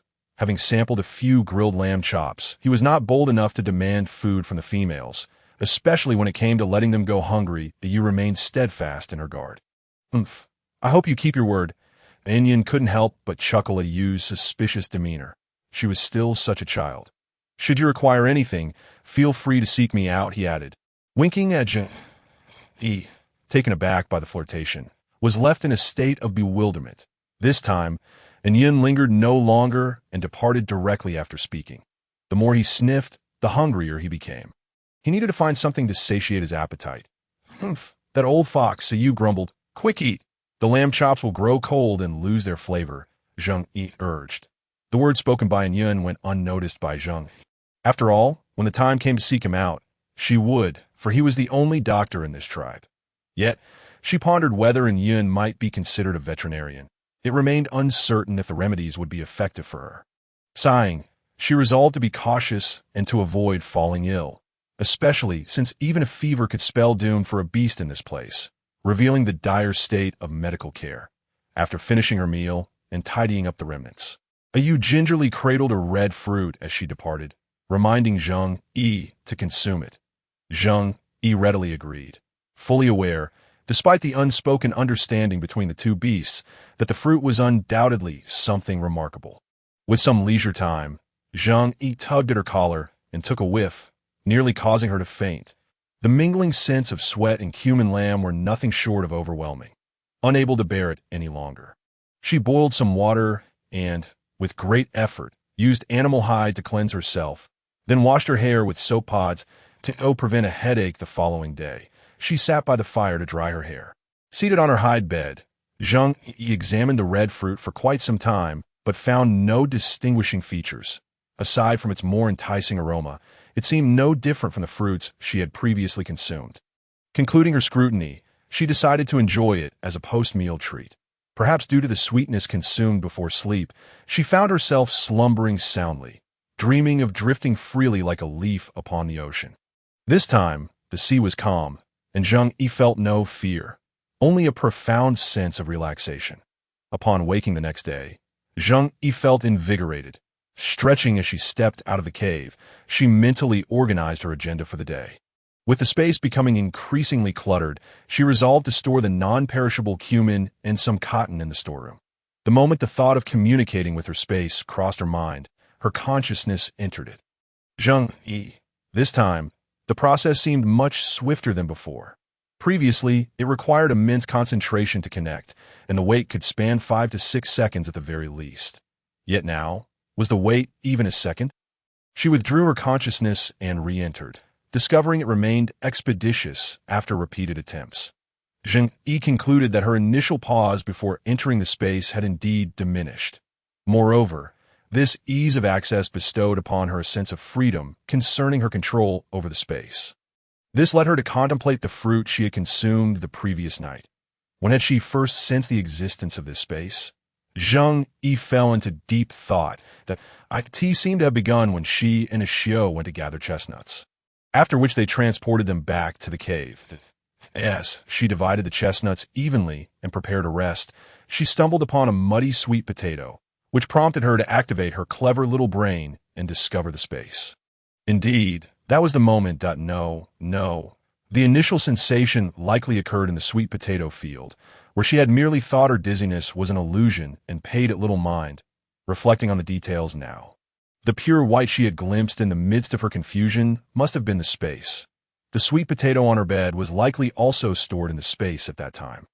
Before venturing to the sweet potato field, she had seemingly consumed some unusual beast meat, suggesting that the method of upgrading her space involved consuming food from the endless forest. This upgrade had enhanced her speed of entering the space, which she tentatively interpreted as an increase in her control over it. Would the next upgrade perhaps enlarge the space itself? This thought ignited a fervor within Zheng Yu. However, she quickly quelled her enthusiasm, recalling Xiao's warnings that even the most formidable beastmen faced peril in the endless forest, let alone a frail human like herself. With a sigh, she admonished herself to cease such thoughts. After all, no matter how splendid the space, it paled in comparison to her own life. As for seeking aid from elsewhere, she felt too embarrassed to voice such a request, knowing it had been painstakingly procured by others. The principle of self-preservation: cherish what one possesses, refrain from coveting others' belongings, and embrace a laid-back existence, allowing fate to dictate one's path. Greed is the most undesirable of desires, severely contravening the essence of a languid existence and proving detrimental to personal survival. Thus, to lead a joyous life akin to a contented fish, one must learn to be satisfied. Having reassured herself, Zheng Yu promptly placed the cumin and a portion of the cotton into the storeroom. The storeroom was spacious enough to conceal her items in the depths, minimizing the risk of exposure, which instilled her with a sense of security. Exiting the cave, she was greeted by yet another fine day. Zheng Yu first retrieved the fish traps placed in the river, and after processing the fish and storing them in her space, she put away the traps as well. Due to the fish's thrashing, many openings in the traps had loosened, prompting her to plan on reinforcing them with vines. After a brief wash at the lakeside, scrubbing her hands vigorously with soap pods to rid them of the fishy odor, she was greeted by a cheerful voice. Zheng Yu. Upon spotting her by the lake, Hong Yi waved enthusiastically. Good morning. Zheng Yu turned to see Hong Yi and returned the greeting with equal warmth. She felt a sense of joy at encountering Hong Yi. Huh. Good morning. Hong Yi blinked, clearly confused at good morning simply means greeting a friend when you meet in the morning. Then good morning to you. Zheng Yi. Hong Ye's voice rose from a whisper to a cheerful exclamation. Exactly. That's how it's used, Zheng Yi encouraged with a smile. The beastmen here were truly delightful. Receiving this affirmation, Hong Ye's eyes sparkled, and her smile widened. Zheng Yi understood so much. She had even suggested saying thank you after hearing Yu explain that it was a phrase to express gratitude when receiving help or gifts. In the past few days, she had diligently practiced saying thank you, aspiring to be as polite as Zheng Yi. By the way, Hong Yi, do you happen to know who in our tribe is skilled at sewing? Zheng Yi had intended to inquire with Yu upon returning, but encountering Hong Yi saved her an extra trip. Are you looking to make a hide like the one you're wearing? Hong Yi asked, glancing at the exceptionally soft hide that Zheng Yi donned, having never seen anything like it before. Indeed, the first time she saw Zheng Yi, the hide intrigued Hong Yi. However, despite Zheng Yi appearing gentle and approachable, Hong Yi sensed that she was somewhat guarded, so she had refrained from asking to touch her hide. It must be said that Hong Ye's intuition was remarkably accurate. Zheng Yi had indeed been wary of her surroundings and the people here. Even now, she instinctively minimized contact with others to know, I just need something like the clothing you wear, though I may need to make a few small modifications. Crafting a garment like her own was too ambitious. Zheng Yi had no desire to overextend herself. If you wish to make a hide skirt, I can assist. I'm the best in the Loya tribe at crafting hide skirts. Although Hong Yi could not replicate the hide Zheng Yi wore, she excelled in making skirts. Great. When will you be free? I have the hide, but I lack needles and thread. Can I trade some with you? Zheng Yi's eyes lit up. If Hong Yi could help, it would save her much time. I have time today. No need to trade. I have plenty of bone needles and grass thread. I'll give you some as a welcome to the Luya tribe. Upon her arrival in the tribe, the young female should have brought along some items for exploration. However, Ahua Mama suggested that since the newcomer had not yet acclimated, she required time to adjust and should not be disturbed. Yet, it is precisely because the young female was struggling to adapt that she needed their care. This had always been the case before, although they did not understand why this situation was different. They could hardly disregard Ahua Mama's words. Fortunately, Zheng Yi had now adjusted, allowing Hong Yi to play with her without concern. The more Hong Yi interacted with Zheng Yi, the more she perceived her as an endearing little female, prompting Hong Yi to resolve to treat Zheng Yi with utmost kindness. Paw shake, protecting our little darling, she declared. Ahua Mama explained, the initial restriction on interactions was due to concerns regarding the newcomer's well-being. Once we confirmed her safety, it was only natural to permit your contact. All right, thank you, Zheng Yi exclaimed, her heart brimming with joy at the prospect of receiving new clothes I thank you too, Zheng Yi stammered. Perceiving Hong Ye's hesitance, she quickly interjected, you can simply say, you're welcome. Zheng Yi pondered, what does it mean to say I also thank you? Then you're welcome. I shall return home to fetch some needle and thread. So wait for me at your place, Hong Yi replied, dashing away. Do you know where my house is? Zheng Yi called after the retreating figure. I do. Hong Yi responded without stopping, waving her hand to indicate that Zheng Yi need not inform her. She wouldn't reveal that she had already inquired about Zheng Yi's home. Scratching her head, Zheng Yi hurried back to prepare the animal hides for making clothes. Upon returning home, Zheng Yi first gulped down a cup of water. After catching her breath, she retrieved a bundle of animal hides. Previously, when she had acquired these hides, she had merely glanced at them, as she had no immediate need. This time, as she unfolded each piece carefully, she discovered that they were of exquisite quality and had been well preserved, exuding a faint scent of soapberry. One particularly pristine white hide was devoid of any blemishes and was soft to the touch. Perfect for crafting a cloak. For the attire she needed now, Zheng Yi selected a piece of brown hide, noting that the fur was exceptionally short, although the sun blazed overhead, making fur garments rather warm. There was no alternative, as this was the shortest fur among her selections. Having chosen the necessary hides, Zheng Yi neatly stacked the remaining pieces. With time to spare before Hong Ye's arrival, Zheng Yu utilized her space to carry the cumin and Sichuan peppercorns outdoors to dry. Though the undried peppercorns could still be used for seasoning, their pungent aroma might interfere with the dish's flavor. Drying them would enhance their taste and aid in preservation. The size of the peppercorns here was comparable to those on Blue Star, and leaving them in the sun for 2 to 3 hours should suffice to cause them to crack open. However, the cumin required longer due to its larger size. Zheng Yu gazed up at the blazing sun, determining that a full day of exposure would be adequate. After ensuring that the spices could bask evenly in the sun, she clapped her hands to rid them of dust and returned to her cave. Although she had little to offer guests, it was customary to provide some hospitality. From the half basket of eggs she had brought back the previous day, Yu had taken some, leaving a few for her. Zheng Yu set aside 2 by the fire to cook, planning to share them with Hong Yi for breakfast. These eggs from this other world were substantial, sufficient to satisfy one's hunger. Zheng Yu valued these eggs highly, as they might be one of the few foods to enhance flavor during the cold season. Therefore, she prepared to save the remainder for later use. With food secured, she also contemplated beverages and decided to make honey lemon water in a small ceramic jar, sweetening it generously with honey. Certain that Hong Yi would appreciate the delightful taste that on Blue Star, lemon water was her favorite drink. Consuming a refreshing, tangy sweet glass on a hot day was simply a delight. Due to her fondness for it, she often tried making it at home. So Zheng Yu was well-versed in the process, even having refined a recipe that suited her palate perfectly. She washed the lemons thoroughly without cutting them, gently rubbing them with a small amount of salt for about a minute before soaking them in salt water for a while.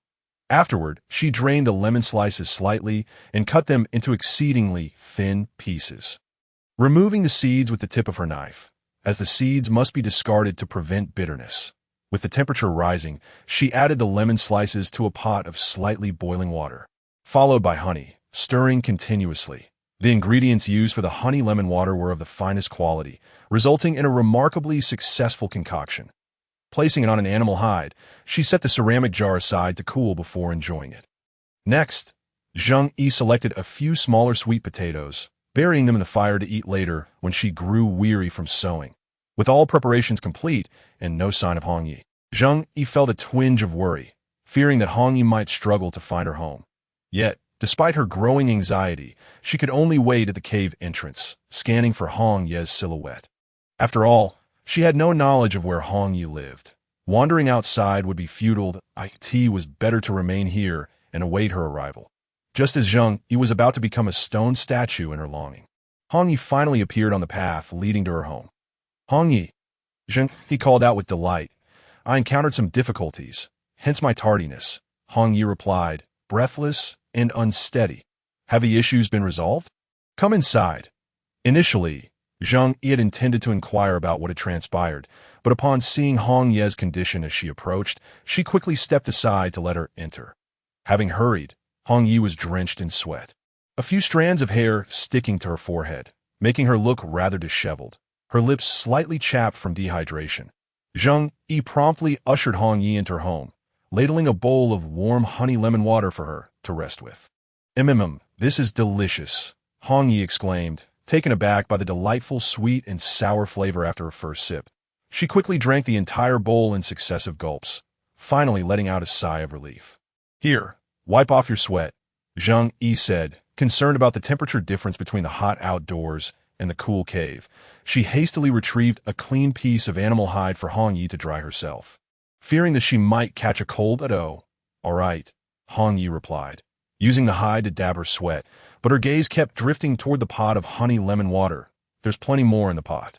Dry yourself off first, and then feel free to drink as much as you like, Zheng Yu said with mild exasperation, though she felt pleased that Hong Yi enjoyed the honey lemon water.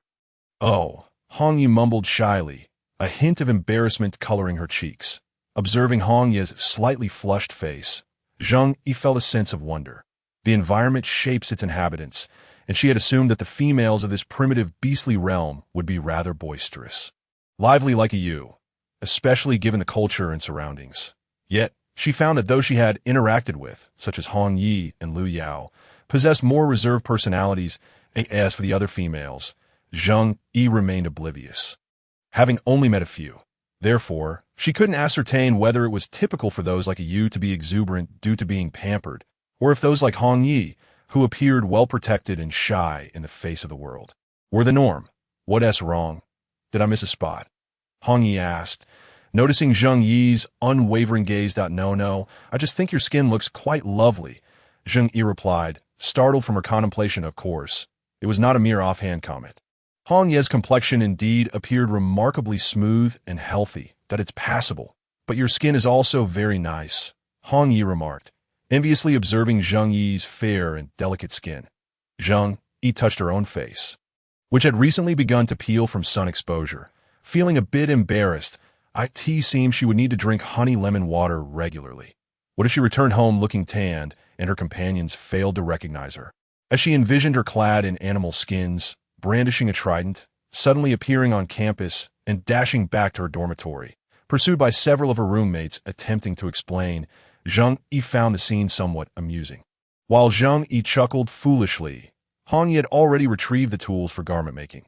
The tools were rudimentary: a vine for measuring, 6 bone needles, and 2 sizable balls of an unknown material twisted into thread. Zheng Yi felt a flicker of intrigue towards one of the balls of thread. The bundle was quite loose. When she hooked it with her fingers, she easily pulled out a strand. The pale thread shimmered translucently under the sunlight, and upon applying some pressure, she discovered its remarkable resilience. Hong Yi, where did this thread come from? She inquired, noting its fineness, perfect for sewing. This is the stem of the thread grass. It is exceptionally pliable and ideal for stitching. Initially, we used the thread grass directly to make animal skin skirts. However, a certain beastman discovered this translucent stem after exposing the thread grass to the sun, leading everyone to believe the stem was far more practical. Consequently, we began using it for clothing, Hong Yi elucidated, glancing at the bundle in Zheng Yi's hand. How fascinating, Zheng Yi mused. This thread grass stem was indeed a perfect substitute for silk. Observing the slender stem, she began to contemplate the possibility of transforming it into fabric. However, she soon realized that garments made from this translucent thread would likely resemble the emperor's new clothes and would be impractical for wear. With that thought, her interest waned, and she redirected her focus to the animal skin before her, contemplating the style of clothing she desired. The type of animal skin skirt worn by Hong Yi was out of the question, for her skin was exceedingly delicate, and venturing into the woods would easily result in injuries. Yet, she could certainly craft 2 pairs of shorts for convenience during bathing. While shorts were straightforward, designing a skirt required more thought. The skirt would undoubtedly be long, but it must not hinder movement. Zheng Yi briefly sketched her envisioned garment in the dirt using charcoal left from the fire. She imagined a simple, long skirt with wider shoulder straps to prevent discomfort, utilizing ties at the chest and waist for secure fitting, with the ties placed on the sides for ease of wear. The skirt would feature a slit for mobility, adorned with several animal skin buttons to enhance both practicality and aesthetic appeal. And the excess fabric could be fashioned into sleeves, also secured with ties. Having finalized her design, Zheng Yi measured her dimensions with the vine brought by Hong Yi, marking them with charcoal and leaving sewing allowances for Hong Yi, before making secondary marks with charcoal and commencing the cutting with a bone knife. Once the animal skin was cut, she handed it to Hong Yi for sewing, offering guidance on aspects to pay attention to as she worked. Hong Yi listened intently, meticulously following Zheng Yi's instructions. By the time the garment was completed, Zheng Yi was parched and dry-throated, so she poured each of them a bowl of honey lemon tea. Feeling considerably better after a few sips, Hong Yi was engrossed in examining the newly crafted animal skin skirt, hardly pausing to drink her tea.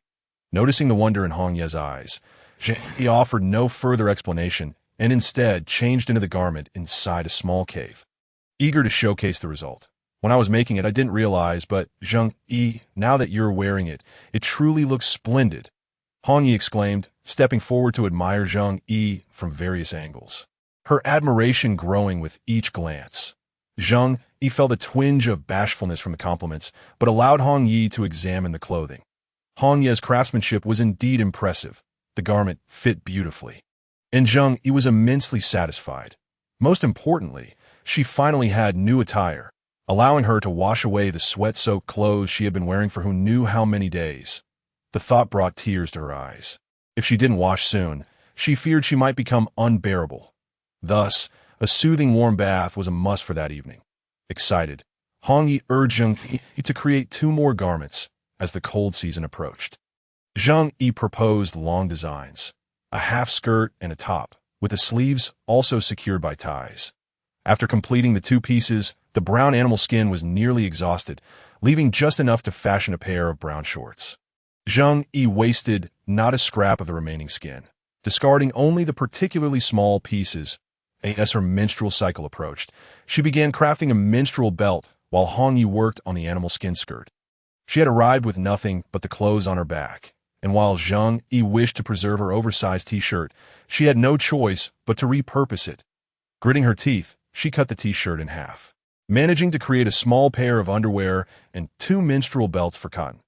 Here, she felt grateful to the wise ancestors who had invented the ancient version of menstrual belts, and to her own interest in ancient practices, which had allowed her to recall the method of constructing such a belt, thus avoiding any confusion. The ancient menstrual belt typically consisted of a wide strip of cloth filled with plant ash or cotton. Thankfully, she had previously discovered cotton, sparing her the misfortune of relying on plant ash. The cutting was simple, and Zheng Yi swiftly completed it. The sewing proved equally smooth, although the final product appeared somewhat unrefined. It served its purpose well. Without trying on the newly finished skirt, Zheng Yi quickly sketched the design for a coat from a piece of gray animal skin. Since it was a coat, she intentionally made it larger, adding a row of animal skin buttons to prevent any drafts. The outcome was once again successful. She donned the oversized coat, feeling enveloped in security. After completing the coat, Zheng Yi hesitated to use the white animal skin, for at that moment, she desired 2 pairs of shoes more than a white cloak. The cloak was simple enough for her to make herself. Upon expressing her proposal, it was apparent that Hong Yi was equally intrigued by the idea of shoes. The 2 began crafting footwear. Zheng Yi selected the thickest piece of animal skin, placing her left foot atop it, tracing the outline of the sole with charcoal, and then cutting it out with a bone knife. She repeated this process for the right foot, ultimately cutting out 8 pieces, 4 for each pair, before securely stitching them together to create the soles. For the upper part of the shoes, Zheng Yi opted for a slipper style, using single-sided animal skin for one pair and double-sided for the other. Fortunately, there had been ample material left, or else the shoes would have turned out cramped. Despite it being her first attempt, Hong Ye's creations were remarkably aesthetic. Zheng Yi tried them on, finding them quite comfortable. She initially intended for Hong Yi to try them as well, but the latter's feet were slightly larger, making it difficult for her to fit into the single-sided pair. Hong Yi, now that you know how to make shoes, you can create a pair that fits you perfectly, Zheng Yi encouraged, noticing Hong Ye's slight disappointment. You're right, I want to make 2 pairs just like yours. I can also make 2 for Deshan and Xiong Tan. The initial disappointment faded as soon as she heard Zheng Yi's words. The one accompanying Hong Yi that day must have been her man, though Zheng Yi was uncertain whether it was Deshan or Xiong Tan. That morning, it was Deshan by my side, Hong Yi admitted. Zheng Yi was taken aback, realizing she had inadvertently revealed her thoughts. Yet seeing Hong Ye's nonchalant expression eased her mind. It seemed that the perspectives on love in this place were rather open-minded. With new clothes to wear, Zheng Yi felt elated. Noticing the time was late, she resolved to prepare a hearty meal to reward Hong Yi. Unfortunately, her offer was declined, and the reasoning was quite persuasive. Zheng Yi felt too shy to insist upon Hong Yi staying. Deshan and Xiong Tan are still waiting for me at home. I didn't inform them I would stay, and I fear they might worry. How about next time you come to my home? Deshan's roasted meat is delicious. Red leaves, of course, wish to stay and savor the culinary delights prepared by Zheng Yi, especially since you had previously mentioned that Zheng Yi's cooking was exceptionally delectable. However, Deshan and Xiong Tan were still at home waiting for her. To spare those 2 fellows any heartache, she reluctantly declined the invitation. Zheng Yi understood that there were indeed people waiting for Hong Yi at home, making it unsuitable for her to linger, especially considering there were 2 such individuals. Indeed, 2. They were not mere suitors, but figures akin to husbands, officially recognized by the tribe. Zheng Yi found no cause for astonishment. After all, given that she had traversed realms, what was so strange about having 2 husbands among her companions? While holding a warm egg freshly unearthed from the ashes, Zheng Yi inwardly exclaimed, Hong Yi is impressive. The breakfast and sweet potatoes originally prepared for Hong Yi were packed for her to take away, and in return, Hong Yi left behind a bundle of thread and 3 bone needles of varying sizes. Truly, Hong Yi was an exceptionally easygoing beast. With just 1 egg, Zheng Yu could manage to feel somewhat sated, so she decided against lighting another fire to cook. After finishing the egg, she drank a bowl of honey lemon water. Now, with her hunger quelled, Zheng Yu retrieved a fish trap from her space and meticulously reinforced it with some slender vines. Observing the trap restored to its former integrity, she did not rush to place it in the river.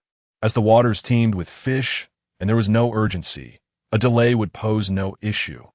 Contemplating further, she extracted fish from her space and began preparing smoked fish, noticing her dwindling supply of salt. Zheng eagerly anticipated Xiu's swift return, as she longed to commence the tribe's salt production endeavor, which would allow her to earn some salt as well. She sighed softly, gazing at the billowing smoke before her.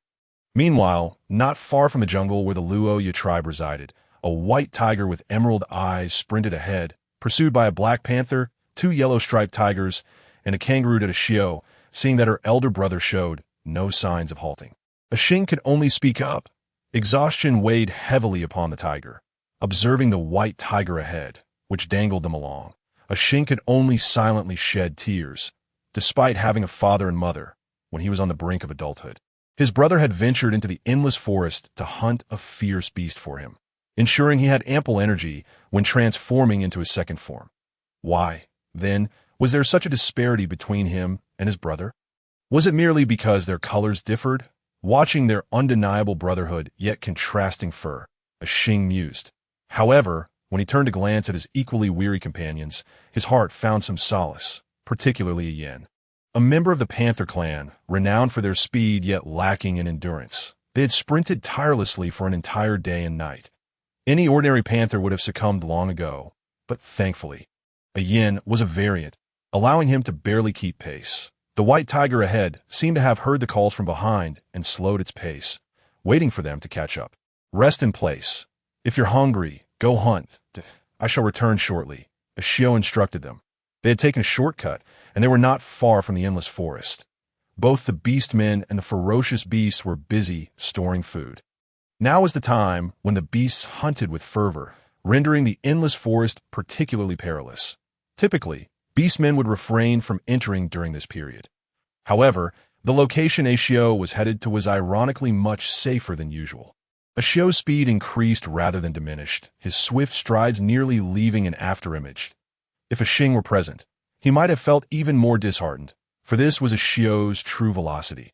Only as they neared the endless forest did Xiu finally ease his pace, lowering his body to stealthily slip into the woods, akin to a droplet merging with the ocean, leaving no trace of his passage. Now transformed into human form, Xiu utilized his extraordinary jumping ability to traverse the trees rapidly. As he approached familiar territory, he minimized his breathing to the barest whisper, as if a gentle breeze were brushing past the leaves, leaving no sign of his presence. Xiu nestled upon a robust branch, keenly observing a small fruit growing on a purple plant not far away. One must not underestimate it due to its size. When Xiu had initially entered the endless forest to hunt a fierce beast for the soon-to-be adult Xing, he had heightened his vigilance but still underestimated the forest's dangers.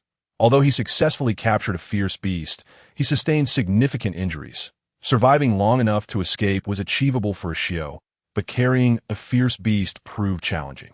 Things took a turn for the worse when he was pursued, and in his haste he discarded his catch. Yet one beast relentlessly pursued him, driving Xiu to the edge of despair. He had fled to this very spot, drawn by the allure of this small fruit, and took a gamble by consuming it. In that moment, his body surged with power. Armed with this newfound strength, he mounted a counterattack, transforming his pursuer into his prey and successfully escaping the endless forest. Ever since, he had returned annually to this spot, having discerned that this time of year, close to the cold season, was the safest. That Xiu was aware that this moment signified the fruit's ripening, just as it had 3 years prior.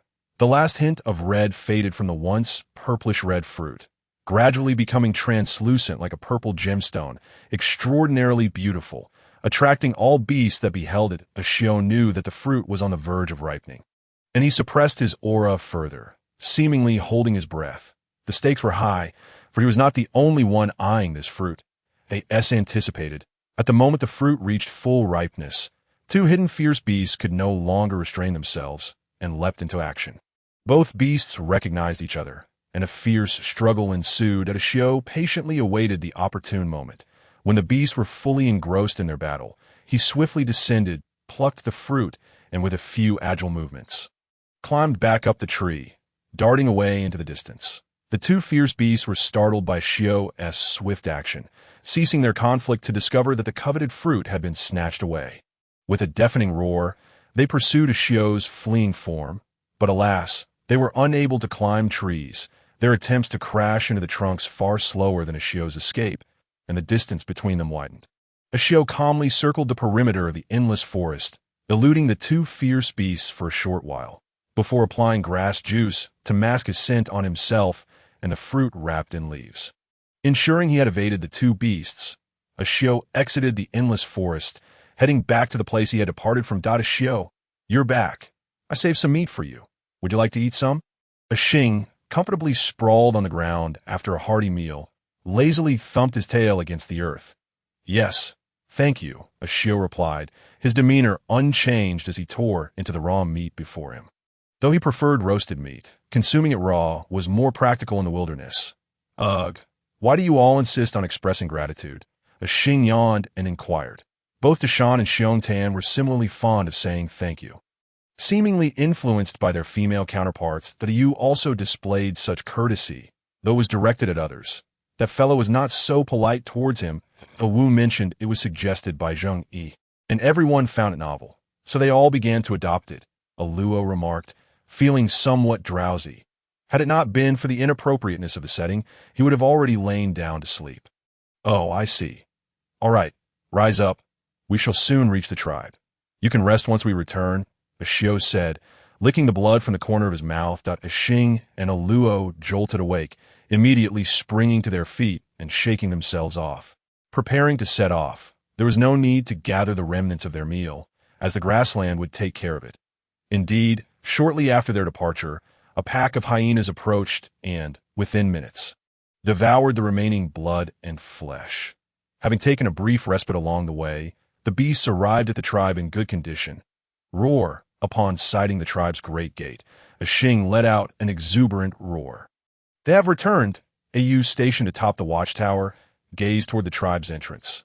Hey, Xiao, Xing, Luo, Tiao, all present and accounted for. There's a position on the opposite watchtower called out. Yu, tell me, what is the Shenlu tribe like? How does it differ from ours? Once we change shifts, I must inquire with them. As was said, his curiosity piqued as he observed his companions returning from the Shenlu tribe. Is it necessary to ask? By the time our shifts are complete, Xing will have likely spread this news throughout the entire tribe. Yu still doesn't know that Xing, the kid who can't keep secrets. That's true. So he scratched his head. All right, focus on guarding the gate. You can satisfy your curiosity after the shift change, Yu said, glancing at his foolish younger brother. This silly brother of his was great in every way, except for his overwhelming curiosity, akin to a little cub, always eager to get close to anything nude. He still remembered the time when his brother, wanting to witness two orcs arguing, abandoned his hunting duties, only to end up mediating their fight and ultimately returning home without having eaten. Starving, he spent the night patrolling, and when he came back, he was still giddily chatting about it. Yu. Today, I encountered two orcs in a quarrel. Can you guess what they were fighting about? I want to know. No, you should think about it. Let me tell you. Yu, expressionless, was forced to listen to the gossip. The chieftain had led a hunting party outside, and after exchanging pleasantries with Xiao and Hua's mother, he went to find Qing Shi. Xiao, you're back, Qing Shi exclaimed, his eyes lighting up upon seeing Xiao, who was idly waiting. Yes, how have things been? Much better now. Lord and Yun sent some fruits harvested from the endless forest, and I've eaten them all. I feel invigorated. Qing Shi thumped his chest to emphasize his well-being. His grandfather, Qing Yu, was stubborn and insisted he rest for a few days in the tribe. Otherwise, he would have gone hunting long ago, finding it tedious to stay in the tribe. That's good to hear, Xiao replied, relieved to see Qing Shi in good spirits. Qing Shi was a formidable warrior, and losing him would be a significant blow to the tribe. By the way, as Xiao, how did the discussion with the Shenlu tribe go? Qing Shi's demeanor turned serious as they broached the subject. It's all settled. We can send Yao over for training next year. Thanks to Yun's care over the years, Yao's health had nearly fully recovered, and she had mastered all the herbal knowledge Yun possessed. Sending Yao over under the pretense of seeking treatment was an excellent cover. Even if something were discovered, it wouldn't matter, as they, the Luoya tribe, were not to be trifled with. The Luoya tribe was indeed eager to have their own shaman as for Yun. Once Yao completed her training and returned, he could go wherever he pleased. After finishing his conversation with Qing Shi, Xiao strolled along the path until he paused at the fork leading to Zheng Yi's home, then continued down the smaller path. Xiao, Zheng Yu, who had just finished smoking fish and was sitting at her door weaving a curtain, looked up and saw Xiao standing not far away at your back. She exclaimed with delight, setting down her half-finished curtain and hurrying to welcome Xiao inside. You all really are something.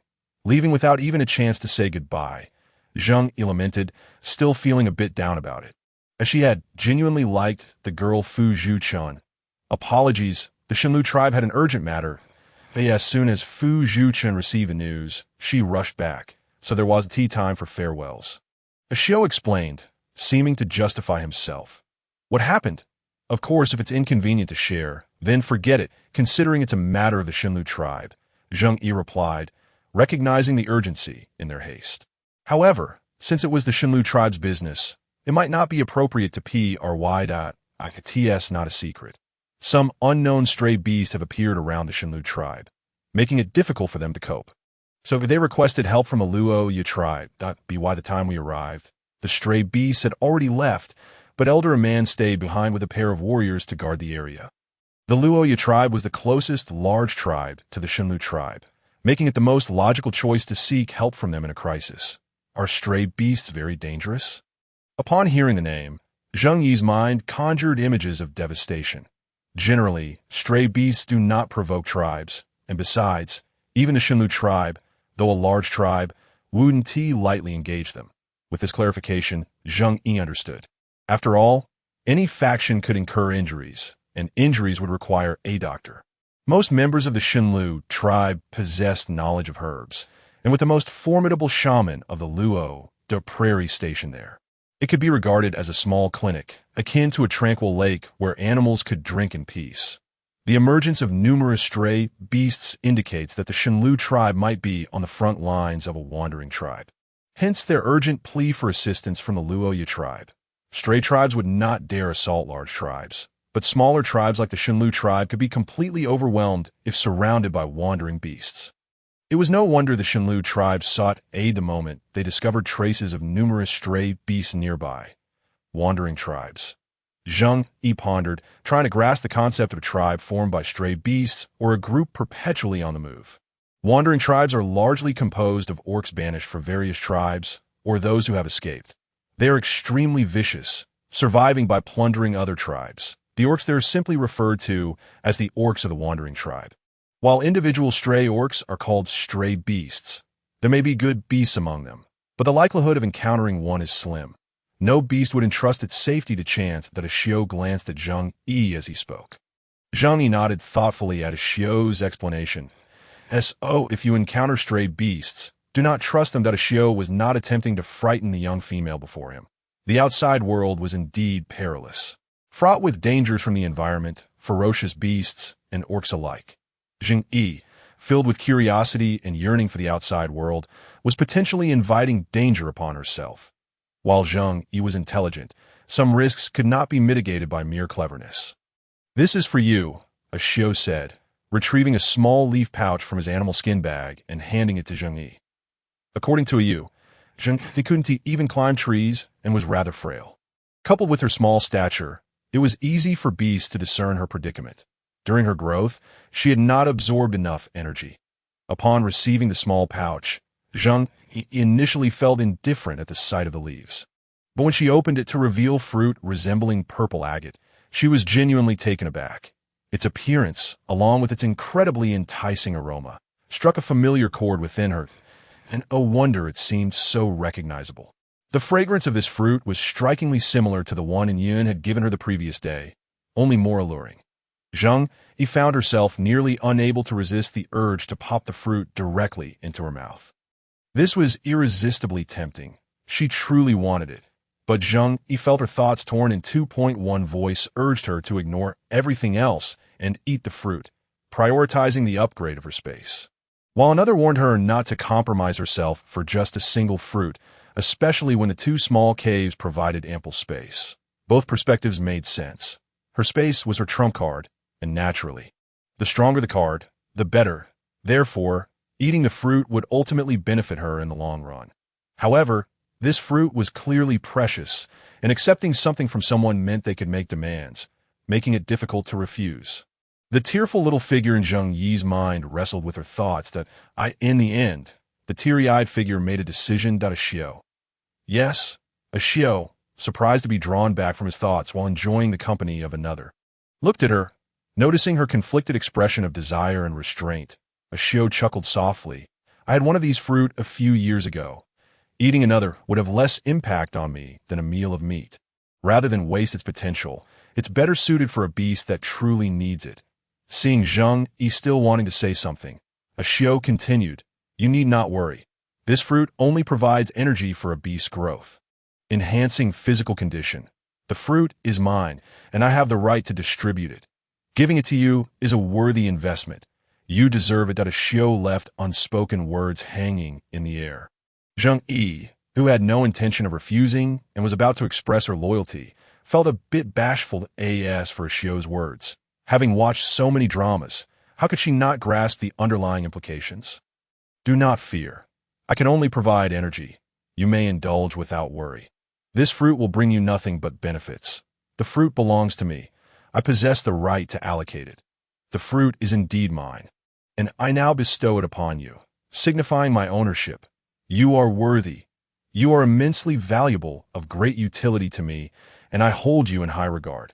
After this analysis, Zheng Yu felt that her initial judgment of Xiao was entirely accurate. This individual is indeed a beast destined for significant accomplishments, aligning with such a strategic thinker, capable warrior, and benevolent leader, who garners the support of many and shares his bounty, promises fruitful returns as the tribe flourishes and a Xiao ascends to leadership. Zheng Yu does not aspire to be his right-hand companion, but with her knowledge, she hopes to secure a place for herself, facilitating her ambitions in the future. Having clarified her future plans, Zheng Yu stated, Rest assured, I understand, embrace a life of leisure. One must first cultivate a comfortable environment.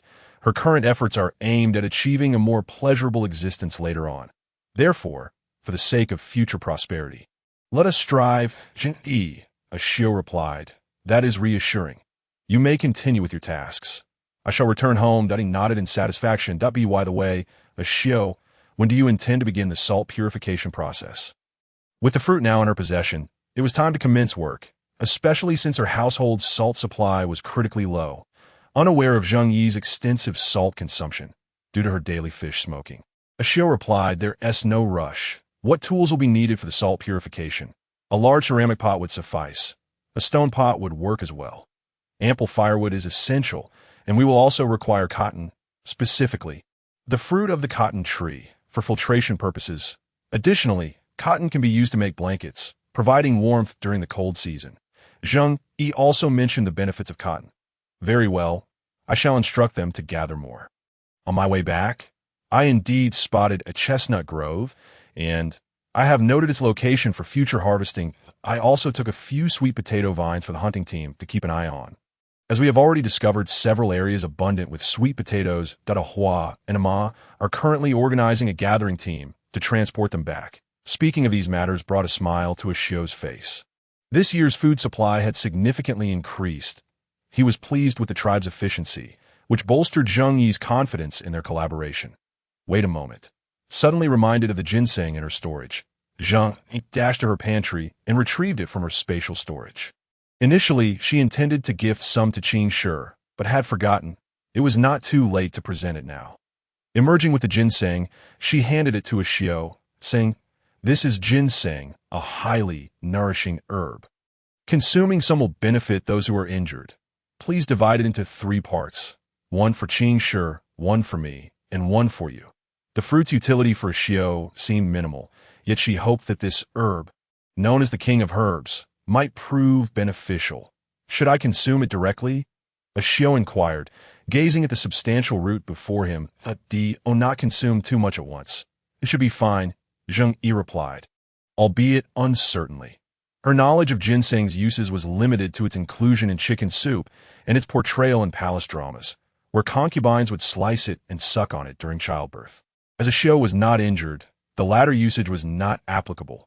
Thus, the first method remained at it is best to use it for making soup. As for the chicken soup, why not catch a sharp-beaked beast tomorrow? I shall teach you. It would be more effective to demonstrate directly. All right, Xiao agreed. By the way, Xiao, could you assist me in capturing a couple of prey when you have the time? Zheng Yu felt a tad embarrassed, but her resources were insufficient to treat the substantial appetites of the beastmen. She could not solely offer fish. Certainly, Xiao responded, considering it a minor task. Are you able to satiate your hunger with the meat allocated by the tribe? Xiao inquired, realizing the situation. Yes, the meat provided by the tribe is ample for my needs. However, I wish to prepare a meal for you, and Xing. Zheng Yu replied, slightly disheartened by her mounting debts. Very well, let us plan for tomorrow. If we hunt now, you would miss your dinner time. He recalled that Zheng Yu preferred to dine earlier. Oh, thank you, Zheng Yu exclaimed joyfully. If you express gratitude, what should I say in return? Xiao asked, a hint of confusion in his voice, and no need for thanks. Leave it to me. It shall be no trouble. Then, I shall entrust it to you. The two exchanged smile scene. Xiao, finally, I have delivered the fruit to the one who needs it. Zheng Yu, the game of power in this otherworldly realm has begun. Claws united. Beastman, Xiao is destined to be the next tribe leader. There is no need for scheming. No beast contests. Leaving Zheng Yu's abode, Xiao felt elated, a sentiment that persisted until he encountered the insufferable Yun on the way. Young Xiao, where might you be headed? Yun was already well informed, so Xiao's appearance did not surprise him. What intrigued him was the direction Xiao had taken. This path was home to none but Zheng Yu's family. So, what could young Xiao be up to? This piqued his curiosity. I am returning home, Xiao replied, unwilling to engage in further conversation. Oh, then go along. I shall pay a visit to Zheng. Alas, I'm the only healer in the Luoya tribe.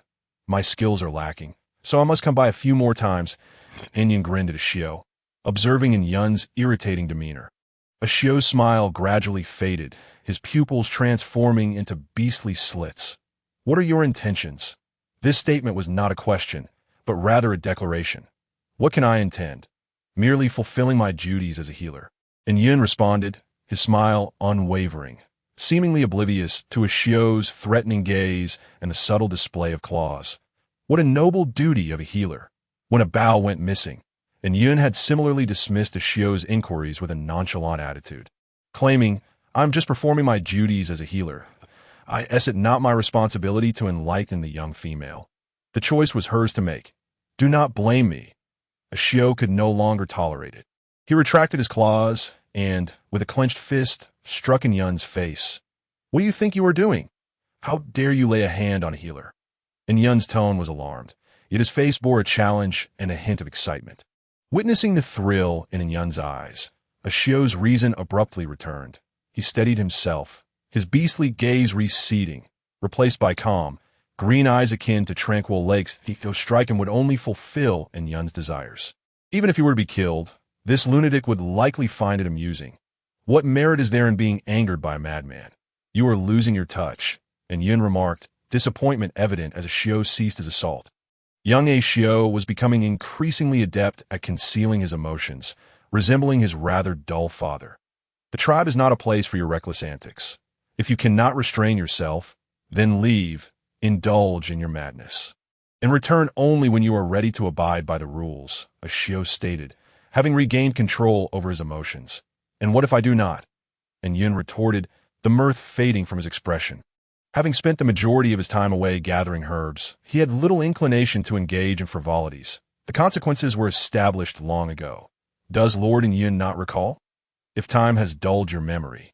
Shall I remind you? Ashio's tone remained consistently gentle, yet the coldness in his eyes intensified. Previously, Ashio's father had arranged for the Luo Yu tribe to shelter the remaining members of the Red Fox clan in exchange for Yun's commitment to remain as the tribe's healer until they acquired their own shaman. To clear the troubles they brought with them, the Luo Yu tribe had paid a considerable price. If Yun were to breach this agreement, Ashio would be compelled to resolve the matter as initially agreed. The lives of those worthless beings do not threaten me, that I brought them here as a favor. In exchange, I agreed to serve as a healer until the Luo Yu tribe acquired its own shaman, ensuring their survival as a fellow clansman. I have done enough, and Yun retorted, expressing his disdain. Were it not for the vow he had taken, he would have long since departed, rather than play nursemaid here. Is that so? Next year, Yao will be going to the Divine Deer tribe as a shaman apprentice. She is quite intelligent. It will not be long before the Luo Yu tribe has its own shaman. In just a few years, Lord Yun should enjoy his time fulfilling his healing duties, for once you leave, I doubt any tribe would dare to accept you. Asu, disregarding him, spoke to himself. He was not indulging in alarmist rhetoric. Rather, he was merely stating the truth.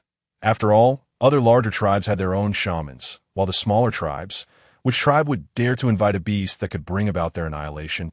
You certainly possess remarkable abilities. To have convinced that old relic from the Divine Deer tribe, Dark Cloud remarked, genuinely curious about what terms they had proposed to sway the Divine Deer tribe. There is no need for Lord Dark Cloud to concern himself with that. However, if you find yourself with ample leisure time, perhaps you could take a stroll and observe each of the orcs. After all, those who spend years hunting outdoors inevitably bear some hidden wounds. Asu replied with utmost seriousness, as if he were genuinely offering advice to Dark Cloud. Orcs are remarkably resilient. What worth is there in examining a trivial injury?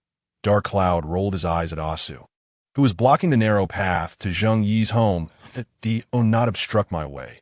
Having been away for so long, I wonder how the little ones in the tribe have grown.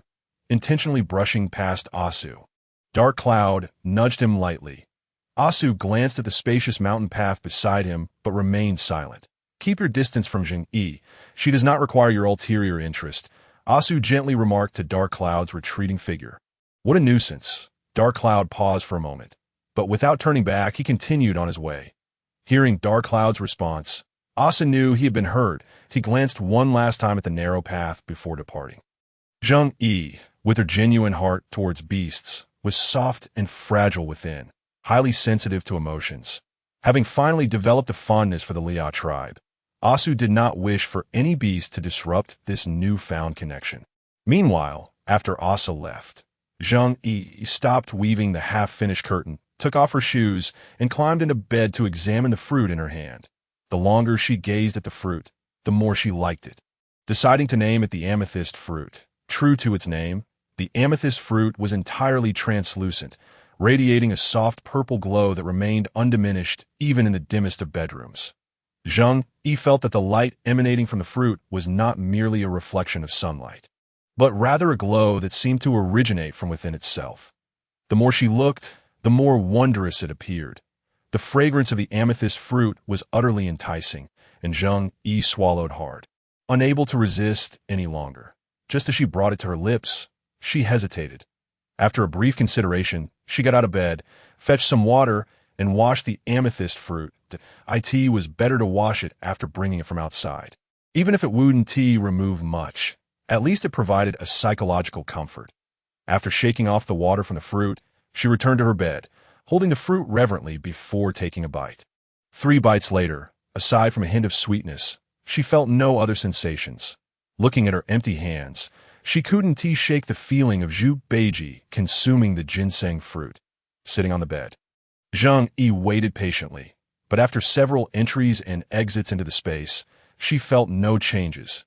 Remembering her last experience, Zheng Yu suddenly realized that the last occurrence had seemed to happen while she was in a dream, as if the changes in the space had manifested then. Identifying the source of her confusion, Zheng didn't care what time it was. She simply lay down on her bed. The warmth enveloping her made it easy to drift into sleep. Upon waking, Zheng Yu felt invigorated. Stretching lazily, she took a deep breath and connected with the space. The items stored within remained unchanged, neatly arranged.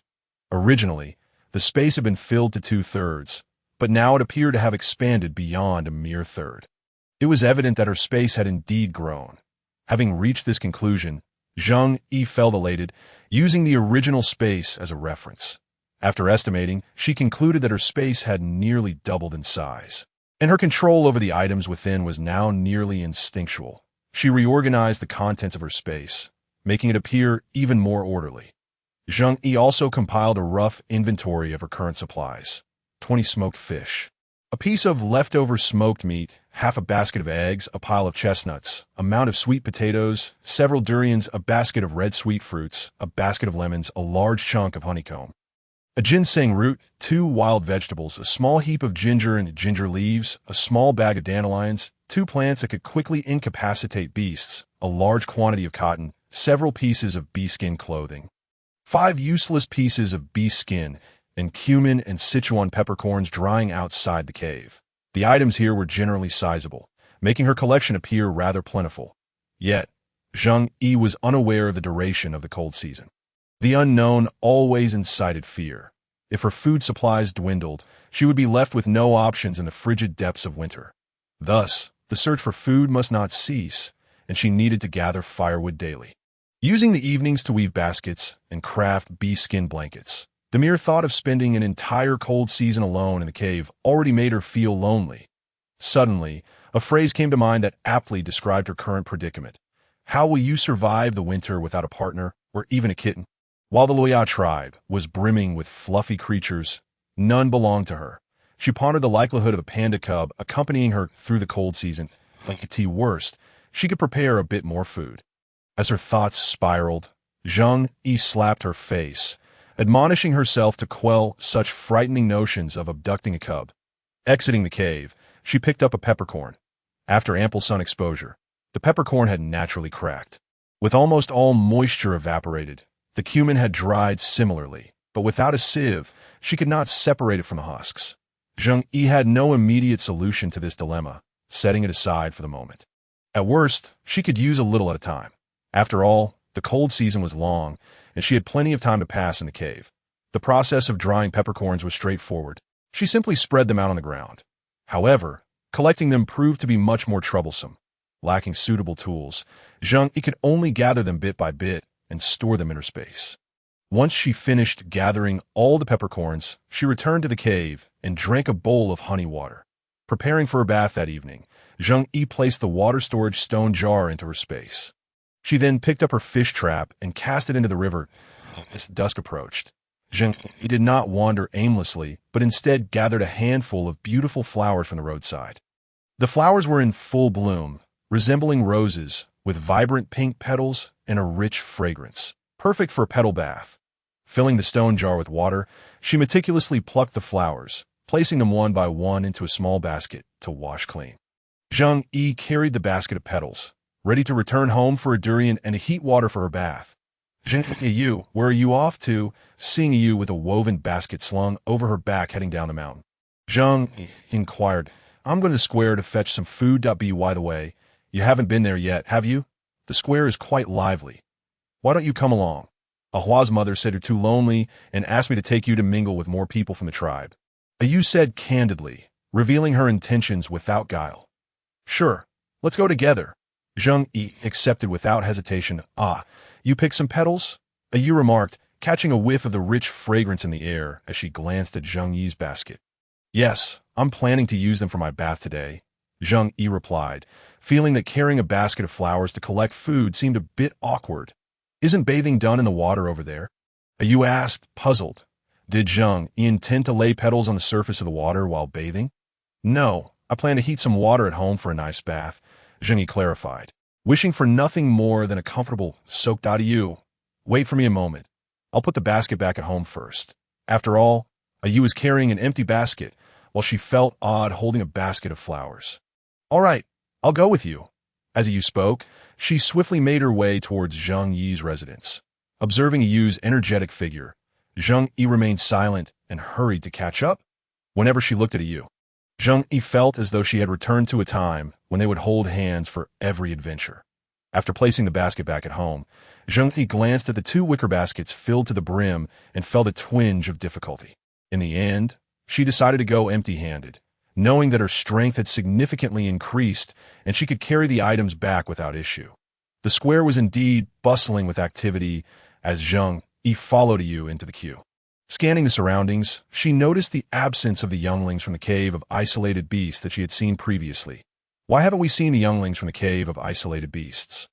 Zheng Yu nudged Yu in front of her and whispered her inquiry. The tribe sends food directly to the cave of isolated beasts. They don't need to come and collect it. Yu explained. Oh, Zheng Yu replied, feeling a slight disappointment as she had been looking forward to catching a glimpse of the younglings. Sensing a gaze fixed upon her, Zheng Yu instinctively looked up, only to find a female staring intently at her. When Honghua met Zheng Yi's eyes, she hesitated for a moment before glaring fiercely at her. Humph! This newcomer had finally fallen into their hands. Ngu had already gone to summon Hong Li, and soon there would be a delightful spectacle involving this impudent female. Zheng Yu, who was about to be reprimanded, observed the other party rolling her eyes in disdain, prompting her to silently avert her gaze, uninterested in engaging. Too ugly. It was a painful sight. Seeing Zheng Yu divert her gaze, Honghua mistakenly assumed her intimidating stare had been effective and promptly raised her chin higher. Ahuama, I brought Zheng Yu to collect food. Yu sidestepped to reveal Zheng Yu standing behind her. Ahuama. Zheng Yu greeted politely with a nod upon hearing her name called. Very well, Ahua responded with a smile, swiftly slicing off 2 pieces of meat and wrapping them in leaves. Zheng accepted her portion of meat and followed Yu to collect a vegetable and 2 fruits nearby. Zheng Yu, place them in my wicker basket for now. I'll hand them to you at the intersection. Yu offered, noticing Zheng Yu struggling to hold everything. All right, Zheng Yu replied without hesitation, placing the items into the basket. Just as the 2 departed from the square, they were approached by a red-haired female and a fierce-looking beast man striding toward them. Zheng Yu understood that they were headed in their direction, as the female in front had been fixated on her since her arrival. Observing Yu's vigilant demeanor, Zheng Yu deduced the identity of the approaching female. She must be Hong Li, the one Yu had mentioned. The newcomer possessed a cascade of smooth, glossy red hair, evidently well cared for, and her skin appeared fairer than that of other females, complemented by an admirable physique. However, her facial features remained obscured as slight breeze swept through the street. And as the newcomer walked briskly, her hair inevitably became tousled, a stray lock fluttered in front of her face, obscuring part of it. Although Zheng Yu suspected the individual might be seeking trouble, she found the situation somewhat amusing. As Hong Li halted before them, she smoothed her slightly disheveled hair, lifted her chin, cleared her throat, and inquired, Are you Zheng? Zheng Yu thought to herself, this young lady clearly had her sights set on me. Who would believe her if she claimed otherwise? Before Zheng Yu could respond, Yu clenched her fist and thrust it forward, saying, Hong Li, what do you want? Seeing Yu's assertive gesture, Hong Li thought, how rude, how crude. Hong Li had always believed that Yu was far from typical for a female. After all, which female was not cherished and pampered by the tribe? If she desired something, she could simply send a beast man to fetch it. Why dirty her hands with such menial tasks?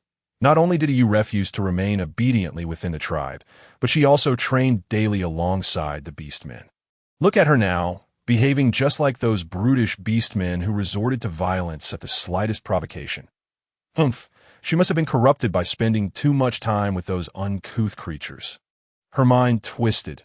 Despite her earlier intentions to advise this rough-and-tumble fox, Hong Li's irritation grew as Yu continued to disregard her, and she resolved not to engage further. If it weren't for this new female accompanying Yu, Hong Li would have preferred to ignore her altogether. Nevertheless, noticing the new female's fair and tender appearance, she felt a sense of responsibility to rescue her from Yu's influence before it was too late.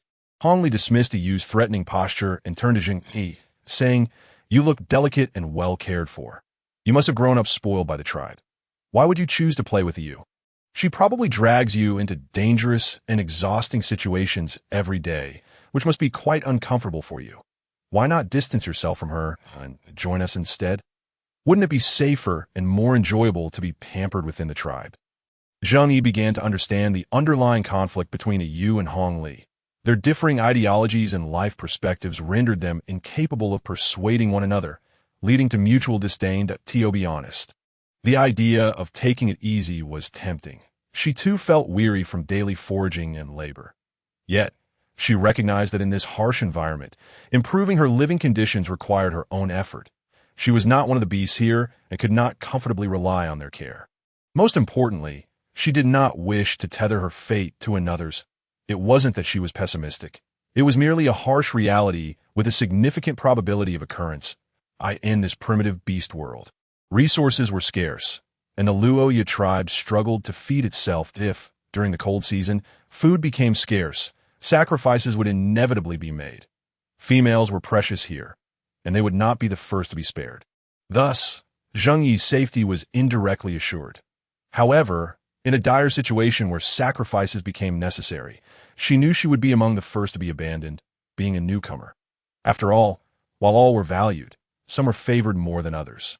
Regardless, she would persistently devise ways to improve her living conditions while also teaching others along the way. After all, offering her insights to the tribe was not a burden. Living under their protection and paying a modest fee for her lodging seemed fair. Moreover, if the tribe prospered, she would benefit alongside them. Therefore, she would inform the tribe when she discovered food, but if resources were scarce, her priority would be her own survival, as long as she demonstrated her worth. Anyone with sense would treat her well. However, safety lay in holding on to what she possessed. Thus, even as she was influenced by the primitive beast world and reluctantly made some adjustments, she was destined never to become a carefree and naive female like Hong Li.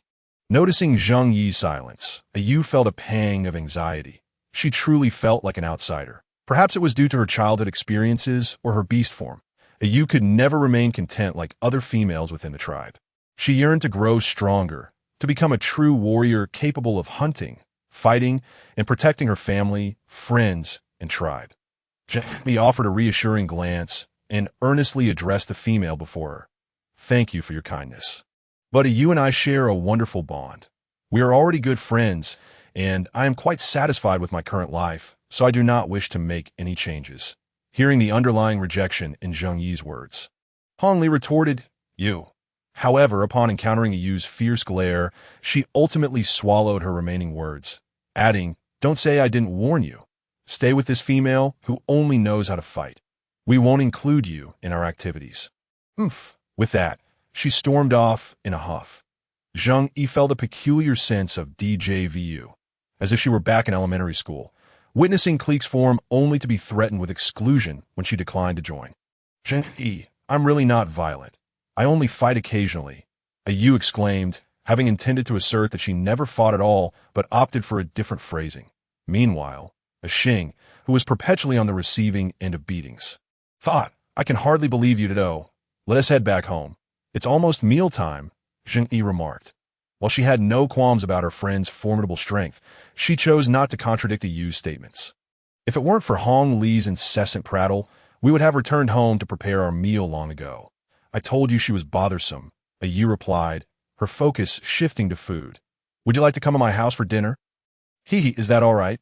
Of course, having spent some time on the road, the sky had already darkened. The sun had not yet fully set, but one could already see twinkling stars appearing in the heavens. If there had been a camera, a mere snapshot would yield a picturesque scene, truly beautiful.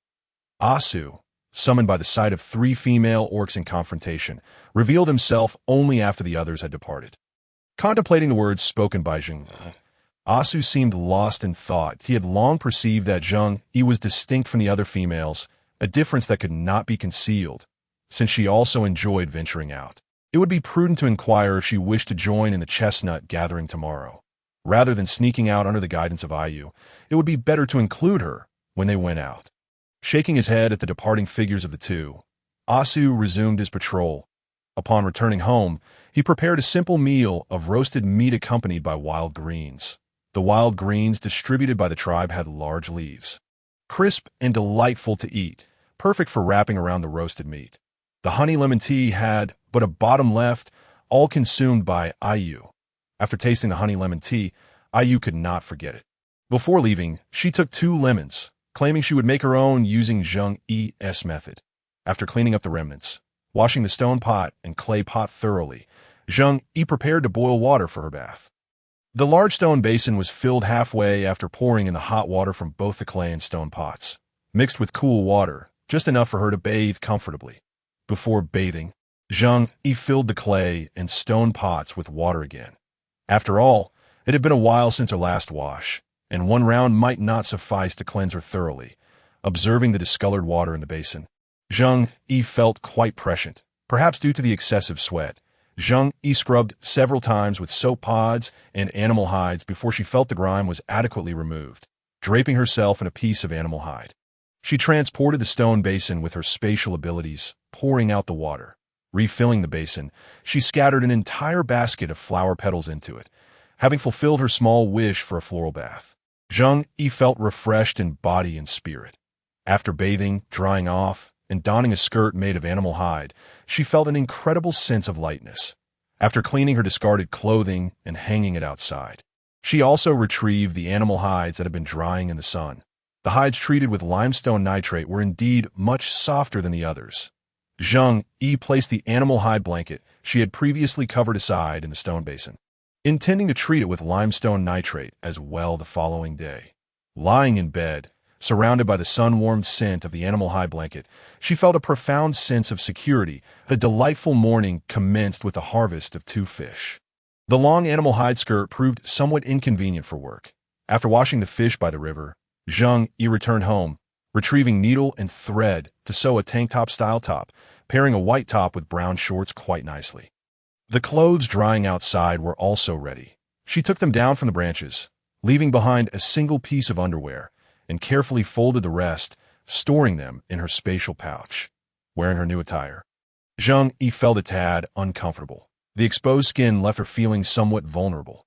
However, reassured by the safety of the tribe, she quickly set her mind at ease and began her day as tasks in an orderly fashion. First, she filled both the stone and clay pots with water, bringing them to a boil. The boiling water from the stone pot would be used for cooking cotton, while the clay pot was for preparing honey lemon water.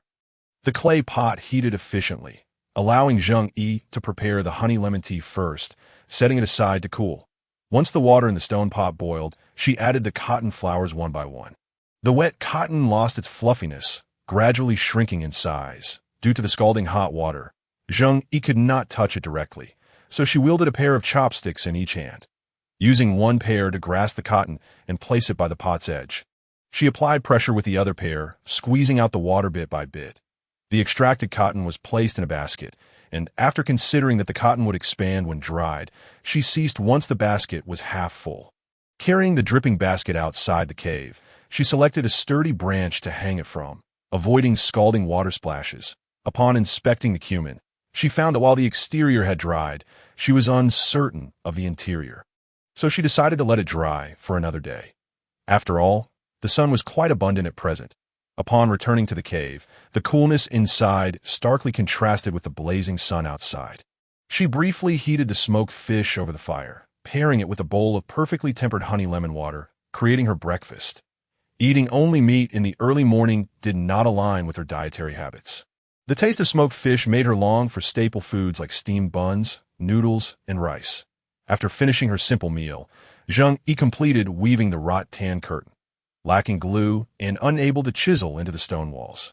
She was currently unsure how to hang the curtain. Ideally, she envisioned a removable solution. During winter, she might need to hang animal hides instead. Hence, she imagined fastening 2 nails above the cave entrance, lowering the curtain when she left and raising it again upon her return. As for how to drive in the nails, she believed her immensely strong orc friend could assist her with this task. Speaking of which, she and Asu could be considered friends now. Couldn't they? Yes, they should be. With the remaining vines insufficient for weaving a basket, Zheng Yu resolved to gather some from the back mountain. The vines that had once clung to the mountainside were now largely stripped away, indicating that the tribe had woven numerous baskets. Zheng Yu ventured deeper, selecting a spot to begin cutting with her bone knife. She gathered a bit more than needed, placing most of it into her spatial pouch. The convenience of transporting items with spatial abilities was truly remarkable. As she walked, Zheng Yu expressed gratitude for her possession of such a space. Suddenly, the grass at the roadside rustled, prompting Zheng Yu to halt. Gripping her bone knife tightly and fixating on the thicket, cautiously retreating a step. Chirp, chirp. Zheng Yu gulped, her focus sharpened, her legs slightly bent, ready to flee at the first sign of danger. Chirp, chirp. The sounds grew increasingly frantic.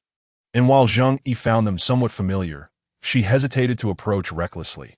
Her heart raced until a black and white ball rolled forth that Ikatik truly rolled, its body curled into a spherical shape, tumbling down the slope.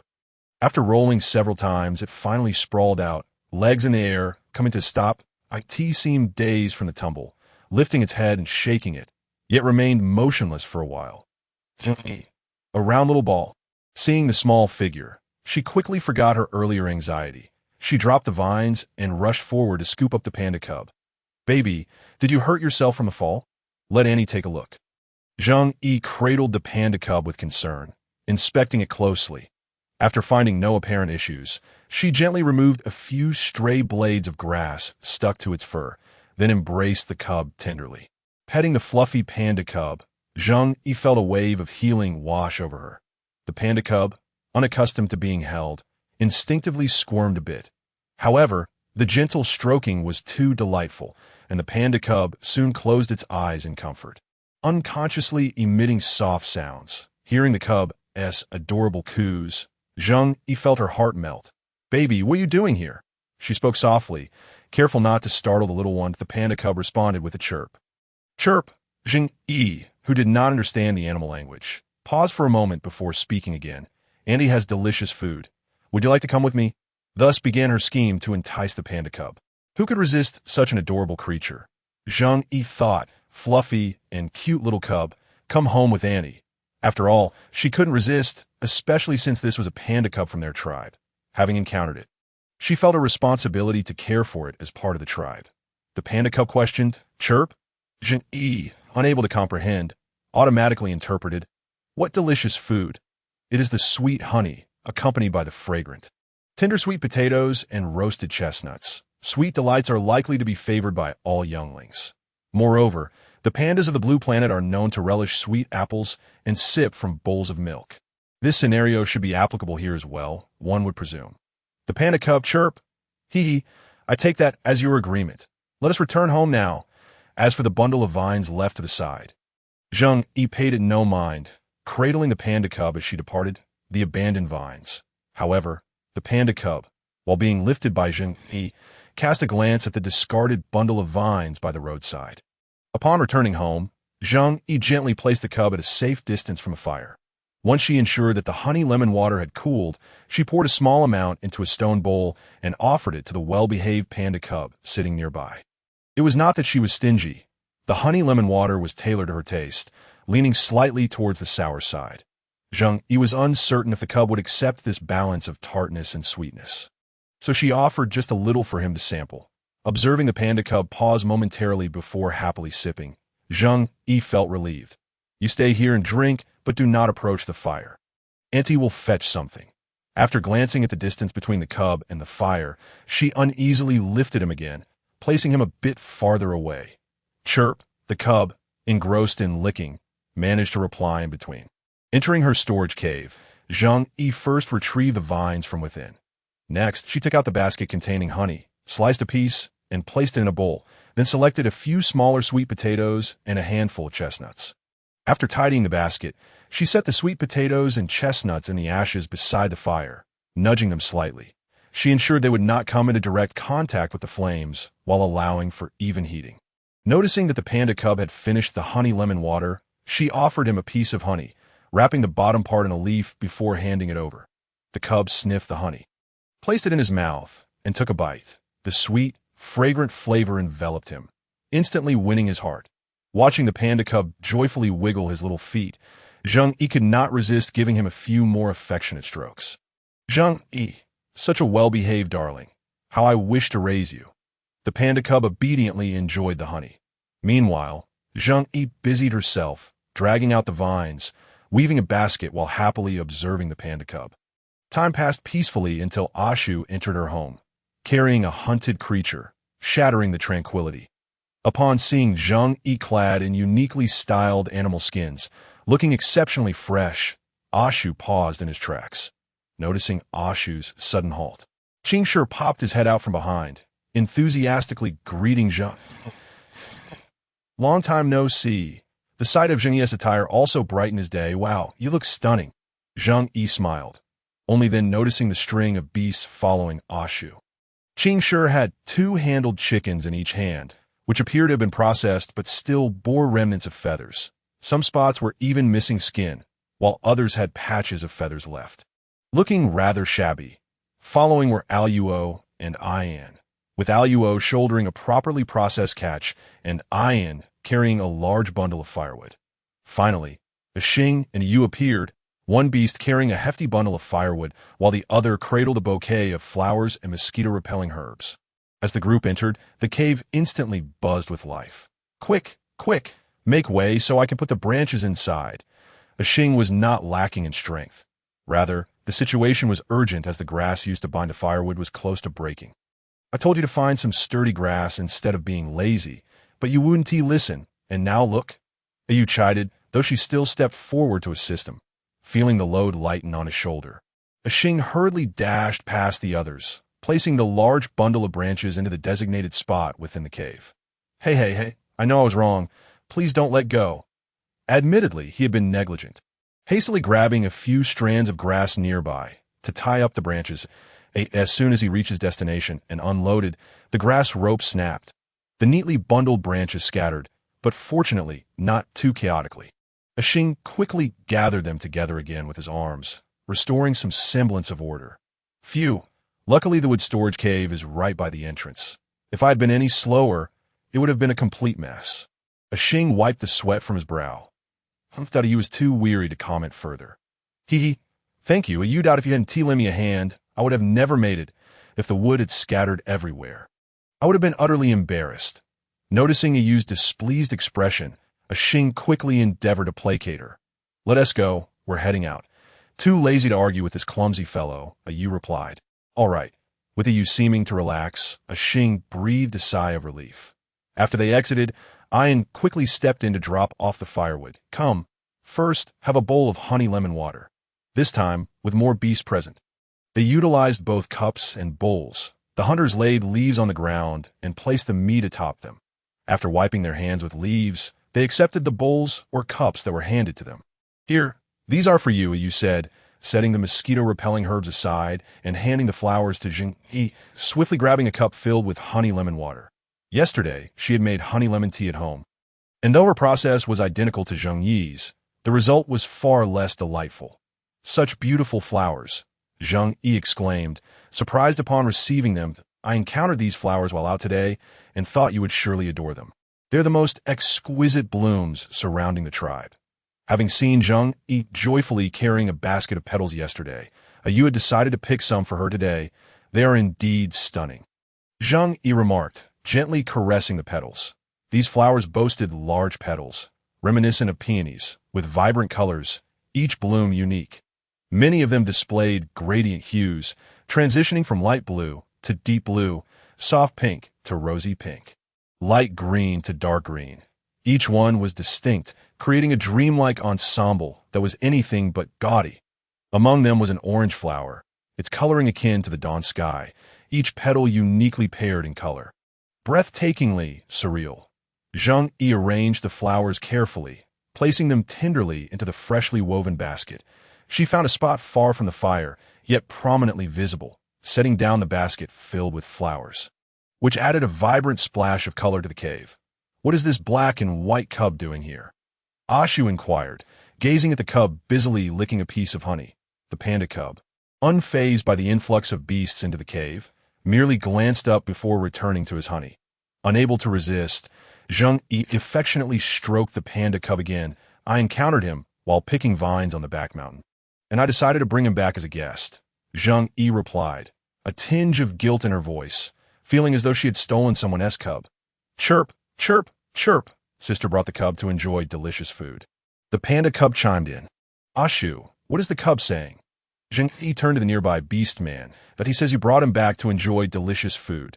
Zheng Yi's skin glowed like ivory in the cave's dimness, causing Ashu to avert his gaze. He is very happy, Ashu added, noting the cub's excited tone. That is splendid. Hearing the cub express his joy filled Zheng Yi with satisfaction. Another round of affectionate petting ensued. Zheng Yi took an immediate liking to this black and white beast cub. Yu chuckled behind her hand. Indeed, I find this panda cub utterly charming. I adored those two tiger cubs as well.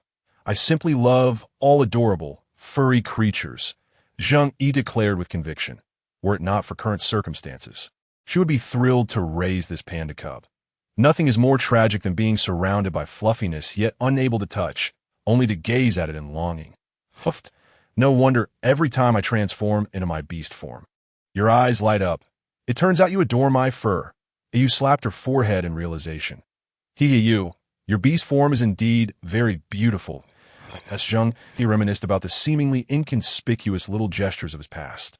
A faint, bashful smile graced his lips. Of course, there are few beast forms in the tribe that can rival the beauty of mine, Yu declared proudly, her face alight with self-satisfaction as she spoke of her beast form.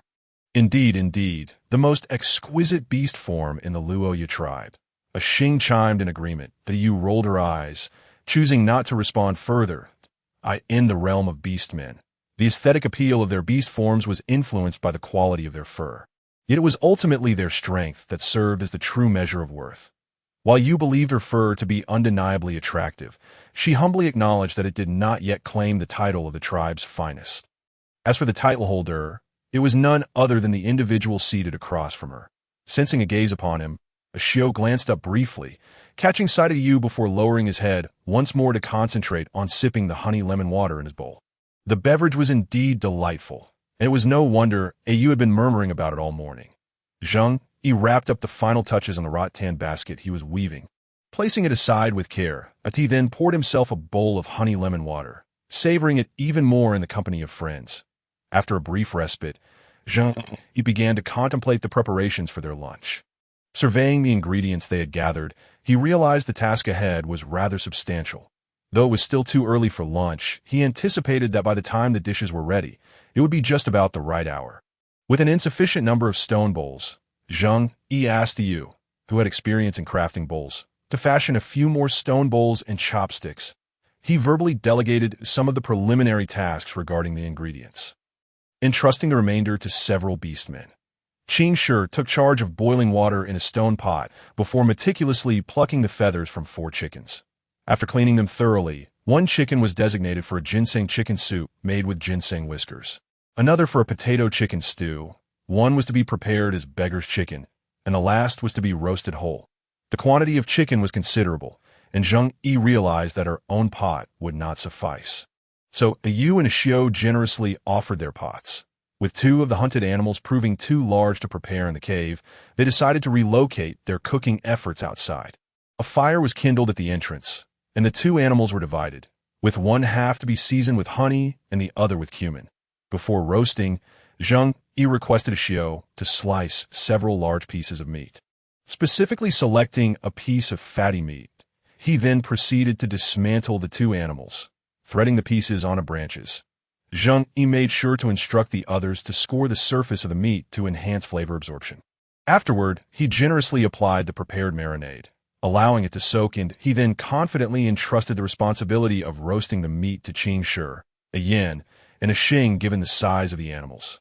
A variety of seasonings were required, so Zheng Yi assigned the meticulous task of grinding the spices to Ashio. He carefully extracted the cumin seeds, and after a brief learning curve, Ashio quickly became adept at the task. When the meat was finally cooked, the cumin powder had filled nearly half of a small pottery jas for Zheng Yi. He retreated to the cave to render the fatty meat into oil. Straining out the solids and sprinkling them with salt, he set aside a few pieces for the panda cub and stored the rest. After rendering the oil, Yu returned, cradling the freshly cleaned stone bowls. I'm back. Hey, what are you making? It smells amazing. Oh, is it the aroma of the rendered fat? She exclaimed, placing her rattan basket down and rushing in the cave. Here, share some with the others. This is merely a snack. The main meal will come later.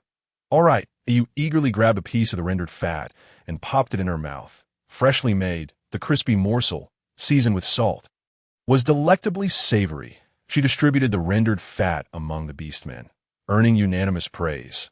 Zheng Yu used the remaining oil in the pot to stir-fry a large batch of ginger leaf pork. The stir-fried dish was nearly ready, and the roasted meat was also close to completion. Zheng Yu retrieved the honey and, using a chicken feather brush, generously coated the roasted chicken and a piece of the hunted game inside and out. Goodness, honey is not easily come by. Pouring an entire bowl on the meat, Luo observed with a tinge of concern that, oh dear, after applying salt and now honey, I wonder what the final flavor will be. She mused. Humph, honey roasted chicken, I've had it before and it's absolutely delicious that if you don't like it, don't you dare fight me for it later. Yu interjected confidently. That's not what I meant. I've never tried it, so I was just a tad curious. Luo's voice trailed off as she noticed the Yu's eyes widening. Once the honey is gone, we can always gather more. Xiao chimed in, not finding it a troublesome endeavor, though he had little interest in sweet foods. All right, I see I've spoken out of turn, Luo conceded. Rest assured, it will taste divine that if you've never had it. You must savor it when the time comes, Zheng Yu replied, finding Luo's expression rather amusing. Next, he carefully sprinkled cumin over the roasted meat, allowing the aromas of both the cumin and honey to mingle, each type of roasted meat exuding its distinct fragrance. The beastmen who had yet to taste Zheng Yi's culinary creations were practically salivating. The panda cub, having caught the scent of the roasting meat, emerged from the cave, sitting nearby with wide eyes fixed on the feast. Lacking a table, Zheng Yi simply gathered some clean leaves, laying them out to create a makeshift surface. They placed the food atop the leaves and sat down on the ground, evoking a sense of camaraderie akin to a picnic with friends that I've always wanted to share a meal with you all. There are some words I've longed to express that I'm truly grateful to Xing for rescuing me and bringing me back to the tribe. And I deeply appreciate the Luo Yu tribe for offering me shelter and sustenance. The warmth of your care has made me feel so welcomed, and encountering you all has been a stroke of fortune amidst my misfortunes. Zheng Yu reflected, a hint of sentimentality creeping into his tone. This is merely my duty. No beastman would abandon a female in distress. As a warrior, it is my responsibility to protect, Xing replied, scratching his head sheepishly. Exactly. The Luo Yu tribe is now your home, and we will protect you, Luo echoed earnestly. You saved me. Qing Shi will ensure your safety, Qing Shi vowed, patting his chest in assurance. We are friends. Rest assured, I will look out for you, Yu stated solemnly, her expression serious. If you need anything, just let me know, and I will do my utmost to assist, Xiao added earnestly. His gaze fixed on Zheng Yi felt a swell of emotion. The beastmen's expressions of sentiment were fervent and genuine, and as he absorbed their words, his mind struggled to process such overwhelming feelings. At a loss for words, he lifted the honey lemon water to his lips, taking a sip to mask his emotions. Lowering his gaze and taking a deep breath, he spoke as evenly as possible. All right, the meat will become cold and lose its flavor. Let us eat. Can we eat now? I can hardly contain myself, Qing Shi exclaimed, the enticing aroma of the roasted meat having ignited his appetite. Upon hearing that they could dig in, he swiftly tore off a piece of cumin roasted meat and stuffed it into his mouth. That Luo was quick to follow suit, eagerly slicing off a piece of the honey-roasted chicken that piqued her curiosity. Yin remained silent, but was equally swift in his actions that Xing and Yu, in perfect synchrony, each went for the delicacies, the former seizing the honey-roasted chicken while the latter dove into the beggar's chicken. A dish she had never sampled before, that Xiao was slightly more composed, first slicing off a piece of cumin-roasted meat from further away before wrapping it in a leaf and presenting it to Zheng Yi, only then allowing himself a piece. Thank you. Zheng Yi graciously accepted the roasted meat and reciprocated by ladling a bowl of ginseng chicken soup for Xiao. This chicken soup is excellent, Xiao remarked after tasting it, genuinely impressed. Zheng Yi, using a bone knife, placed several pieces of honey-roasted meat into the eager bowl of the panda cub. Chirp, sweet. Chirp, delicious, observing the panda cubs indulging joyfully in their meal. Zheng Yi finally began to eat. With an abundance of meat, feeling quite full, rubbed his belly while casting envious glances at the still flat stomachs of the beastmen. In truth, ever since arriving here, Zheng Yu's appetite had significantly increased, yet in comparison to these native beastmen, he still felt like a small fish in a vast ocean. Holding a bowl of chicken soup, Zheng Yu watched as 3 chickens, 2 game animals, and a large basin of stir-fried meat were entirely consumed by several beastmen. In the end, while proclaiming themselves full, each beastman downed 2 hefty bowls of chicken soup. The dining area was left in disarray. The leaves that once held the food now littered with bones. The task of tidying up fell to Qing Shi and Xing, who were the last to set down their bowls and chopsticks. Qing Shi exclaimed, "I'm so stuffed and happy.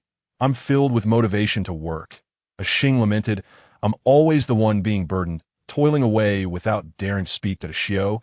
You remember the process of making the chicken soup, right?" She explained as she prepared the soup, deliberately narrating each step to teach them. "Yes," Zheng Yu replied, having observed the entire process of soup making, which Xiao had already etched in memory. "That's good. Now it's time to divide the ginseng. This is a valuable item, highly beneficial for health." Zheng Yu produced the ginseng and handed it to Xiao. "All right."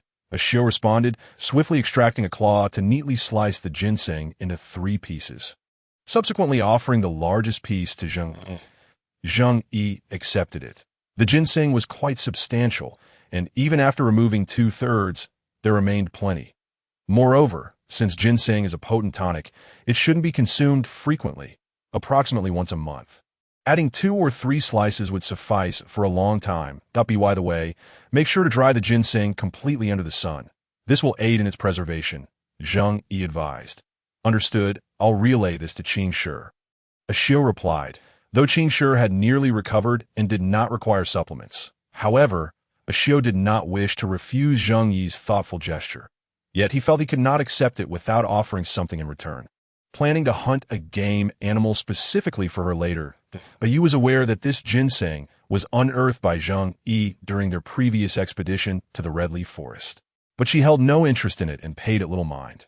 Compared to chicken soup, she preferred the sweet and tangy taste of honey lemon water. "Zheng Yu, this afternoon I plan to gather the chestnuts we discovered earlier. Would you like to join me?" Xiao casually asked, glancing at Zheng Yu, who was absent-mindedly rubbing the belly of the overfed black and white beast cub. "Absolutely," Zheng Yu eagerly replied, thrilled at the prospect of venturing beyond the tribe. "I'll come and fetch you then."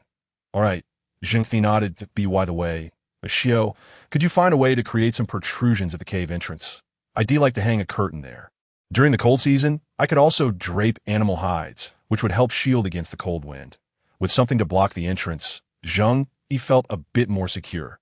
During the cold season, females without partners will all move in together, under the tribe's collective care, Xiao explained, implying that there would be no need to hang animal hides for warmth in the cave. That can't they live separately? Just the thought of living with so many others, beasts, made Zheng Yu feel uncomfortable.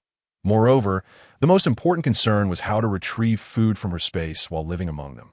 After all, they were not naive, and given the beastman's acute sense of smell, her occasional transformation of food would inevitably be discovered if they lived together for an extended period, in the first half of the cold season. Beastmen and partnered females won't reside there. It's only during the most perilous times of winter that everyone will move in. There aren't many single females without partners, and living close together simply facilitates mutual protection. Xiao elaborated. Understanding Zheng Yu's independent nature and some of her reservations, he proceeded to explain the situation regarding the cave. The reason for this arrangement stemmed from the strong territorial instincts of both males and females. The considerable distance between beastmen's homes illustrated this point.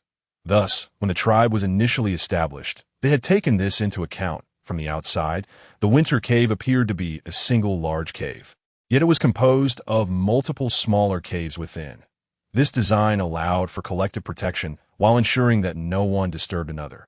However, despite the divisions, the caves were not too far apart, which made it easy for the sensitive beastmen to feel close to one another. Discontent often arose among the beastmen, leading to disputes and fights, prompting the tribe to refrain from enforcing strict cohabitation rules. They only gathered single females, elderly beastmen lacking hunting abilities, and unattended cubs for unified care. During the harshest periods of winter, all tribe members would congregate together, allowing all beasts to endure the cold season collectively. This arrangement also reduced the tribe's food consumption, aiding in their survival through winter. Thus, the tribe did not interfere. In fact, Zheng Yu, as a single female, was originally meant to be placed in the designated area for single females. However, due to special circumstances, she was temporarily assigned to this cave. Zheng Yu's initial suspicions were alleviated. She should have moved there eventually.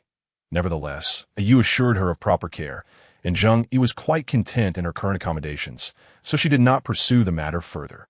Additionally, the cubs who have lost their parents will also move there early. The two locations are not far apart, Xiao added, glancing at the black and white beast cub lying on its back, seeking affection.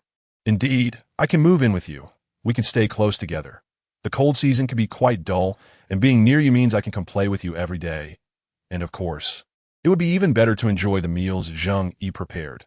All right, Zheng Yu replied, feeling somewhat reassured by Xiao's words. Since it was the tribe arrangement, it seemed wise to comply. She would simply need to be cautious. By next spring, Zheng Yu did not intend to remain in the cave. She wished to try her hand at building a house. The abundant stone materials at the back mountain, along with the towering trees, could be utilized for construction. Zheng Yu was not greedy, so she did not require a large house, just enough for her to live comfortably. However, as she would be relocating during the cold season, she decided against renovating her current cave. Still, she could certainly create furniture, like tables and stools, to take with her when she moved. Additionally, she wished to make a facial moisturizer. Winter often led to dryness and cracking skin, and lacking a moisturizing agent would be quite uncomfortable. Zheng Yu knew that pig fat could be processed into soap and ointment. Soap was straightforward to make, with pig fat and wood ash. She could craft it and later add some flowers for fragrance. The resulting soap would be pleasant for personal use and could also serve as gift for friends as for the ointment. Zheng Yu was uncertain about the production method. If all else failed, she could simply use the pig fat directly, which should provide some moisturizing effect. With the tribe overseeing her accommodation, Zheng Yu had some time to contemplate how to enhance her quality of life. Outside the cave, everything quickly returned to its original state. Even the traces of the burnt campfire were thoroughly cleaned to eliminate odors. Yin lit a bundle of mosquito-repelling herbs. Afterward, he took a walk around the cave, attempting to disperse the lingering scent of barbecue from the air. He then greeted everyone before leaving with a luo. They've all left. Upon finishing the cleanup, a Xing and Qingshu returned. Noticing a Yin and a Luo's absence, they left early for an afternoon patrol. A Xiu replied, weaving together a vine basket without raising his head. Indeed, while Zheng Yu pondered how to build her house and adorn her future dwelling, a Xiu had already begun crafting a rudimentary basket from nearby vines. Once Zheng Yu snapped back to reality, she noticed a Xiu had completed the base of the basket. Reflecting on it, she vaguely recalled a Xiu asking her whether he could use these vines. Alright, I'll just go rest under the tree outside. I always feel sleepy after a hearty meal, a Xing said before stepping out of the cave. I'll join you. Yu finished her honey lemon water, set down her bowl, and followed a Xing outside. Then I'll head back to tidy up and prepare to gather chestnuts later, with a scratch of his head. Qingshu took his leave, and oh wonder, he mused, even from such a distance, the scent is palpable. Zheng Yu gazed ahead, spotting a cluster of mint growing a mere 10 meters away. The serrated leaves glistened with an emerald hue, reminiscent of precious jade. Xiu, wait for me a moment. I shall gather some, she declared, not waiting for his response before approaching the mint patch. It was no surprise that Xiu held a disinclination for mint. In this otherworldly realm, it seemed to possess a more potent essence. As Zheng Yu drew near, her mouth felt as though it had been graced by a robust mint candy. Even without inhaling deeply, the intense, spicy aroma of the mint leaves wafted towards her. The fragrant essence of mint proved to be quite pervasive, as Zheng Yu pinched the leaf tips between her thumb and forefinger.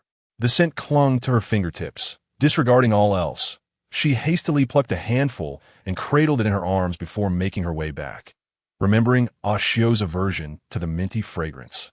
She paused a meter away from him and said, "Let us go." "All right." Xiao replied, his gaze softening as he recognized Zheng Yi's thoughtfulness. His verdant eyes shimmered with a gentle ripple, as if threatening to drown one in their depths. Zheng Yi cleared her throat, diverting her gaze. Xiao cast several glances at the faint red marks on her arm before finally speaking. Stay close, as before. Xiao led the way, though this time his movements were more forceful, as if he intended to trample the surrounding undergrowth. Upon returning to the cave, Zheng Yi set down her collection and poured a bowl of honey lemon water for each of them. After sipping her drink, she finally felt a sense of rejuvenation. The basket was left outside to sunbathe, and with no better container available, Zheng Yi placed the mint on a large leaf before storing it in the back of her pantry. The strong, minty fragrance lingered on her hands, prompting her to wash them with soap pods. Although the scent remained, it was within tolerable limits. She then turned her attention to Xiao, who was melting the gum fruit. He expertly speared the gum fruit with a twig and held it over the fire. The gum fruit was quite tough, showing only slight signs of melting even after considerable time. Zheng Yi positioned a clean cup below to catch the drips of the melting gum liquid. As the side facing the flame began to soften, drops of the viscous liquid began to fall. Xiao shifted the gum fruit away, but instead of using Zheng Yi's prepared wooden cup, he drew over a vine curtain and applied the gum liquid to the top with a slender wooden shard. He then placed the remaining gum fruit onto a leaf and took up the vine curtain. Hang it at the entrance of my sleeping cave, he instructed, indicating it would also serve to shield against smoke while cooking. Xiao nodded in silence. The entrance of the bedroom cave stood about 2.5 meters high. For Zheng Yi, reaching the top was a challenge, but for Xiao, who was nearly 2 meters tall, it required only a slight lift of his hand. Zheng Yi admired Xiao's physique, which seemed to turn supermodels to mere dust before refocusing on the vine curtain. When she crafted the curtain, she intentionally made it a bit taller than the door.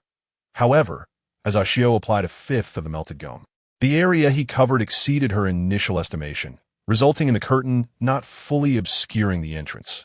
Realizing this, Xiao lowered it slightly, allowing it to touch the ground, and pressed the gum-coated curtain against the stone wall. The gum solidified rapidly, and after a brief moment of support, the vine curtain adhered firmly to the stone. Pleased with the curtain that now completely sealed the entrance to the bedroom, Zheng Yi expressed her gratitude. "Thank you," she said, pouring a bowl of honey lemon water and handing it to Xiu.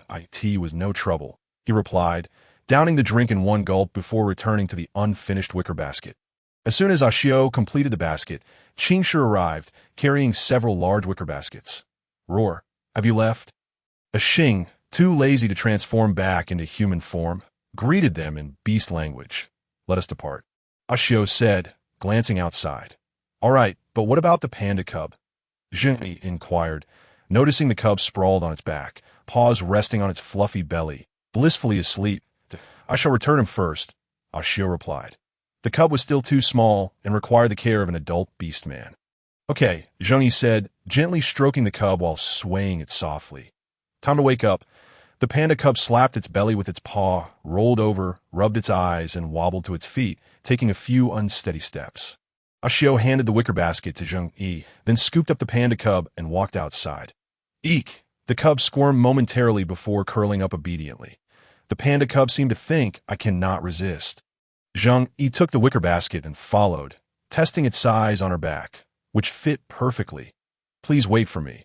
I will return the cub to the orphan cave," Xiao said before departing.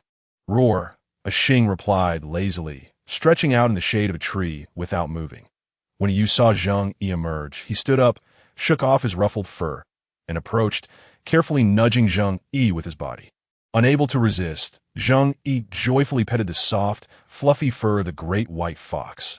"Zheng Yi, that chestnut grove is quite far. Are you truly intent on going?" Qingshi asked with concern. "Yes, gathering chestnuts is secondary. What I truly wish is to venture out again and see if I can discover any familiar foods," she replied. The labor of gathering was considerable, and if it were solely for chestnuts, she might reconsider her decision. "Oh, understood," Qingshi said, scratching his head, choosing not to press further. Xiao, in his human form, sprinted swiftly like a gust of wind, soon reaching the orphan cave. "Uncle Emu, I've returned the cub." he declared, setting the cub down before hastily making his way back. Amu emerged, not even catching a glimpse of Ashio's shadow. This child, always too busy to pause for a moment. He mused, shaking his head as he scooped up the still-dazed cub and returned to the cave. "Where have you been, little rascal? You seem to be doing well," Amu remarked, patting the cub's plump belly with a smile. As Zheng Yu beheld the imposing white tiger before her, she recognized it as Ashio. This was likely her second encounter with Ashio's beast form. To her knowledge, white tigers were a result of genetic mutation and thus rare in this realm. Ashio's coat, as white as snow, contrasted beautifully with his deep black stripes, creating a striking yet harmonious appearance. "Beautiful," Zheng Yu said, stepping forward to express her admiration. Ashio flicked his tail and lowered his body, inviting her to climb aboard. "Is it permissible?" "Roar," Ashio responded with a low growl, seemingly urging her on. The white tiger was quite large. Despite lowering his body, it took some effort for Zheng Yu to mount him. Having gained some experience, she quickly adjusted her position to ensure it did not hinder Ashio's speed while also allowing herself comfort. "All set," Zheng Yu said, gripping his fur tightly, her eyes sparkling with excitement. "Roar," Ashio acknowledged, rising to his feet and beginning to move. Being within the confines of the tribe, his speed was moderate. Zheng Yu glanced back at Xing and Yu, as well as Qing Shi, who had yet to transform into his beast form. "Qing Shi, why haven't you changed?" Zheng Yu asked, perplexed. "My beast form is not suited for running through the forest. It's better to maintain my human shape," he explained. His original form was large and not very agile, making human form preferable for swift movement. "OIC." Zheng Yu nodded in understanding. Observing Qing Shi's endearing demeanor, she surmised that his beast form must be of the robust variety.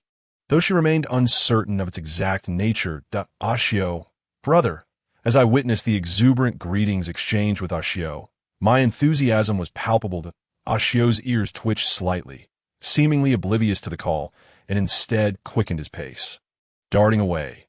Upon reaching the main path of the tribe, he heard someone calling for Ashio, turning her head only to catch a fleeting glimpse of him as he accelerated, leaving her unsure of the caller's identity. Noticing Ashio's lack of pause, Zheng Yu refrained from further comments. She had already heard the call, and with the acute hearing characteristic of orcs, she deemed it unnecessary to remind him. The voice she had heard, feminine in nature, suggested that the caller was likely not a friend, but rather an admirer. In this situation, it was prudent for her to refrain from interfering. Thus, she crouched lower in thought, believing Zheng Yu's movement was a reaction to his sudden speed. Ashio gradually slowed down after leaving the tribe. Meanwhile, Hong Li, who had witnessed Ashio's departure, could only stomp her foot in frustration. "It seems like there is something on Ashio's back. Could it be a female?" Though fleeting, Hong Hua was certain she had seen something on Ashio's back. Meeting Hong Li's incredulous gaze, she hastily added, "But I can't be sure. I didn't get a good look." "Humph. As if I need your confirmation. I'm not blind," Hong Li retorted with a roll of her eyes before walking away. "Hey, wait for me." Hong Hua quickly followed suit as they dashed through the forest. Zheng Yu reveled in the liberating sensation of the wind rushing past her. The distance to the chestnut grove was indeed considerable, even with Ashio transformed into a white tiger carrying her. It took quite some time. However, the sight of the trees laden with abundant chestnuts made it all worthwhile. Upon reverting to human form, several orcs returned with long branches from an unknown source. They stripped away the excess leaves, leaving only the straight trunks. Ashio and Qing Shi displayed a sense of composure, while Yu playfully swung her stick left and right. As for Ashing, he raised his branch high, extending his arm to swing wildly, causing chestnuts to rain down like hail. Most fell onto the grass, but a few rolled into the dense underbrush. Ashing remained undeterred, relentlessly swinging his stick. Just then, a chestnut fell from the tree, striking him on the head. With a yelp of pain, he scampered away. "Are you really that foolish? Can't you stand a bit further from the chestnut tree like Ashio and the others?" She truly had no desire to deal with this clumsy tiger. You could see that moment. Yu's doubts about whether Ashing and Ashio were indeed full-blooded brothers reached their peak. Observing Ashing, who was pitifully cradling his head, Zheng Yu, not far away, could not help but laugh at his misfortune. Hearing her laughter, Xing sheepishly ruffled his hair. The orc's tough exterior meant he wasn't seriously hurt. Yet he felt a tinge of embarrassment at his own clumsiness. Catching Xing's despondent gaze, Zheng Yu quickly masked her amusement and said, Xing, how about you help me collect the chestnuts? Oh, coming. Xing dropped the branch, rubbed his head, and picked up a basket to begin gathering the fallen chestnuts. After knocking down most of the chestnuts from several trees, the area beneath was now covered with a thick layer of them. There were enough chestnuts to fill the baskets they had brought to avoid being struck by any more falling chestnuts. The group moved the harvested ones to a nearby clearing before peeling them. The uncracked shells resembled tiny hedgehogs, their spiky surfaces ready to inflict injury upon touch. Zheng Yu focused on collecting only the chestnuts from fully split shells, leaving the rest for the orcs to handle. After filling 5 baskets, a few chestnuts remained, but Zheng Yu felt no regret. The chestnut grove still held plenty, and she was confident that subsequent gathering teams would clear it out completely. Now that we've collected everything, let us go hunting. Winter is approaching, and soon it will be difficult to find game, proposed Xing. Since we're all out, and this place is not far from the grassland, it's a perfect opportunity to hunt. He added, You all go ahead. I'll take Zheng Yu to explore the area, Xing replied.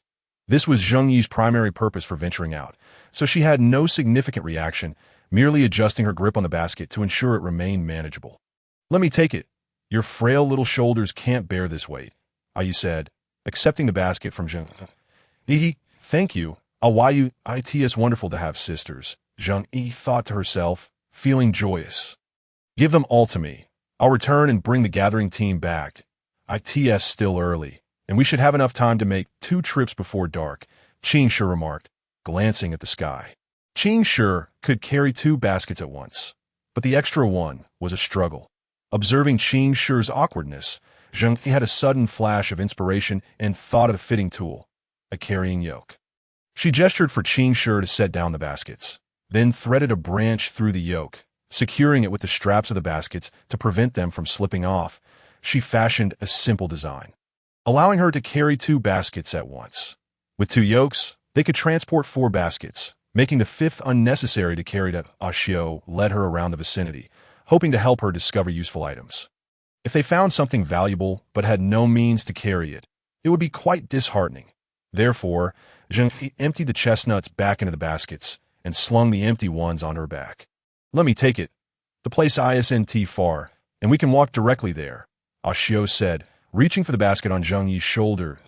It's not heavy. Zheng Yu deftly evaded his hand. Xing said nothing further and naturally withdrew his hand. Qing Shi carefully balanced the 2 yokes on his shoulders, testing their stability before quickly striding forward, pleased to find that none of the chestnuts fell. Indeed, Zheng Yu had a knack for problem-solving. Previously, when Xing mentioned that Zheng Yu might come from the other side of the endless jungle, Qing Shi had been skeptical, but now he found himself believing it. Zheng Yu seemed as if she were sent by the beast god, possessing knowledge of many things and methods unknown to them. Fortunately, Zheng Yu remained unaware of Qing Shi's thoughts. Otherwise, she would surely feel embarrassed, as she merely suggested a well-known solution. Now oblivious to the underlying sentiments, Zheng Yu brushed off the dirt and grass from her hands, offering a friendly smile to Qing Shi as he confidently departed with the 2 yokes. Yu and Xing set off to hunt on the grassland. Watching their receding figures, Zheng Yu recalled the phrase wolves and tigers, but no, it was not a formidable alliance. Let us be on our way as well, Xing said, retracting his gaze. All right, she responded.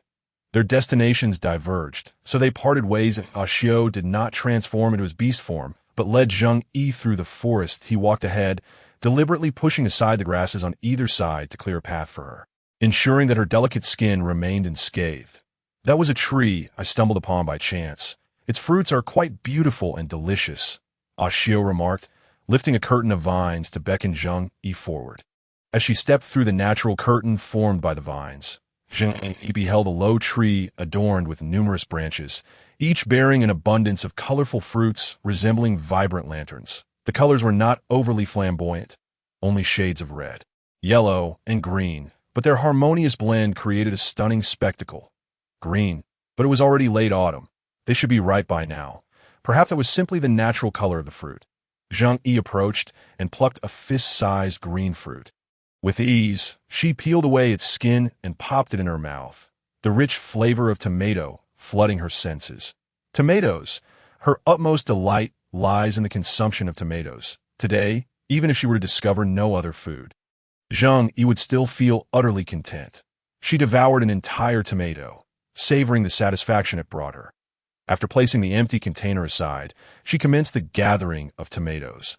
Although she initially intended not to utilize her spatial abilities in front of Ashio, the temptation of so many tomatoes proved too enticing to resist. With a determined resolve, she discreetly distanced herself from Ashio, taking advantage of the branch's concealment to swiftly pluck a few into her space. The colorful tomatoes, while juicy, had a firm skin that alleviated any concerns of them being crushed in her basket. Thus, Zheng Yu comfortably placed the tomatoes into the woven basket, alternating between the basket and her spatial storage. The abundance of fruit on the tree made it difficult to discern any missing ones, yet picking in excess would undoubtedly raise suspicions. She dared not underestimate the perceptiveness of the orcs. Soon, the basket was filled to the brim, and Zheng Yu cast a wistful glance at the remaining colorful tomatoes on the vine. Ultimately, she indulged in all 3 varieties of tomatoes, relishing their robust flavors. The red ones were sweet, the green ones tangy, and the yellow ones offered a delightful balance of sweet and sour. Despite their slight flavor variances, all 3 types were exceptionally delicious. If you enjoy these fruits, I can return for several more trips to transport them back, Ashio remarked, observing Zheng Yu consume her 4th tomato. I truly relish them that I in my homeland. We refer to these as tomatoes or western red fruit. They could be consumed as fruit or utilized as vegetables in dishes. I could eat them daily without growing weary. It's a pity they don't have a long shelf life, but if made into a sauce, they could be preserved for a longer duration, Zheng Yu responded, her final words barely above a whispered, "Ah, indeed, tomatoes could be transformed into sauce. Those sweet but perishable fruits could also be preserved in such a manner." Zheng Yu slapped her forehead, wondering why she hadn't thought of this sooner. The thought of sweet jams and rich tomato sauce made her eager to return to the tribe and experiment. Although she had never made tomato sauce herself, she had witnessed her mother prepare it numerous times at home. Northerners, particularly farmers, had a penchant for making their own tomato sauce, and every autumn, her family would produce several jars. The homemade tomato sauce, as long as it remained sealed, could last a year without spoiling. Adding a bit of tomato sauce while enjoying noodles was an exquisite delight. Lost in her reverie, Zheng Yu could almost taste the flavors of the tomato noodle dish, with a soft smack of her lips. She sighed in resignation. Transformed into his beast form, Ashio assumed that his towering height made it difficult for Zheng Yu to climb up, so he lay down to signal her to mount. With the basket filled with tomatoes secured on her back, she clambered atop him. Though her movements were not particularly graceful, they were significantly more fluid than before, perhaps considering the burden she carried. Ashio slowed his pace on the return journey. Nonetheless, the bumps along the way caused a few tomatoes at the bottom to become squished. "Ashio, the chief is looking for you," Zhua called out. Catching up with Ashio, the chief had instructed him to find Ashio, and after wandering around the tribe in search of him, he had encountered Qing Shi, who informed him that Ashio had already departed. No wonder he had been unable to locate him after scouring the tribe. "You go ahead. I can return on my own," he interjected, aware that her home was just a short distance away. "Zheng Yu, hello," Zhua grinned broadly. "Long time no see." She recognized this orc. "You remember me?" "Ashio remembers me." "Do you recall where we last met?" Zhua began to reminisce about their first encounter. "What does the chief want with me?" Ashio interrupted before Zhua could elaborate, noting his readiness for a lengthy conversation. "Oh, the chief didn't mention it. He only asked me to find you. I don't know what it's about, but if I were to guess, it might be..." Zhua began to speculate based on recent events that let's go. "We shouldn't keep the chief waiting," Ashio interjected again, rubbing his temples as a vein throbbed. "I'll head off first. You and Xing have gone hunting and may take a while to return." Ashio nodded at Zheng Yu, pulling his woe away. "Got it. See you later," Zheng Yu acknowledged. "Hey, don't you want to hear my speculation?" Zhua persisted. "When we arrive, the chief will explain. I'll know soon enough," Ashio remained unfazed. Fine then, as with shoulders slumped, appearing somewhat dejected. But he quickly perked up again. How about I take a guess? What if I get it right? Let's make a bet to see if I can guess correctly. Not interested, Ashio replied firmly. This was truly a loquacious version of his wa. Zheng Yu marveled at his incessant chatter. Upon returning to the cave, she cautiously set the basket down, observing the tomato juice that had spilled. She felt a twinge of regret. After massaging her sore shoulder, she took a moment to hydrate. Once she felt rejuvenated, she began addressing the tomatoes, setting aside the intact ones and carefully sorting out the damaged ones. Most of the 10 damaged tomatoes were red, likely due to their sweetness and lower firmness. For her initial attempt, Zheng Yu decided not to overreach and found that 10 tomatoes were ample for a pot of sauce. After starting a fire and allowing the excess moisture on the tomatoes to evaporate slightly, she commenced the preparation of tomato sauce. The skin of the red tomatoes peeled away effortlessly, requiring no blanching. Zheng Yu simply removed the stems and skin before placing them into the preheated stone pot. Using a wooden spoon, she crushed them, adding the remaining salt from the clay jar, with a gentle stir. She noted the ample juice from the tomatoes and opted not to add any water. Next, she thoroughly washed and dried the clay jar before placing it under the sun to ensure it was completely dry before bringing it back inside. After the tomatoes and the stone pot had softened, she incorporated 1/4 of a lemon into the simmering tomato sauce. The lemon would prevent the sauce from darkening and maintain its vibrant color. The quality of the tomatoes was superb. Though the resulting sauce differed slightly from what she had previously tasted, it was still delectable. However, perhaps due to insufficient salt, the sauce was not salty at all, but rather pleasantly tangy and sweet. Zheng Yu transferred all the tomato sauce from the stone pot into the clay jar, covering it with a clean piece of animal hide. The yield from 10 tomatoes was modest, so she planned to let Yu taste it when she returned. Zheng Yu, the materials you requested have been prepared by the tribe. You can begin making snow salt now. Ashio could not hide his excitement at the mention of snow salt production. Let us go. This is serendipitous. My household salt has nearly run out. Ashio led Zheng Yu through a series of winding paths to a place she had never visited before. She tried to memorize the route, but the numerous twists and turns eventually caused her to abandon the effort. Upon her arrival, she found several stone pots set up in an open area. Surrounding each pot were orcs who were taking turns hammering the rock salt within. Zheng Yu is here. Zheng Yu wove through the crowd to greet her. He had not forgotten that this young female had saved his grandson, Zheng Shi. Alongside Zheng Yu, she spotted the chief, Ahua, Ama, and Amu, all of whom she had met previously. Hello, Uncle Zheng Yu, Chief Ahua, Ama, Amu. Zheng Yu promptly greeted the elders. The orcs who were hammering also turned their attention toward her. Zheng Yu strolled closer, observing the finely crushed salt rocks in the pot and nodding in satisfaction. This much is perfect. Now we can add water to the stone pot. Zheng Yu began to speak. Although boiling is the least efficient method of obtaining salt, Zheng Yu opted to proceed with this method, as it appeared to be the simplest means of salt production available at present. However, the salt ore contains a plethora of impurities, making the process rather tedious. The ultimate flavor and color of the salt are greatly influenced by the removal of these impurities, rendering this step crucial. The orcs, possessing immense strength, can easily crush the salt ore into fragments.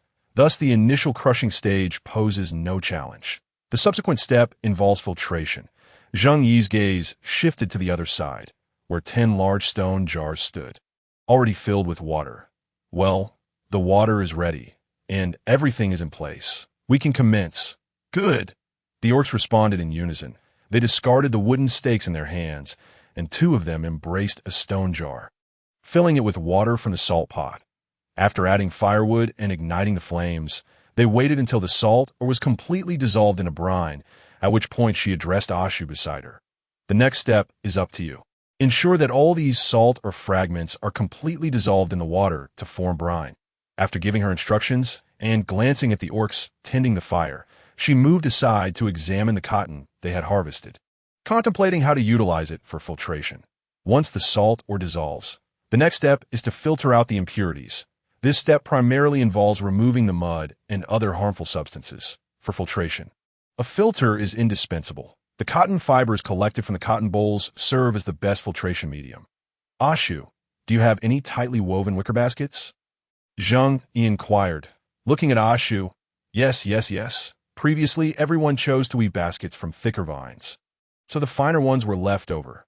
Lu Yao thought it a pity to discard them, so he crafted them into baskets. However, the baskets turned out too short for usage in sports, so they were left in the cave for storage. At that time, fearing the thin vines would break, they were woven particularly tightly, thus meeting Zheng Yi's requirements. I'll go fetch those baskets now. Ahua interjected eagerly. Before anyone could react, she dashed off. Sigh, the chieftain lamented, exhaling deeply. After all these years, she remains as hasty as ever in her endeavors. Yet, one cannot blame Ahua. Even after having seen a bit of the world, the news that Zheng Yu could transform stone salt into snow salt kept him awake with excitement all night. Please do not take offense. She is simply this way, always in a rush, the chieftain said with a smile directed at Zheng. Not at all, Zheng Yu replied with an understanding smile. The elders here are indeed quite endearing. Ahua swiftly returned, carrying several low wicker baskets, followed closely by Lu Yao, who bore two as well. Just as upon their first meeting, Lu Yao shyly smiled at her, before quickly lowering his head. Zheng Yu felt a fondness for this easily embarrassed female and reciprocated with a warm smile to convey goodwill. Here. Ahua, unable to set down the wicker baskets in her hands, promptly thrust one toward Zheng Yu. Zheng Yu carefully extracted a basket from Ahua's grasp. The special wicker baskets woven by Lu Yao were indeed very tightly woven and of perfect height for holding cotton. In front of the assembled orcs, Zheng Yu placed the basket on the ground and evenly spread a layer of cotton within it. The diameter of the wicker basket was still too small compared to the large water jars. Zheng Yu found it cumbersome to operate alone, so she instructed Ashu to hold the basket and place it atop the water jar. Once the filtering basket was steady, she took a wooden ladle and scooped a ladleful of dark brine, pouring it into the filtering basket. Due to the high quality of the collected salt, the resulting brine was particularly murky, laden with mud and impurities. After ladling 7 or 8 scoops, she paused only when the white cotton fibers were completely covered by the black brine. Filtration is a lengthy process.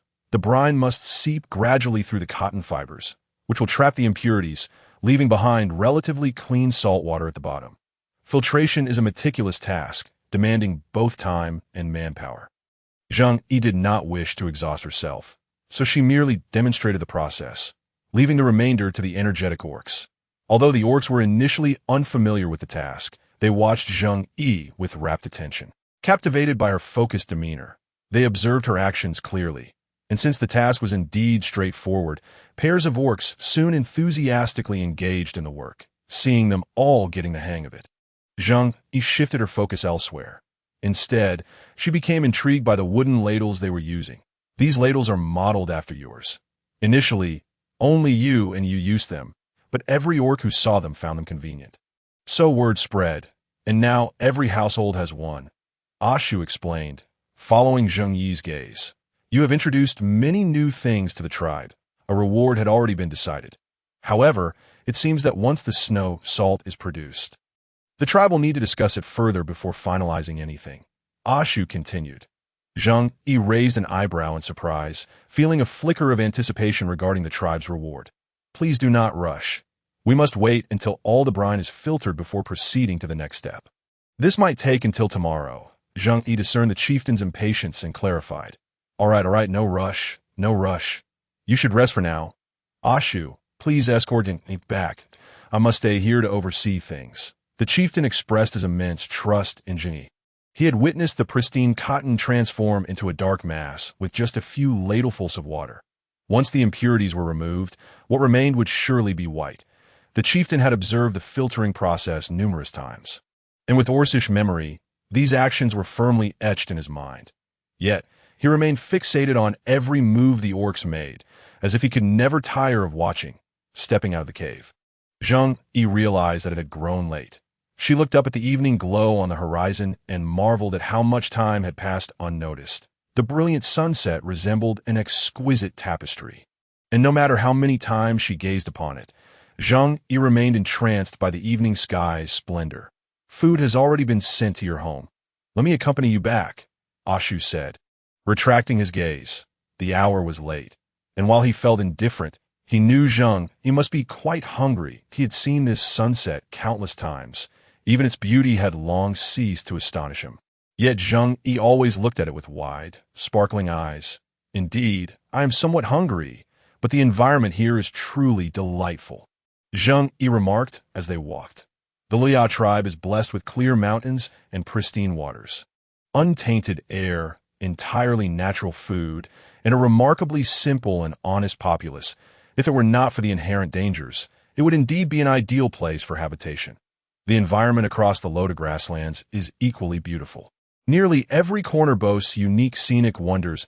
I shall take you to see them when the opportunity arises, Ashu said, gazing at the multicolored sunset as if lost in reminiscence. That sounds wonderful, Zheng Yu agreed eagerly. Having come this far, it would be a shame not to explore the world and indulge our eyes.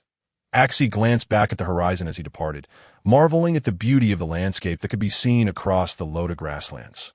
With matters of patrol to attend to, he escorted Zheng Yu home before taking his leave. Having expended considerable energy throughout the day, Zheng Yu lacked the motivation to prepare a meal. Instead, she retrieved a durian from her space, pried it open with a bone knife, and indulged herself. The aroma of this durian surpassed even that of the finest variety she had tasted before, and after consuming half of it, she felt a profound sense of happiness. The remaining half, along with some meat and vegetables sent from the tribe, was preserved in her space. Subsequently, she boiled some water to freshen up, concerned that the lingering taste of durian might be too strong. Thus, she meticulously brushed her teeth with tender twigs several times and even chewed on a few flower petals to cleanse her palate.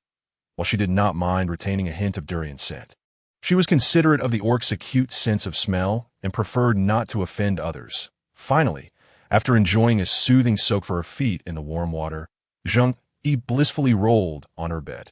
Gazing at the vibrant flowers she had deliberately moved in her bedroom, she felt an overwhelming tranquility wash over her. Accompanied by the gentle fragrance of blossoms, it was easy for her to drift into a dreamlike state. The following day, Zheng Yu rose early, mindful of her appointment with the others. The thought of being found asleep when they arrived would be quite embarrassing. Anticipating a busy day ahead, she ensured to have a hearty breakfast.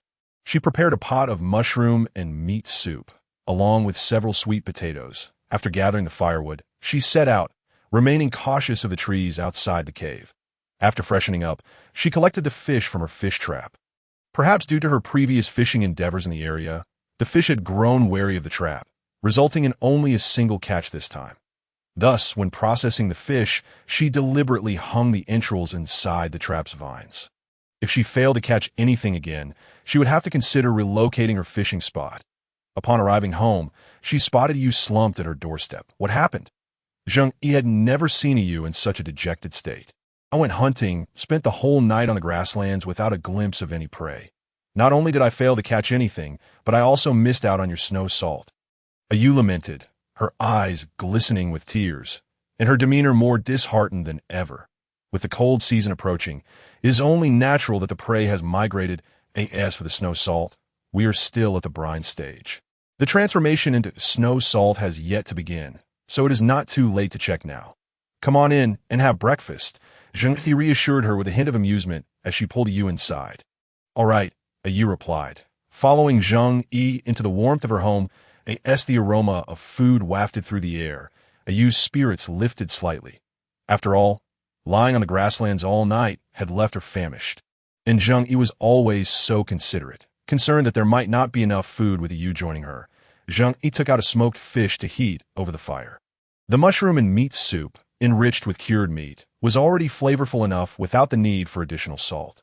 The sweet potatoes were soft and sticky, and the smoked fish was delightfully fragrant, leaving both of them thoroughly satisfied.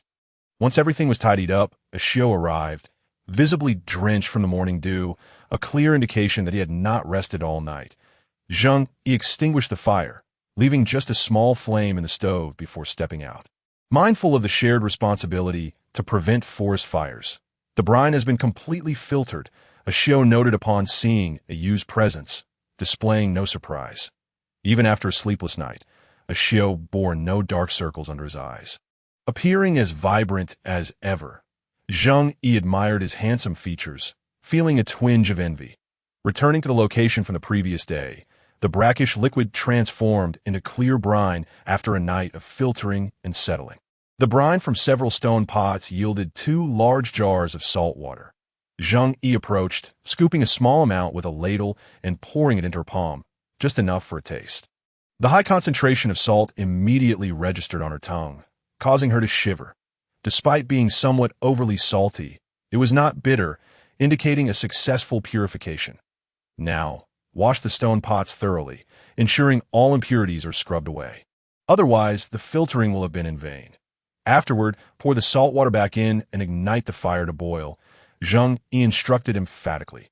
The process of reducing the salt water to salt crystals required continuous boiling over high heat to evaporate all moisture. Once dried, the salt crystals would form upon the surfaces of the stone pots. As he cleaned the pots, she reminded everyone to leave some brine at the bottom, as even after filtering, some impurities might remain. The process of boiling salt was exceedingly lengthy. The fire could not be extinguished, and constant stirring was necessary. Time passed gradually, and as the water evaporated completely, a layer of snowy white salt crystals formed in each of the 5 stone pots. Zheng Yu instructed the orcs to scrape off the salt crystals, their methods straightforward and vigorous. The sound of bone knives scraping against the salt and stone was enough to make one's teeth ache. Once all the crystals were chipped away, the total weight amounted to just over 10 pounds. Unlike her previous small-scale salt production at home, which resulted in fine grains suitable for immediate consumption, this batch yielded large chunks that required grinding into powder for practical use. With their considerable strength, the orcs quickly pulverized the salt crystals into fine powder with ease.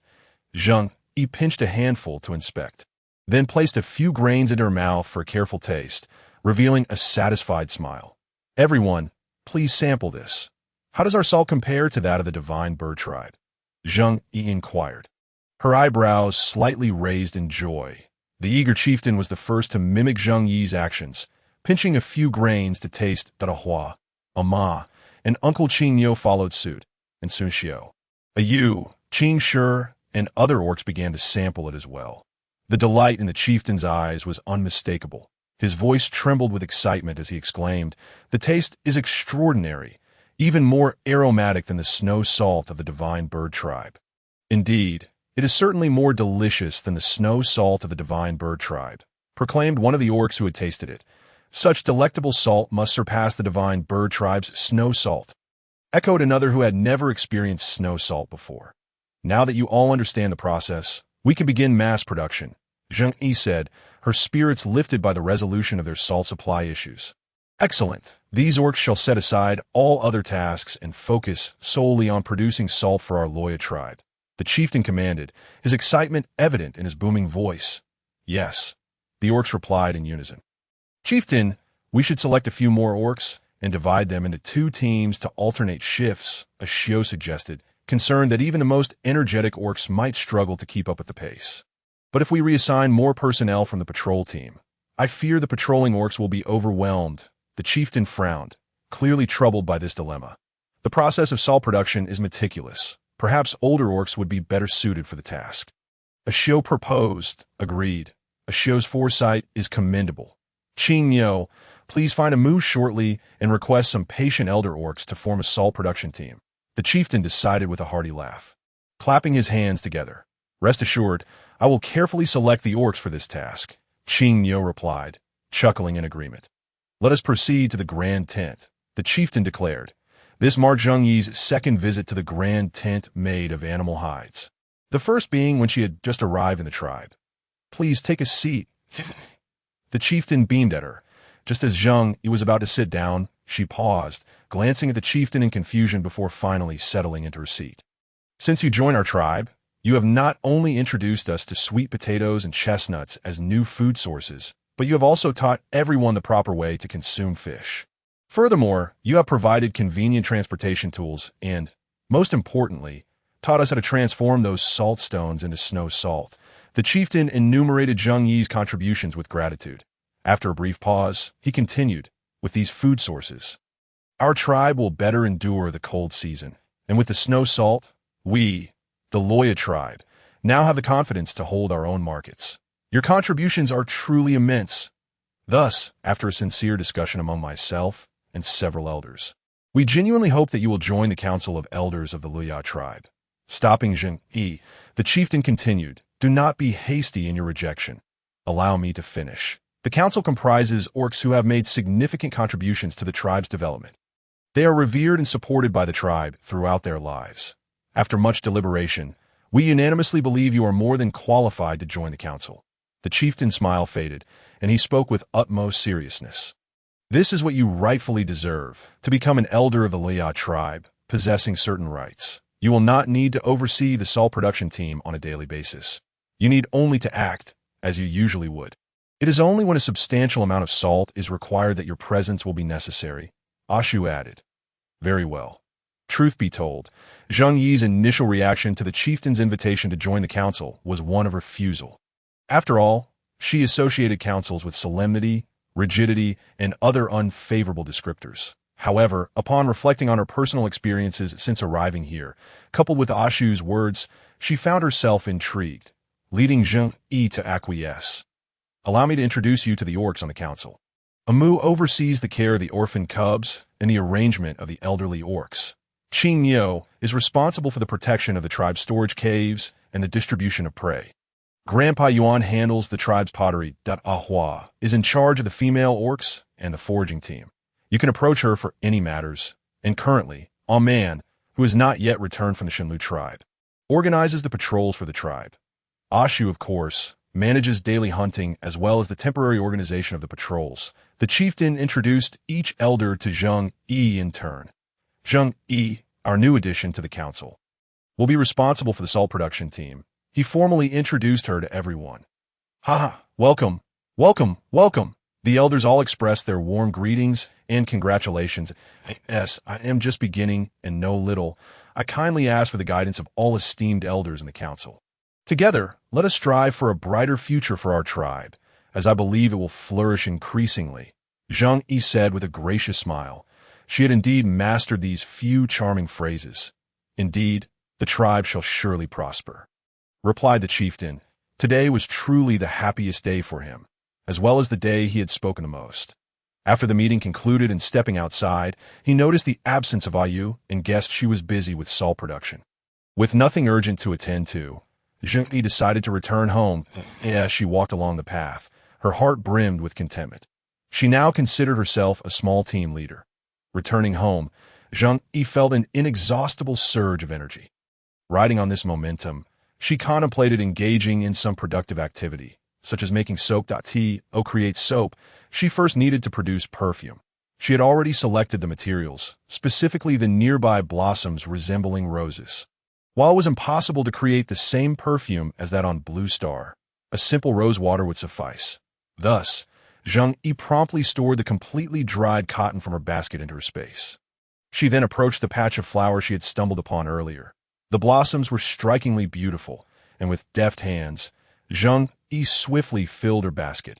Afterward, she washed the rose petals, removed the water, placed them in a ceramic vessel, added water, and began to simmer them over a gentle flame.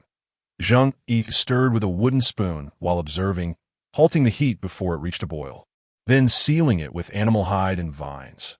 All that remained was to leave it at room temperature for 2 days, allowing the floral essence to fully manifest, after which she would strain out the petals, yielding rose water. Another essential component for soap making was lye. Lye could be easily obtained through the simple extraction of lime. First, they would scoop out the ashes from completely burnt firewood, filter the obtained plant ash several times to remove any unburned wood and small stones, and then place the filtered ash into a pot, adding twice the amount of clean water. Once mixed thoroughly, they would apply heat. Zheng was unsure how long to heat it, so she relied on her instincts, continuing until the water boiled. Afterwards, she would ladle the pot of wood ash water into a wooden basin and let it sit until the sediment settled, with the top layer of liquid being the lye they needed. Lady Zheng Yu, Ayu called from outside the cave. Zheng Yu looked toward the entrance, not yet seeing Ayu, but already hearing her voice. Lady Zheng Yu, I brought you 2 jars of the snow salt we made. You placed the 2 jars of salt beside Lady Zheng Yu. This title puzzled her, as she had not been addressed with such a suffix by the other council orcs. You have officially joined the council now, right? The orcs who joined before you were all quite elder, but you're still young to show our respect for you. We thought it appropriate to refer to you as Lady Zheng Yu. Similar to other larger tribes, Yu explained, beaming with pride over their deliberation on the title. No, please, just call me Zheng. I feel quite uncomfortable with that title. Zheng Yu declined firmly. It felt rather strange. Oh, all right then, as you wish. I also think calling you Zheng is more comfortable, Yu admitted shyly. They had assumed that Zheng Yu, coming from a larger tribe, would appreciate such a title, as the elders from other major tribes enjoyed being addressed in that manner. Yet if Zheng Yu preferred otherwise, they would respect her wishes. By the way, what are you doing? Yu inquired curiously, noticing the dark mixture in the wooden basin beside Zheng. I'm making soap. Once it's ready, I'll give you a piece. Zheng Yu replied. What is soap? Yu asked, intrigued by this new item. Soap is something used for washing faces, hands, and even for bathing. After using it, one will smell delightful, Zheng Yu explained. But we already have soap pods, don't we? Yu questioned, somewhat perplexed. The soap pods could clean anything, requiring only a small piece to restore even the dirtiest fur to its original color. Thus, Yu was not particularly enthusiastic about soap. Caught off guard by Yu's question, Zheng Yu organized her thoughts and said, soap is more fragrant and less irritating to the skin, which is why I want to make it. Besides, I am already accustomed to using soap. Having frequently used in her childhood, it had indeed become a habit. Yu nodded in understanding. All right, then I shall leave you to your soap making, while I return to observe the salt production. Zheng Yu felt somewhat speechless, wondering just how playful she seemed in Yu's eyes. Haven't you already seen it? She had operated the latter half of the process, and by now, quite some time had passed. They should have produced a new batch of brine by now that Yu had remained there, and although she had not witnessed the entire procedure, she should have a clear understanding of the snow salt making process. The process of making snow salt is something one could never tire of watching. Zheng Yu is truly remarkable.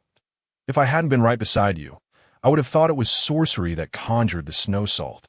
You are simply extraordinary. Yu gazed at Zheng Yu with admiration in her eyes. The fervent look made Zheng Yu feel bashful. Then hurry along, and I'll have the soap ready for you. Zheng Yu redirected the conversation. All right. Yu replied, oh, by the way, I almost forgot to mention, tomorrow Uncle Moo will be conducting a unified pottery-making session. Yu exclaimed, stopping her tracks to share this news with Zheng. I do have some items that need to be fired. If it starts tomorrow, should I speak to Uncle Moo today? Zheng Yu asked uncertainly. This is indeed delightful news. The 3 ceramic jars at her home are insufficient, and she also wishes to create some cups, bowls, and plates. You can either use the special clay designated for pottery or ask the skilled orcs from the pottery team for assistance. However, if you seek help from the orcs, a reward is required. Yet, females can craft 3 pieces for free, while for the additional ones, some food must be offered. Yu explained, both pottery and firing clay are quite challenging, and even if Uncle Moo, the most skilled artisan in the pottery team, were to undertake the task personally, he could not guarantee the successful creation of a jar. Thus, even though the Liya tribe possesses the art of pottery, the orcs predominantly rely on stone pots. After Yu departed, Zheng Yu resumed her soap making. The lye on the surface had become quite clear, and she used a clean ladle to transfer the upper clear liquid into a thoroughly washed pot. Next, she added an appropriate amount of lard into the pot to heat, and then incorporated an adequate quantity of salt. Upon completing the mixture, she extracted a mint leaf, squeezing a few drops of mint essence into the concoction. The freshly crushed mint emitted a robust fragrance, invigorating her senses. Yet, once dispersed, Zheng Yu found the aroma rather pleasant. Finally, she poured the prepared liquid into a container for solidification, thus completing the soap-making process. Lacking molds, she resorted to using several wooden cups intended for drinking. After all, wooden cups can harbor bacteria over time, making them unsuitable for prolonged use. Stone bowls are preferable. Subsequently, she fetched a green peony flower, plucked the petals, and cleaned them. Layering the liquid with a few petals, then another layer of liquid, and so on, she filled 3 wooden cups. Zheng Yu carefully scraped the last remnants of liquid from the stone pot into the wooden cups. She placed the 3 wooden cups in her storage room, allowing them to solidify naturally. Afterward, she cleaned the pot. Lunchtime approached, but Zheng Yu felt rather fatigued, too languid to move in a hurried manner. She grabbed a bit of food to satiate her hunger, washed the dust off her face, and climbed into bed. Alas, lying down felt so comfortable. Zheng Yu sighed, deciding to take a short nap. This slumber lasted quite a while, and upon awakening, Zheng Yu felt a bit dazed, devoid of the refreshing sensation one usually experiences after a good sleep. Thus, she got out of bed, donned her shoes, and prepared to brew some mint tea to invigorate herself. Upon stepping outside, she added some water to the ceramic pot and kindled the nearly extinguished fire beneath the small stove. Mint tea is traditionally brewed with mint and green tea, but lacking tea leaves at the moment, she decided to add some flower petals for fragrance. Once the water in the pot boiled, Zheng Yu added the cleaned peony petals along with the mint, leaves and all, into the bubbling water. She extinguished the fire under the small stove and allowed the mixture to steep until the tea cooled. Avoiding the leaves, she filled a stone bowl with the mint infusion and added a touch of honey for sweetness. Zheng Yu took a large sip from the stone bowl, feeling rejuvenated. After washing her hands, she retrieved the dried cotton and portioned it according to the length of her menstrual cycle.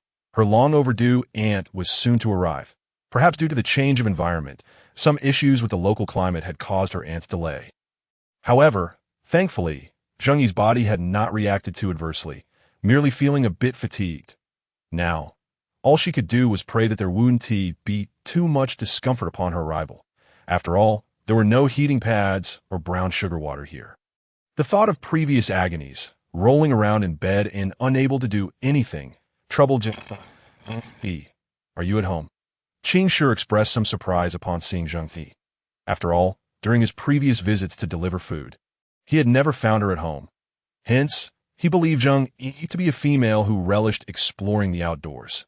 Yes, I've been feeling a bit tired lately, so I stay home to rest. Zheng Yu replied.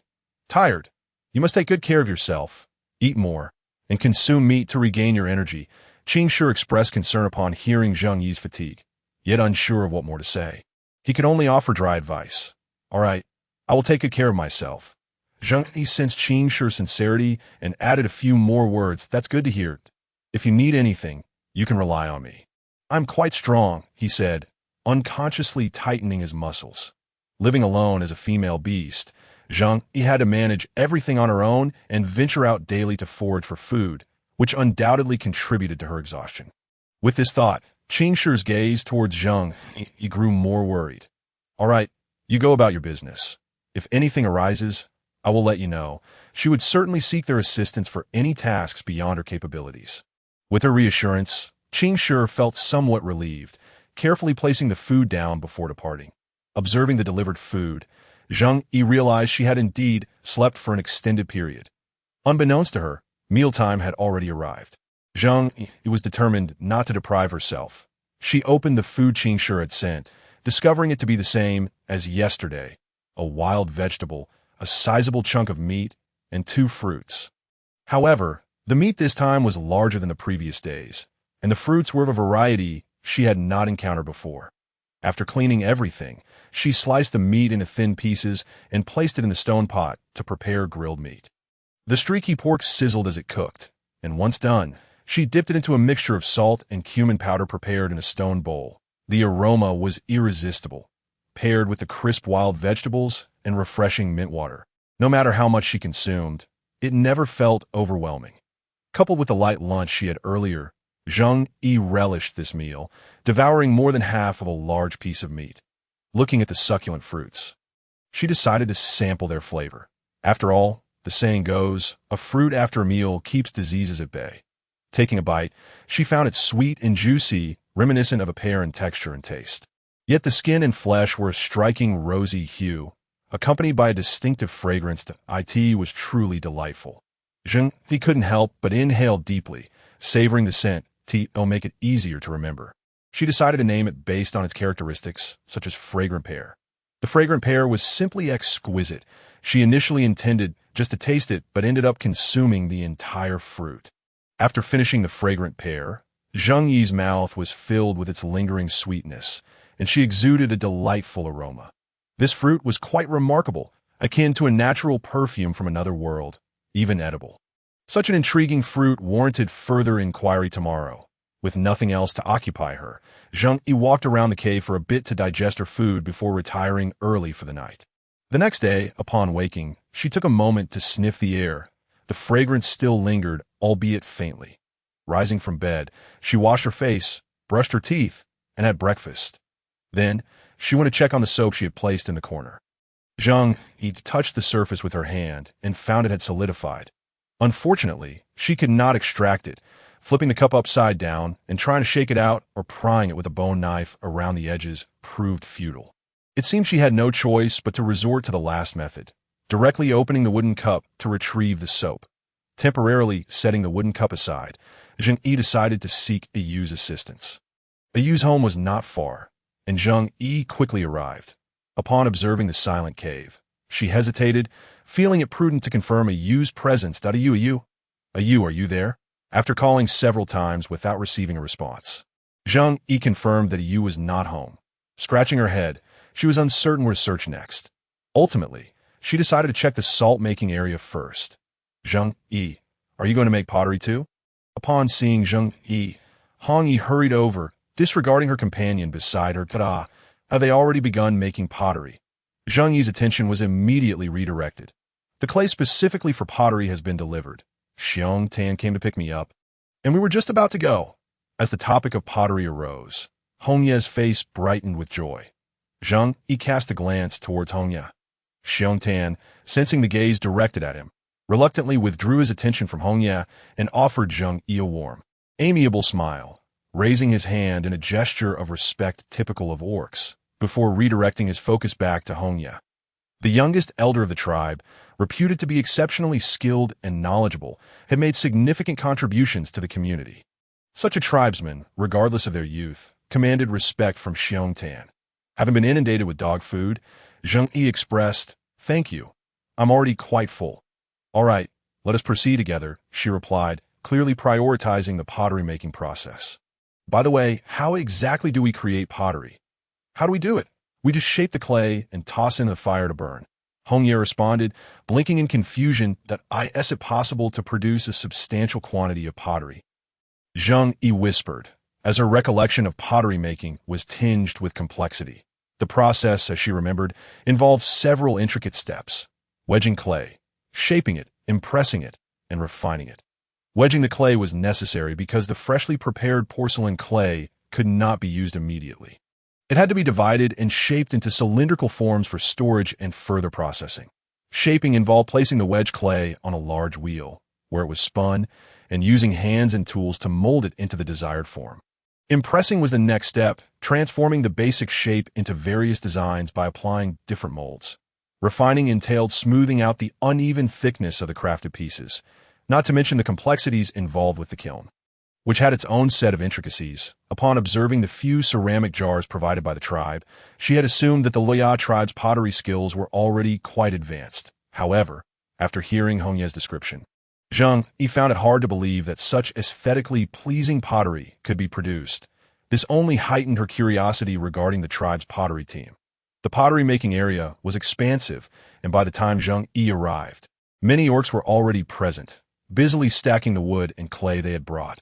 Approaching, she noticed a large pit in the center that caught her attention. Upon seeing her, the orcs greeted her with enthusiasm. "Zheng Yu is here. So, you are here to make pottery too. Would you like to see the clay I dug up? I carefully selected it for pottery, and I assure you, the success rate will be high." Although most of the orcs were unfamiliar to her, Zheng Yu greeted each of them with friendliness. She noticed the clay they had collected, its reddish hue indicating its recent excavation, and its surface still damp and smooth. "Grandpa Yuan," much like their first encounter, Grandpa Yuan wore a kind expression. "Zheng Yu, you've come. Grandpa Yuan, I'm quite curious about pottery, so I thought I would come and observe. You have spent time in the Great Tribe before. You must have encountered pottery there," Grandpa Yuan asserted confidently. "A tribe capable of producing snow salt surely possessed pottery as well." "Indeed, our tribe has its own pottery techniques, but I have only observed them and do not possess deep knowledge. so I may not be of much assistance. Your understanding of snow salt production is already remarkable. There is no need to worry. The Loya tribe has made strides in pottery over the years and has accumulated experience. The success rate of pottery making has improved significantly, ensuring you will have ample usable jars. Grandpa Yuan said with a warm smile that I do have some suggestions that might enhance the success rate of pottery making. Zheng Yu replied without hesitation. She desired not merely the availability of pottery, but also the freedom to create various pottery items. Although she was unaware of the specific temperatures and timings required for firing, she possessed a general understanding of the theoretical aspects. Really, Grandpa Yuan set down the clay he had been molding, his previously scattered gaze now sparkling with focus as he fixed his eyes on Zheng. It is hard to say. Let me demonstrate directly.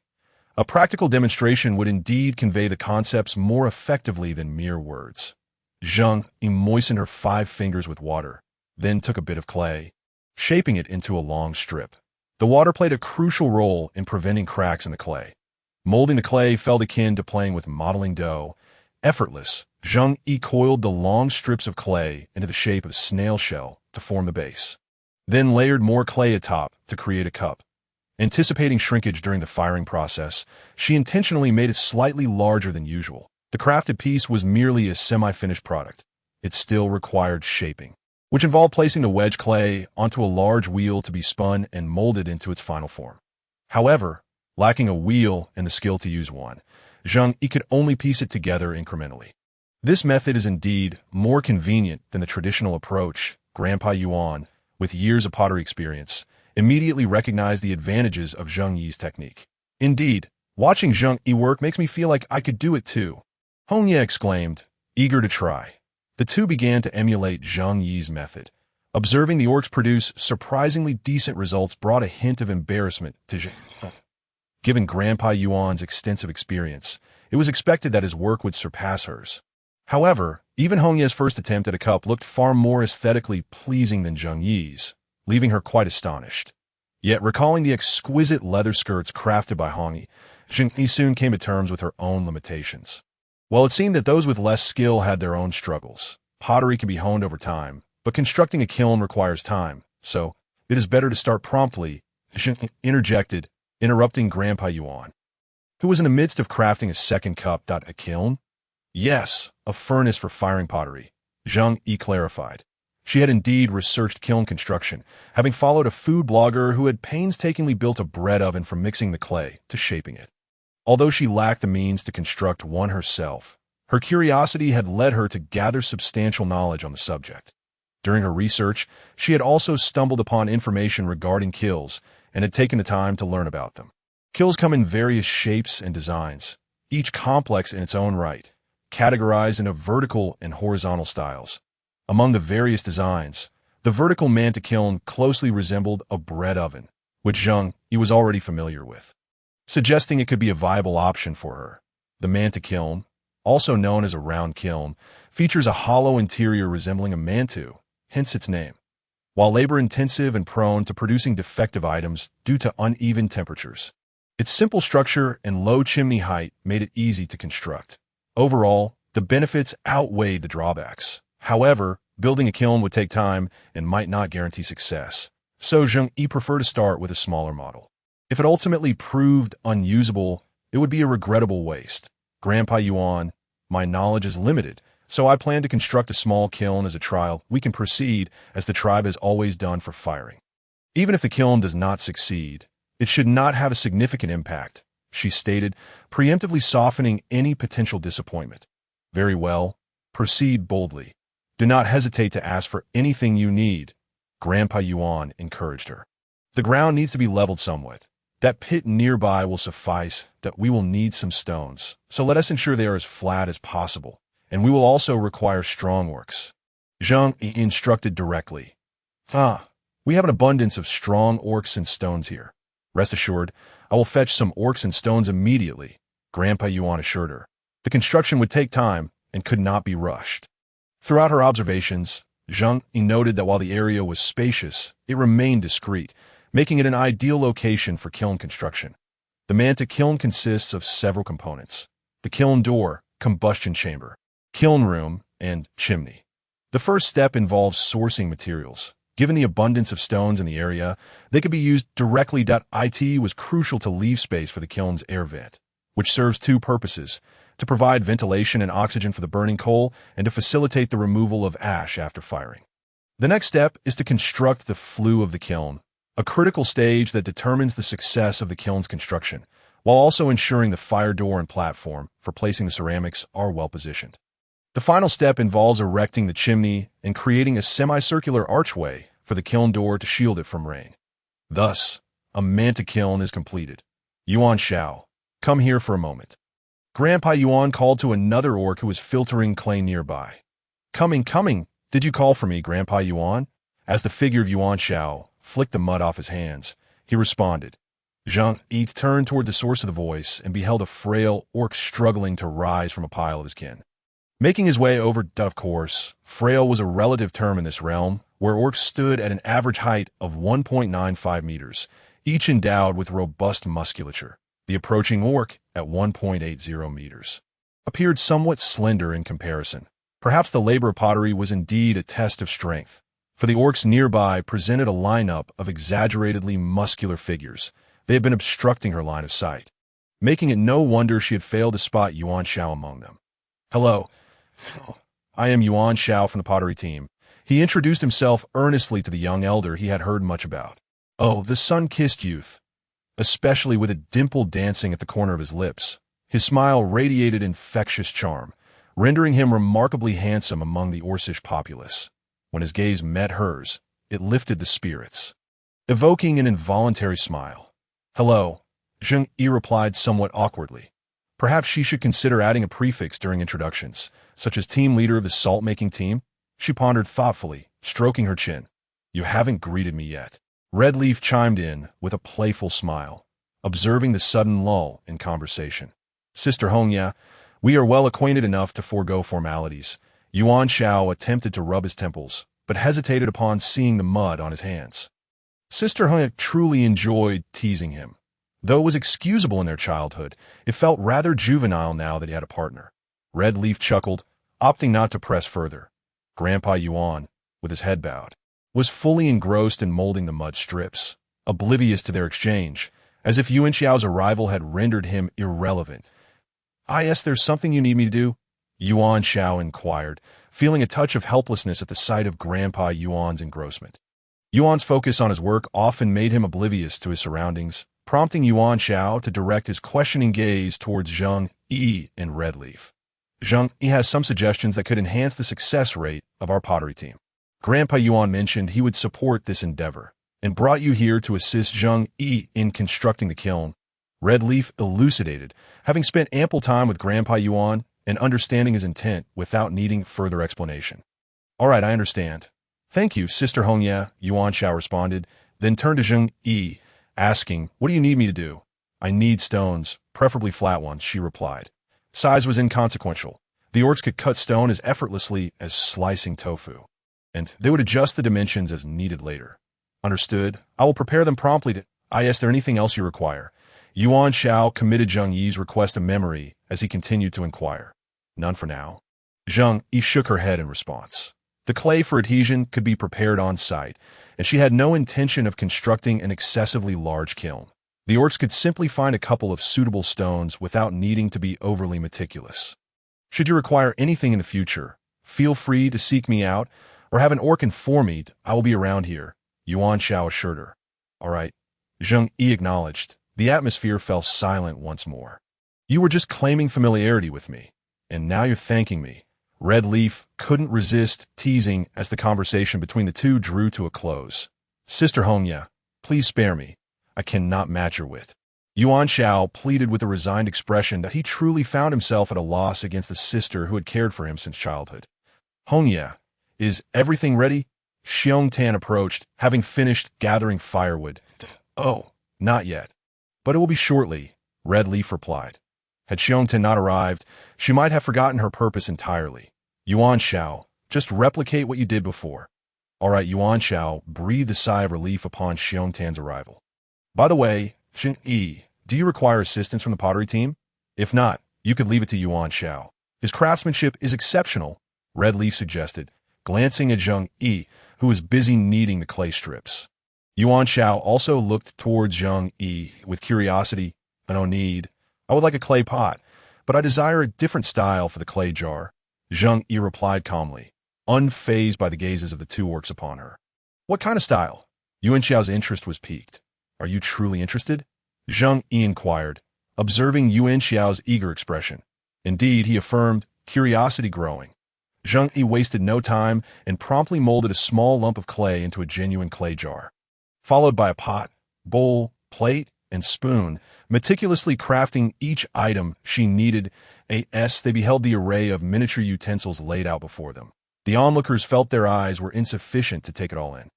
Unbeknownst to them, Grandpa Yuan had squatted down beside them, entranced by the intricate little objects.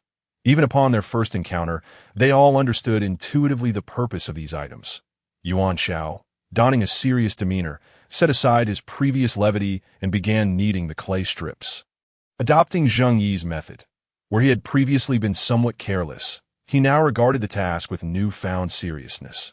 Given that the jars were relatively deep, they formed in refined portions gradually, though they did not allow the jars to grow excessively tall. The clay pots were considerably easier to craft, with Grandpa Yuan taking the reins and producing finished products that surpassed Zheng Yi's samples in intricacy. Crafting jars proved more challenging, prompting Red Leaf to take on the task of making two seemingly simpler clay bowls. Considering her hearty appetite, thus she fashioned larger bowls. "Are you crafting a clay basin?" Zheng Yu inquired with curiosity. "Not at all. These are clay bowls," Red Leaf replied as she continued shaping the bowls. Zheng Yu fell silent, observing the bowls larger than Red Leaf's face. "How did you manage to make them so large?" Red Leaf marveled at Zheng Yi's miniature bowls. She had anticipated that the pottery would shrink upon firing. Hence she had intentionally crafted them larger. "Indeed, they are smaller than yours, but bowls are meant to be held comfortably during meals. If they are too large, wouldn't that defeat their purpose?" Zheng Yu pointed out. "Nonsense, they are not heavy at all. What do you think, Xiong Tan?" Red Leaf turned to her partner, standing nearby. "Yes, they're quite light, possessing no weight whatsoever." "You did splendidly," Xiong Tan complimented his partner. Zheng Yu glanced at the bowl in Xiong Tan's hands, which was larger than Red Leaf's, and chose to remain silent. Well, differing habits warranted no further discussion. After Red Leaf and Xiong Tan fashioned 3 bowls, they departed, while Zheng Yu completed 6 bowls and 6 cups before pausing. As time was slipping away and her stomach was reminding her it was time to eat, just as Zheng Yu gently drew a 5-pointed star on each clay piece with a thin twig. She sought out a well-ventilated area devoid of direct sunlight to properly arrange the finished clay pieces. The weather was favorable, and with high temperatures, 2 days of air drying should suffice, she surmised. They can be placed aside. They will be unified for firing later, Yuan Shao advised. "It is best to avoid direct sunlight on the finished clay pieces. Finding a shaded spot like this to air dry them for a couple of days will render the clay more durable, making firing easier later on," Zheng Yu explained. "Should we avoid sunlight? No wonder the jars we previously placed in the open cracked," Yuan Shao suddenly realized, slapping his forehead. With this newfound knowledge, Yuan Shao wasted no time and hurried toward the area designated for the clay pieces. "Zheng, thank you for the information," he called out as he dashed away. "Hey," Zheng Yu lamented, realizing too late that he had left without her mentioning the mud handprint on his forehead. Watching Yuan Xiao's retreating figure, she scratched her head, deciding to return home to fill her stomach first, as she still had more pottery to create in the afternoon. Surely, any orc she encountered would remind Yuan Shao of the handprint. Zheng Yu thought to herself as she departed with a sense of ease. Upon arriving by the riverside, she hoisted up the fish trap and, perhaps due to the bait this time, managed to catch 2 sizable fish. However, in comparison to previous catches, this haul seemed somewhat lacking. After processing the fish, Zheng Yu resolved to relocate the fish trap. "Hey Zheng Yu," the orc spoke while casting a curious glance at the fish trap in Zheng Yi's hand. It appeared to be crafted from vines as well, yet this particular design was unlike any he had encountered before. If it were indeed a vine basket, would the opening not be too small? Zhua, having greeted him, gazed at the fish trap with unabashed curiosity, eager to examine it closely. Indeed, This orc was none other than the inquisitive Azwa, who delighted in wandering about and marveling at everything he encountered. "This is a fish trap, used for catching fish," Zheng Yu promptly explained, as Azwa's gaze was so intense that Zheng Yu felt as though the trap might ignite under his scrutiny. Despite the numerous holes adorning the fish trap, it seemed impervious to any concern. "Catching fish? Oh, you intend to make fishbone needles," Azwa exclaimed, coming to a sudden realization that, to catch a spiny beast suitable for making bone needles, you won't succeed with this small basket. "Wait here. I'll fetch you a fish from the river." Before Zheng Yu could utter a word, Azwa nimbly leapt into the river, disappearing from sight in an instant. Zheng Yu, watching the tranquil surface of the river, which only rippled with the current, wore a look of exasperation. These orcs were so impulsive. Could they not allow her to finish her sentence? Was it impossible to have a pleasant conversation? Zheng Yu muttered under her breath. After a while, Azwa had yet to resurface, causing Zheng Yu to feel a twinge of concern. "Azwa, are you still there?" she called out, her eyes fixed on the water's surface. Moments passed, yet still no sign of Azwa. Panic began to set in. What if he had encountered trouble, ensnared by some underwater vegetation? Or worse, what if a creature lurked below, dragging him down? The more she pondered, the more fear gripped her heart. Unable to remain idle any longer, Zheng Yu hastily set down the fish trap and resolved to call for help. Suddenly, the river erupted in violent turmoil, and Azwa's drenched head broke the surface. "Zheng Yu, step back," he shouted. "All right," Zheng Yu replied, relieved to see him unharmed as she obediently retreated a bit further back. Azwa insisted, prompting Zheng Yu to turn and walk several paces away. "All right, that's enough," Azwa declared, satisfied with the distance, and with a mighty heave, he flung the spiny beast he had caught onto the riverbank. Hearing the sound of something slicing through the air followed by a heavy thud, Zheng Yu turned to behold a large fish lying on the ground. What a remarkable specimen it was! Including its long tail, it measured approximately 3 meters in length and 1 meter in width. Its body is striking yellow-green, with hues of yellow transitioning to red around the pelvic and anal fins, and a grayish-white belly. Its mouth was large, with the lower jaw extending beyond the upper. Somewhat familiar yet predominantly foreign to Azwa deftly climbed out of the river, exclaiming, "This is a spiny beast, perfect for crafting bone needles. Its spines are both hard and straight, yielding durable needles." As he spoke, he prepared to gut the fish with his claws. "Wait a moment. Do you know how to handle fish?" Zheng Yu inquired uncertainly. "Fear not. I'm quite familiar with skeletal structures and can extract the bones swiftly," he replied, confidently. "No, I meant, won't you eat all this meat?" "Ah, the flesh of the fish beast is notoriously unpalatable. Even with such abundant meat, it is not worth consuming. Our tribe has plenty of stored meat. So there's no need for concern," Azwa hastily clarified, mistakenly believing Zheng Yu was worried about wasting the fish meat. Zheng Yu recalled having previously explained the proper methods for preparing and consuming fish to a Xiao. According to a Xiao's efficiency, the orcs should have been well informed by now. Perhaps the orc's ear held a deep-seated aversion to fish, or a Xiao had chosen to take his time in sharing the knowledge. Or perhaps he had chosen not to disclose it at all. Fish is quite delicious. Simply remove their innards, scrape off the scales, and when eating, ensure to spit out the bones, and there will be no danger. Zheng Yu reiterated. "Can it really be eaten?" Azwa asked, his expression revealing uncertainty. "Indeed, it is delectable. The scales are akin to the skin of the beast. If you were to consume the meat along with the skin, it would certainly be unappetizing, wouldn't it?" "That is true. A prey with fur is indeed difficult to savor," Azwa conceded, beginning to be swayed. "The fish truly is delicious, as you say. Shall we prepare some now to taste?" Zheng Yu proposed, as she realized she had yet to have lunch. With such a large fish, even a few orcs would be satisfied. That permissible? Azwa's eyes sparkled with excitement. "That of course," Zheng Yu affirmed. Moving towards the grand fish, the fish was indeed substantial, presenting a challenge in preparation. But fortunately, Azwa possessed great strength. Though the task was laborious, the outcome was immensely gratifying. Gazing at the small mountain of flesh before her, Zheng Yu felt her mouth water, her mind racing with culinary possibilities involving fish. While guiding Azwa in the preparation, Zheng Yu asked if he knew that apart from the spine, the The flesh contained no remaining bones.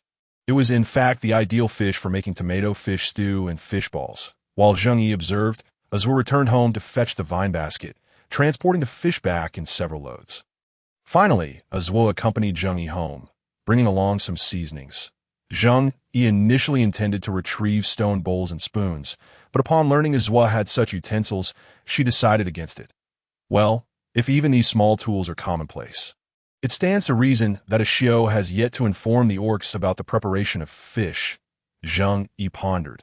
Unbeknownst to her, a Xiao likely had his own reasons for withholding this information, and Zheng Yu chose not to press the matter. After all, a Xiao's attachment to the tribe surpassed her own, and he surely desired the best for his people. Azwa, where have you been? How did you manage to bring back so many fish beasts? Yu inquired, wrinkling his nose at the pungent odor of fish wafting through the cave. Zheng Yu is going to prepare something delicious with these. Azwa exclaimed, brimming with excitement. Zheng Yu?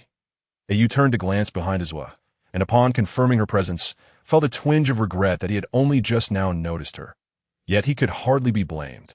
The overwhelming stench of fish assailed his senses, causing his forehead to throb. Anyone would be displeased to awaken in a cave only to find it filled with the foul odor of fish beasts. Gazing at the fish meat, Yu's previously relaxed expression contorted once more with concern. Eat? Have you forgotten how, when you were young, your curiosity led you to sneak and gnaw on fish, only to vomit it everywhere? Yu's voice inadvertently recalled the past that Azwa had always been curious about everything done on one occasion. While they were out fishing, Azwa had stealthily hidden a fish and, when they were distracted, found a spot to indulge himself.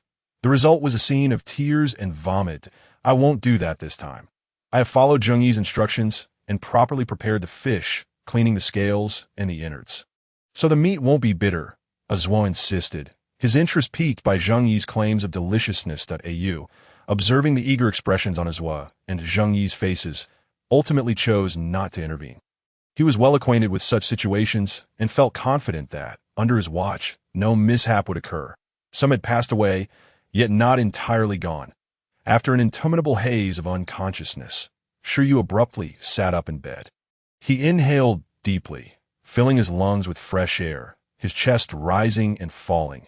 Confusion and bewilderment washed over him. Where am I?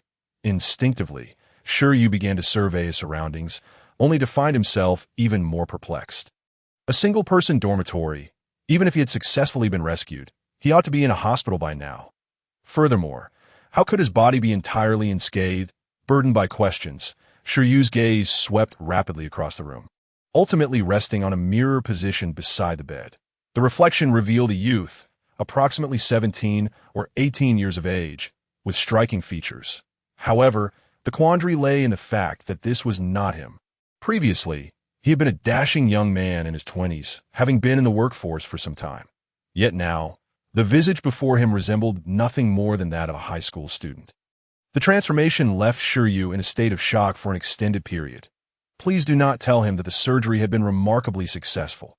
This change in appearance and physique transcended mere surgical outcomes. It was akin to sorcery. He had inexplicably become an entirely different person. Had he, perhaps, traversed into another realm? Aside from the prominently placed mirror at the bedside, which was clearly detrimental to the feng shui, Zheng Yu also discovered 3 books nearby. Upon picking one up, the titles rendered him momentarily speechless. Essential Manual for Novice Beastkeepers, Postpartum Care for Pets, and Guide to Evaluating Beast Ear Girls of Different Races. Zheng Yu? The first 2 titles seemed relatively normal, but what on earth was the last one? Clearing his throat, Zheng Yu's expression turned serious as he extended his hand, only for his arm to stiffen abruptly. Just as he intended to open the 3rd book to discern its nature, a sharp pain surged through his brain, flooding him with a torrent of memories. Icefield City, Pet Beast Rearing Base, Intern Pet Beastkeeper. The website is about to shut down. Download to provide you with the Crossing Beast World by the Great Master Zheng Yu, Survival Chronicles of a Lazy Girl. Beastmaster, the 2 brothers were not particularly skilled at cooking. So while everyone else was building stoves at home, they had constructed a stone stove near the door, with a stone pot placed atop it. Preparing the ingredients, Zheng Yu began to boil water to make fish balls. One of you boil half a pot of water, while the other uses a bone knife to chop the fish into small pieces and mash it into fish paste. You can also use a wooden stick. Do whatever feels easiest, Zheng Yu instructed. The bone knife resembled a dagger, and while it was adequate for occasional vegetable cutting, its shortcomings became apparent when it came to mashing fish. Eventually, they would need to customize a kitchen knife and a fruit knife. Fortunately, orcs possess great strength. Mashing the fish meat with a wooden stick was also quite efficient. While you lit the fire and boiled the water, while Oswald washed his hands in preparation for making the fish paste. "Are we mashing all the fish?" asked Oswald, who was responsible for the task. "Just enough for one pot," Zheng Yu replied. The stone pot was quite large. One pot of fish balls would suffice, and the remainder could be roasted, which would also be delightful. "All right, what else next?" Oswald eagerly inquired. Initially, Oswald used a bone knife, but ultimately resorted to a clean wooden stick to pound the fish meat. And within moments, the fish in the stone basin had been transformed into paste. Watching the large amount of fish before her, Zheng Yu swallowed hard, as if witnessing magic. The fish had instantaneously morphed into a fine paste. She had just been soaking the seasonings to add to the fish balls and hadn't paid attention, only to find that the fish paste was already prepared in a matter of moments. Next, some salt and the soaked ginger and scallion water needed to be added, stirring in one direction until the fish paste became stickier. Once the water boiled, they could form the fish balls and cook them. Zheng Yu explained the subsequent steps. "Boiling water?" Oswald asked, perplexed that it means the water in the pot is bubbling continuously. "That's when it's ready," she replied. Observing the bubbles was the best way to determine readiness. She had always done it this way. As she spoke, Zheng Yu added ginger leaves, Sichuan pepper, salt, and the prepared seasoning water to the fish paste. Ideally, adding a bit of egg white to the fish balls would be best. But she hadn't brought any, so it would have to suffice. Thankfully, the fish paste itself had enough stickiness that Oswald stirred the fish paste while keeping an eye on the water. Once the water boiled, Zheng Yu took a spoon in her right hand and plunged her left hand into the fish paste. Grabbing a handful, she squeezed it through her thumb and index finger, then used the spoon in her right hand to scoop it into a ball, placing it into the pot of hot water. Thus, a perfectly round fish ball was created. Repeating this process, soon fish balls the size of lychees floated up and down in the pot, looking utterly delightful. The pristine white fish meat was quite appetizing. "Can I give it a try?" Oswald asked, having observed for a while and feeling eager to attempt it himself. After receiving permission, he took a spoon to give it a go. Initially, he struggled to master the technique. Either he squeezed too hard and ended up with fish paste all over his hands, or he managed to create a fish ball, only for it to fall apart when he scooped it.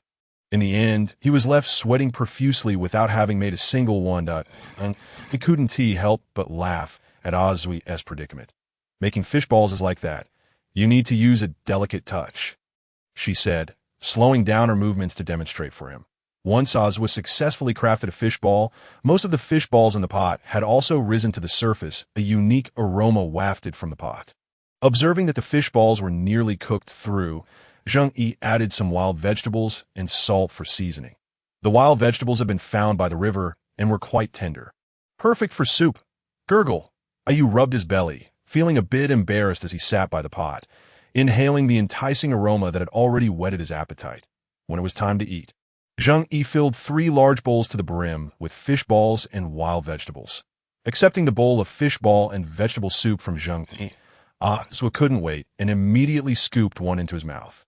"So fresh, so delicious," Oswald exclaimed in astonishment. Yu nodded in agreement. He had never imagined fish could taste so exquisite, far surpassing the mixed stew they usually prepared. Zheng Yu also took small sips from her bowl of fish balls. Noting the absence of scallions and cooking wine, which left a slight fishy taste, yet could not overshadow the fish's sweetness, she devoured 2 large bowls of fish balls, leaving the rest to the 2 brothers. "I should take my leave now," Zheng Yu decided, feeling it was time to go. "Wait, I'll walk you back." Oswald immediately set down his stone bowl and slung a wicker basket over his back. "One basket, one tea do." Yu quickly produced another wicker basket and began filling it with fish. No, it's unnecessary." Zheng Yu repeatedly waved her hands. "How could you not take any? You should take half." Upon hearing Zheng Yu refuse, Oswald's eyes widened in disbelief. "That basket is far too much. I can't eat it all before it spoils." Zheng Yu reassured him. noticing his intense reaction. Well, all right then. Azwa hesitated, conceding there was some merit to her reasoning. Zheng Yu indeed didn't eat much, and if it spoiled, that would be unfortunate. Let us go. He hurriedly exited the cave. This place is remote. Azwa, you must personally ensure Zheng Yu gets home safely, Yu urged. Understood, Yu, don't worry, Azwa replied. Are you two biological brothers? Zheng Yu inquired along the way. With names like Azwa and Yu, it was logical to assume they were brothers, yet their appearances bore no resemblance whatsoever. Indeed, we share the same father and mother, and we were born together, was said with pride. Younglings are precious, and having twins is even rarer. The Liao tribe had only these two as a pair of twins. Twins, that's what they called you in your previous tribe. It's quite fitting that so. Who is the elder brother? I don't know either why mother gave birth to us alone, and she has forgotten who was born first. When it came time to name us, I was lying on the left, so I was called Azo, and Yu was on the right. Hence Yu. Zwa scratched his head and replied. This question had always puzzled them. When they were young, they often fought over who would be the elder brother, competing in everything. Now that they were older, it mattered less. Zheng Yu found herself at a loss for words. Given the harsh conditions, childbirth must have been perilous. The thought of Azwa and Yu's mother giving birth alone was daunting. Just bringing them safely into the world was a remarkable feat, making their birth order seem trivial in comparison. The journey continued in silence. Upon returning home, Zheng Yu sipped a few mouthfuls of mint tea to wash away the fishy taste in her mouth. After a quick wash, she lay down on her BAS for the fish. She intended to dry some into fish slices for snacking. Meanwhile, back at home, Azwa prepared 2 large stone basins of fish paste and cooked several more pots of wild vegetable fishball soup. Finishing off both the soup and the vegetables this time.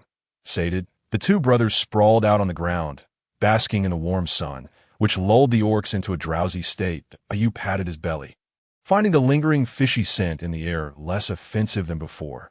Some had perished, yet not entirely. After an interminable haze, Yu abruptly awoke from his slumber. Read the latest chapter. Please download for ad-free access. The website is no longer updating the latest chapters, but the AIU app has the newest content.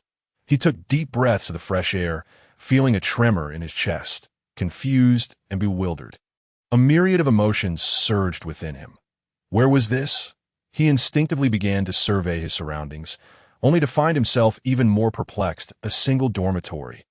Even if he successfully received rescue, he should currently be in a hospital. Furthermore, how could his body bear no injuries at all? With a cloud of doubt hovering over him, Shiyu's gaze swiftly traversed the room, ultimately resting upon a mirror positioned at the head of the bed. The mirror reflected his present appearance, a youth of approximately 17 or 18 years, strikingly handsome. Yet, therein lay the conundrum. This was not him. Previously, he had been a dashing young man in his 20s, having been in the workforce for some time.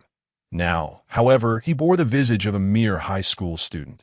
This transformation left Shiyu in a state of shock for an extended period.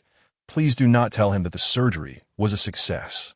His body and appearance had altered so dramatically that this was no longer a mere matter of surgical outcomes, but rather something akin to sorcery.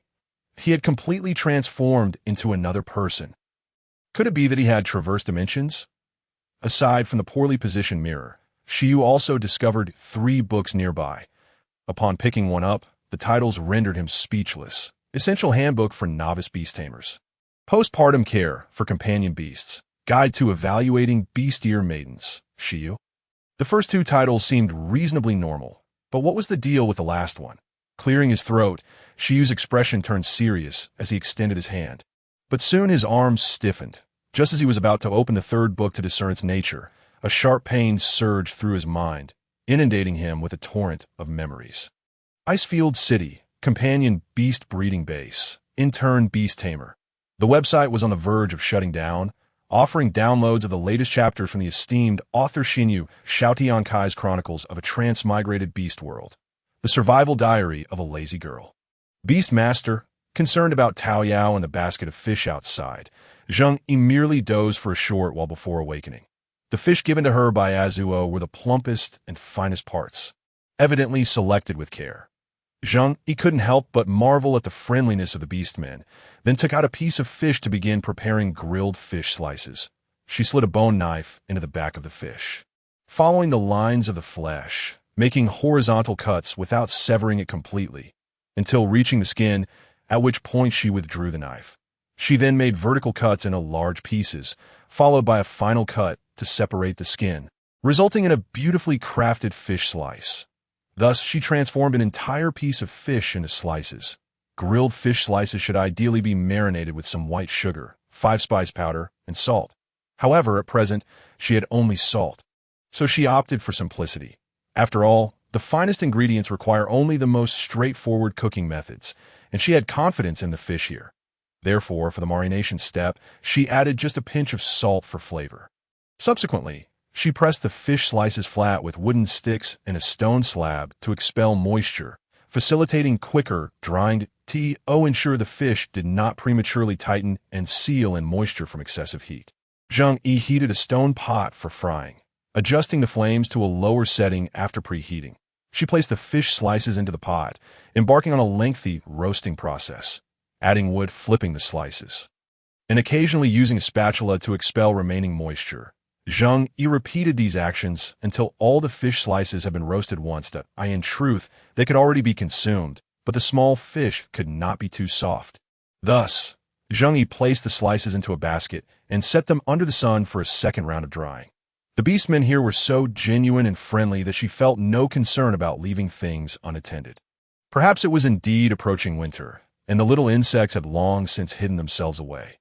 Consequently, Zheng Yu stored the remaining fish in her space, washed her hands, and enjoyed a sip of mint water before confidently stepping outside. She intended to first check on the salt production site, as it would be unbecoming to neglect her duties as the captain of the salt-making team. Upon arriving, the two beastmen guarding the gate nodded at Zheng Yu and permitted her entry. Inside, the salt production was in full swing. Upon seeing her, everyone greeted her, yet their hands continued to work diligently. Zheng Yu observed that half of the workers were those who had previously assisted her with salt production, while the others were unfamiliar faces. These beastmen still appeared robust, though signs of aging were becoming evident. They must have been the older beastmen selected by Uncle Zheng Yu. "How is it? Have you encountered any issues?" Zheng inquired of a somewhat familiar beastman nearby. "None at all." The suddenly questioned beastman appeared somewhat bewildered, glancing around before confirming that Zheng Yu was indeed addressing him. Then responding loudly, "We divided into 2 teams and have been diligently producing salt according to your methods. Facing no problems. That's wonderful. You all are doing splendidly." Observing the beastman's eager expression for praise, Zheng Yu offered compliment. The praised beastman, Zheng Yu praised me. I'm so happy."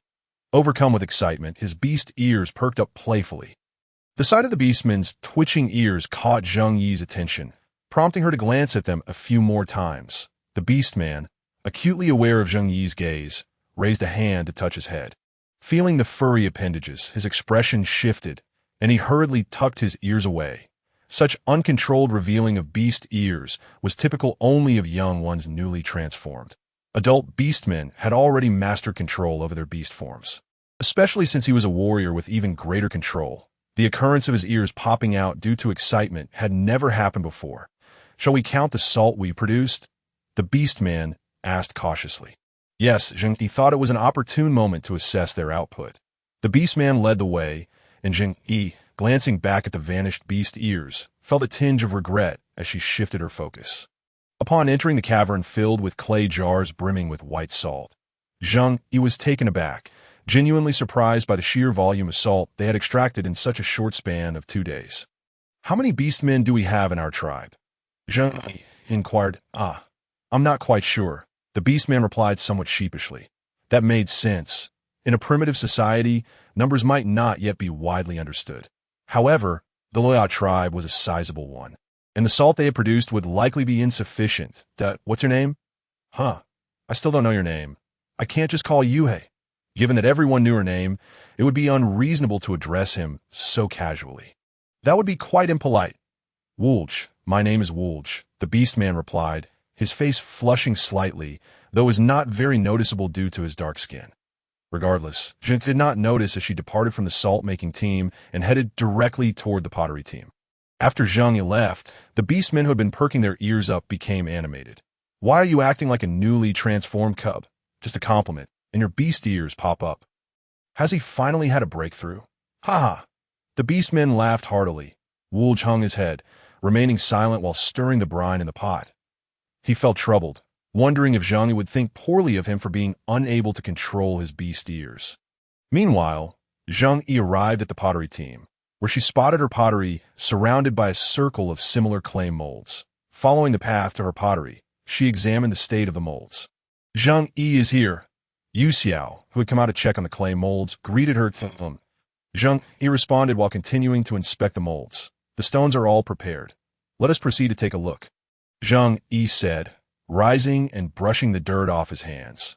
The firing of primitive pottery can be accomplished through two methods. The first involves stacking the pottery on the ground, while the second utilizes a kiln. The Luya tribe employs the former technique. When Zheng Yu arrived, they were engaged in pottery firing. He observed as they piled the dried clay forms into a large pit, surrounding it with kindling, and ignited the fire for the outcome. It could only be determined once the flames had extinguished. This method requires a substantial amount of fuel and is prone to failure, necessitating a complete restart for each firing, which is quite cumbersome. Hence, the sooner a kiln is constructed, the better. A kiln significantly enhances fuel efficiency and the success rate of pottery, and it can be reused multiple times. With an ample supply of stones prepared by Yuan Shao, Zheng Yu wasted no time and immediately began directing the waiting orcs to mix the clay and cut the stones for the kiln. They dug a pit to serve as the kiln bed, and a deeper pit beside it to function as the fire chamber. Once the kiln bed and fire chamber were excavated, they also dug several vertical channels between the two to allow fire and smoke to traverse into the kiln bed. The top of the kiln must remain open. As flames exit the fire chamber, travel through the flue into the kiln chamber, and then rise into the air through the unsealed top. This upward flame can maintain the temperature within the kiln and ensure even heating of the clay forms. Although he did not physically participate, Zheng Yu, overseeing the entire process, found himself parched and utterly exhausted. Fortunately, before the moon rose, a small kiln was finally completed. Zheng Yu nodded in satisfaction at the finished product. Though somewhat rudimentary, it contained all the necessary features and was functional. Some had perished, yet not completely. After an endless period of unconsciousness, Zheng Yu suddenly sat up in bed. He sought to view the latest chapter. But the website had ceased updating, and the AI Way app was the only source of the most current content. He inhaled deeply, his chest heaving. Confusion and various emotions surged within him. Where was he? He instinctively surveyed his surroundings, only to feel even more bewildered. A single dormitory. Even if he had successfully received rescue, he should be in a hospital room by now. And how is it that his body bore no injuries whatsoever? Filled with questions, Zheng Yu's gaze swept quickly across the room, finally resting upon a mirror at the head of the bed. The reflection revealed a youthful visage, appearing to be around 17 or 18 years old, undeniably handsome. However, the issue was this was not him. His previous self had been a striking young man in his 20s, having worked for some time. Now, this appearance looked like that of a high school student. The transformation left Zheng Yu momentarily stunned. Please do not tell him that the surgery was a resounding success. His body, his visage had changed. This was no longer a matter of surgery, but of some celestial magic. He had entirely become another person. Could it be that he had traversed realms? Aside from the mirror, which was positioned in an evidently inauspicious manner, Zheng Yu noticed 3 books nearby. Picking one up, he fell silent upon reading the titled Up Beginner's Guide to Beast Raising, Postpartum Care for Pet Beasts, and Evaluation Guide for Beast-Eared Maidens. Zheng Yu? The first 2 titles seemed relatively normal, but the last one, what on earth was that? Clearing his throat, Zheng Yu's expression turned serious as he extended his hand, but soon his arm stiffened. Just as he was about to open the 3rd book to ascertain its contents, a sharp pain surged through his mind, and a torrent of memories flooded in. Icefield City, Pet Beast Raising Base, Intern Pet Beast Caretaker. The site is about to close. Download for the latest chapter of the immersive beast world, The Survival Chronicles of the Lazy Girl. As Zheng Yu constructed the kiln, other orcs passed by under various pretexts, curiously observing. Once the kiln was completed, they gathered around, eagerly discussing. Orc A. What is this? Orc B. It has an opening. Perhaps it is a dwelling cave. Orc C. But it seems far too small. Orc A nodded in agreement, gesturing, I can't even bend down to enter. Orc B speculated, maybe Zheng Yu built herself a small cave? Orc C, glancing at the slender Zheng Yu, nodded, perhaps it truly is. Hearing their conversation, Zheng Yu couldn't help but twitch her lips. This is for firing pottery. All the orcs exclaimed, firing pottery? Yes, if successful, it can enhance the success rate of pottery-making.as for whether it will work. We will have to fire a batch to find out. Wow, really? The orcs gazed at her with wide eyes. Well, we will let it dry overnight and fire it tomorrow, Zheng Yu said, touching the still damp clay nestled among the stones. Disperse now. We will see the pottery once it is ready. There is nothing to behold at present, she addressed the onlooking orcs. Thank you for your hard work. We shall conclude here for today and continue tomorrow. She said to the two brothers who assisted her in building the kiln. It was no trouble at all. This exertion is nothing, they replied. Then rest well. Tomorrow will be busy, and there may not be time to rest. With Elder Yuan absent and Yuan Shao preoccupied, Zheng Yu quietly departed.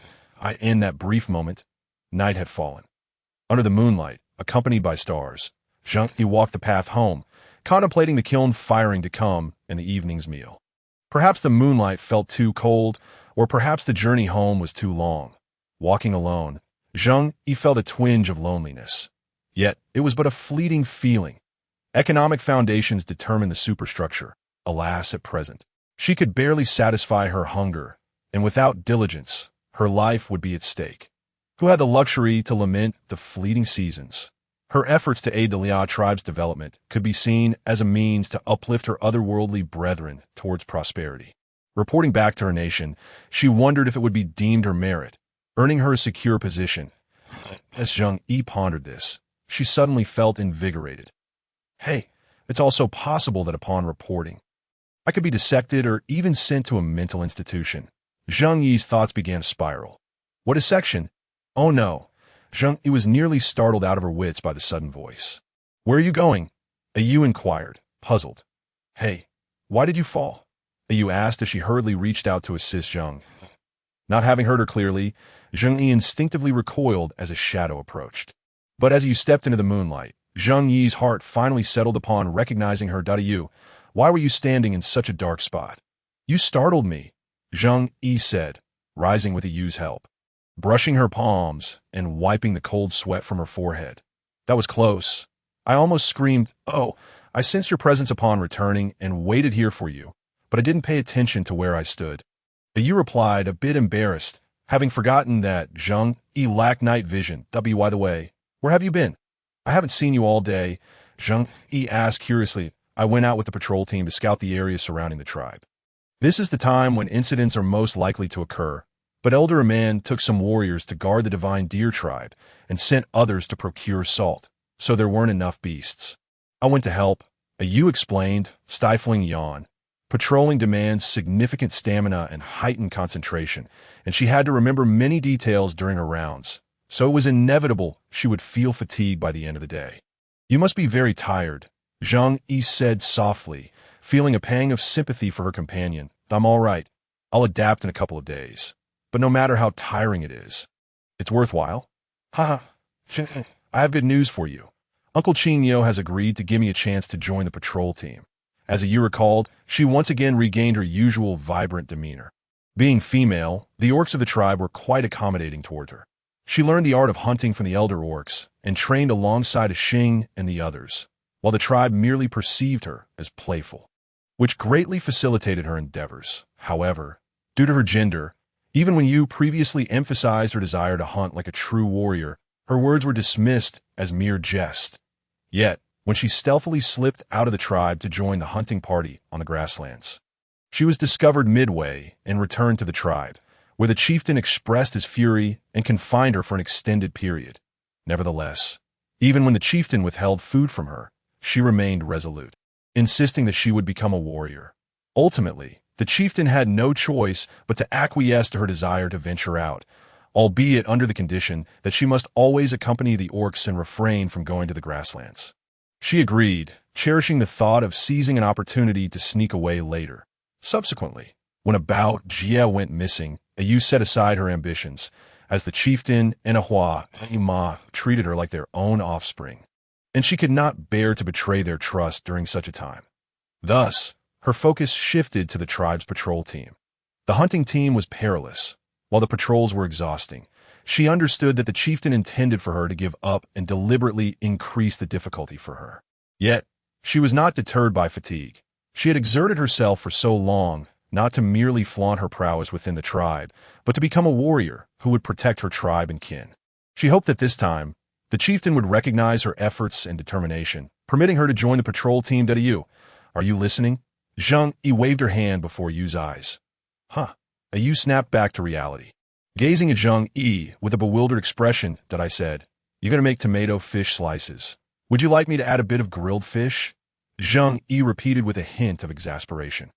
"Ah, that sounds fine. But what exactly is tomato fish slices?" Yu inquired, familiar with fish slices but perplexed by tomatoes. They're a type of fruit that can be used as a vegetable in cooking or eaten raw. I've made a bit of sauce with it. It's tangy and sweet, absolutely delicious. Zheng Yu explained, touching her lips to check for any suspicious stains. Wow, that must be delightful. I've been hungry for ages.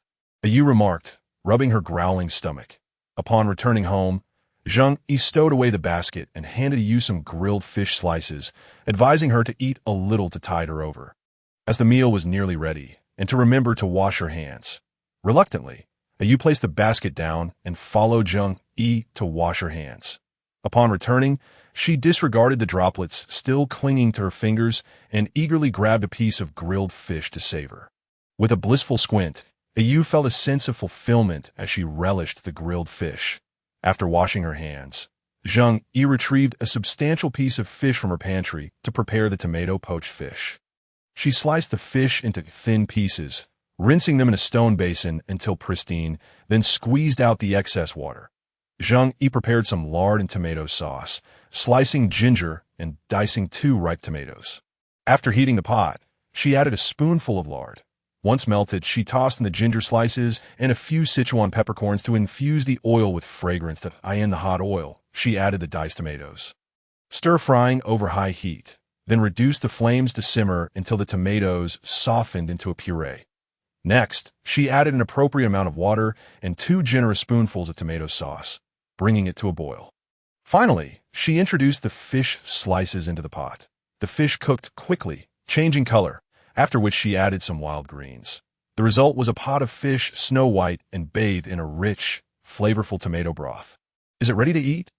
Yu, drawn by the enticing aroma, had already stationed herself by the pot. "Yes, it is," Zheng Yu replied, ladling a heaping portion of fish slices into a stone bowl for Yu, and serving herself a bowl as well. After a long day, indulging in a steaming bowl of tomato poached fish made Zheng Yu feel utterly at ease. Yu, without needing any prompting, devoured bowl after bowl. Unable to stop herself. "This is delicious. The fish is so tender, and the broth is wonderfully flavorful, sweet and tangy. Who would have thought that fruit could make fish taste so good?" Yu exclaimed, chewing on a fish slice. Earlier, when Zheng Yu was cutting the tomatoes, Yu had sampled a small piece. While the sweet and tangy flavor was delightful, she felt there were many fruits that tasted even better, so she hadn't found it particularly remarkable. However, she was astonished by how delicious it was when transformed into a dish. It wasn't until they had polished off the entire pot of tomato poached fish that Yu reluctantly set down her bowl. "This is too good. I'm still not full." Yu gazed at Zheng Yu with puppy dog eyes. "Well, I should have guessed. Even a large pot of fish wouldn't suffice for Yu's appetite, especially since it was shared between the 2 of us. Shall we make some stone slab grilled meat?" Zheng Yu suggested, looking toward Yu. Today, Qingshi had delivered a large piece of lamb, along with a wild vegetable and several fruits. The wild vegetable had already been consumed, leaving behind the sizable chunk of lamb, which was rather fatty. Although there had been some fat in previous meals, they had leaned more towards lean meat. However, since she had joined the Elder Council, the meat provided to her had become fattier. Yet, she truly did not enjoy fatty meat. Next time she encountered Qing Shi, she would mention her preference for lean meat, as for this piece of lamb. Zheng Yu originally intended to trim off the fat to render oil. However, as orcs, both males and females preferred meat that was a bit fattier, so this piece of lamb was perfect for making stone slab grilled meat for Yu. After consulting with Yu, Zheng Yu cut half of the lamb, slicing it into manageable pieces and marinating them with a mixture of salt, Sichuan peppercorn water, and lemon juice. Next, she thoroughly cleaned the stone pot and arranged the marinated lamb within. The meat was of excellent quality, rich in fat, and the heat released its enticing aroma, which even Zheng Yu, despite having eaten her fill, found irresistible. After flipping the lamb, she grilled it until cooked through, sprinkling a bit of cumin for added appeal. The perfectly grilled lamb chops were placed in a Yu's bowl, while Zheng Yu began preparing the second batch. Thus, they continued to grill and eat until all the marinated lamb was finished. Seeing Yu so thoroughly enjoying her meal, Zheng Yu finally succumbed and cut off a small piece to taste the flavor herself. After the meal, Yu dutifully cleaned the utensils and filled Zheng Yu's nearly empty water tank. Yu, could you please cut open these wooden cups? What are these? Yu picked up one of the wooden cups, feeling the delicate contents inside, which exuded a faint, refreshing scent of herbs. Soap that I also added some mint juice and flower petals. Zheng Yu turned the wooden cup upside down, attempting to shake out the soap, but remained firmly in place. Then it seems the only option left is to disassemble the wooden cup to retrieve the soap. Oh, this is the soap you mentioned earlier, Yu exclaimed, examining it closely and cautiously sliding her nails along the surface of the wooden cup. With ease, she began to pry apart the wooden cup piece by piece. The retrieved soap remained intact, and Zheng Yu instructed Yu to cut them into equal thick slices. With a total of 3 cups, each could be divided into 4 pieces, resulting in 12 pieces of soap for Zheng Yu. She gifted Yu 2 pieces, kept one for herself, and stored the remaining in her space that, Xiao doesn't seem to be fond of the scent of mint. Perhaps I should wait until I make rose soap before gifting him some. Yu happily returned home with the soap. Although Yu still preferred using soap pods, she cherished the gift from her friend. After Yu departed, Zheng Yu, feeling restless and unable to sleep, took out a piece of fish to prepare grilled fish slices. During her first attempt, she had been cautious about adding too much salt, fearing it would be too salty, resulting in insipid grilled fish slices. This time, Zheng Yu learned from her experience and added a bit more salt. For the final batch of grilled fish slices, she even experimented by brushing a thin layer of juice from a sweeter fruit onto the fish slices. Once the juice dried on the surface, she placed the finished grilled fish slices into a clean basket. Zheng Yu shook her slightly sore wrist and stored the basket in the pantry, planning to take it out to dry in the sun the following day. Feeling someone calling her, Zheng Yu stepped out of her pantry and glanced towards the cave entrance, though she had no intention of approaching. It wasn't that she was timid. Rather, it simply felt unsafe to venture out at such a late hour. Noticing her hesitation, Xiao called out again. Recognizing Xiao's voice, Zheng Yu felt reassured and stepped out of the cave. Xiao, is there something you need? As Zheng Yu ventured outside, she inquired, her courage evidently bolstered this time. After all, Xiao had never come by at night before. Zheng Yu suspected that he must have some urgent matter to discuss, prompting her to unconsciously quicken her pace. Upon exiting the cave, she carefully discerned the surroundings in the moonlight and soon spotted Xiao standing a short distance from her home. Here you go. I picked these up on my patrol, Xiao remarked casually. It's quite late, he continued, initially reluctant to disturb Zheng Yu, as he had been outdoors all day and had just returned to the tribe. With another early departure looming the following morning, Zheng Yu gazed with delight at the basket of assorted tomatoes Xiao held. She had not anticipated that he would remember. Thank you, you're welcome. Wait a moment, I've grilled some fish slices. They're quite delectable. Let me get you some. With that, Zheng Yu scampered back, rummaging in the storeroom for a large leaf. Uncertain of Xiao's preferences, she divided the already dried and freshly grilled fish slices equally. After wrapping them up, she handed the package to Xiao, who waited outside. Thank you, you're welcome. Listening to this repetitive exchange, both could not help but share a smile. Zheng Yu then brought the tomatoes directly into the storeroom, carefully removing them one by one that the basket was intact, devoid of any tomato juice, allowing it to remain clean. she subsequently placed the basket at her doorstep. Ensuring that Xiao could retrieve it even in her absence to prevent matters from accumulating, Zheng Yu promptly decided to make rose-scented soap, taking out the ceramic jar filled with rose water. After a long period of settling, the moment she unwrapped the beast hide covering the jar, a rich fragrance of roses wafted towards her. Breathing in the subtle aroma, Zheng Yu felt her spirits lift. Having successfully made mint soap last time, she found herself even more adept at crafting rose soap this time. Meticulously selecting some thoroughly burned plant ash, she extracted some alkali solution and, following the previous method, successfully produced rose-scented soap once again.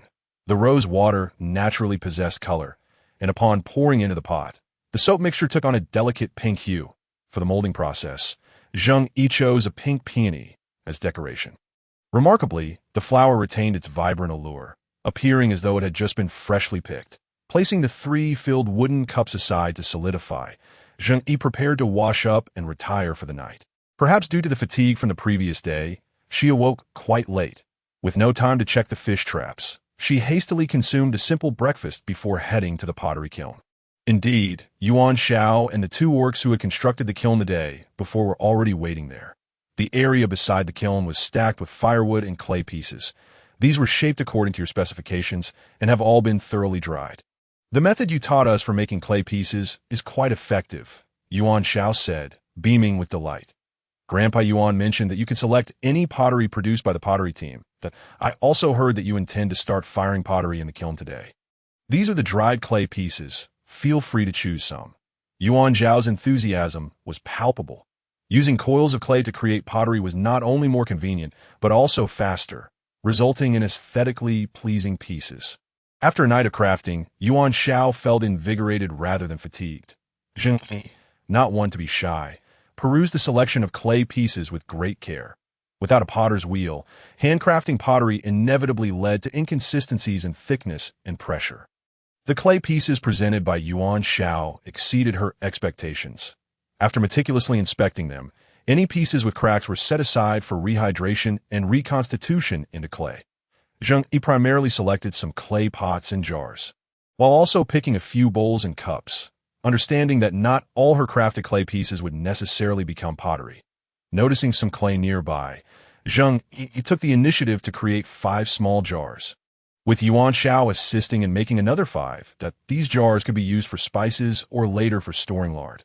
With this thought in mind, Zheng Yu adorned the small jars with intricate patterns. Once completed, she placed them directly into the kiln. Their small size made them less susceptible to cracking even without drying. After loading all the clay pieces and adding firewood to ignite the kiln, they merely needed to wait. Zheng Yu hoped for a favorable outcome after several days of burning flames. With the remaining tasks entrusted to the 2 orc brothers, she proceeded to check on her usual salt-making endeavors. After a brief exploration, Zheng Yu returned home, feeling an odd sense of fulfillment, as if she had completed a ritual in a newly chosen location. The fishing traps had yielded excellent results, netting 3 plump fish today. After cleaning them, she secured the entrails in the trap as bait and fixed it back in the river. Stowing 2 fish in her space, she carried the last one home. The basket left at her doorstep remained untouched, indicating that the patrol team must have been quite busy of late. As she pondered this, Zheng Yu skillfully sliced the fish. Having successfully created a pottery kiln, she began to entertain the idea of constructing a smaller bread oven at home. Although she currently lacked flour for bread, it could still serve for roasting sweet potatoes or meat. The more she contemplated, the more excited she became, hastening her work on the fish. Once all the fish were smoked, she strung them up using twine made from weeds, washed her hands, and set off towards the back mountain. This time, her visit would involve gathering stones and cutting some vines to weave baskets, as the current basket used for storing cotton and fish slices was wholly inadequate. Upon reaching the back mountain, the vines were plentiful, allowing her to quickly gather a substantial bundle. However, finding suitable stones proved challenging. Those of the right size were oddly shaped, while the flatter ones were too large. Zheng Yu realized that it would be impossible for her to construct the bread oven entirely on her own. It was not a matter of independence, but rather the reality of the situation. Now that the familiar orcs were busy and acquaintances were preoccupied with their own responsibilities, it would be unreasonable to pull them away for her personal whims. Thus, her plans for the bread oven were postponed, and Zheng Yu returned home, dejectedly clutching her bundle of vines. She earnestly wished for the cold season to pass swiftly and for spring to arrive soon, when she could build a house and enclose a spacious yard. With her own territory, she could indulge her whims as she pleased. An orchard, a vegetable garden, and a flower bed would all be essential. Along with a bread oven and a small pavilion, a life of comfort and abundance awaited her. The very thought brought her joy. Zheng Yu, Wolf Gu, carrying a bundle of branches, spotted her and seemed incredulous. "Yes," Zheng Yu replied reflexively. "I was just out gathering firewood." She awkwardly initiated a conversation. What a troublesome habit. Indeed, a significant amount of firewood is required for salt production, and the supplies stored in the cave are nearly exhausted. I seized the opportunity during my break to gather some. Actually, there's another method, solar evaporation, which does not require firewood. You simply pour brine into an evaporation pool, and after the moisture evaporates, you will obtain salt. However, this method takes longer, he explained. While boiling salt is quicker, it consumes a considerable amount of wood. The salt we've produced should last for a while, but perhaps we should consider using the solar method moving forward. Time is of the essence. The cold season is nearly upon us, Wolfgang said, furrowing his brow. How much longer until it arrives? Since her arrival, she had continuously heard them speak of the impending cold season, its shadow looming over Zheng Yu, yet she remained uncertain of its exact arrival. After a moment's hesitation, Wolfgang replied, "Approximately 10 sunrises and sunsets remain before the cold season begins. During the cold season, the beast god would take away the warmth and all food from the beastman continent. To minimize food consumption, the beastmen generally did not venture out." Zheng Yu pondered. The beast god takes away warmth. Winter has indeed arrived, with the sun's rays shifting from a direct angle to a more oblique one, resulting in diminished warmth for the earth. Additionally, as the sun rises in the southeast and sets in the southwest, the duration of daylight has also been curtailed, leading to a more pronounced cooling of the ground. However, prior to the advent of technology, many natural phenomena were interpreted through a theological lens, which she can understand. Nevertheless, the chill of winter is unequivocal. At that time, not only will salting become unfeasible, but it is likely that brine will freeze the moment it is poured out. Thus, Zheng Yu chose to refrain from further discussion, deciding to postpone the salting until the warmth of next year. Upon receiving the news that the cold season would arrive in 10 days, she felt an intensified urgency. Could she truly endure the winter in a cave? Relying solely on a fire and a few animal skins, gazing at her slender arms and legs, doubts began to assail her. Although winter in the north is undeniably frigid, she has the luxury of central heating at home. And when venturing outside, she is equipped with down jackets and thermal pants. Here, however, her only source of warmth would be a single fire. Moreover, she is particularly susceptible to illness during the winter, at its worst. She has experienced an entire season with a perpetually blocked nose. Even with constant medication, it has proven ineffective, and the thought of falling ill in this place is too daunting to contemplate. She could easily envision herself feverish, huddled beneath an animal skin, trembling by the fire, with no medicine to aid her, quietly awaiting her demise. Perhaps she might even encounter the local beast deity. Zheng Yu shook her head, banishing that terrifying image from her mind. No, she must devise another plan. After some contemplation, she conceived a feasible solution in the northern countryside. During the coldest weather, the predominant method of heating is the heated calm. Even with the advent of central heating, many rural areas continue to rely on this traditional calm, as it provides significant warmth as a northerner who hasn't played on a cozy Kong in their childhood. It is no wonder that it only now occurred to her. In Zheng Yu's memory, Kangs were always constructed within houses, requiring bricks for their outer layer. Yet, it is entirely possible to create one within a cave. If bricks are unavailable, mud can be applied to the exterior, just as the elders have done. The more she contemplated, the more feasible it seemed, prompting Zheng Yu to quicken her pace homeward in times of difficulty. One must seek guidance from their leaders. The implementation of this idea would necessitate the chief's approval. Zheng Yu felt no apprehension about being rejected. She was confident that once the chief understood the benefits of the heated calm, he would wholeheartedly support it. Upon arriving home, she encountered the two brothers, Azwa and Yu, standing at the door, each with a large wicker basket on their backs. There's something you need. Azwa and Yu? Zheng Yu inquired, curiosity piqued regarding their intentions. We've come to help you move your belongings. Yu conveyed. You wanted us to inform you that she couldn't come due to other commitments. She also requested your assistance in claiming a cave adjacent to yours, as she wishes to live close to you. Very well. So we are moving into the communal cave. Zheng Yu responded, somewhat disheartened by the prospect of transitioning to communal living so soon, especially for an entire winter. However, upon reflection, moving quickly might be advantageous. Once the location is established, she can promptly construct her heated Kong Point. 10 days should certainly suffice for her to build a fire pit for herself. While the extent of others' contributions would depend on the chief's regard for an investment in the heated Kong, Zheng Yu's possessions were minimal, as most of her food resided in her spatial storage.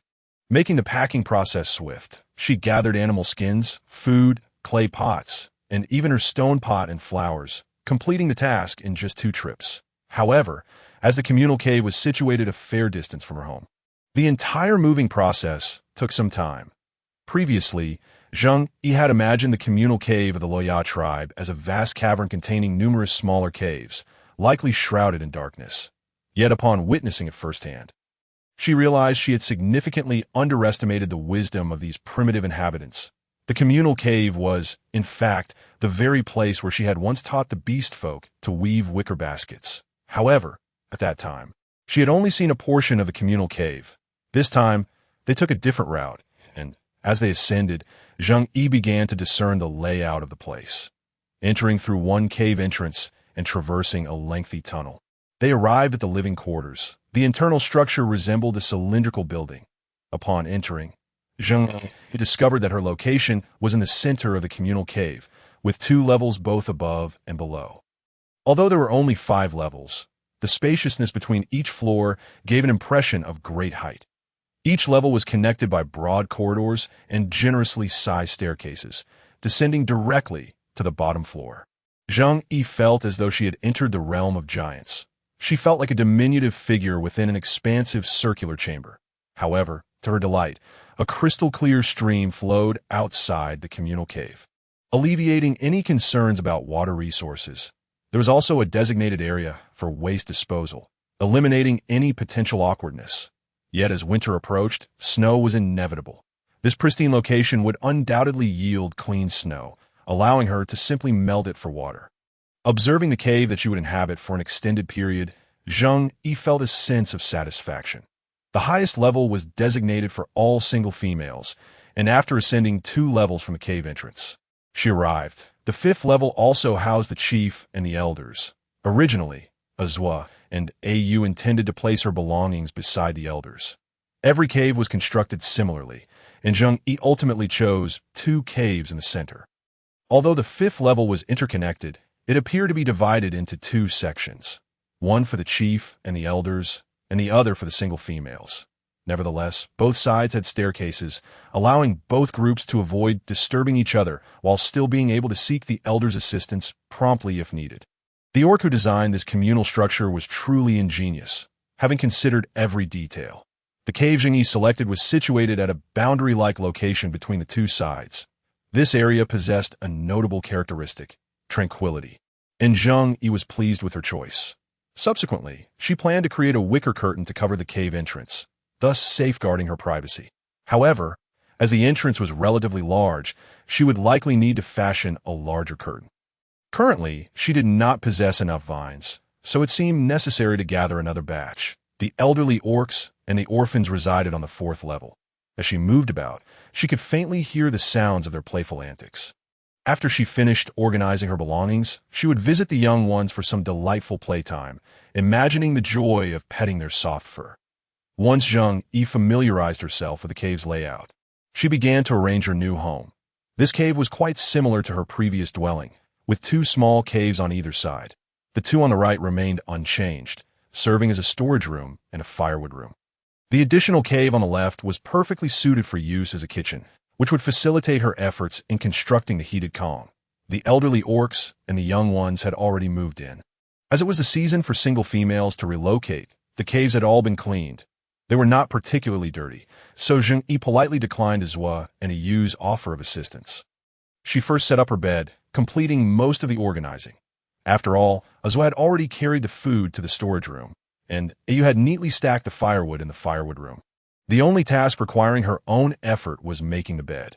Having tidied up simply, Zheng Yu prepared to seek out the chief to discuss her plans for the heated Kong. The chief was easy to locate. The central cave, adorned with unknown beast bones at its entrance, belonged to the chief. Zheng Yu stood at the entrance, cleared her throat, and inquired, "Is the chief present?" Before long, a voice emanated from within. "Enter." Upon receiving permission, Zheng Yu stepped inside. The chief was in the cave, skillfully sharpening a smooth stone with a bone knife. Upon noticing Zheng Yi's arrival, the chief paused his work, picking up a nearby animal skin to wipe his hands. "Are you settling in well?"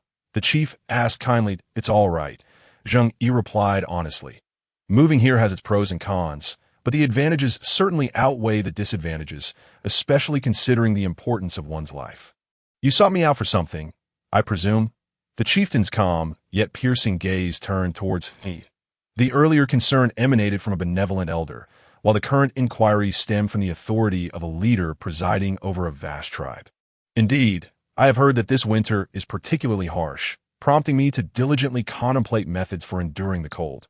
Today, I have finally conceived a solution." Zheng Yu paused briefly, observing the chieftain's reaction. The chieftain's interest was evidently piqued. Zheng Yu had already bestowed numerous surprises upon them, each time yielding substantial benefits for the tribe. This time, he sensed that he was about to unveil something promising that could resolve the dilemmas faced by the Luya tribe. This innovation is called a fire Kong, a traditional heating method from my homeland used during winter. It requires no additional firewood, as one can simultaneously cook and heat the Kong. With the fire Kong, the tribe's people would not only be spared from the biting cold of the winter months, but they would also conserve their wood resources. Zheng elaborated on the advantages of the fire Kong. The construction of the Kong is not overly complicated, and it indeed allows for cooking while heating. However, to ensure the Kong burns effectively once completed, there are certain nuances to consider. I enter grandfather's home. She had witnessed adults meticulously reconstructing the fire Kong. As her grandfather worked with mud slabs and built chimneys, she had followed closely, gaining first-hand insight into the reconstruction process. She had also snuggled beside her grandfather on a small stool, listening as he shared various tips regarding the fire Kong. One should place stones or other fire-resistant materials inside the Kong cavity, with more stones at the tail end and fewer at the head. The stones should be arranged in a honeycomb pattern to facilitate the flow of heat and allow ash to settle into the crevices. Moreover, a square slab should be placed on top, with the tail end elevated above the head. The gaps in the slab should be smoothed with mud, and a layer of insulating earth should be added on top, which can also be substituted with sand. The insulating earth should be thicker at the head and thinner at the tail. Finally, when heating the Kong, if it warms up quickly, additional insulating earth should be added. If it warms slowly, the insulating earth should be reduced. Her theoretical knowledge was indeed extensive, encapsulating various considerations, with the remaining challenges to be addressed through practical experience. What is needed? Upon hearing the benefits of the fire Kong, the chieftain's eyes gleamed with excitement. One of the significant challenges of enduring the winter is the relentless cold. While the males of the tribe are somewhat insulated by their fur, the frail females and younglings cannot withstand such harshness. Furthermore, this year's winter is expected to be more severe than in previous years. Thus, as winter approaches, the chieftain's anxieties grow. Should they acquire the fire Kong, as described by Zheng Yu, the Lao tribe would gain newfound confidence in facing the impending winter. A sticky type of clay, reeds from the riverbank, and some suitably sized wooden planks would be required to create the Kong. The clay should ideally be of a sticky nature, mixed with some straw to prevent cracking. As for the wood, it would serve as a mold for shaping the clay, and uniformity in size would be advantageous. That all. The chieftain could hardly believe it. Could such a simple combination of clay, straw, and would truly create a fire kong capable of sustaining the tribe through winter. Of course, strong and vigorous beastmen are also necessary, Zheng Yu added. After all, the ensuing tasks will require considerable strength. The chieftain chuckled at this condition, remarking that the Liao tribe was never short of robust beastmen. Now, his curiosity was piqued. He wished to see how Zheng Yu intended to construct the fire kong with these three basic materials. Without further ado, he led Zheng Yu out of the communal cave, eager to gather the necessary resources. Upon reaching the clearing, the chieftain let out a long howl. The beastmen, either idle or napping inside the cave, responded to the chieftain's call. They quickly arose, hastening towards the source of the sound. Zheng Yu is here too. The first to arrive were the brothers Aizhua and Yu, who had the day off. Following closely was Lang Gu, who had also been resting in the cave. Upon seeing Zheng Yu, Lang Ji's eyes brightened, and he broke into a broad smile. The other beastmen, after greeting the chieftain, turned their attention toward Zheng Yu in unison. They faced a considerable challenge. With few females in their midst, encounters were rare. Moreover, Zheng Yu's preference for staying indoors further diminished their chances of meeting her, now that they had finally glimpsed her. Even the chieftain's presence could not suppress their curiosity. The beastmen, exuberant and unrestrained, expressed their admiration in a direct and unambiguous manner. Zheng Yu felt somewhat overwhelmed by their attention and silently took a step back, partially shielding herself behind the towering figure of the chieftain. Ahem. The chieftain, bemused, noted the lack of decorum among his young warriors, who seemed oblivious to the appropriateness of the moment.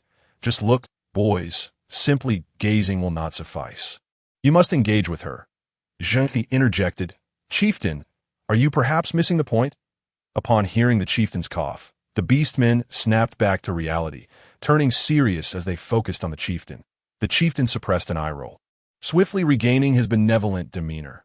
Zheng Yu, now that you are here, what shall we do next? The beastmen followed the chieftain's gaze, collectively directing their attention to Zheng Yu, their expressions softening into awkward smiles. Observing their transformation, Zheng Yu mused, these are indeed skilled individuals. 2 beastmen were dispatched to cut the reeds, specifically from the thicket teeming with sharp-toothed creatures, focusing on their stalks. Meanwhile, another pair was tasked with gathering larger wooden planks, approximately of a certain size. The remainder would accompany me to collect clay by the river. Zheng Yu orchestrated the tasks with precision. The towering trees provided ample opportunities to find suitably sized planks. The beastmen were eager to follow Zheng Yu to the river, and a hush fell over the group. What are you all standing around for? Does Zheng Yu's command elude you? The chieftain's sharp gaze reminded them that while he did not wish to stifle their instincts to approach the female, decorum was essential. Furthermore, Zheng Yu was not merely a female. She was an esteemed elder of the Liao tribe, deserving of utmost respect. The beastmen, sensing the shift in atmosphere, felt contrite and cast apologetic glances at Zheng Yu before bowing their heads. 2 of you will cut the reeds, and the other 2 will find wood for the clay molds. Off you go, Zheng Yu reiterated. Yes, the beastmen chorused in unison to Zhua, and Yu dashed towards the reed beds, while Lang Gu and another quick-witted beastman sprinted in the opposite direction. The others, lagging behind, clenched their fists in frustration, casting uncertain looks toward Zheng. Come, let us go to the river, he said to the chieftain as they led the way to the water's edge. With renewed purpose, the beastmen lifted their heads, marching determinedly towards the river. Silly boys, they are off to cut grass and fetch sticks, while you are to dig for clay. There is no reason to be overly excited. Zheng Yu thought silently as she observed their eager expressions. Earlier, when searching for a suitable location to place fish traps, she had discovered a patch of clay with a certain stickiness, ideal for crafting clay molds. Upon reaching the site, the beastmen showcased their prowess by excavating yellow clay. After they had amassed a substantial pile, Lang Gu and another beastman each returned, bearing hefty logs. Lang Gu dropped the wood to the ground and inquired, "How shall we proceed? The shape should be square, and the size not too large. Additionally, it will be prudent to create several smaller molds, followed by some larger clay slabs." Zheng Yu articulated her specifications with gestures and descriptions. Once the beastmen grasped her requirements, Zheng Yu skillfully began to cut the wood with dexterous precision, ensuring that each mold was nearly identical in size. Chieftain Zheng Yu, we have returned. Azwa and Yu arrived, each carrying a bundle of reeds. With all materials gathered, Zheng Yu commenced the process of crafting the clay molds by the riverbank. She instructed them to chop the reeds into small segments and mix them thoroughly with the clay, placing the mixture into the prepared molds, and once formed, to allow the clay to dry in the sun before constructing the Kong. Upon witnessing Zheng Yi's demonstration, the orcs nodded in agreement, signaling their understanding. Today, I shall trouble you to create more earthenware, Zheng Yi addressed them. Not at all, just watch, we shall have quite a few ready shortly, the orcs replied, brimming with enthusiasm. All right, let them continue their work for now. Why don't we take a look at the pottery site? The time for the clay pots to emerge is nearly upon us, the chieftain suggested. Indeed, Zheng Yi expressed her eagerness to observe how many pieces could be produced from the direct fire method, which would also serve as a reference for the pottery kiln's results. As the orcs worked, they engaged in light-hearted banter. Is this really the Kong? Can it truly provide warmth? They wondered aloud, having just learned they would use these materials to create a heated platform resistant to the cold. While they had heard of Zheng Yi's prowess, some still harbored doubts. Whatever Zheng Yi says, we shall follow. We will know the results once we finish, Wolf remarked. After all, if Zheng Yi could transform snow salt using simple methods, what was there to question about creating a warm Kong? Indeed. Let us get to work. I hope to see the Kong soon, another chimed in. Yes, Zheng Yi is no ordinary beast. How did she even think of this? One pondered. Tisich, Zheng Yi is just clever. You, a brute who only knows how to fight. Wouldn't he even conceive of it? Another teased, oh, are you still insulting me? If you dare, let us settle this with a fight. See, you are indeed just a brute. You won't admit it, another teased back. All right, let us focus on our tasks, a bystander interjected, urging them to work instead of squabbling. Zheng Yi, however, was oblivious to their exchanges, as she had followed the chieftain to the pottery team. The chieftain has arrived, and so has Zheng. The orcs exclaimed as they gathered around the dying embers of the fire pit. Grandpa Yuan, Zheng Yi greeted first. You arrived just in time. The fire has nearly extinguished, and we can retrieve the pots now. Although Grandpa Yuan had witnessed the pottery process many times, the moment he saw the clay vessels being extracted from the fire still filled him with a profound sense of achievement. Despite the fire having been out for some time, none of the orcs departed.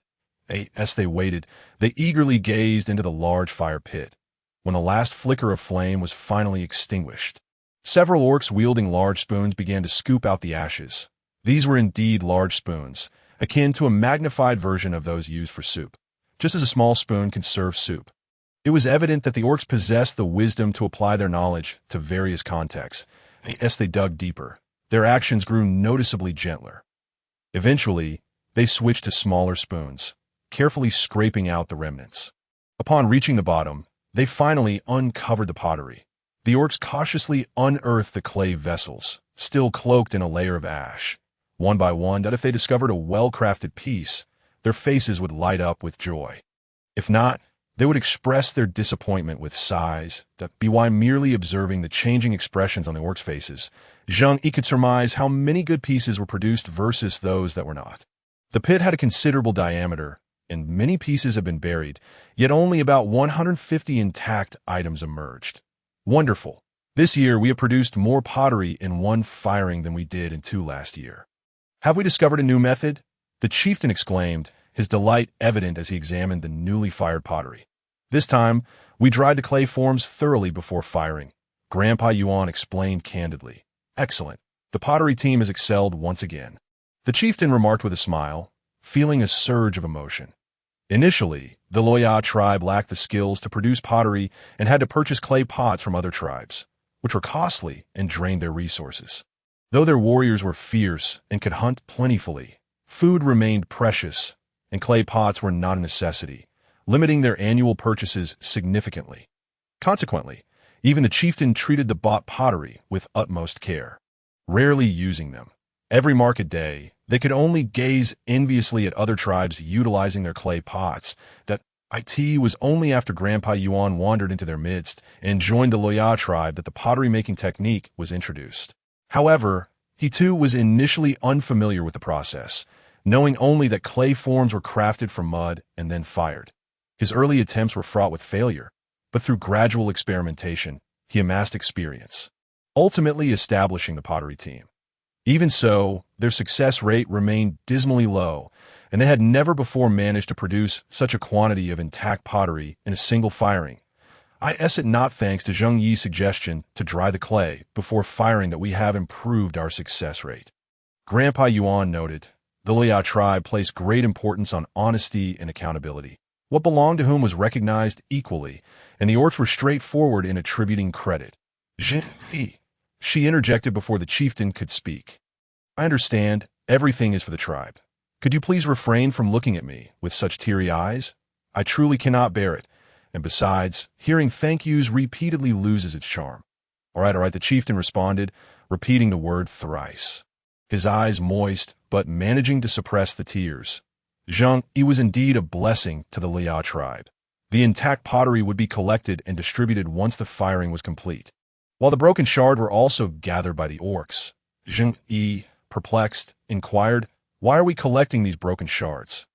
Oh, we can polish these shards into various shapes, string them together, and wear them as necklaces, or place them in caves for decoration. Would you like to choose some? Many orcs adore jewelry made from these shards, so we always collect the broken pots, came the reply. Zheng Yu, glancing at the red pottery shards, shook her head in refusal. Wearing them as a necklace would be quite heavy. It would surely strain my neck. Very well. The questioned orc said nothing further and continued to carefully place the shards into a wicker basket. Is this the pottery kiln? The chieftain surveyed the semicircular structure before him. He was aware of Zheng Yu's construction of the kiln, but had been preoccupied with other matters and had not yet come to see it.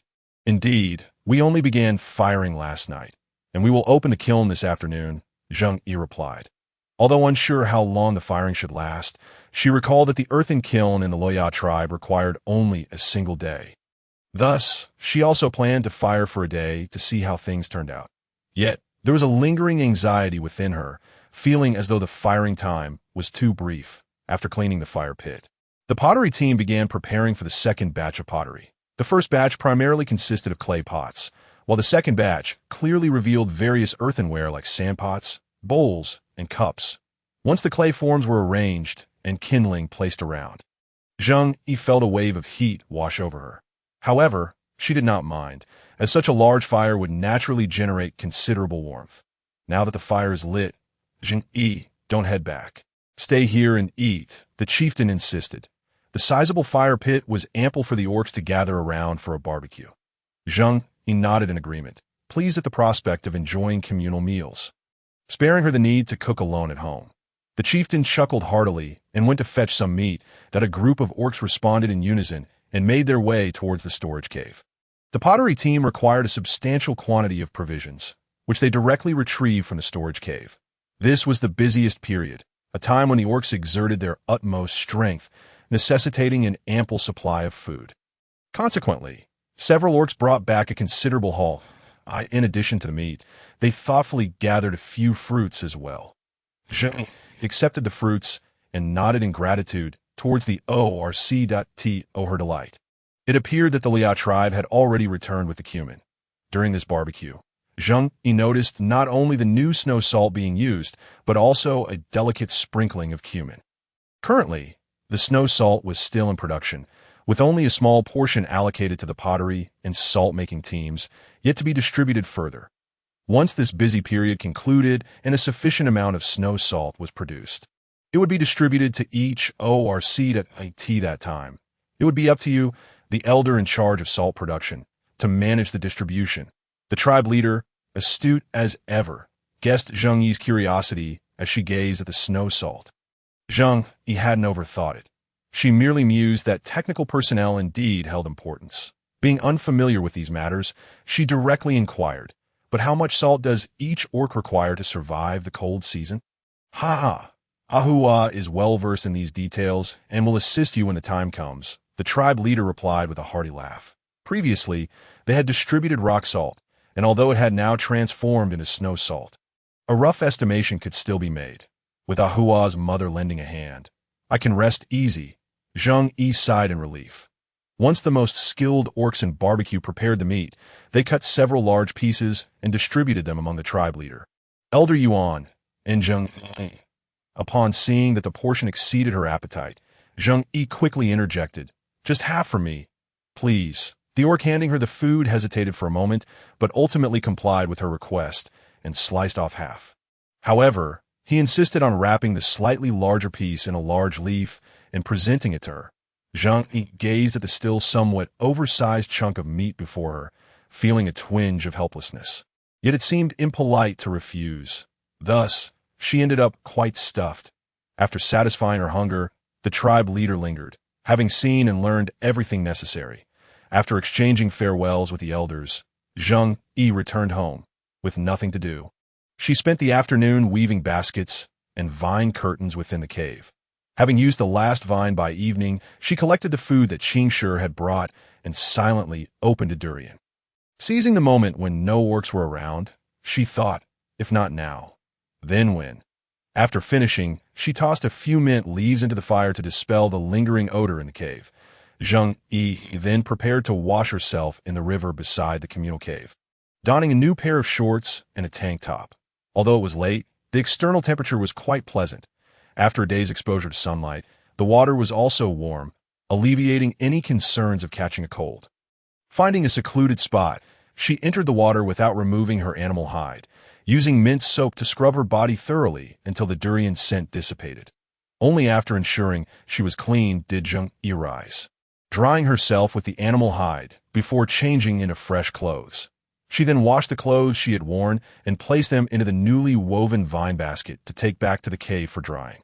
Zheng Yu, as Xiao was surprised to encounter her there, but upon reflection, he guessed she must have moved to the communal cave.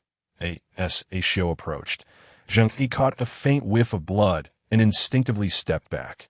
Xiao halted his advance, apologizing. "I'm sorry, I just got back and haven't had a chance to bathe."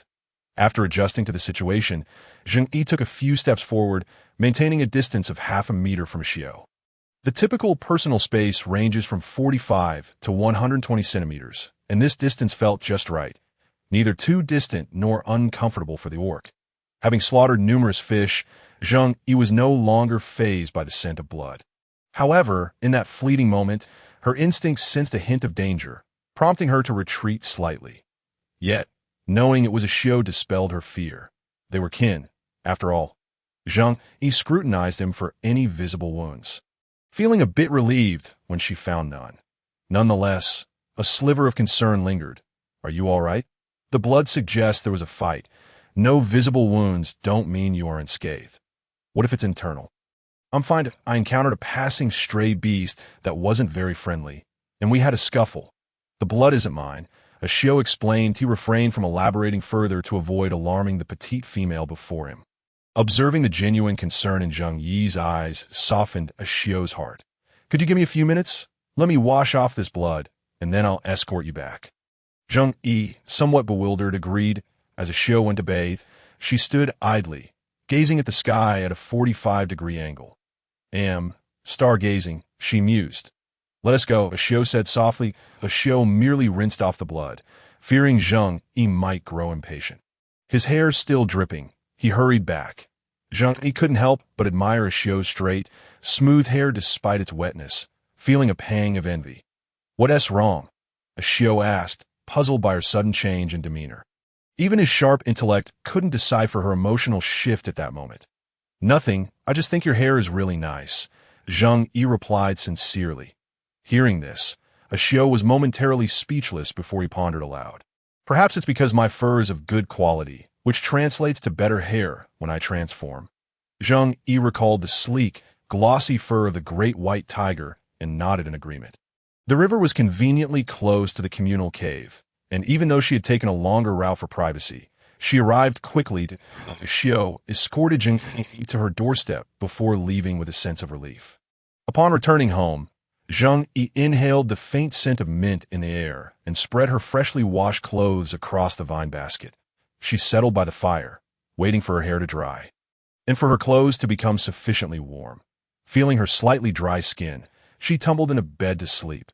Though she seldom drank water, her skin remained somewhat dry yet not rough, which eased Zheng Yi's mind. The next morning, she rose early to wash at the river, conveniently located just outside the communal cave. Unfortunately, the river was too shallow, lacking substantial fish, thus thwarting her plans to use fish traps. Zheng Yu abandoned the notion of transporting her fish traps. After washing, she returned home to prepare a simple meat broth. After drinking a warm bowl, the morning chill from the river was quickly dispelled. After breakfast, Zheng Yu intended to check on the clay bricks while also gathering fish. Walking along the path, she breathed in the fresh morning air, feeling invigorated. Compared to the diligent orcs, she was still among the last to rise, yet she recognized that she had improved compared to her previous self. Why compare with others? I should focus on my own progress, she thought, feeling a sense of accomplishment. Upon arriving at the spot where she had worked on the clay bricks yesterday, she noticed a neatly arranged line of mud blocks even from a distance. Carefully avoiding the bricks, she approached the orc standing guard over them. Bored, Zheng sprang to his feet upon seeing, "You're here. I've been keeping an eye on these clay bricks. Each one is in perfect condition," he assured her, patting his chest. "Thank you for your hard work." It's not tiring at all, just a bit dull," Zheng said, breaking a twig in his hand and grinning broadly. "I just checked, and these bricks will need to dry until noon to be completely set. Don't worry. As soon as they are dry, I will notify you immediately." Azu made a solemn promise, observing Azu's simple demeanor. He couldn't help but reflect on the arduous time he had spent guarding this place. "How about I return at noon, and we can enjoy grilled fish by the river together?" "That sounds delightful," he replied, his mouth watering at the mere thought of the last grilled fish they had savored. He and Ayu had attempted to prepare grilled fish themselves, but it paled in comparison to the exquisite flavor crafted by Zheng Yu. Naturally, the prospect of tasting Zheng Yu's cooking again filled him with joy. Just the thought of enjoying a meal prepared by Zheng Yu at noon made the task of guarding the earthen bricks seem less tedious. With the excitement of a midday feast on the horizon, there was no rush to retrieve the fish from the fish trap. By the way, Azu, are there any peculiar plants within our tribe? Previously, I had only roamed this area and thought I had explored it thoroughly. However, after relocating, I discovered that the Liao tribe is vast, with many places I have yet to visit. Therefore, while the plants are still in bloom, I intend to explore and perhaps uncover some delightful surprises. Yet, I shouldn't wander aimlessly. It's best to have a general direction, so inquiring with a beast would be prudent. Azu, who already had a penchant for wandering, was well acquainted with every corner of the tribe, but he struggled to recall anything particularly unique. Yes, for instance, there are some fruits with unusual flavors or plants that bear no fruit at all. Speaking of which, I do remember a certain tree that bears long, beautiful red fruits when ripe. However, it is poisonous. Those who consume it turn bright red and endure excruciating pain in their tongues.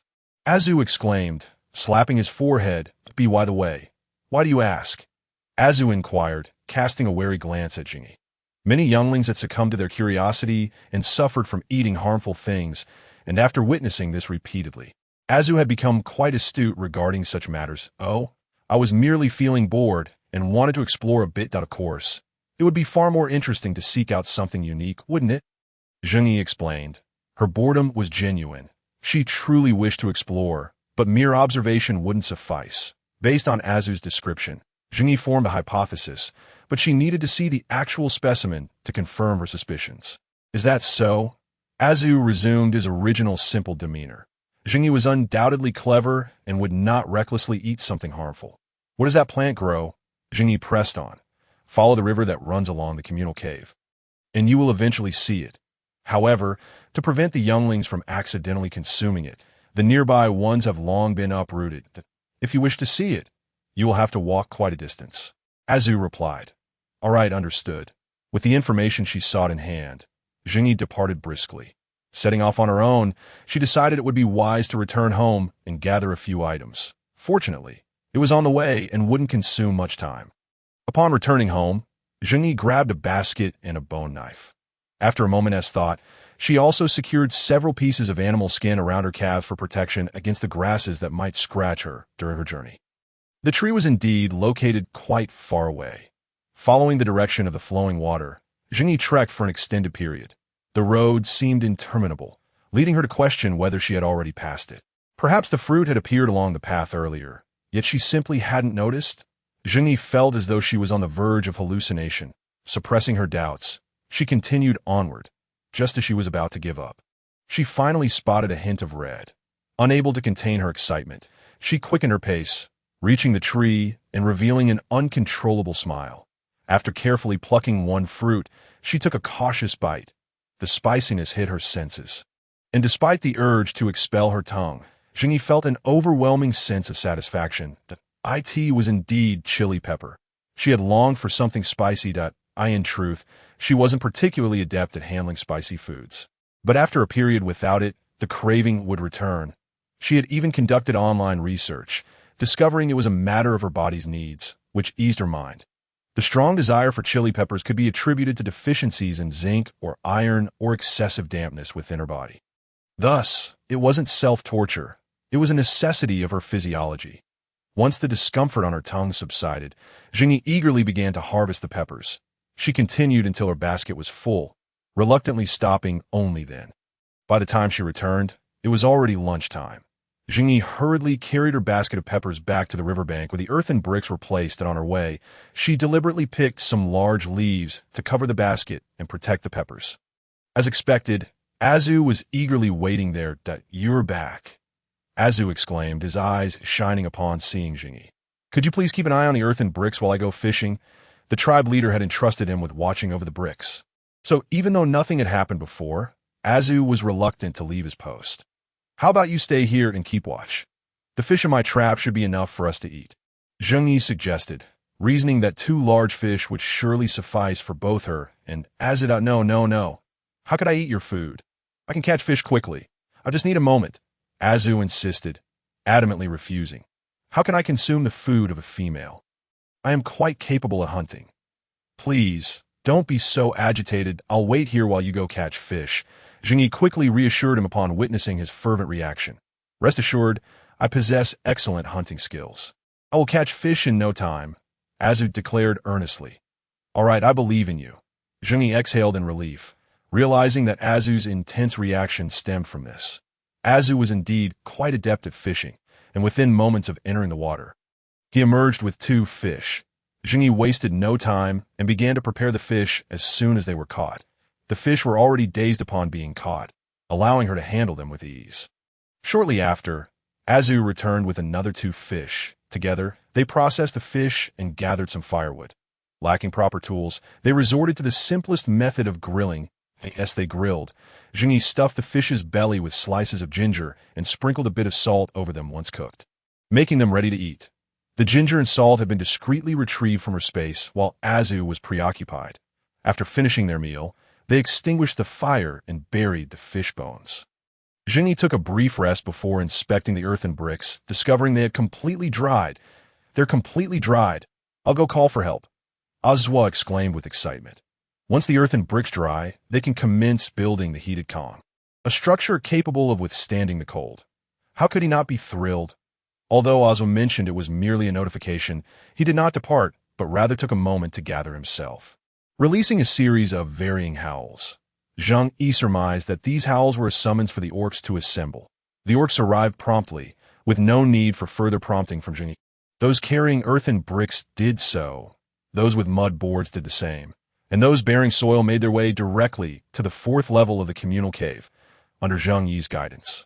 They headed straight for her home. The room was spacious, and the kong was to be substantial. The cave was not enclosed, alleviating concerns about the dimensions of the earthen bricks. After clearing out the animal skin blankets, they proceeded to shatter the stone bed. Zheng Yu specifically instructed them to ensure the area against the stone wall was straightened, making it easier to construct the kong later on. The kong would consist of 3 layers. The first layer, a tamped layer primarily made of fine soil and sand. The second layer, the heating channels, ideally comprising 3 or 4 pathways. And the third layer, the kong surface, for which Zheng Yu had already prepared mud boards, to be smoothed over with mud later. Observing the completed kong, ample enough for 4 or 5 individuals to lie side by side, Zheng Yu felt immense satisfaction. Next came the construction of a stove, situated in the cave adjacent to the bedroom, separated by a single wall. The stove's location was clear, determined by the previously prepared flue connection to the kong. The other side of the flue was likewise coated with a thick layer of mud. To build the stove, they first excavated a smoke vent in the wall and constructed a chimney outside. Then they built the stove body, utilizing mud bricks for the chamber and filling the space between the stove body and chamber with crushed stone. Following this, they added insulation materials and secured the stone pot in place using MUD. By the time both the Kong and the stove were completed, night had fallen as they gazed at the finished Kong. A mix of excitement and curiosity filled the air. After a long night of labor, it was only fitting to showcase their accomplishment. Before anyone could lie down, the Kong needed to be heated. And the chimney required kindling as well. This marked the fourth and final step in constructing the Kong. Heating it. Zheng Yu gathered some firewood. There were specific techniques to heating the Kong. If it warmed quickly, additional insulation mud should be added, whereas if it heated slowly, the insulation should be reduced. "All right, let me do it," Langus said, taking the firewood and flint from Zheng. He swiftly grabbed a handful of straw, struck the flint a few times, igniting the straw before tossing it into the stove, then stuffing in smaller twigs. Concerned about the stone pot being overheated, Zheng Yu deliberately added some water inside. As the wood caught fire, producing a substantial amount of smoke, the group waited silently for a few moments. It seems to be heating up, Ozwar remarked, placing his hand on the Kong to feel the warmth. Ayu, equally astonished, reached out to touch it as well. It's warm. It works. Amazing. After today, we can finally sleep on a cozy Kong. Their voices drew the attention of other orcs near the stove. "Blessed by the beast god, we shall not fear the cold this winter," the chieftain exclaimed, filled with excitement. However, while the orcs were eagerly feeling the warmth of the Kong, Zheng Yu pondered another issue. Once the Kong was heated, they could lay down the Kong leather and sleep on it. Acquiring the Kong leather would not be difficult. After all, this was the realm of beasts, and hides were plentiful. What family didn't have a few animal skins? But with the Kong constructed, a problem arose. To build the Kong, her stone bed had been dismantled, and the mud on top had yet to dry. Where would she sleep tonight? Nevertheless, glancing at the leftover straw that had been brought in, an idea began to form in her mind. She could lay down a thick layer of straw on the ground and spread her animal skin blanket over it, making do for the night, which would suffice. After satisfying her curiosity, the chieftain could no longer contain himself, lavishing praise upon Zheng Yu before swiftly leading the orcs away. Observing their brisk departure, Zheng Yu surmised that the chieftain likely took the orcs to make more earthen bricks under the cover of night. Zheng Yu spent some time cleaning the bedroom and kitchen, ensuring the mud on the floor was cleared away. The house soon regained its tidy appearance. The water in the stone pot, muddied from the dirt, was unsuitable for drinking but perfect for washing up. Although her contributions had not been extensive, she had rolled in the mud all afternoon and needed to demonstrate techniques repeatedly, leaving her covered in a thick layer of dust. With dirt lodged beneath her nails, this pot of hot water was just what she needed. That evening, in celebration, Zheng Yu prepared a fragrant ginseng and bamboo fungus chicken